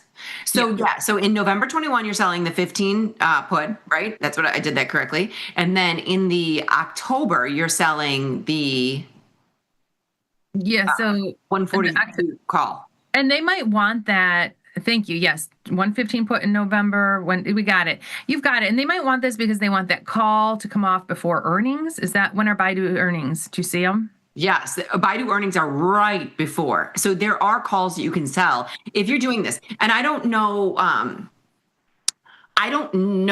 what their plan is here, but if I'm looking at this from this page, you've got that October 17th call. You can sell the 7-day, the 14, the 21, the 28, if they think it's going to be going up. And maybe they want the calls. Maybe they want the calls in the shorter term.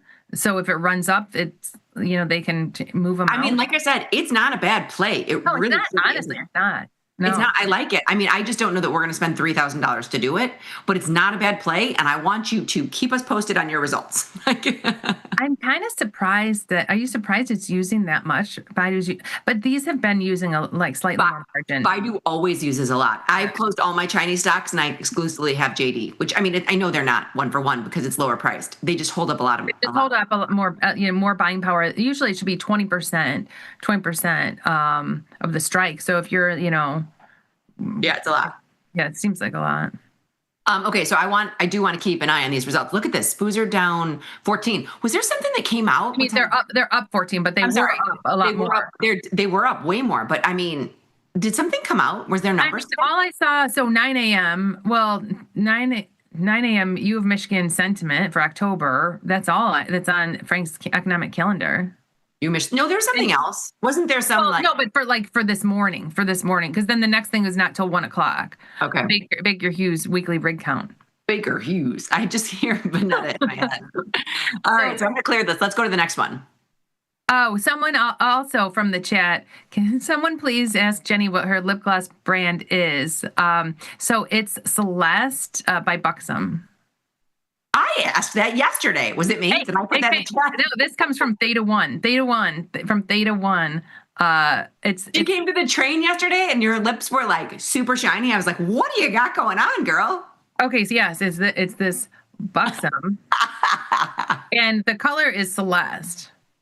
This show brought to you by Buxom. I'll put it on now. It's been quite some time. That's pretty funny. Okay, next, what's the next one up, Jenny? KVUE, Dustin from St. Augustine, Florida. KVUE, huge open interest on November 21st, 19 and 23 calls. Dividend announcement in October. So Okay, so hold on. November 21st, 19 and 23 calls, and KVUE will pop back in the platform. And I'm going to go to open interest. 19 and 20 calls. 19 and 23. 23. Well, you can look at the open interest. They said huge open interest. I did. I looked. I'm not telling him. I just had him highlighted. Whatever. I'm not trying to say. Yeah, you can look at those numbers. Yeah, 299K, 221K. Yeah, that could be a spread. I'm going to guess it is. Yeah, when you see the same number on both, I'm going to guess it was a spread. So that call spread is 92 cents for a call spread that could be worth $4 at expiration, or zero. I don't know if they bought it or sold it, but. Wait, what was there? 44-cent debit. You had it. You had them. Oh no, I was just highlighting them. I didn't say we're going to do it, but yeah, so that spread's only 44 cents. Yeah, I'm shipping it. Yeah, 44 cents for a spread that could be worth $4. We're in. We're in. We'll buy our 44-cent lottery ticket for a 10 times return. A 10 bagger. Okay, what is up next? Next, we have Pepsi. Pepsi stock feels heavy. November zebra put, a put zebra. Roberto from the south side of Chicago. Roberto, you're with us, south side. Pepsi. Although you're not necessarily south side anymore in Lamont, are you? I mean, I'm south side. Yeah, I'm right by Palos Park. Yeah. And I went to school with a guy named Roberto. Hopefully it's him. All right. Pepsi put zebra. Put zebra, you flip the cards over, right? You sell a 50 delta, you buy two 70 deltas, and it's $11. So it's kind of expensive. So there's probably, then here's a scenario where. No, I mean, I see what you're going to say. You just buy the put, but you're spending $1.14. No, yeah, you got, but maybe we do a diagonal, like a D-Snove diagonal or. So I like this. You can for sure do a Pepsi. This is saying you think the stock is going down 100%. We're going to go with a little bit of a different thing. You've got a 49 rank in Pepsi, right? So and then why don't you just sell the at the money call spread? Like you could just sell the 50-55 call spread for $2. It's not bad. It's got a high rank. It does have a high rank. Can we look at the diagonal, see if there's more profit potential? Did you see how much Pepsi's up today? Up $4 today. Earnings. I thought their earnings were they just today? Okay. Yeah, this was earning. I think earnings were yesterday or today, or that's how. Yeah. I thought they were yesterday. Yeah. And up again. Maybe see if you can do an upside Brooklyn butterfly. So it's got wonky strikes. I know. Pepsi holds a dear place in my heart. One man that I used to teach options to, Bob, you remember him, Ryan's dad, and he worked for Pepsi, so he had like a very concentrated stock position in Pepsi. I know you're not a soda drinker, but I'm a Pepsi fan instead of Coke. I'm Pepsi over Coke. I like the McDonald's Coke. No, I mean my mom would take down probably 12 Pepsis a day, like the real sugar kind. I know. I remember talking to you, and you'd be like, "I'm dropping off my mom's case." I would drop off like 36 packs every 3 days during COVID because she couldn't carry it.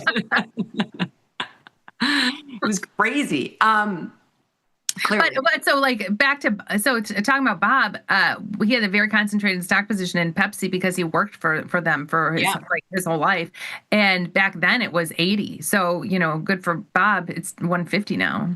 Do you know what, Jenny? Do you know what I like about the new faux zebra? We got to come up with a name with it. Whatever. The synthetic zebra is, I think it's great for concentrated stock positions. Right. Because, you keep making money to the upside. Yeah. But you're really, all it's doing here, this is what it's doing. I was telling Liz during the break. You buy a call spread and then you buy a put and you hope the stock goes up. And when the stock goes up, you sell out that call spread. So then basically you got that put at a discount. Yeah. That's it. Okay. So then you have a put that you got at a discount. There are other ways to get a discounted put, but I think that's all it is because just taking a look at mine when these stocks are up. There are other ways to get a discounted put. Okay, so I'm in solidarity with our fast market. I'm just going to sell a call spread. Okay? Yeah, sure. Okay, so we're working that. Let's go to the next one. Oh, and you're filled. Oh, Apple triple Qs. This is from Cena from Menlo Park. 1 week, QQQ to 614 before OPEX. Either Apple to 265 or play QQQ calls. Both will probably happen. Okay, so wait, what? QQQ to 614 in 1 week. So they think either QQQ is going to 614 or Apple's going 265. So 614, 265. Let's pop back in the platform and take a look. 614 is right here. Let's pop back in the platform. Okay, yeah, sorry. I'm watching it. 614 is right there. So it's almost there. It's almost there. It's almost there. So either QQQ to 614, or if we go to Apple, they said Apple to 265. So Apple in a week to 265. You know what? In a week. Here, sell the 7-day 265. And buy. Yeah. Oh, it's only 50 cents. Buy the 14-day. Go in the. No, I was going to spend more money. Like go in the money so we can make something more than a calendar. Oh, there you go. Yeah, sure. $10 wide. $10 wide. It's $10 wide for $4.24. Yeah. The thing is, can you believe we're only getting 50 cents for that 265 in the 7-day? Well, it's out of the way, the expected move for the cycle. So no. Well, and he thinks he's going to be there. It's going to be there next. That's great. This would be wonderful if it does. I'm shipping this because that's their assumption. Like, I know it's not what your assumption, but that's how you would make money. So we're filled in that. We're bullish Apple. We're filled, and it looked like were we filled in something in triple Qs too? No. Oh, okay. Triple Qs. Okay.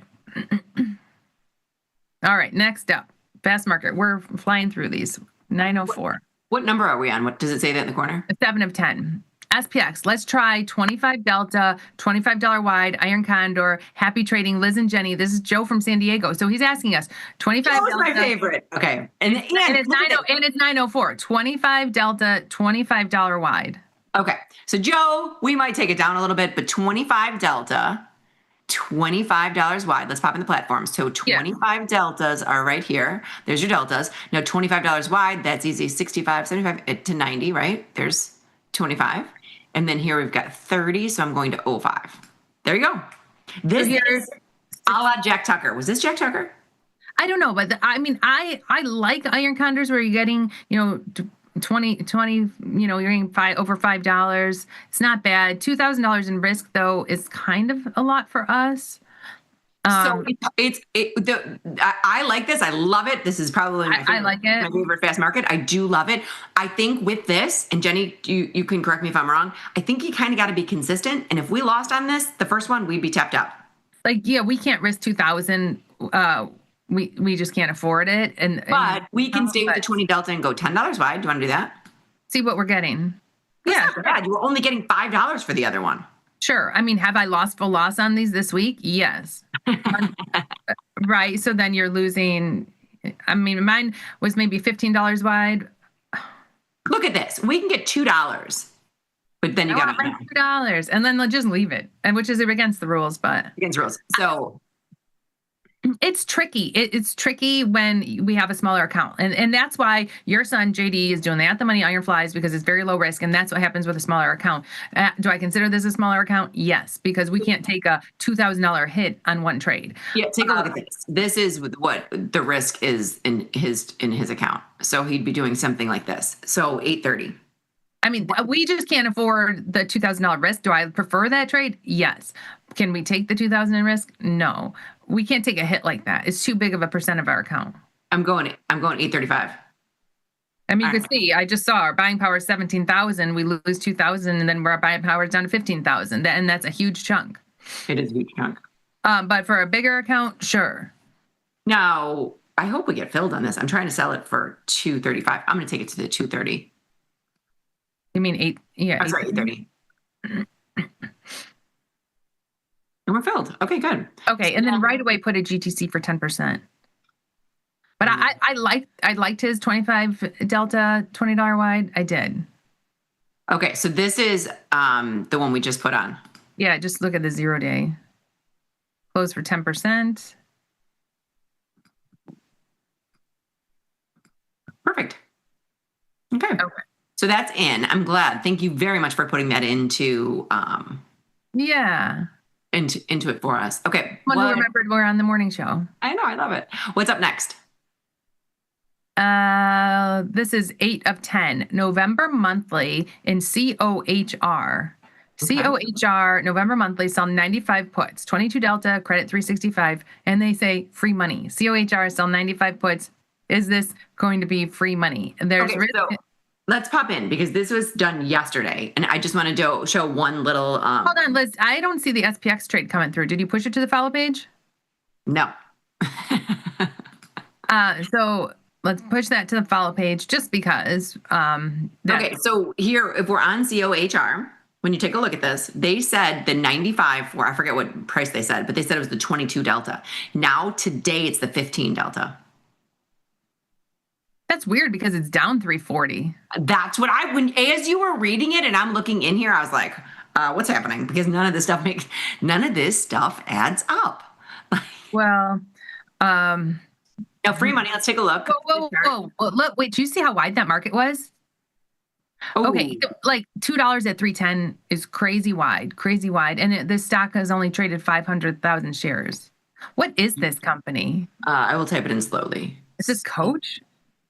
I don't think so. Coherent company, of course. How do you thwart wide markets? You have to do a spread. I mean, those markets are so wide. No, but you can't. Jenny, we can thwart like slightly wide markets. You can't thwart dollar wide markets. It's tough. You look at down here. This spread, if you're even doing a spread, it's $2 credit at 20-cent debit. I told you, it's why I quit trading Birkenstocks. I mean, you know how much I love trading Birkenstocks. I had to quit trading it. Those markets were too wide. You did. You do love Birkenstocks. So we're going to have to pause this one. Okay. All right. We've got two more. Okay. Next up. All right. Well, yeah, let's take a look at the next one. 9 of 10. Ooh, Intel. Great. We'll put on a new Intel trade. We just took ours off. And actually, I think the stock's come down a little bit since we took ours off. So, so this is Intel neutral to bullish, November 21st, 31 put, 47 call strangle. So they're looking at a strangle, earnings 1030. They give us the expected move, just trying to do the monthly collections. Do you think this bull is calming down or will I meet a CVAR at the door? Neutral to bullish. So, hey, what else is neutral to bullish? Jade Lizard, Jenny Andrews. If you want to pop in and take a look at this, I pulled up their exact strikes, which I do like that they give it to us. You're looking at a 13 delta on the puts, and you're looking at a 27 delta. This is pretty neutral. I don't know that this is neutral to bullish. But when I hear neutral to bullish, I mean, is that right? Buying power, only $300? Yeah.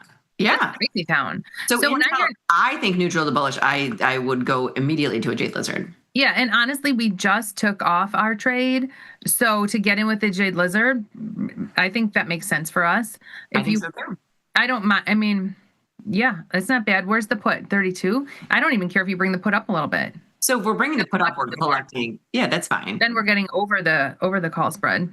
Do we need the call spread? No. Yeah. I mean, honestly, they said neutral to bullish. I'm going to do it. What are you getting for the put alone? Wow. $1. So you're only getting 20 cents for the call spread. That's what I'm saying. Delete. Just puts are neutral too. Puts are neutral to bullish too. Puts are neutral to bullish. Yes, delete. All right, last one. We are getting to the last fast market.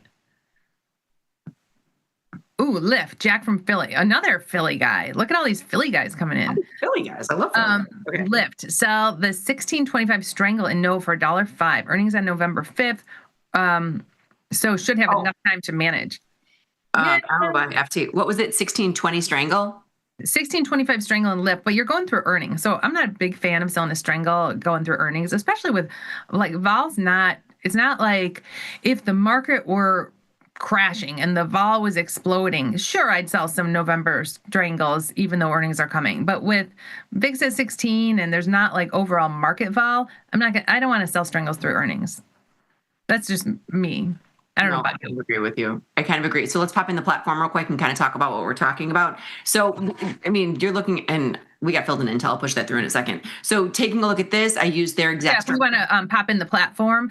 then, okay, here we go. 1625 strangle. This is what they were looking at. This is exactly what they were looking at. I mean, it's a great return on capital. Take a look at this, Jenny. It's 107. You're putting up 199 to do it. Wonderful return on capital. I really like that a lot. But to Jenny's point, that was in the November cycle. Earnings are they're on November 5th.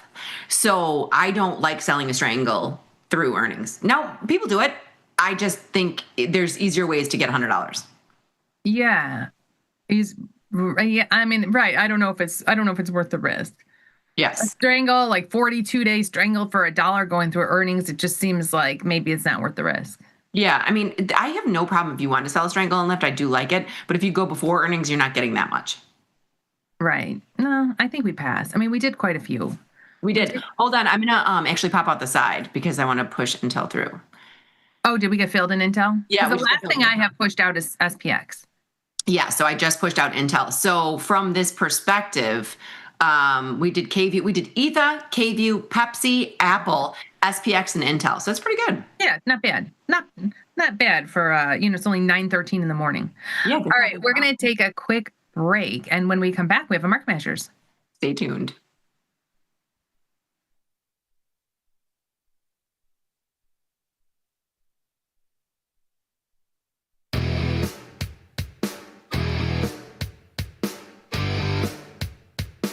Hello, everybody. Welcome back. It is our pleasure to introduce our friend Jamal. How you doing, Jamal? Fantastic, ladies. How we doing? How's this Friday? Great. Thanks for joining us. Thanks. I'm obligated to be here, but I mean, no, I'd be here anyway. I'm just, I'm you know what I'm saying.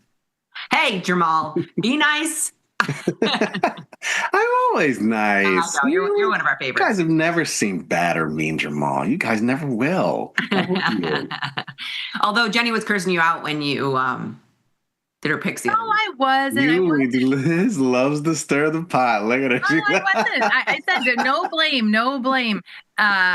No blame. I picked him myself this week. I tried to have my train conductor do my picks, but he was too busy working. So I picked everything myself.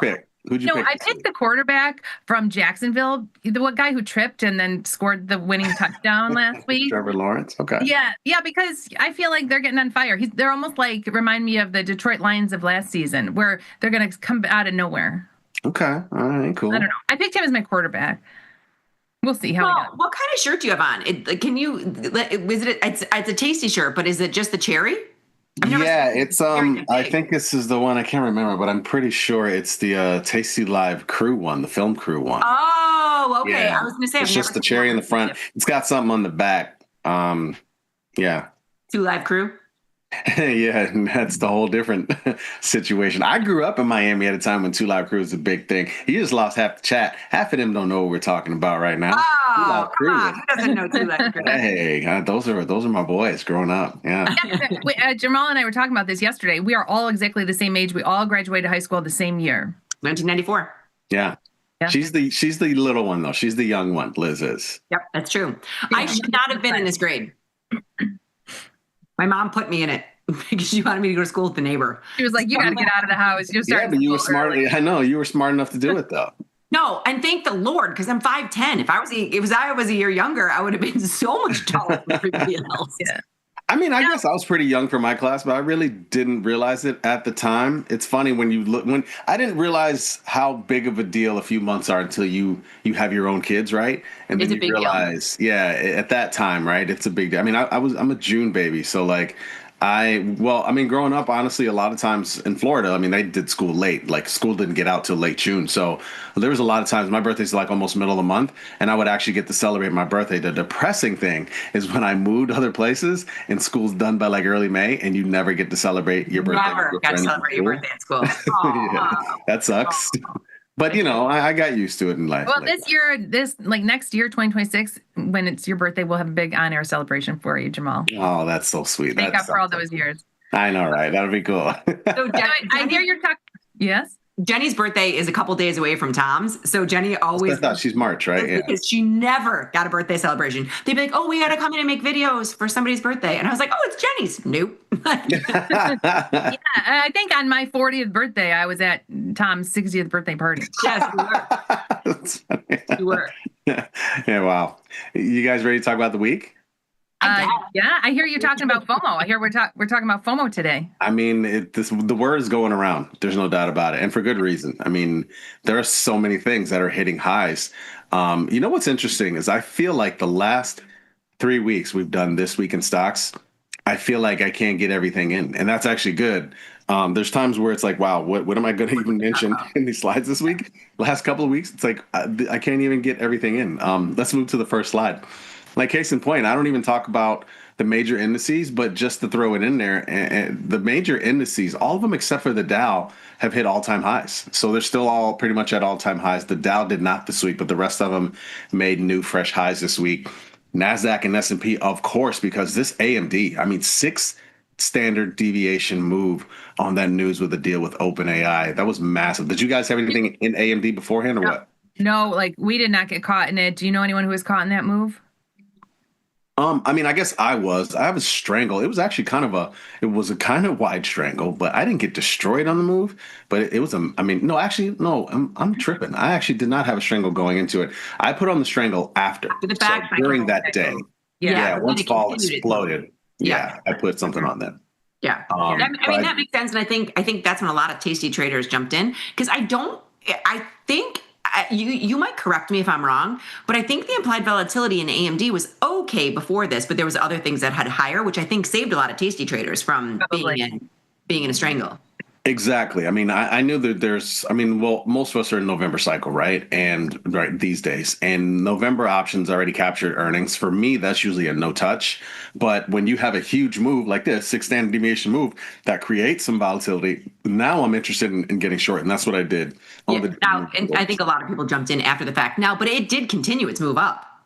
Yeah, I think it definitely did. It pulled back one day and then it continued the move. You're right, like over the next 2 days, including yesterday. So it's not over. So are you still in it? You still have your I'm strangle still in on? it. Yeah, I'm still in it. I haven't really done. I did.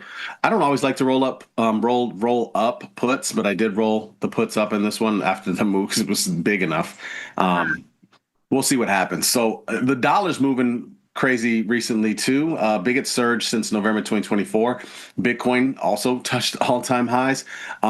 Gold and silver, of course. Gold touched 4K, silver touched 50.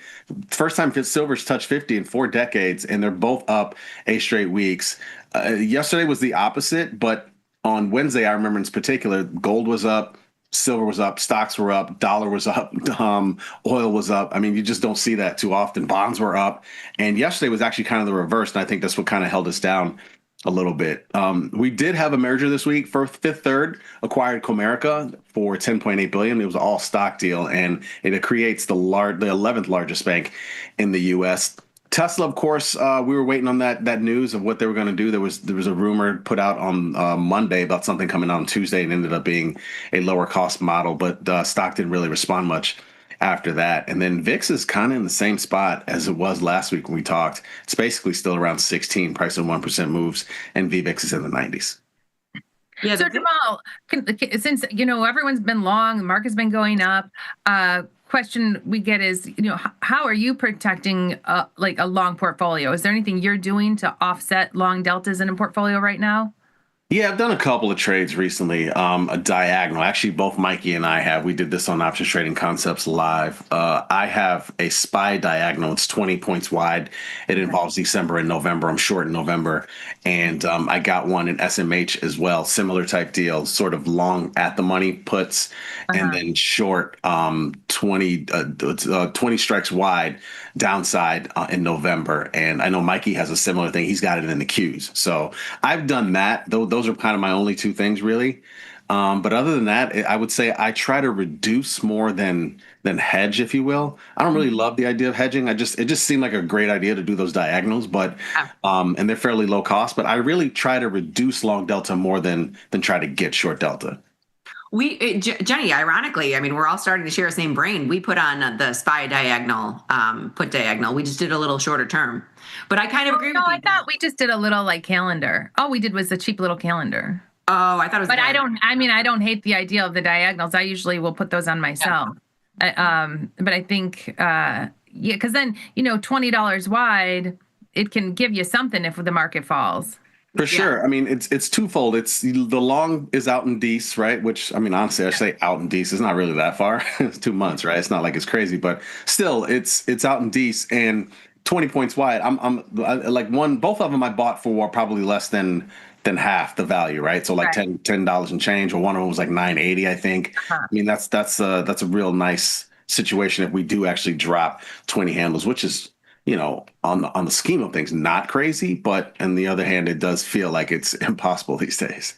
I mean, honestly, anytime I put on anything, it's been a donation to the options gods. Anytime I put on a bearish position, unless you get out so fast, because we randomly get a slight down day, so you almost have to. It's crazy. Like the 20-point diagonals, you have to take them off for $100 on a down day.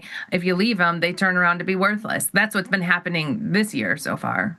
Agree, especially if it's something we can move to the next slide, Laura. Especially if something really near term. That's the whole reason why I was like, let me just do this D's, because you're right, Liz. Like it's been like SPX is my worst my worst loser this year, and it's mostly because of the way I traded it. A lot of times it's been trying to do put spreads or trying to do put butterflies. I mean, a lot of this year it's been that. And so that's one of the reasons why that's my biggest loser, because I'm just, like you said, it's a donation to the option gods. Yeah, they're donations. That's what I'm finding. Those are my biggest losers. But I'm okay with that, because if I'm leaning bullish, and if I'm losing on my hedges, that's fine. Do you know what I mean? Yeah, exactly. And that's why I've kind of come to this point where, like, well, maybe I'll just start reducing longs more than trying to find bearish positions, really. No, I agree. This is a chart of the currencies: euro, British pound, Aussie, Canadian dollar, yen especially, of course, took a big drop this week, but these are all getting rocked. Of course, we just talked about the dollar, so these have turned around. I don't know about you guys, but I've been on the idea of the long dollar since July, and I've tried to find different ways to do it, mostly using the euro, and that's been working out more recently. I got a January position, so I've had it way out there. This has been pretty interesting to watch. We're using the FX markets, and we've got Glenn on Thursday, so he's kind of talking us through a lot of these using the FX markets instead of using the options. So we're learning through that. But I mean, the long dollar trade, it's got to come into fruition at some point, because we've been down for so long.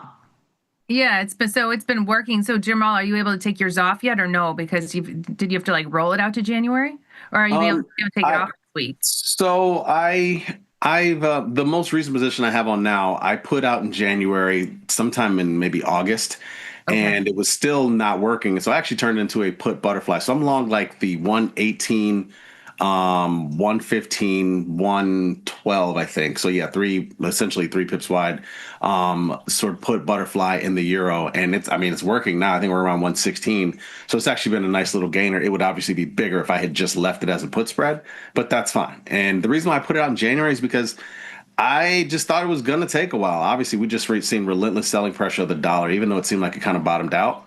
But at this point, it seems like it's starting to turn a little bit. I don't think I'm going to change position. I don't know yet. I still think there's a lot of people that are short the dollar. And again, it's a currency, right? So it just takes some time. Yeah, everybody's short the dollar, but I don't know that there's anything else out there. You're looking at this because they're trying to go short the dollar versus something else. But every other currency is having problems too. Yeah. I mean, if you look at like the chart of like Euro USD, we're back. The dollar's gone up so much that we're back to where we were in July. Yeah.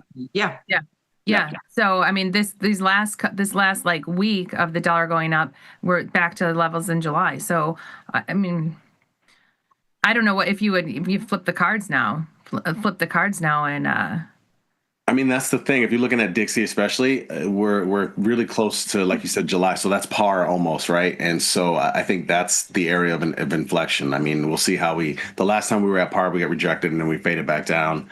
I think that's the real area of interest. We'll see what happens. Yeah. We can move to the next slide. I don't know about you guys if you're trading any of these, but they have been wild, these rare earth metals. Lots of news around these. Of course, the government took another stake this week in a different company. It was TMQ, this Trilogy Metals, but they already have stakes in MP. They got a stake in LAC. Yeah. I can't even keep up if there's any more, but the rest of these have been popping up. I think USAR, they've been discussing a stake. I don't think they have one yet. And they're on the move again today. And then, of course, A lot of this is to combat the fact that China controls a lot of the U.S. I'm sorry, not U.S.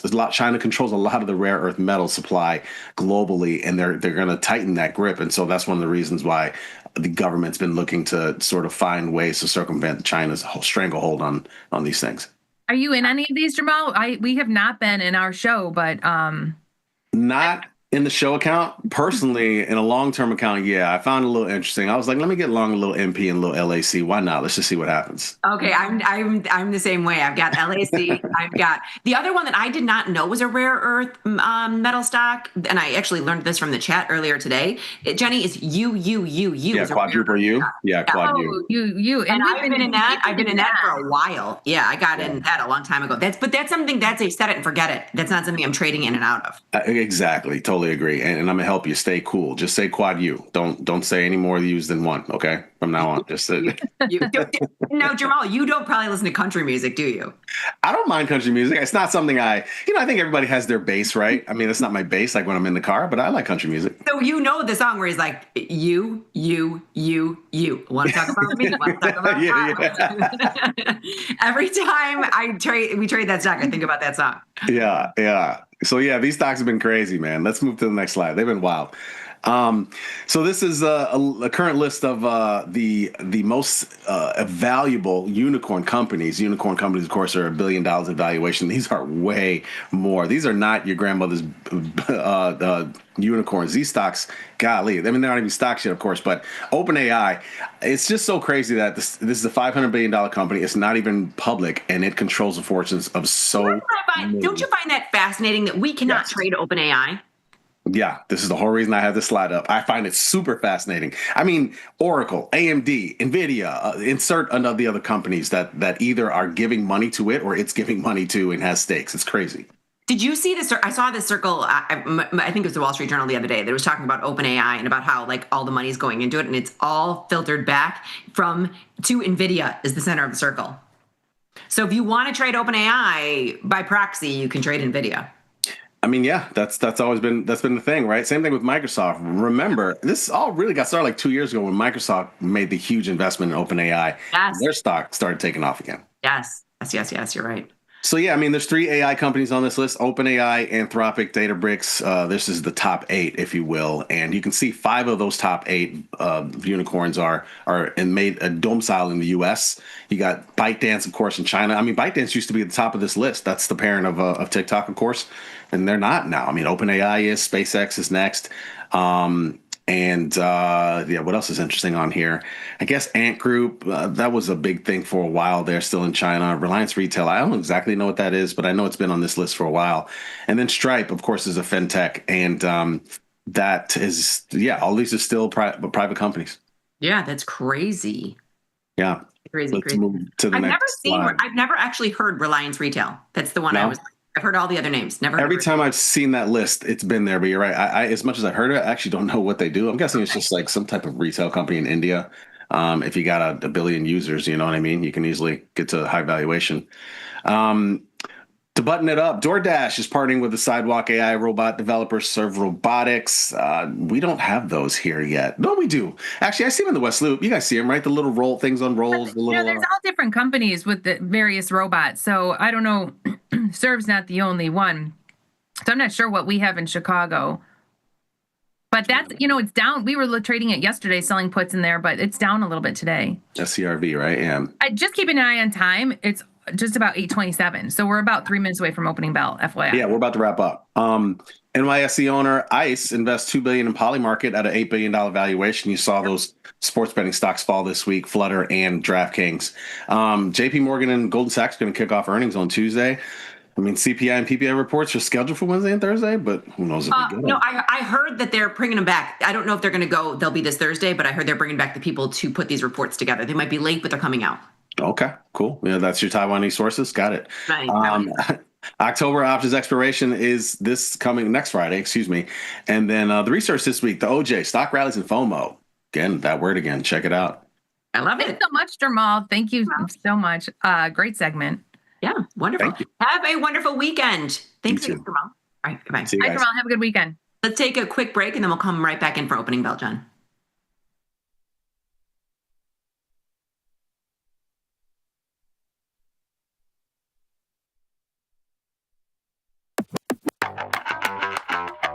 When you've got a futures contract that's in contango, what does that mean?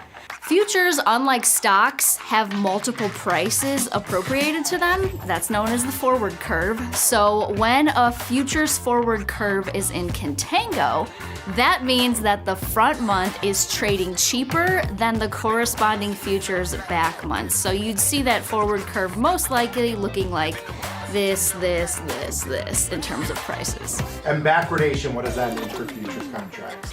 Backwardation is the opposite of contango. So where contango front month futures contracts are trading cheaper than the back months, backwardation is the opposite. So those front month futures contracts are trading richer than the corresponding back month contracts.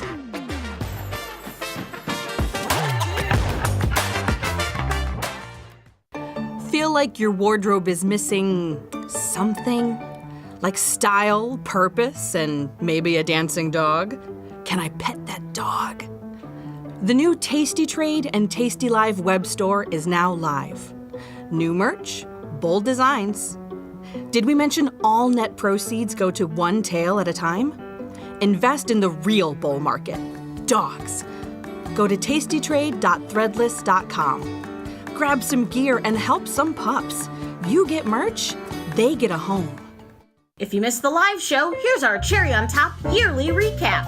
So, we're doing the show on Friday, and the bat, he's doing the show in the morning, then he's going away afterwards, right? Yeah. He's all packing up the car, he's doing his stuff. RV. Packing up the Packed RV. up the RV for a 6 to 8 day trip. We're supposed to be there about 4 48 days. hours.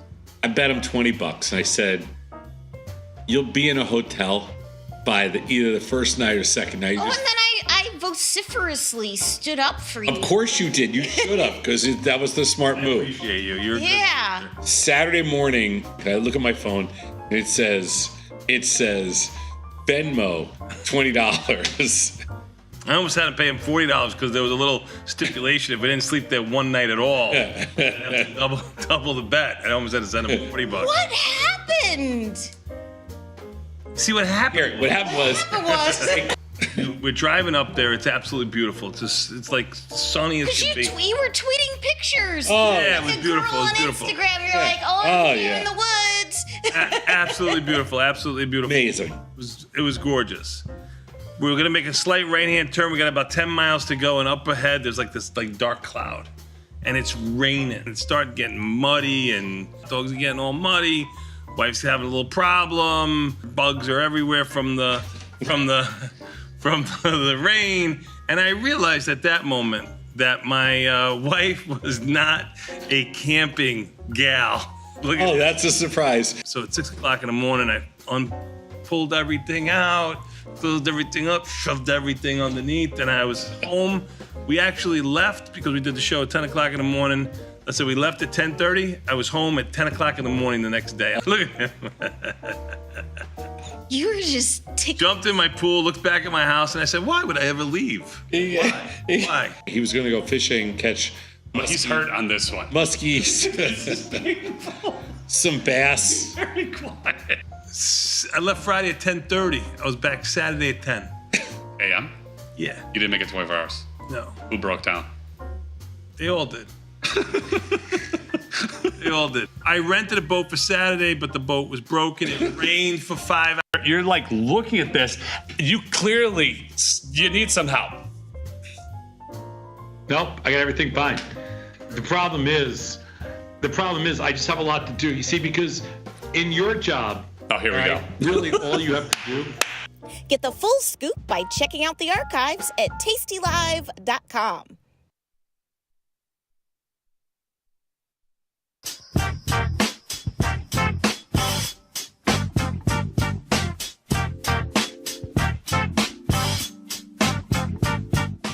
What's going on, everybody, and welcome to the most dangerous show on the Tasty Live Network. It's Engineering the Trade. I'm your host, Jamal Chandler, and I am joined by the wonderful, the fabulous, the dashing, Gus Downing. What's going on, man?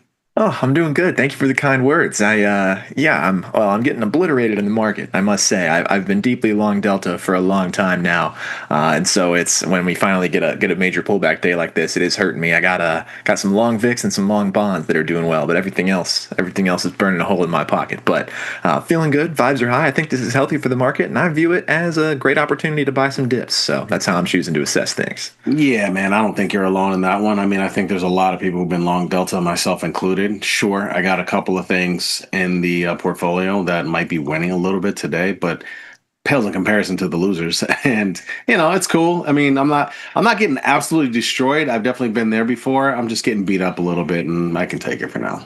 Yeah, I think this is my second worst day on the year so far, second only to April 7th, the last time we had a similar tariff uncertainty coming into play. But yeah, I mean, like I said, we couldn't just go up forever. I've been saying until proven otherwise, and whether this actually proves it otherwise or not, time will tell. But yeah, definitely looking for some confirmation of a bottom to just get longer. I'm holding my conviction. I think, I don't know about you, but I've been like getting a lot of different questions over the last like 2 weeks or whatever about whether or not you put on hedges, whether or not people put on, not you, but like me in general or anybody, whether you're not you put on hedges at these levels that we've been at more recently, or whether if you get short delta, if what do you do? Personally, I mean, I really only have two short delta trades in the book, and while I do have like quite a few longs, many of them are, I would say, like calendar call spread longs, like not straight like outright calls. And I think for those people who are worried, I've just been kind of telling them, look, if you're worried about it, I don't love the idea of hedges. You could do a few things in here, but why not just like reduce, right? Like reduce longs, I think, is the first step before you even really get short. And I think a lot of people don't think about that a lot of times. A lot of people are like, I don't want to get out of this long. Well, I mean, that's effectively the same thing as potentially getting short. You could just reduce your long. I mean, it's one other way to do it. Yeah, and you reduce your exposure holistically as well. I mean, why deploy 75% of your portfolio to be 50% of that being long and 25% being short as a hedge when you could just be 25% long and hang on to that capital for an event like this one, and you would have had more to redeploy and manage your stuff today. I got like two shorts on, but they were already so far gone before this rolled through. It's not even going to help very much. I mean, it might give me a exit opportunity. I'm most interested to see if we start to see any panic selling type actions start to come into play here, because I've been feeling since the government shutdown began like it should have weighed on the market a little bit more than it did, and especially now that there actually is some legitimate uncertainty and a substantiated reason for this down move. I'm intrigued to see what starts happening as profit takers who have been long, since the bottom of April, since 580. I mean, pick your number, starting to get a little antsy and take their profits as well. So you felt like the government shutdown we should have been seeing a move like this based on the government shutdown, or what do you feel? I don't know if I would say a move like this. I was just surprised that we continued to see all-time highs amid the government shutdown. You would think that would bring on a little bit of uncertainty, but all year this market just has not seemed to care, and that seemed to be the sentiment here as well. And I don't even know that it's necessarily substantiated or valid for a government shutdown to bring the market down at all. It doesn't really have too much to do with the public companies that we're talking about in a stock market context, but you just expect that type of fear, that type of macro uncertainty event to have some sort of tangible effect, and it really has had none until today, which this isn't even really caused by that. It's two separate issues. I know, right? I mean, there's been plenty of people who were writing plenty of articles to sort of make you feel like something should happen as a result of the government shutdown. And yeah, yet to no avail. I mean, markets mostly been moving higher. I'll tell you what, and we can go to the platform. And guys, for those of you who are crazy enough to be around on a Friday watching us sit here and yap, we're definitely going to dig into the chat in a little bit, and I'll see what you guys are thinking. What do you guys, questions you got, things you're worried about, things you're seeing, etc. But yeah, man, I am totally not surprised. By the way, we're about to go lower here. We've been sitting around this same level all day long. Now we're just going to go lower. I'm sure of it. And do you know why? Because I make a lot of money if we bounce back up for some reason. I know that's not going to happen. Not in this count per se, but another count. One of my other long-term accounts, I'd like flipped around a few things and got a few near-term long deltas. I should have known better, because I should have known we were just going to fade on this. So like I said, the only two, as you can see, I'm getting beat up too, right? Like no different than most people, I would say, today. The only two real short delta plays I've had was this diagonal, which I can't remember if I put this on. I think it was last week. I put this trade on. It was December. It's the December 670, and it's a 20 wide diagonal, $20 wide diagonal, and then I'm short the Nove 650. It was actually literally put on for days like this, and while I've been looking at it most of the day, this is the thing where I always talk about, people about like hedges, if you will, right? Like you got to decide whether you want to win on the other. That's why I don't whether you want to win on one or the other, whether you want to win on your main thing or you want to win on your hedge. This thing is kind of far out, and honestly, it allows me to just keep it on and be like, what the hell? I don't care. I got a lot of longs. If I lose on this thing, I don't even care if the market bounces back and I'm not making money on it. It's December Nove diagonal, so that's far enough out in time that I don't really feel the need to do anything with it. And B, I mean, honestly, because it's the 670, 650, and this is my thought process, I'll just wait till this goes through 650 if for whatever reason we do that, which doesn't seem like a crazy idea at this point, and maybe then I'll take it off. But for now, I'm just holding it because, again, it's the one bright thing that's in the portfolio with the longs. The other one I got is SMH. That's the same type of deal, 340, 320 put spread. And for both of these right now, maybe a little less so for the SPY, but this one is literally in the middle of the strikes. We're 30-30 right now. So I always notice that in those situations, like it's in between the strikes and you can see the market's continuing to drift lower. I wouldn't be surprised if we could see a little bit more selling to start the week next week. But nevertheless, I think you to your point, I mean, I'm looking at these opportunities to try to find ways to get long delta, but I want a few more of my short delta plays or strangles to work, if you will. I don't know if those strangles are going to work if vol keeps going up, though. That's the other problem. But so yeah, I mean, that's what I'm doing. I'm just looking at ways to try to find. I've got a ton of positions on, as you can see. I got to find ways to take a few things off, and right now I just don't really see anything I love to take off yet. Yeah, I'm definitely in a similar spot. I mean, that's sort of the calculus, mental gymnastics I was doing this morning, and well, I shouldn't say this morning, into midday as this dump began. Is there anything that really makes sense to take off? I would love to rein some capital back in and have more to redeploy whenever we get some confirmation of a bottom. But there's just, everything is just in similarly awkward spots. And I'm also I would say largely willing to just wait until Monday and see if this trend continues or if we just get this one big red day and then, begin to make our return to higher highs. But should we continue dumping? I mean, until proven otherwise is the motto that I've been using as I've been deeply long for the last 6 months. And so if we are proven otherwise, I will not hesitate to do some massive loss taking and set myself up to reposition into some greener grass on the other side. I mean, it's a trip because this headline is not that much different than many of the others that we've heard in the past. The one thing I will say I noticed was these type of names, these rare earth names, they really took off on that announcement. At least a bunch of them. I don't know. Certain ones did, certain ones didn't. LAC did not, but MP definitely did. I kind of got those. I'm kind of looking at more of them now. USAR took off some. It's still in the positive.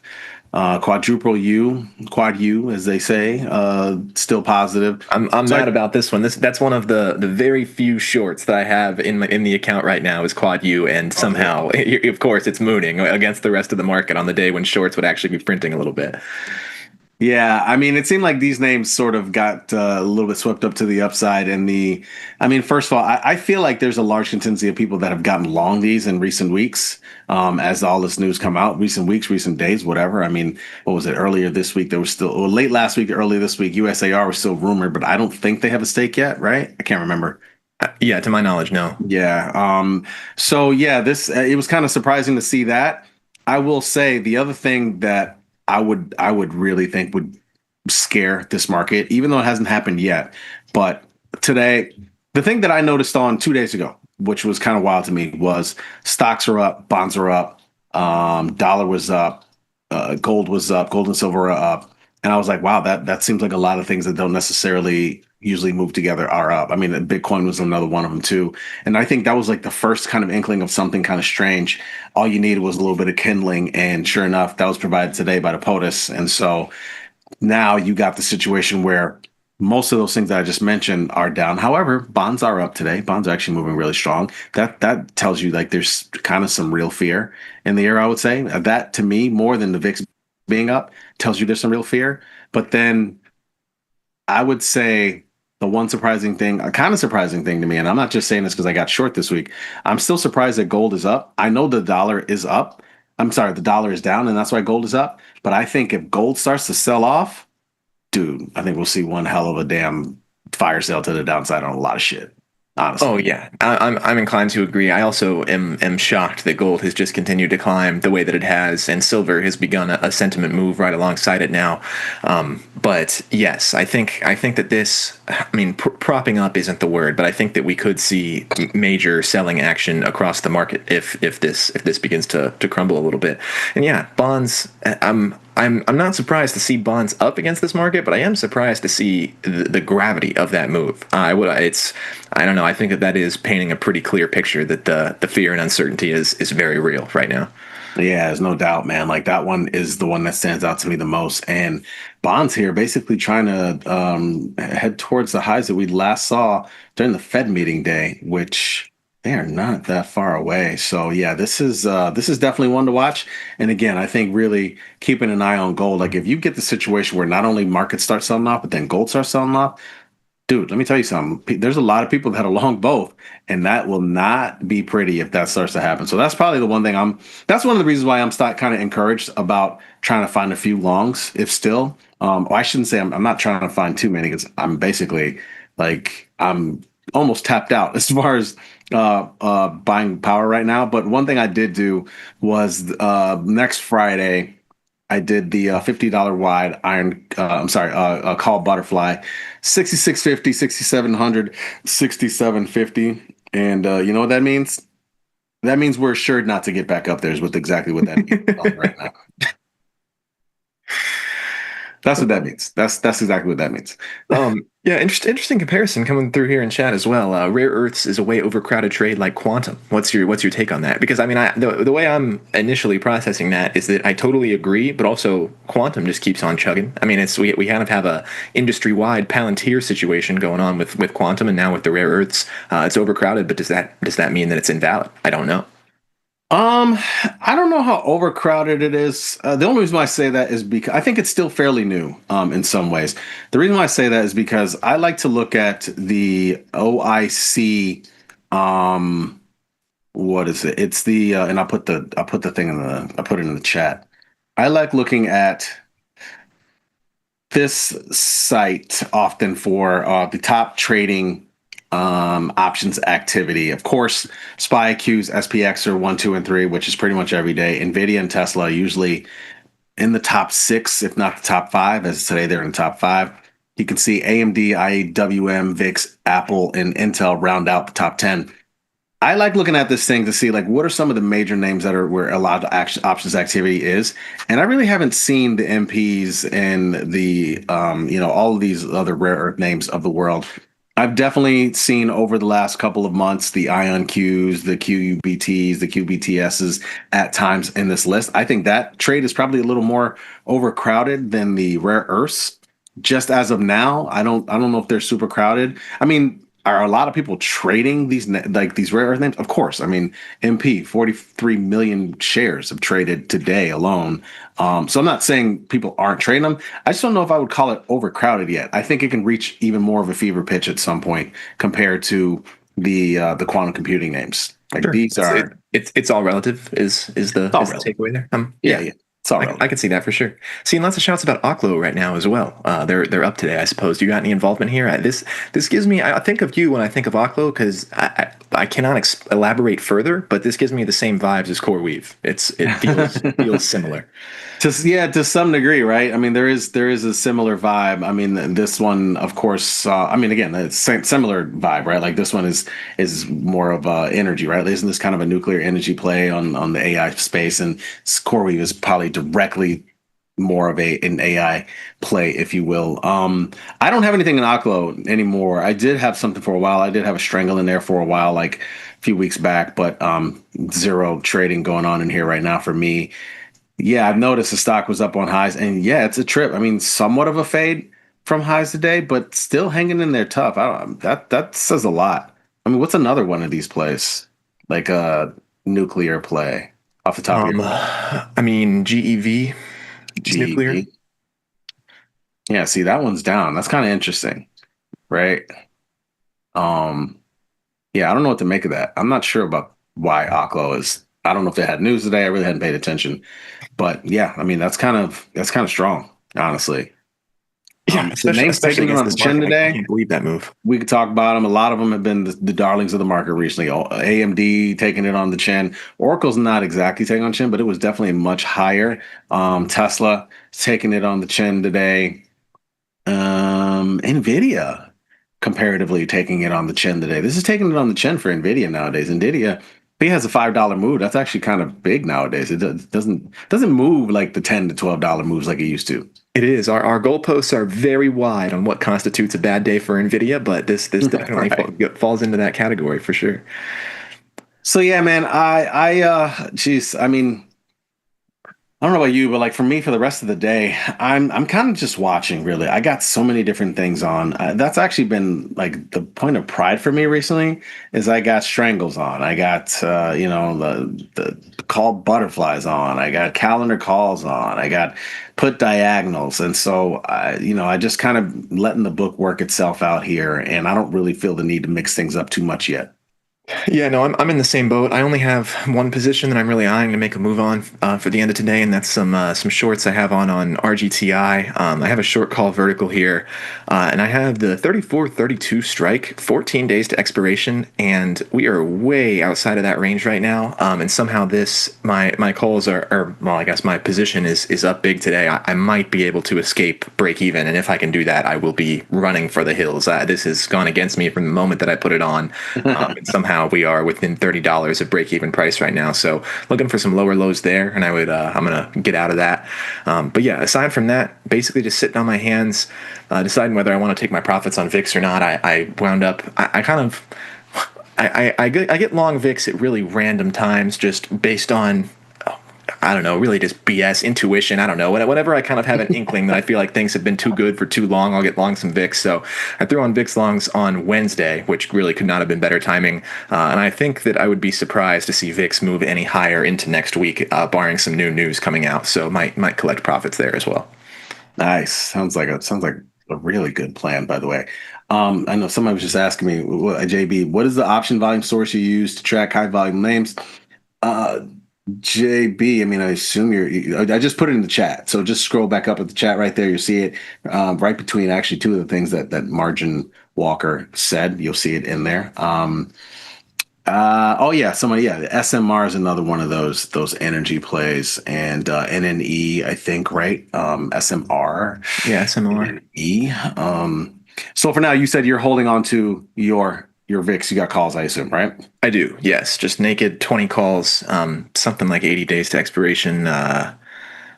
Actually much shorter than that, 25 DTE. I didn't realize how tight I was on those. So yeah, that's actually going to just solidify my sentiment that I think I'm probably going to have to get out of those by the end of the day today. No reason to push this any further. Yeah, I mean, those basically exist as a hedge for me. Nice. I know I just talked a lot of smack about hedging, but that is a part of the sentiment with throwing on the VIX, as I have 92 delta in my portfolio. Yeah, for me, I don't have anything on VIX run right now. I think I would get interested in probably getting long puts if this thing were to jump upwards of 28. And again, I know that's a ways to go, but not really. 25 is the number I've been throwing around in my head for that, especially if you did something, longer dated, and not incredibly long dated, but just into the end of the year or something like that. I don't know if I can see a situation where VIX holds over, a crazy level like a 25 or a 28 for any sustained period of time. Bro, we get another 200 handle move here, and I think you'd see your 25 VIX. I mean, I think it would be it wouldn't even be that hard. That's true. And I'm sure if I exit today that we will just take a giant gap down into Monday and VIX will go to 30. Oh, there's no doubt about that. There's no doubt about those market dynamics happening for sure. Yeah, so maybe I should keep holding so that my VIX position will lose. I got to trick the market here. That's exactly why I'm holding the SPY diagonal and the SMH diagonal, because I know for a fact if I take those off, we are totally going to tank for sure. Yes. And I have nothing to protect me at all. So you guys may think this is a bad day, but you can thank Jamal and I for propping the market up. That's right. It could be worse. Our three little trades, man, you and me. And that's exactly, seriously though, that's exactly why I'm holding it, because again, I know I got longs to go that really will make up for whatever like losses I'm having today. I got longs that'll really take care of me if we start bouncing back to the upside. Whether it's probably won't be today, but Monday, Tuesday next week, like I'll be totally fine. What I won't be fine with is if we have another 140 handle down move and I have sold these little things off. And again, I mean, I don't call them hedges because I didn't put them on for that reason. I literally just, they are. And this is why I say this, people. I am not in any, this is not in any way, shape, or form hedging my portfolio per se. It's just a nice thing to be green on that day. And I know that probably sounds counterintuitive, but it's true. Like a real hedge means I'm flat on today. I'm not. I'm losing money. I'm losing money because I'm long. And I don't mind that because I feel like the bias is still a little bit more to the upside unless things have changed. And I need another 140 handle day to make me feel like, oh shit, like we might be heading downside now. Like that's just what it is.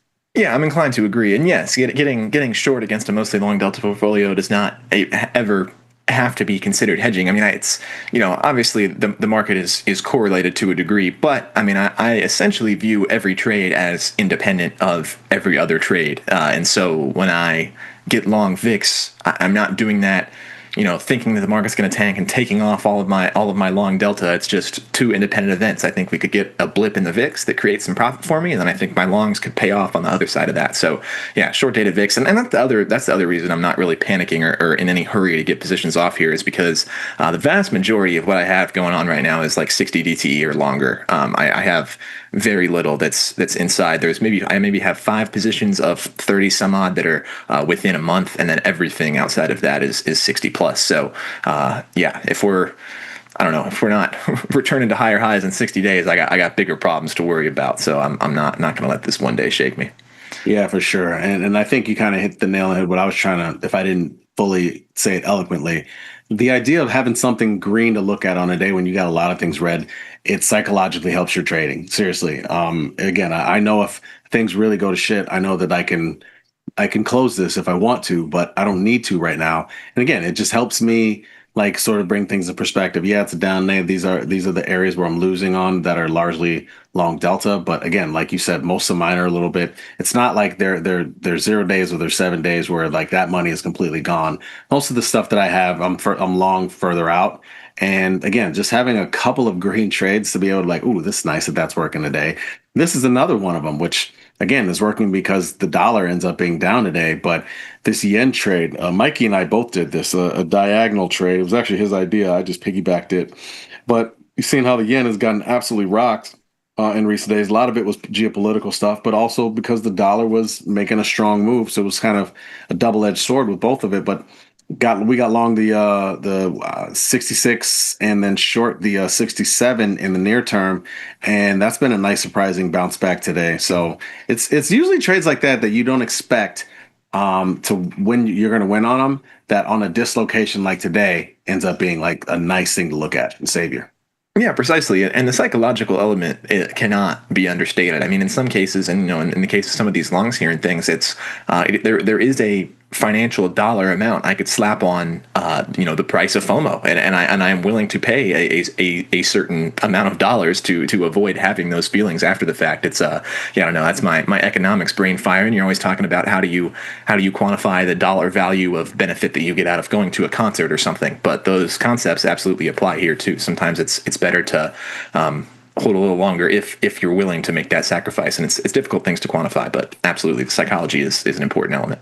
You know what is a tiny bit of a surprise to me is the fact that SPY is at 26 IVR now, fairly quickly. Q's 28 IVR, IWM still at 23. What's Diamonds at? These are all above 20 IVR, and for somebody who is long, it does make me a little nervous seeing that. I feel like they're going to go a little bit higher. I feel like we could drop a little bit more. We'll see. These are I would, and that's the thing, because this is how I roll. This is the other reason why I'm not taking those diagonals off. I took those diagonals off, all I would do would just parlay it into something like this and probably try to get short put spreads. And I'm not going to do that yet. I don't need to like basically lever up my longs. I don't need to do it just yet. But that would be the move. Like once, if we do have another further downside move and these are trading upwards of 30, I think, I don't know, I have to put a number in my head, but I would say maybe 30 to 40 IVR. If we get diamonds and spies and Qs at like 30, 40 IVR, first of all, we are certainly probably at 6,500 in the S&P 500. We are probably below 24,000 in NASDAQ, and that's where that's happening at, I'm sure.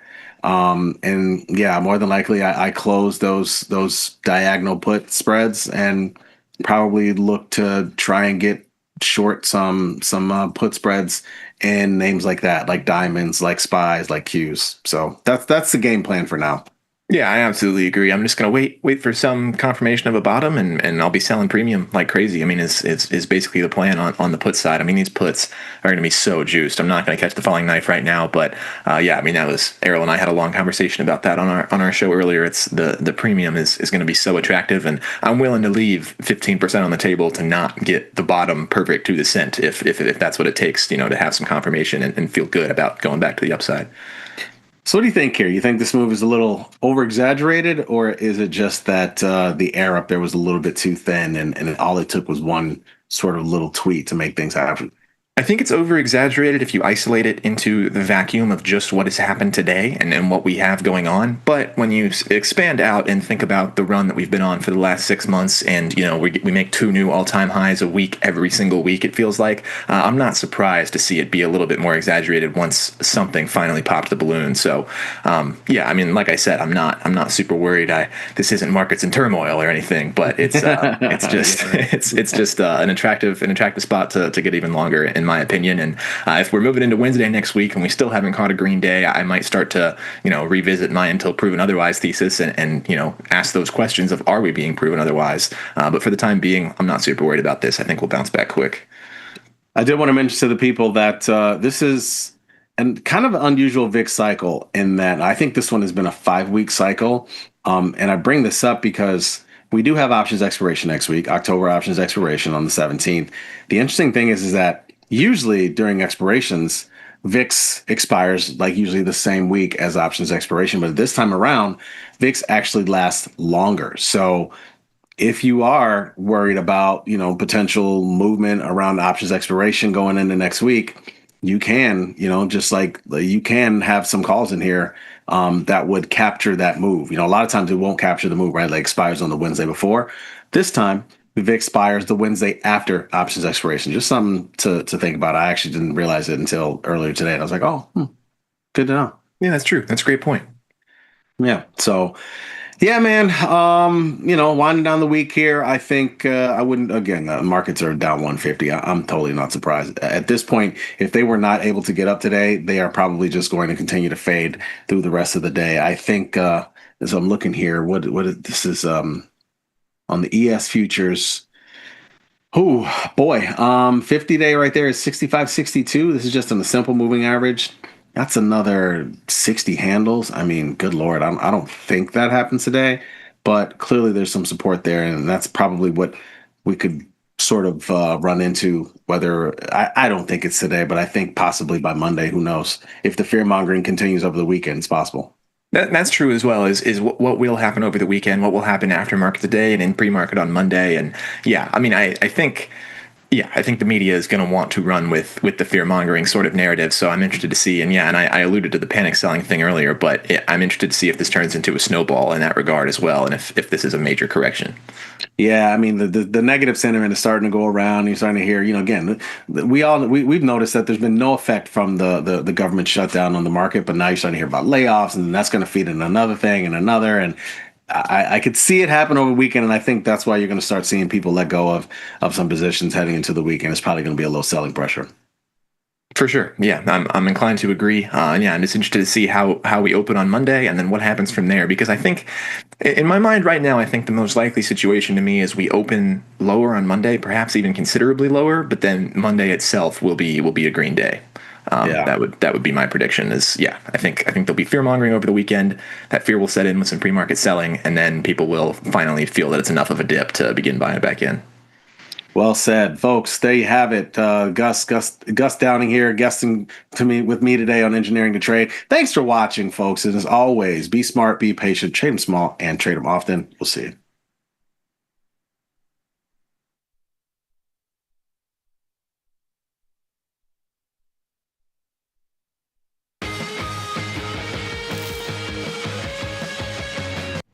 Calling all traders. Are you using tastylive mechanics and enjoying awesome results? Are you an up-and-coming options savant? We're looking for you. For over a decade, tastylive has shared the most inspiring stories of traders teaching themselves a new skill, using probabilities, and experiencing new levels of success. If you think your trading journey should be shared with Tasty Nation, we'd love to hear from you. We are always on the lookout for the next class of rising stars. Email us at risingstars@tastylive.com if you would like the chance to share your trading journey and inspire others. We built Tasty Trade's web platform for today's traders. See it, click it, trade it. Drill into data, find opportunity, and track the action with hundreds of indicators. Track your options profit and loss history over time per symbol. Note your progress and plan your tactics with a trading journal. Fund your account and start trading right in the app. The tools, the data, the knowledge. See it, click it, trade it. Join the club. Tasty Trade. In the world of investing, a beast lurks between the numbers. Some watch from the safety of the sidelines, but others saddle up and ride that one-ton rowdy ribeye for all he's got. If that's you, join us on Tasty Trade, named best online broker for options trading. Genius loves company. Mike, what does it mean to be assigned? When you are assigned, you are ultimately short an option that's in the money, and the counterparty has the ability to exercise that option. So if you are assigned, it means your option, against your will, ultimately has turned into 100 chain and get out in a profitable way as opposed to a loss.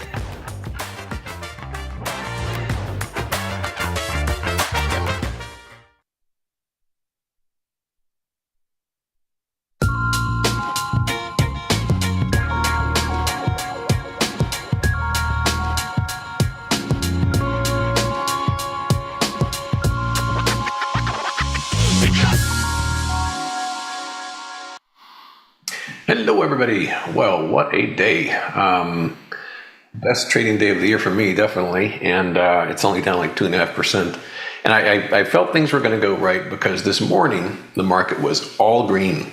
YM, RTY, ES, NQ, all bright green. Everything's flying higher, lifetime highs all over the place.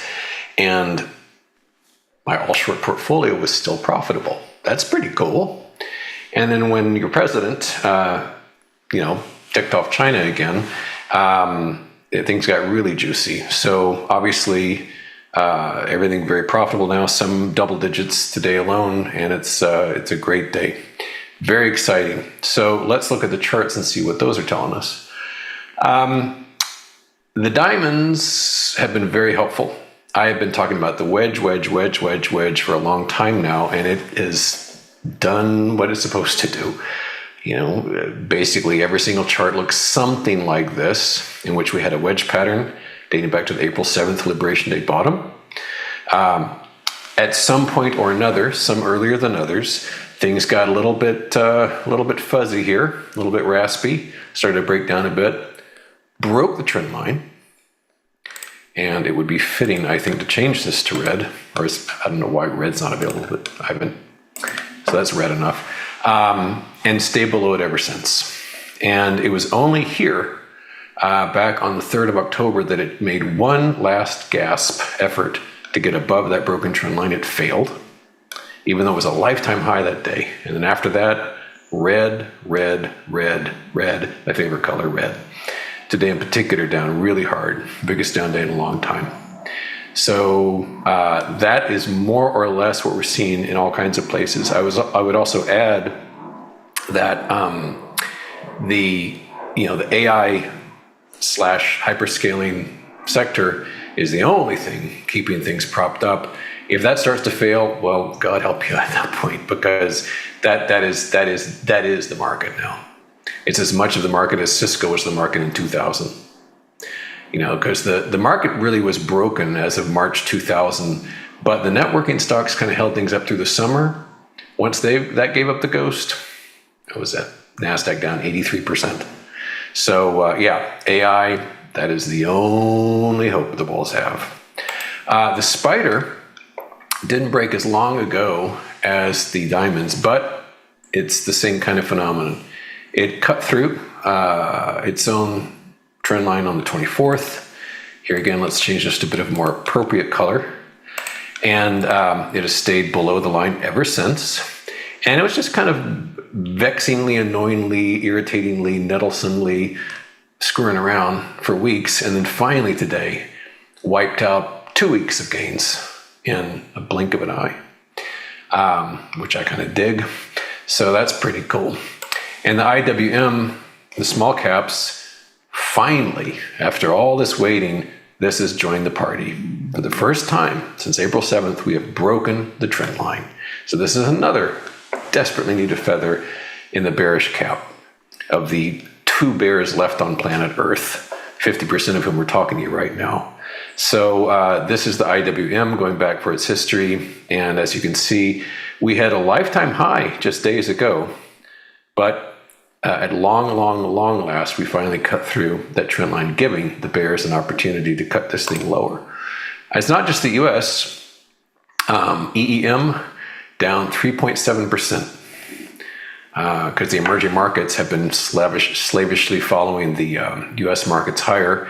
And I emphasized yesterday and the day before about China, and FXI down really hard, 5.59%. China's simulacrum of capitalism has been able to, kind of fake it till they make it for a while. But the numbers are fake, and the government is dreadfully supportive of any failed businesses there. So it's quite the illusion.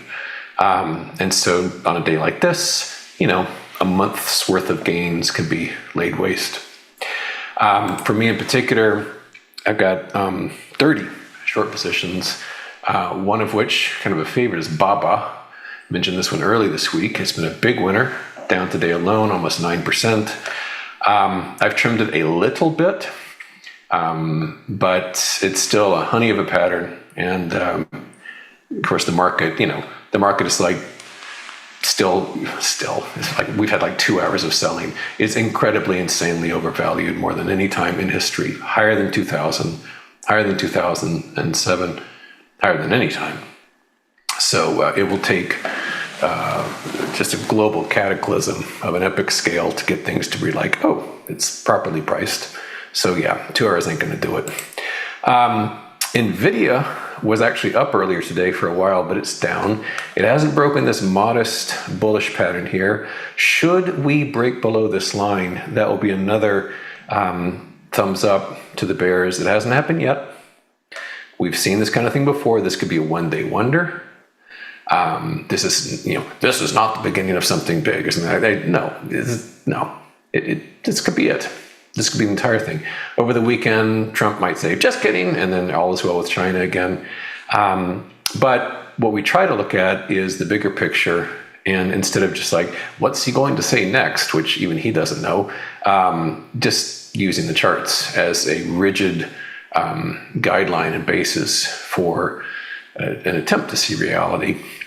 The cubes, which of course are very heavily influenced by the likes of NVIDIA, is down quite hard, 2.86% on the cube. The NASDAQ itself, the NQ, down over 700 points, once more blowing up 2 weeks of gains, lickety split. And it's, if it is the beginning of a new trend downward, there'll be lots of wiggles and waggles on the way down. None of these is a straight line up or down. But the key thing is that the uncertainty about, these trend lines has been dispatched because the lines have been broken. And like I said, for me, it's sort of like, it's all about relative performance. And the fact that my entirely short portfolio was profitable right from the get-go, even when everything was green, was pretty cool. And that's what I wanted. That's how I wanted to behave, sort of like put its fists on its hips and defy everything. In the world of semiconductors, I have been short SMH.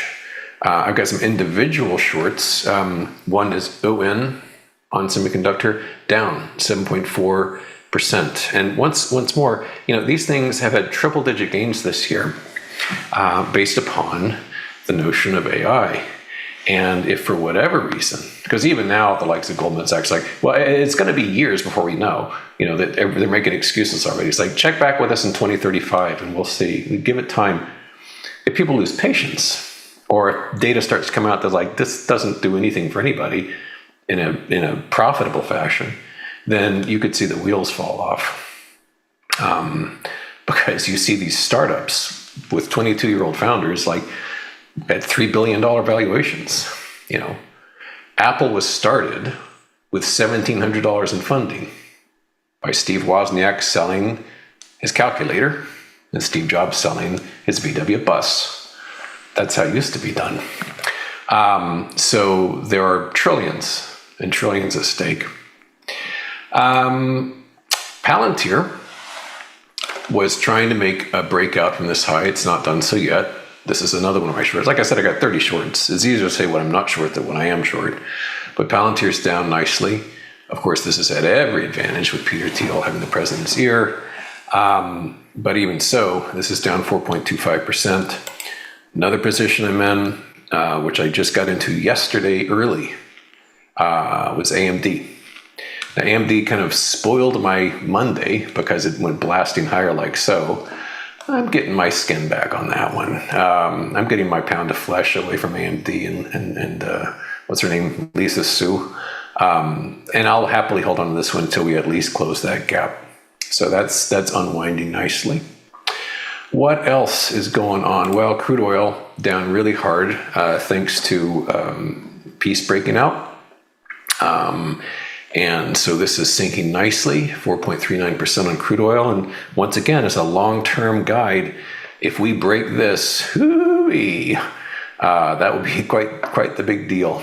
Hasn't happened yet, but amongst them, I'm short things like Murphy oil, MUR. And you've seen these before. These aren't after-the-fact announcements. We talk about these well before. But here's Murphy down double digits. Can't be bad. And then HAL, Halliburton, down 5.77. Nice, big, thick old red bars. IBM, another short, down about 2.5%, having come off this beautiful shooting star pattern, lifetime high on an intraday basis here, but red, all the way down. Kind of bracing myself for Monday. You could have a kind of a snapback rally on this kind of thing. As far as what in the world is Powell doing there? I try to arrange these to kind of tell a story. I'm not sure what on earth I'm thinking with Powell. That's kind of out of place because I'm not short that, I'm not long that. So we'll just move on. A couple of other shorts here. GPN, remember this one? Global Payments, down 4.38%. I got back into Meta today. I got sick and tired of seeing this thing rise. My long-term view of this is that it's going to go fantastically lower. And so we're getting a nice reversal on that. I shorted that early today at good prices, and we've undone this week's worth of gains. And another kind of obscure one for you, Lumen. Now, this data doesn't go back quite as far as my data, so it's not a very compelling chart. My own data goes back for decades, and it's an eye popper. It's really good. So this is down 3.43% on Lumen. And our old buddy Abercrombie & Fitch, I keep getting tempted to cover and take profits, but I swap my hand away from the mouse, and good thing too, because this keeps falling down over 4% on A and F. Here's another new one. Just got this one yesterday. Never traded it before in my life. Cognex. Shorted this yesterday, down 12.67%. And this is, like I said, kind of a more obscure one, but I think could have plenty of downside to go. Kohl's, another winner here, KSS, down, goodness, 6.15%. Cute little head and shoulders right there, kind of a pattern within a pattern. And one last one, I know this is a long list, but our old good friend Wayfair, symbol W, down 5.52%. So I sure do like saying the word down more than lifetime highs. That rolls off the tongue much more nicely. On the long side, I'm not in TLT, but I got to say, bonds are doing nicely today. 1.66% pop there, but I am in our good old friend, we've talked about many times, IEF. IEF is up more modestly, 0.69%. But the hope here is that, see this lovely symmetric triangle pattern, is that we can complete that triangle, bust up to the upside of that, and see a lot more gains from there. So that is my, just in summary, like Baskin-Robbins 31. I've got 30 shorts and 1 long, that is to say, IEF. So fantastic day, great way to end the week. Thanks for being part of it with me, and I'll see you here Monday and we see if we can weather the storm together. I'll see you Monday then. Bye-bye. Good night.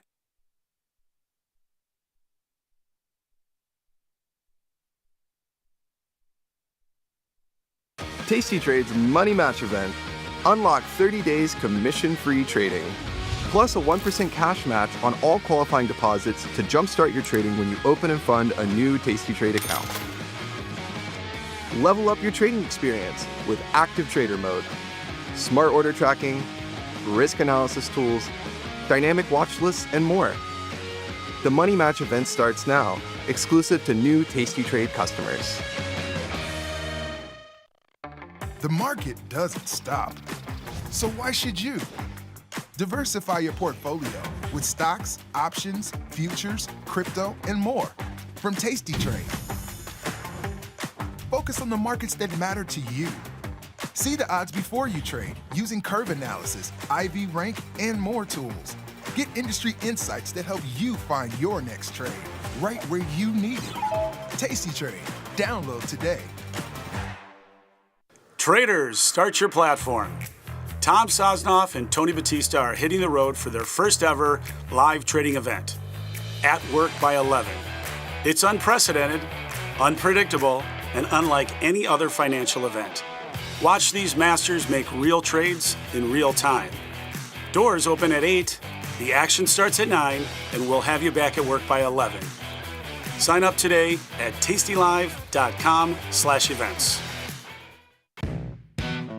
Got trader's block? We've got the cure. Get data-driven trade ideas with Cherry Picks, our weekly newsletter that gives you insights into the market. Sign up at tastylive.com/newsletters. Global markets never sleep. Explore them with Forex, now available on Tasty Trade. Get in on over 80 Forex pairs, 24 hours a day, 5 days a week, with the Forex platform that adapts to your style and speed. FX marks the spot. Trade it on Tasty Trade.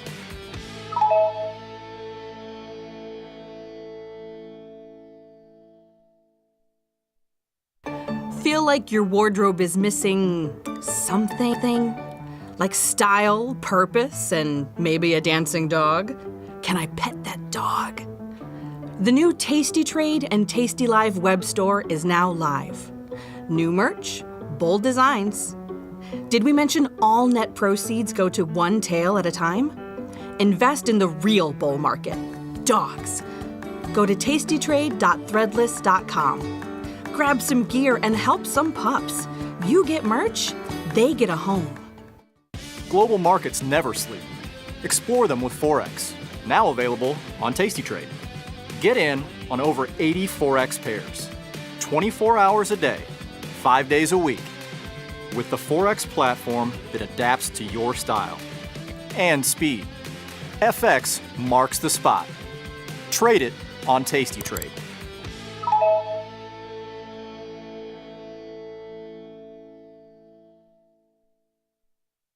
Traders, start your platform. Tom Sosnoff and Tony Batista are hitting the road for their first ever live trading event, At Work by 11. It's unprecedented, unpredictable, and unlike any other financial event. Watch these masters make real trades in real time. Doors open at 8, the action starts at 9, and we'll have you back at work by 11. Sign up today at tastylive.com/events.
All right, Katie, what is the Widowmaker? The Widowmaker can be any spread that is volatile that might dink you if you're on the wrong side of it, but at Tasty Live, the Widowmaker historically has referred to a spread in natural gas futures and the seasonality of injection season and the storage around that. So it's typically a calendar spread that has the propensity to move between the March and April natural gas futures contracts. What does tendies mean? Tendies refers to ordering chicken nuggets at a restaurant when you're out watching the game with your boys or your girls, but tendies in the options trading world or the trading world refers to profits that you are taking on a position. What is an offer? So the offer price is the price at which you can buy an option at, the bid being the price to sell at.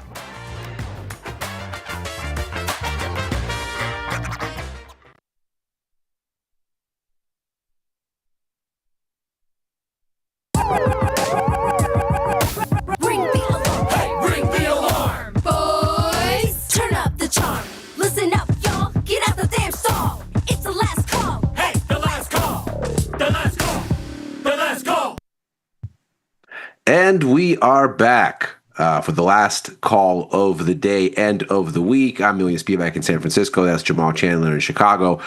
What an ending to the week, good sir. What an ending to the week. We'll get into it in a second, but first and foremost, how's it feeling on this Friday rug pull? Dude, nobody had this on their radar. Like none. Nobody. Even somebody's bear. I didn't have it. I didn't have it. I'm apparently the resident bear around here, me and Tim Knight, but I didn't have this. What? And you both reside on the West Coast. Kind of interesting how that works, huh? We're sitting here in Silicon Valley watching the excess and going, any day now. Any day now. I know, right? How funny is that? Two dudes in Silicon Valley want to see the market tank. Like, what's up with that? I'm just looking for a discount, man. I just want to buy on the low. Dude, this was a really fascinating day, and you can just see again a huge bar on the day here. I mean, reminiscent of basically nothing other than April/May. What we saw at the end of August last year, the end of July or August doesn't compare into this. This is a pretty big move today. Pretty big standard deviation. Probably about a standard deviation move. This looks very much to your point. This looks like February 21st. Yeah, exactly. So it's February 21st, December 18th, like when we were building that top before the earlier sell-off at the beginning of the year, the one that culminated in the April. Holy moly, you're absolutely right. This looks just like that. And you got volatility, of course, jumping up a little bit here, which, again, that's not surprising. But the interesting thing is that when you look at the futures, they are getting close to flat, honestly. We're not in backwardation yet, but those are kind of close to flat. And so It's kind of surprising in a way that the market decided to do this type of move just on what Trump was saying about China. But there obviously has been tensions there at times, and I just think this is one of those situations where it's not just one thing. There's a multitude of things, whatever different potential things that everybody was like, oh, this is fine. All of a sudden it comes up and is worried about. Like there's no effect whatsoever on as far as the government shutdown and any effect on the market. Really hasn't. We haven't seen that over the last, 10 days or so. And then I feel like over the weekend, you might end up hearing about that, or about the fact that the furloughs are turning into massive layoffs now. Or just pick it, whatever it is. Bitcoin is at all-time highs and it needs to come down. But the only thing I think that is kind of not creating a situation where this would be a much larger down move right now, and we talked about this before we came on, is the fact that gold is still positive. Not positive, but gold is not. It is positive still. Sorry, gold is still positive, and I feel like if and again, of course, it makes sense that it's positive because the dollar is down pretty big today. But I feel like if we get in a situation where we really see massive sell-off, is a situation where not only equities are down, not only is oil down, not only is I won't say bonds for now, but either dollar and or bonds. But if gold ends up being down along with the rest of these, I think that's where you get a real scary sell-off.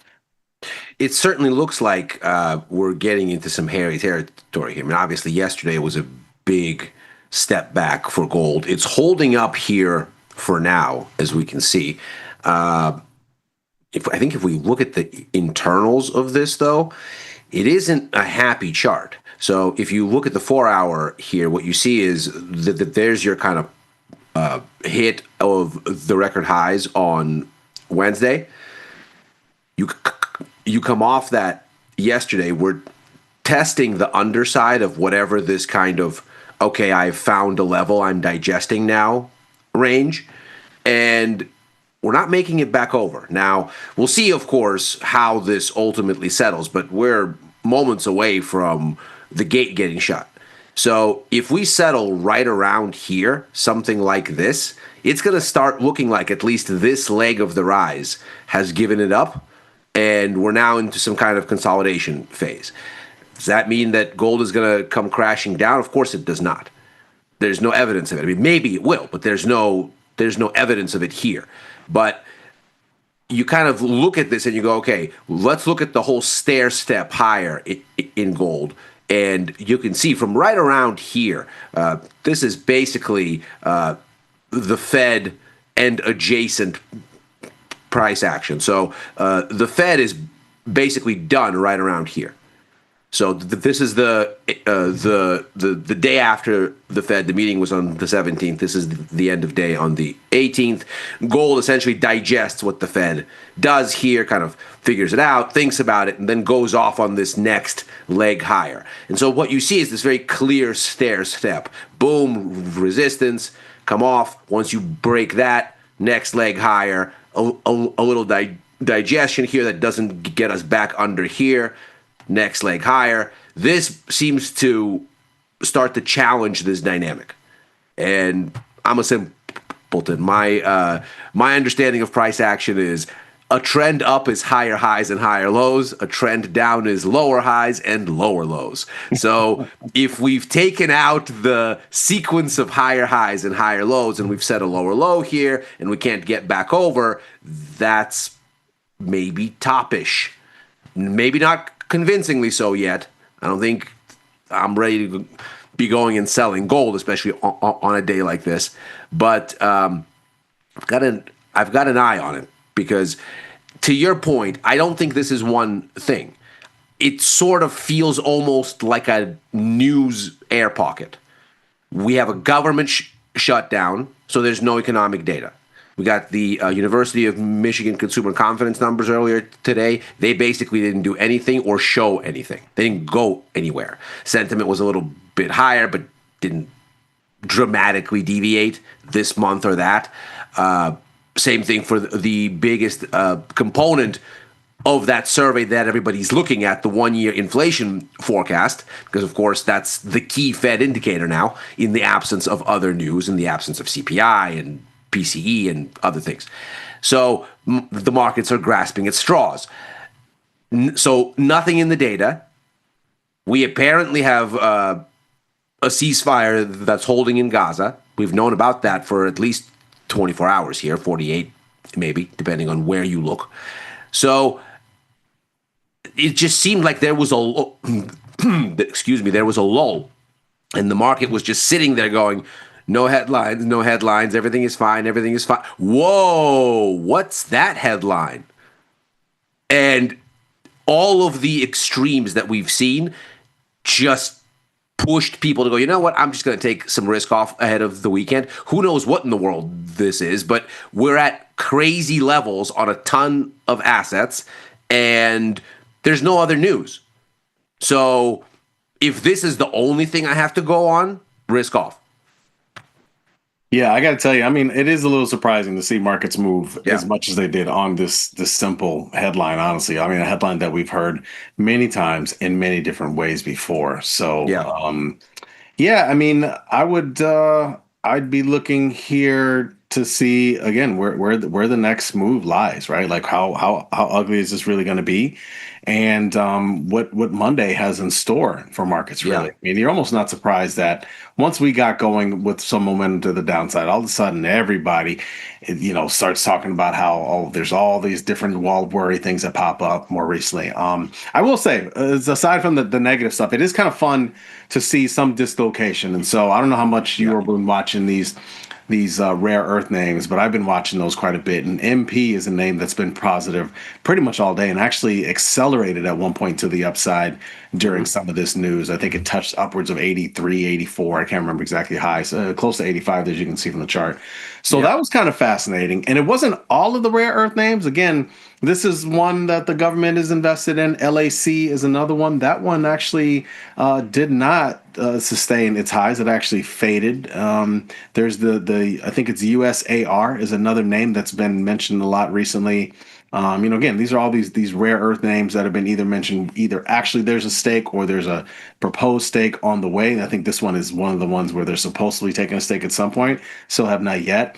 And so, again, this gets back to the whole China situation, right? Who knows if, obviously the government's been looking to get stakes in these companies so as they can kind of circumvent some of the stranglehold that China has on a lot of these rare earth metals. And I think these are the things that a lot of tasty traders have been playing in one shape or form. But I'm curious to see what happens with these going forward. I don't know if you've always kind of traded currency. I don't know how much you traded sort of equities, but I remember a craze before with a lot of rare earth names. This was like 2010, 2011. Yes. And there's been, I think, others over time, but this is, I think, a fascinating story to me that I think eventually is going to have more legs. Yeah, I mean, this is a very interesting situation because rare earths are not very well named as a group. They're not, as it were, rare. They're actually very, very common and abundant. So the issue here isn't, oh my God, China has a stranglehold on supply of these things because they don't occur anywhere and they have all of the mining rights or some such thing. No, rare quote unquote earths are incredibly abundant, actually. It's the processing and the smelting and the refining that's the issue, because it is incredibly dirty, environmentally speaking, so not a lot of countries want it. It's incredibly complicated and labor intensive. Complicated, not so much in that it's difficult to do. It just takes a lot to do it. A lot of human power, a lot of sort of environmental, don't look this way acceptance. And what we have is China basically monopolizing the refining of rare earths because they have the people, they have the labor force, they have the capacity, and they don't have the environmental regulations that most Western countries do, including us, of course. And so this is a very interesting situation now, because of all the things that we sort of have this economic competition on with China, this is one we could ostensibly compete in. Because we could build this refining capacity, and we could, of course, as we usually do, find novel ways to do it and not do it the old kind of labor-intensive, dirty way. We're very good at innovating such things. A lot of things like that are already in the works. You've mentioned, obviously, the government wants to take some stakes in some of these names to give them the heft to go and build this capacity. This is not a new story. China has been attempting to use rare earths and their position in processing them for decades. This isn't new. So that we suddenly got freaked out about this today seems to tell me as much about sort of the actual top line story, which is, Trump doesn't want to meet with Xi at APEC anymore. They obviously have come to some kind of bickering portion of their marriage. But all of that aside, the real story was the market was vulnerable. The market didn't need a bad headline today because it was sitting on tenterhooks. Yeah, and it got one. Ran. That's for sure. It took it and ran. Big volume today. Well over my Taiwanese sources told me a couple of stats here. Well over 2 million in the ES contracts today, what I understand, and 2.15 million so far. 6 million SPX options have traded today, and it's just been that kind of banner day. Speaking of, we do got a little bit of housekeeping. We got can we get the money match promo? I know that's one that we've been talking about a lot here on the network, and this is probably as good a day as any for those of you who've been sitting out there and be like, look, I'm waiting for the market to pull back. This is ridiculous.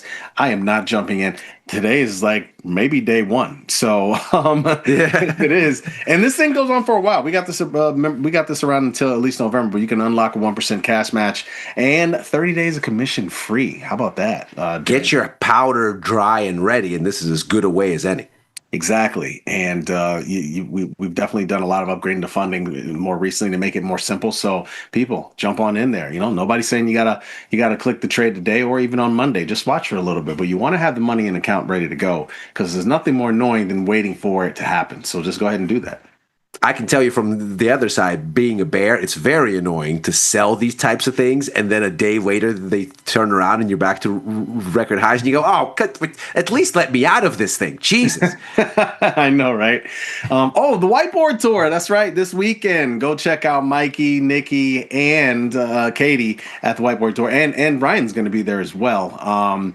They're going to be doing their thing. They're talking about trading and portfolio management. The Whiteboard tour, October 12th, obviously Sunday, October 12th, right? That's October. Yeah, Sunday, October 12th. That sounds right. Dallas, and they're going to be. I know, knowing them, they're going to have some kind of theme going on. Maybe some hats, maybe some cowboy hats, maybe some boots. But you guys check that out. They're doing their thing. It's a great show. Mike's out there explaining things to people. He explains things to me on overtime when he's on, and I just sit there and take notes. Like this guy has forgotten more about complicated options things than I've ever known. Yeah, it's my new co-host on Option Trading Concepts Live. My new co-host. You guys are killing his new co-host, I should say. It's incredible. I sit and I watch and I write things down. Yeah, there you go. Look at that. Look at those two guys. You know what I mean? Love it. We look like Crockett and Tubbs. Love it. Love it. Yes, sir. Yes, sir. Weekdays, 11 a.m. Central. Check it out. Before we wrap things up here for the week, I wanted to take a look at the U.S. dollar, if you'll indulge me. For sure. It's very interesting to look at the dollar here because you'd go, oh, well, the president is being feisty. The dollar is down. Well, hold on a minute. Look at what it's doing here. We've had a dollar that's been stronger against pretty much every other major currency. And we're looking at the euro here as a benchmark. But as I've been crowing on and on, if you looked at the DXY dollar index, you would just be looking at the euro upside down. So we might as well just look at the euro. That index was constructed before there was a euro, and so much of the currencies in there that used to make for a well-balanced index, they're just euro now. And so that basket is very skewed, and so we might as well just look at the major cross itself. We had this consolidation. It tried to go higher into the Fed. This is the Fed right here. And clearly the market said, yeah, that was not as dovish as we thought. Because since then, the dollar has been going up. And yeah, it's a little bit weaker today, but notice how it's holding the underside of this range. It broke. It got right there, and it's like, I'm not going back up here. And so, to me, this looks more like, if you haven't been buying dollars yet, here is your mulligan. It's right here. And it's a very similar story in the pound. Again, you just took out the underside of this similar range. You're very tellingly holding. Now, I'm not sure I'd be putting on something new on a ahead of a Sunday open on a Friday like this, but our friends at Tasty FX let you do this in very small size. So if you wanted to get something on there, even like a 1K lot, I've been doing this with yen because I want no parts of a 6J contract whatsoever. It's too big and it scares the bejesus out of me. So instead, I do it through dollar yen. And so I have what is essentially a 10K lot here, the equivalent of what exposure I would have if I had an M6J future on. And so I like this. It's working. You could go even smaller. You could go 0.01 of a standard lot. A standard lot is 100K. So 0.01 would be 1K. It's tiny. You could put that on if you wanted to nibble on the spot side and let the thing happen over the weekend, whatever it's going to look like, because, of course, Europe hasn't taken stock of this yet. Asia hasn't taken stock of this yet. When we open, which, by the way, you and I are going to be out there for first call at the start of the week. We're going to open the markets with folks. We're closing it with them. We're going to open it with them, too. So when grand we talk, opening, grand closing, you know how it goes. Right? Got to get the A team out there for big bookmark sessions like this. Yes, sir. So when I look at this on Sunday, and if we find a huge gap, you can always layer in. But if you wanted to have something on there for whatever reaction Europe and Asia are going to have when they open and have to deal with this on Sunday, you can do it in spot and do it small so that whatever happens, you don't get run over. It's a very different story for the Aussie. And this just looks like where the dollar wants to go more generally. Obviously, this is sort of historically a more stocks-sensitive, risk-sensitive currency. But my God, this is a big move for a currency. For something liquid like the Aussie to move 0.9%, that's a lot. As far as I can see, we're down to 64.35 here, whatever these lows are next. Yeah, no, this is a big move. Everything is actually moving even more so towards the end of the day here. Almost down 2.7%. We are down 2.7% now. We just cleared 6,600 on the ES futures. Lord. Yeah, you kind of could tell we never really were able to get a lift here, and markets definitely went lower. Some of you who believe in the idea of hedging, I hope you didn't get rid of your hedges. And again, I still feel like being long is interesting. I feel like it's a little more interesting trade than the idea of downside. The markets, look, the trading to the downside is what's great about our market. You can trade it downside, you can trade upside, but you can only bet on the end of the world once. So you got to capture that in a day like today, or maybe even tomorrow, which I think tomorrow, I should say Monday, I think there's going to be more selling. So my point here is, I hope you didn't get rid of any potential shorts that you got or hedges. You need to hold on to them things, because the way this is looking, it's not going to be pretty probably when we open up on Sunday and possibly on Monday as well. This is not going away quite yet, I don't think. No. Be careful out there. No, I mean, to your point, we're clearing out these most recent lows that we've seen holding basically since the Fed meeting. There's the Fed meeting right there. Yeah. So whatever kerfuffle the markets had over the Fed, they were like, okay, this is not a big deal. Shave it off, shake it off, keep going. And so this was kind of the level to watch right here. And we're closing under. Now, there is this range top here, might hold up against it. Let's see. But the tweet was late, or the truth, whatever he's calling them. But the Truth Social post that kicked all of this off, it was fairly late in the day. We're already looking something like 2 p.m. GMT, almost 3. So Europe, I mean, Asia was certainly long since gone. Europe was heading for the exits. They haven't really taken stock of this. So when Asia picks this up, there's the last call right there. When Asia picks this up on Sunday, their Monday morning, they will have all of the repricing to do on this. Yeah, exactly. They really are. I mean, they're gonna be the main ones. You're gonna be looking to see if they're gonna be buying. But we all know a lot of times in these type of situations, you get this massive move, they could end up selling off too. So it'll be interesting. We're not, again, we got a few more minutes, a little while here before the actual close, right? But still, I mean, the fact that we went under 6,600 on the S&P 500, definitely kind of scary for some people today. 24.4 on the NASDAQ and basically around 2,400 on the Russell 2000. If you want perspective, I mean, he has the chart up right there. You can see it. This is 2.7%. Yeah, it's a big move in the S&P 500.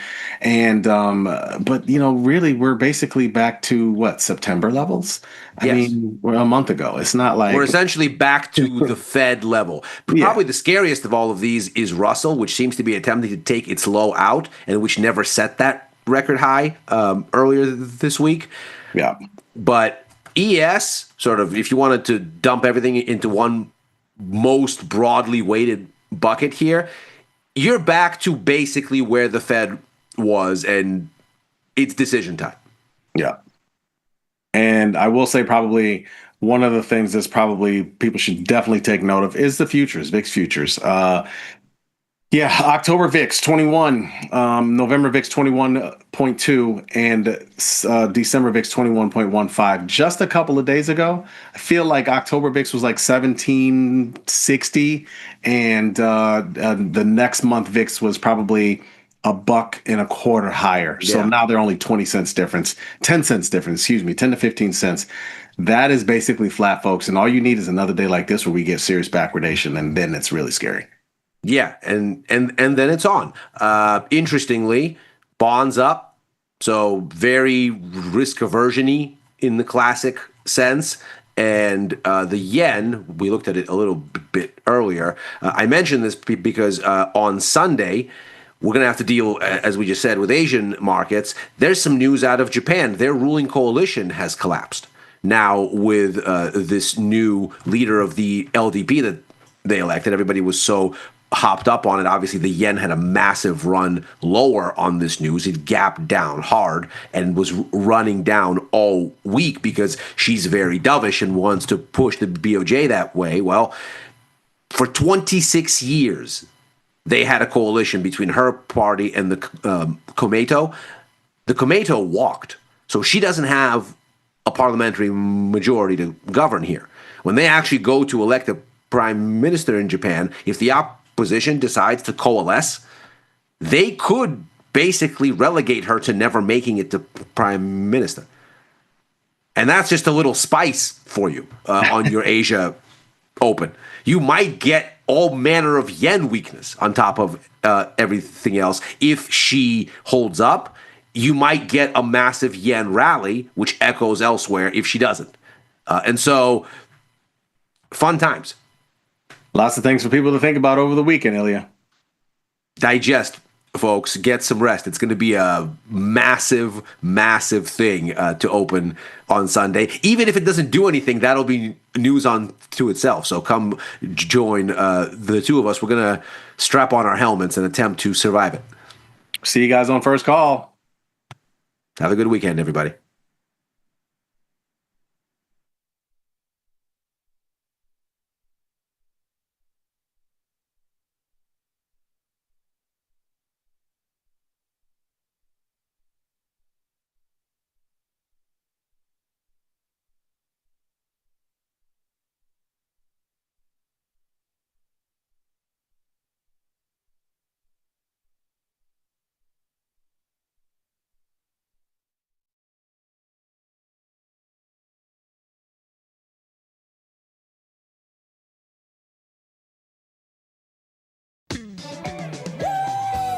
Get tasty, free market. Come on, you know it, hey,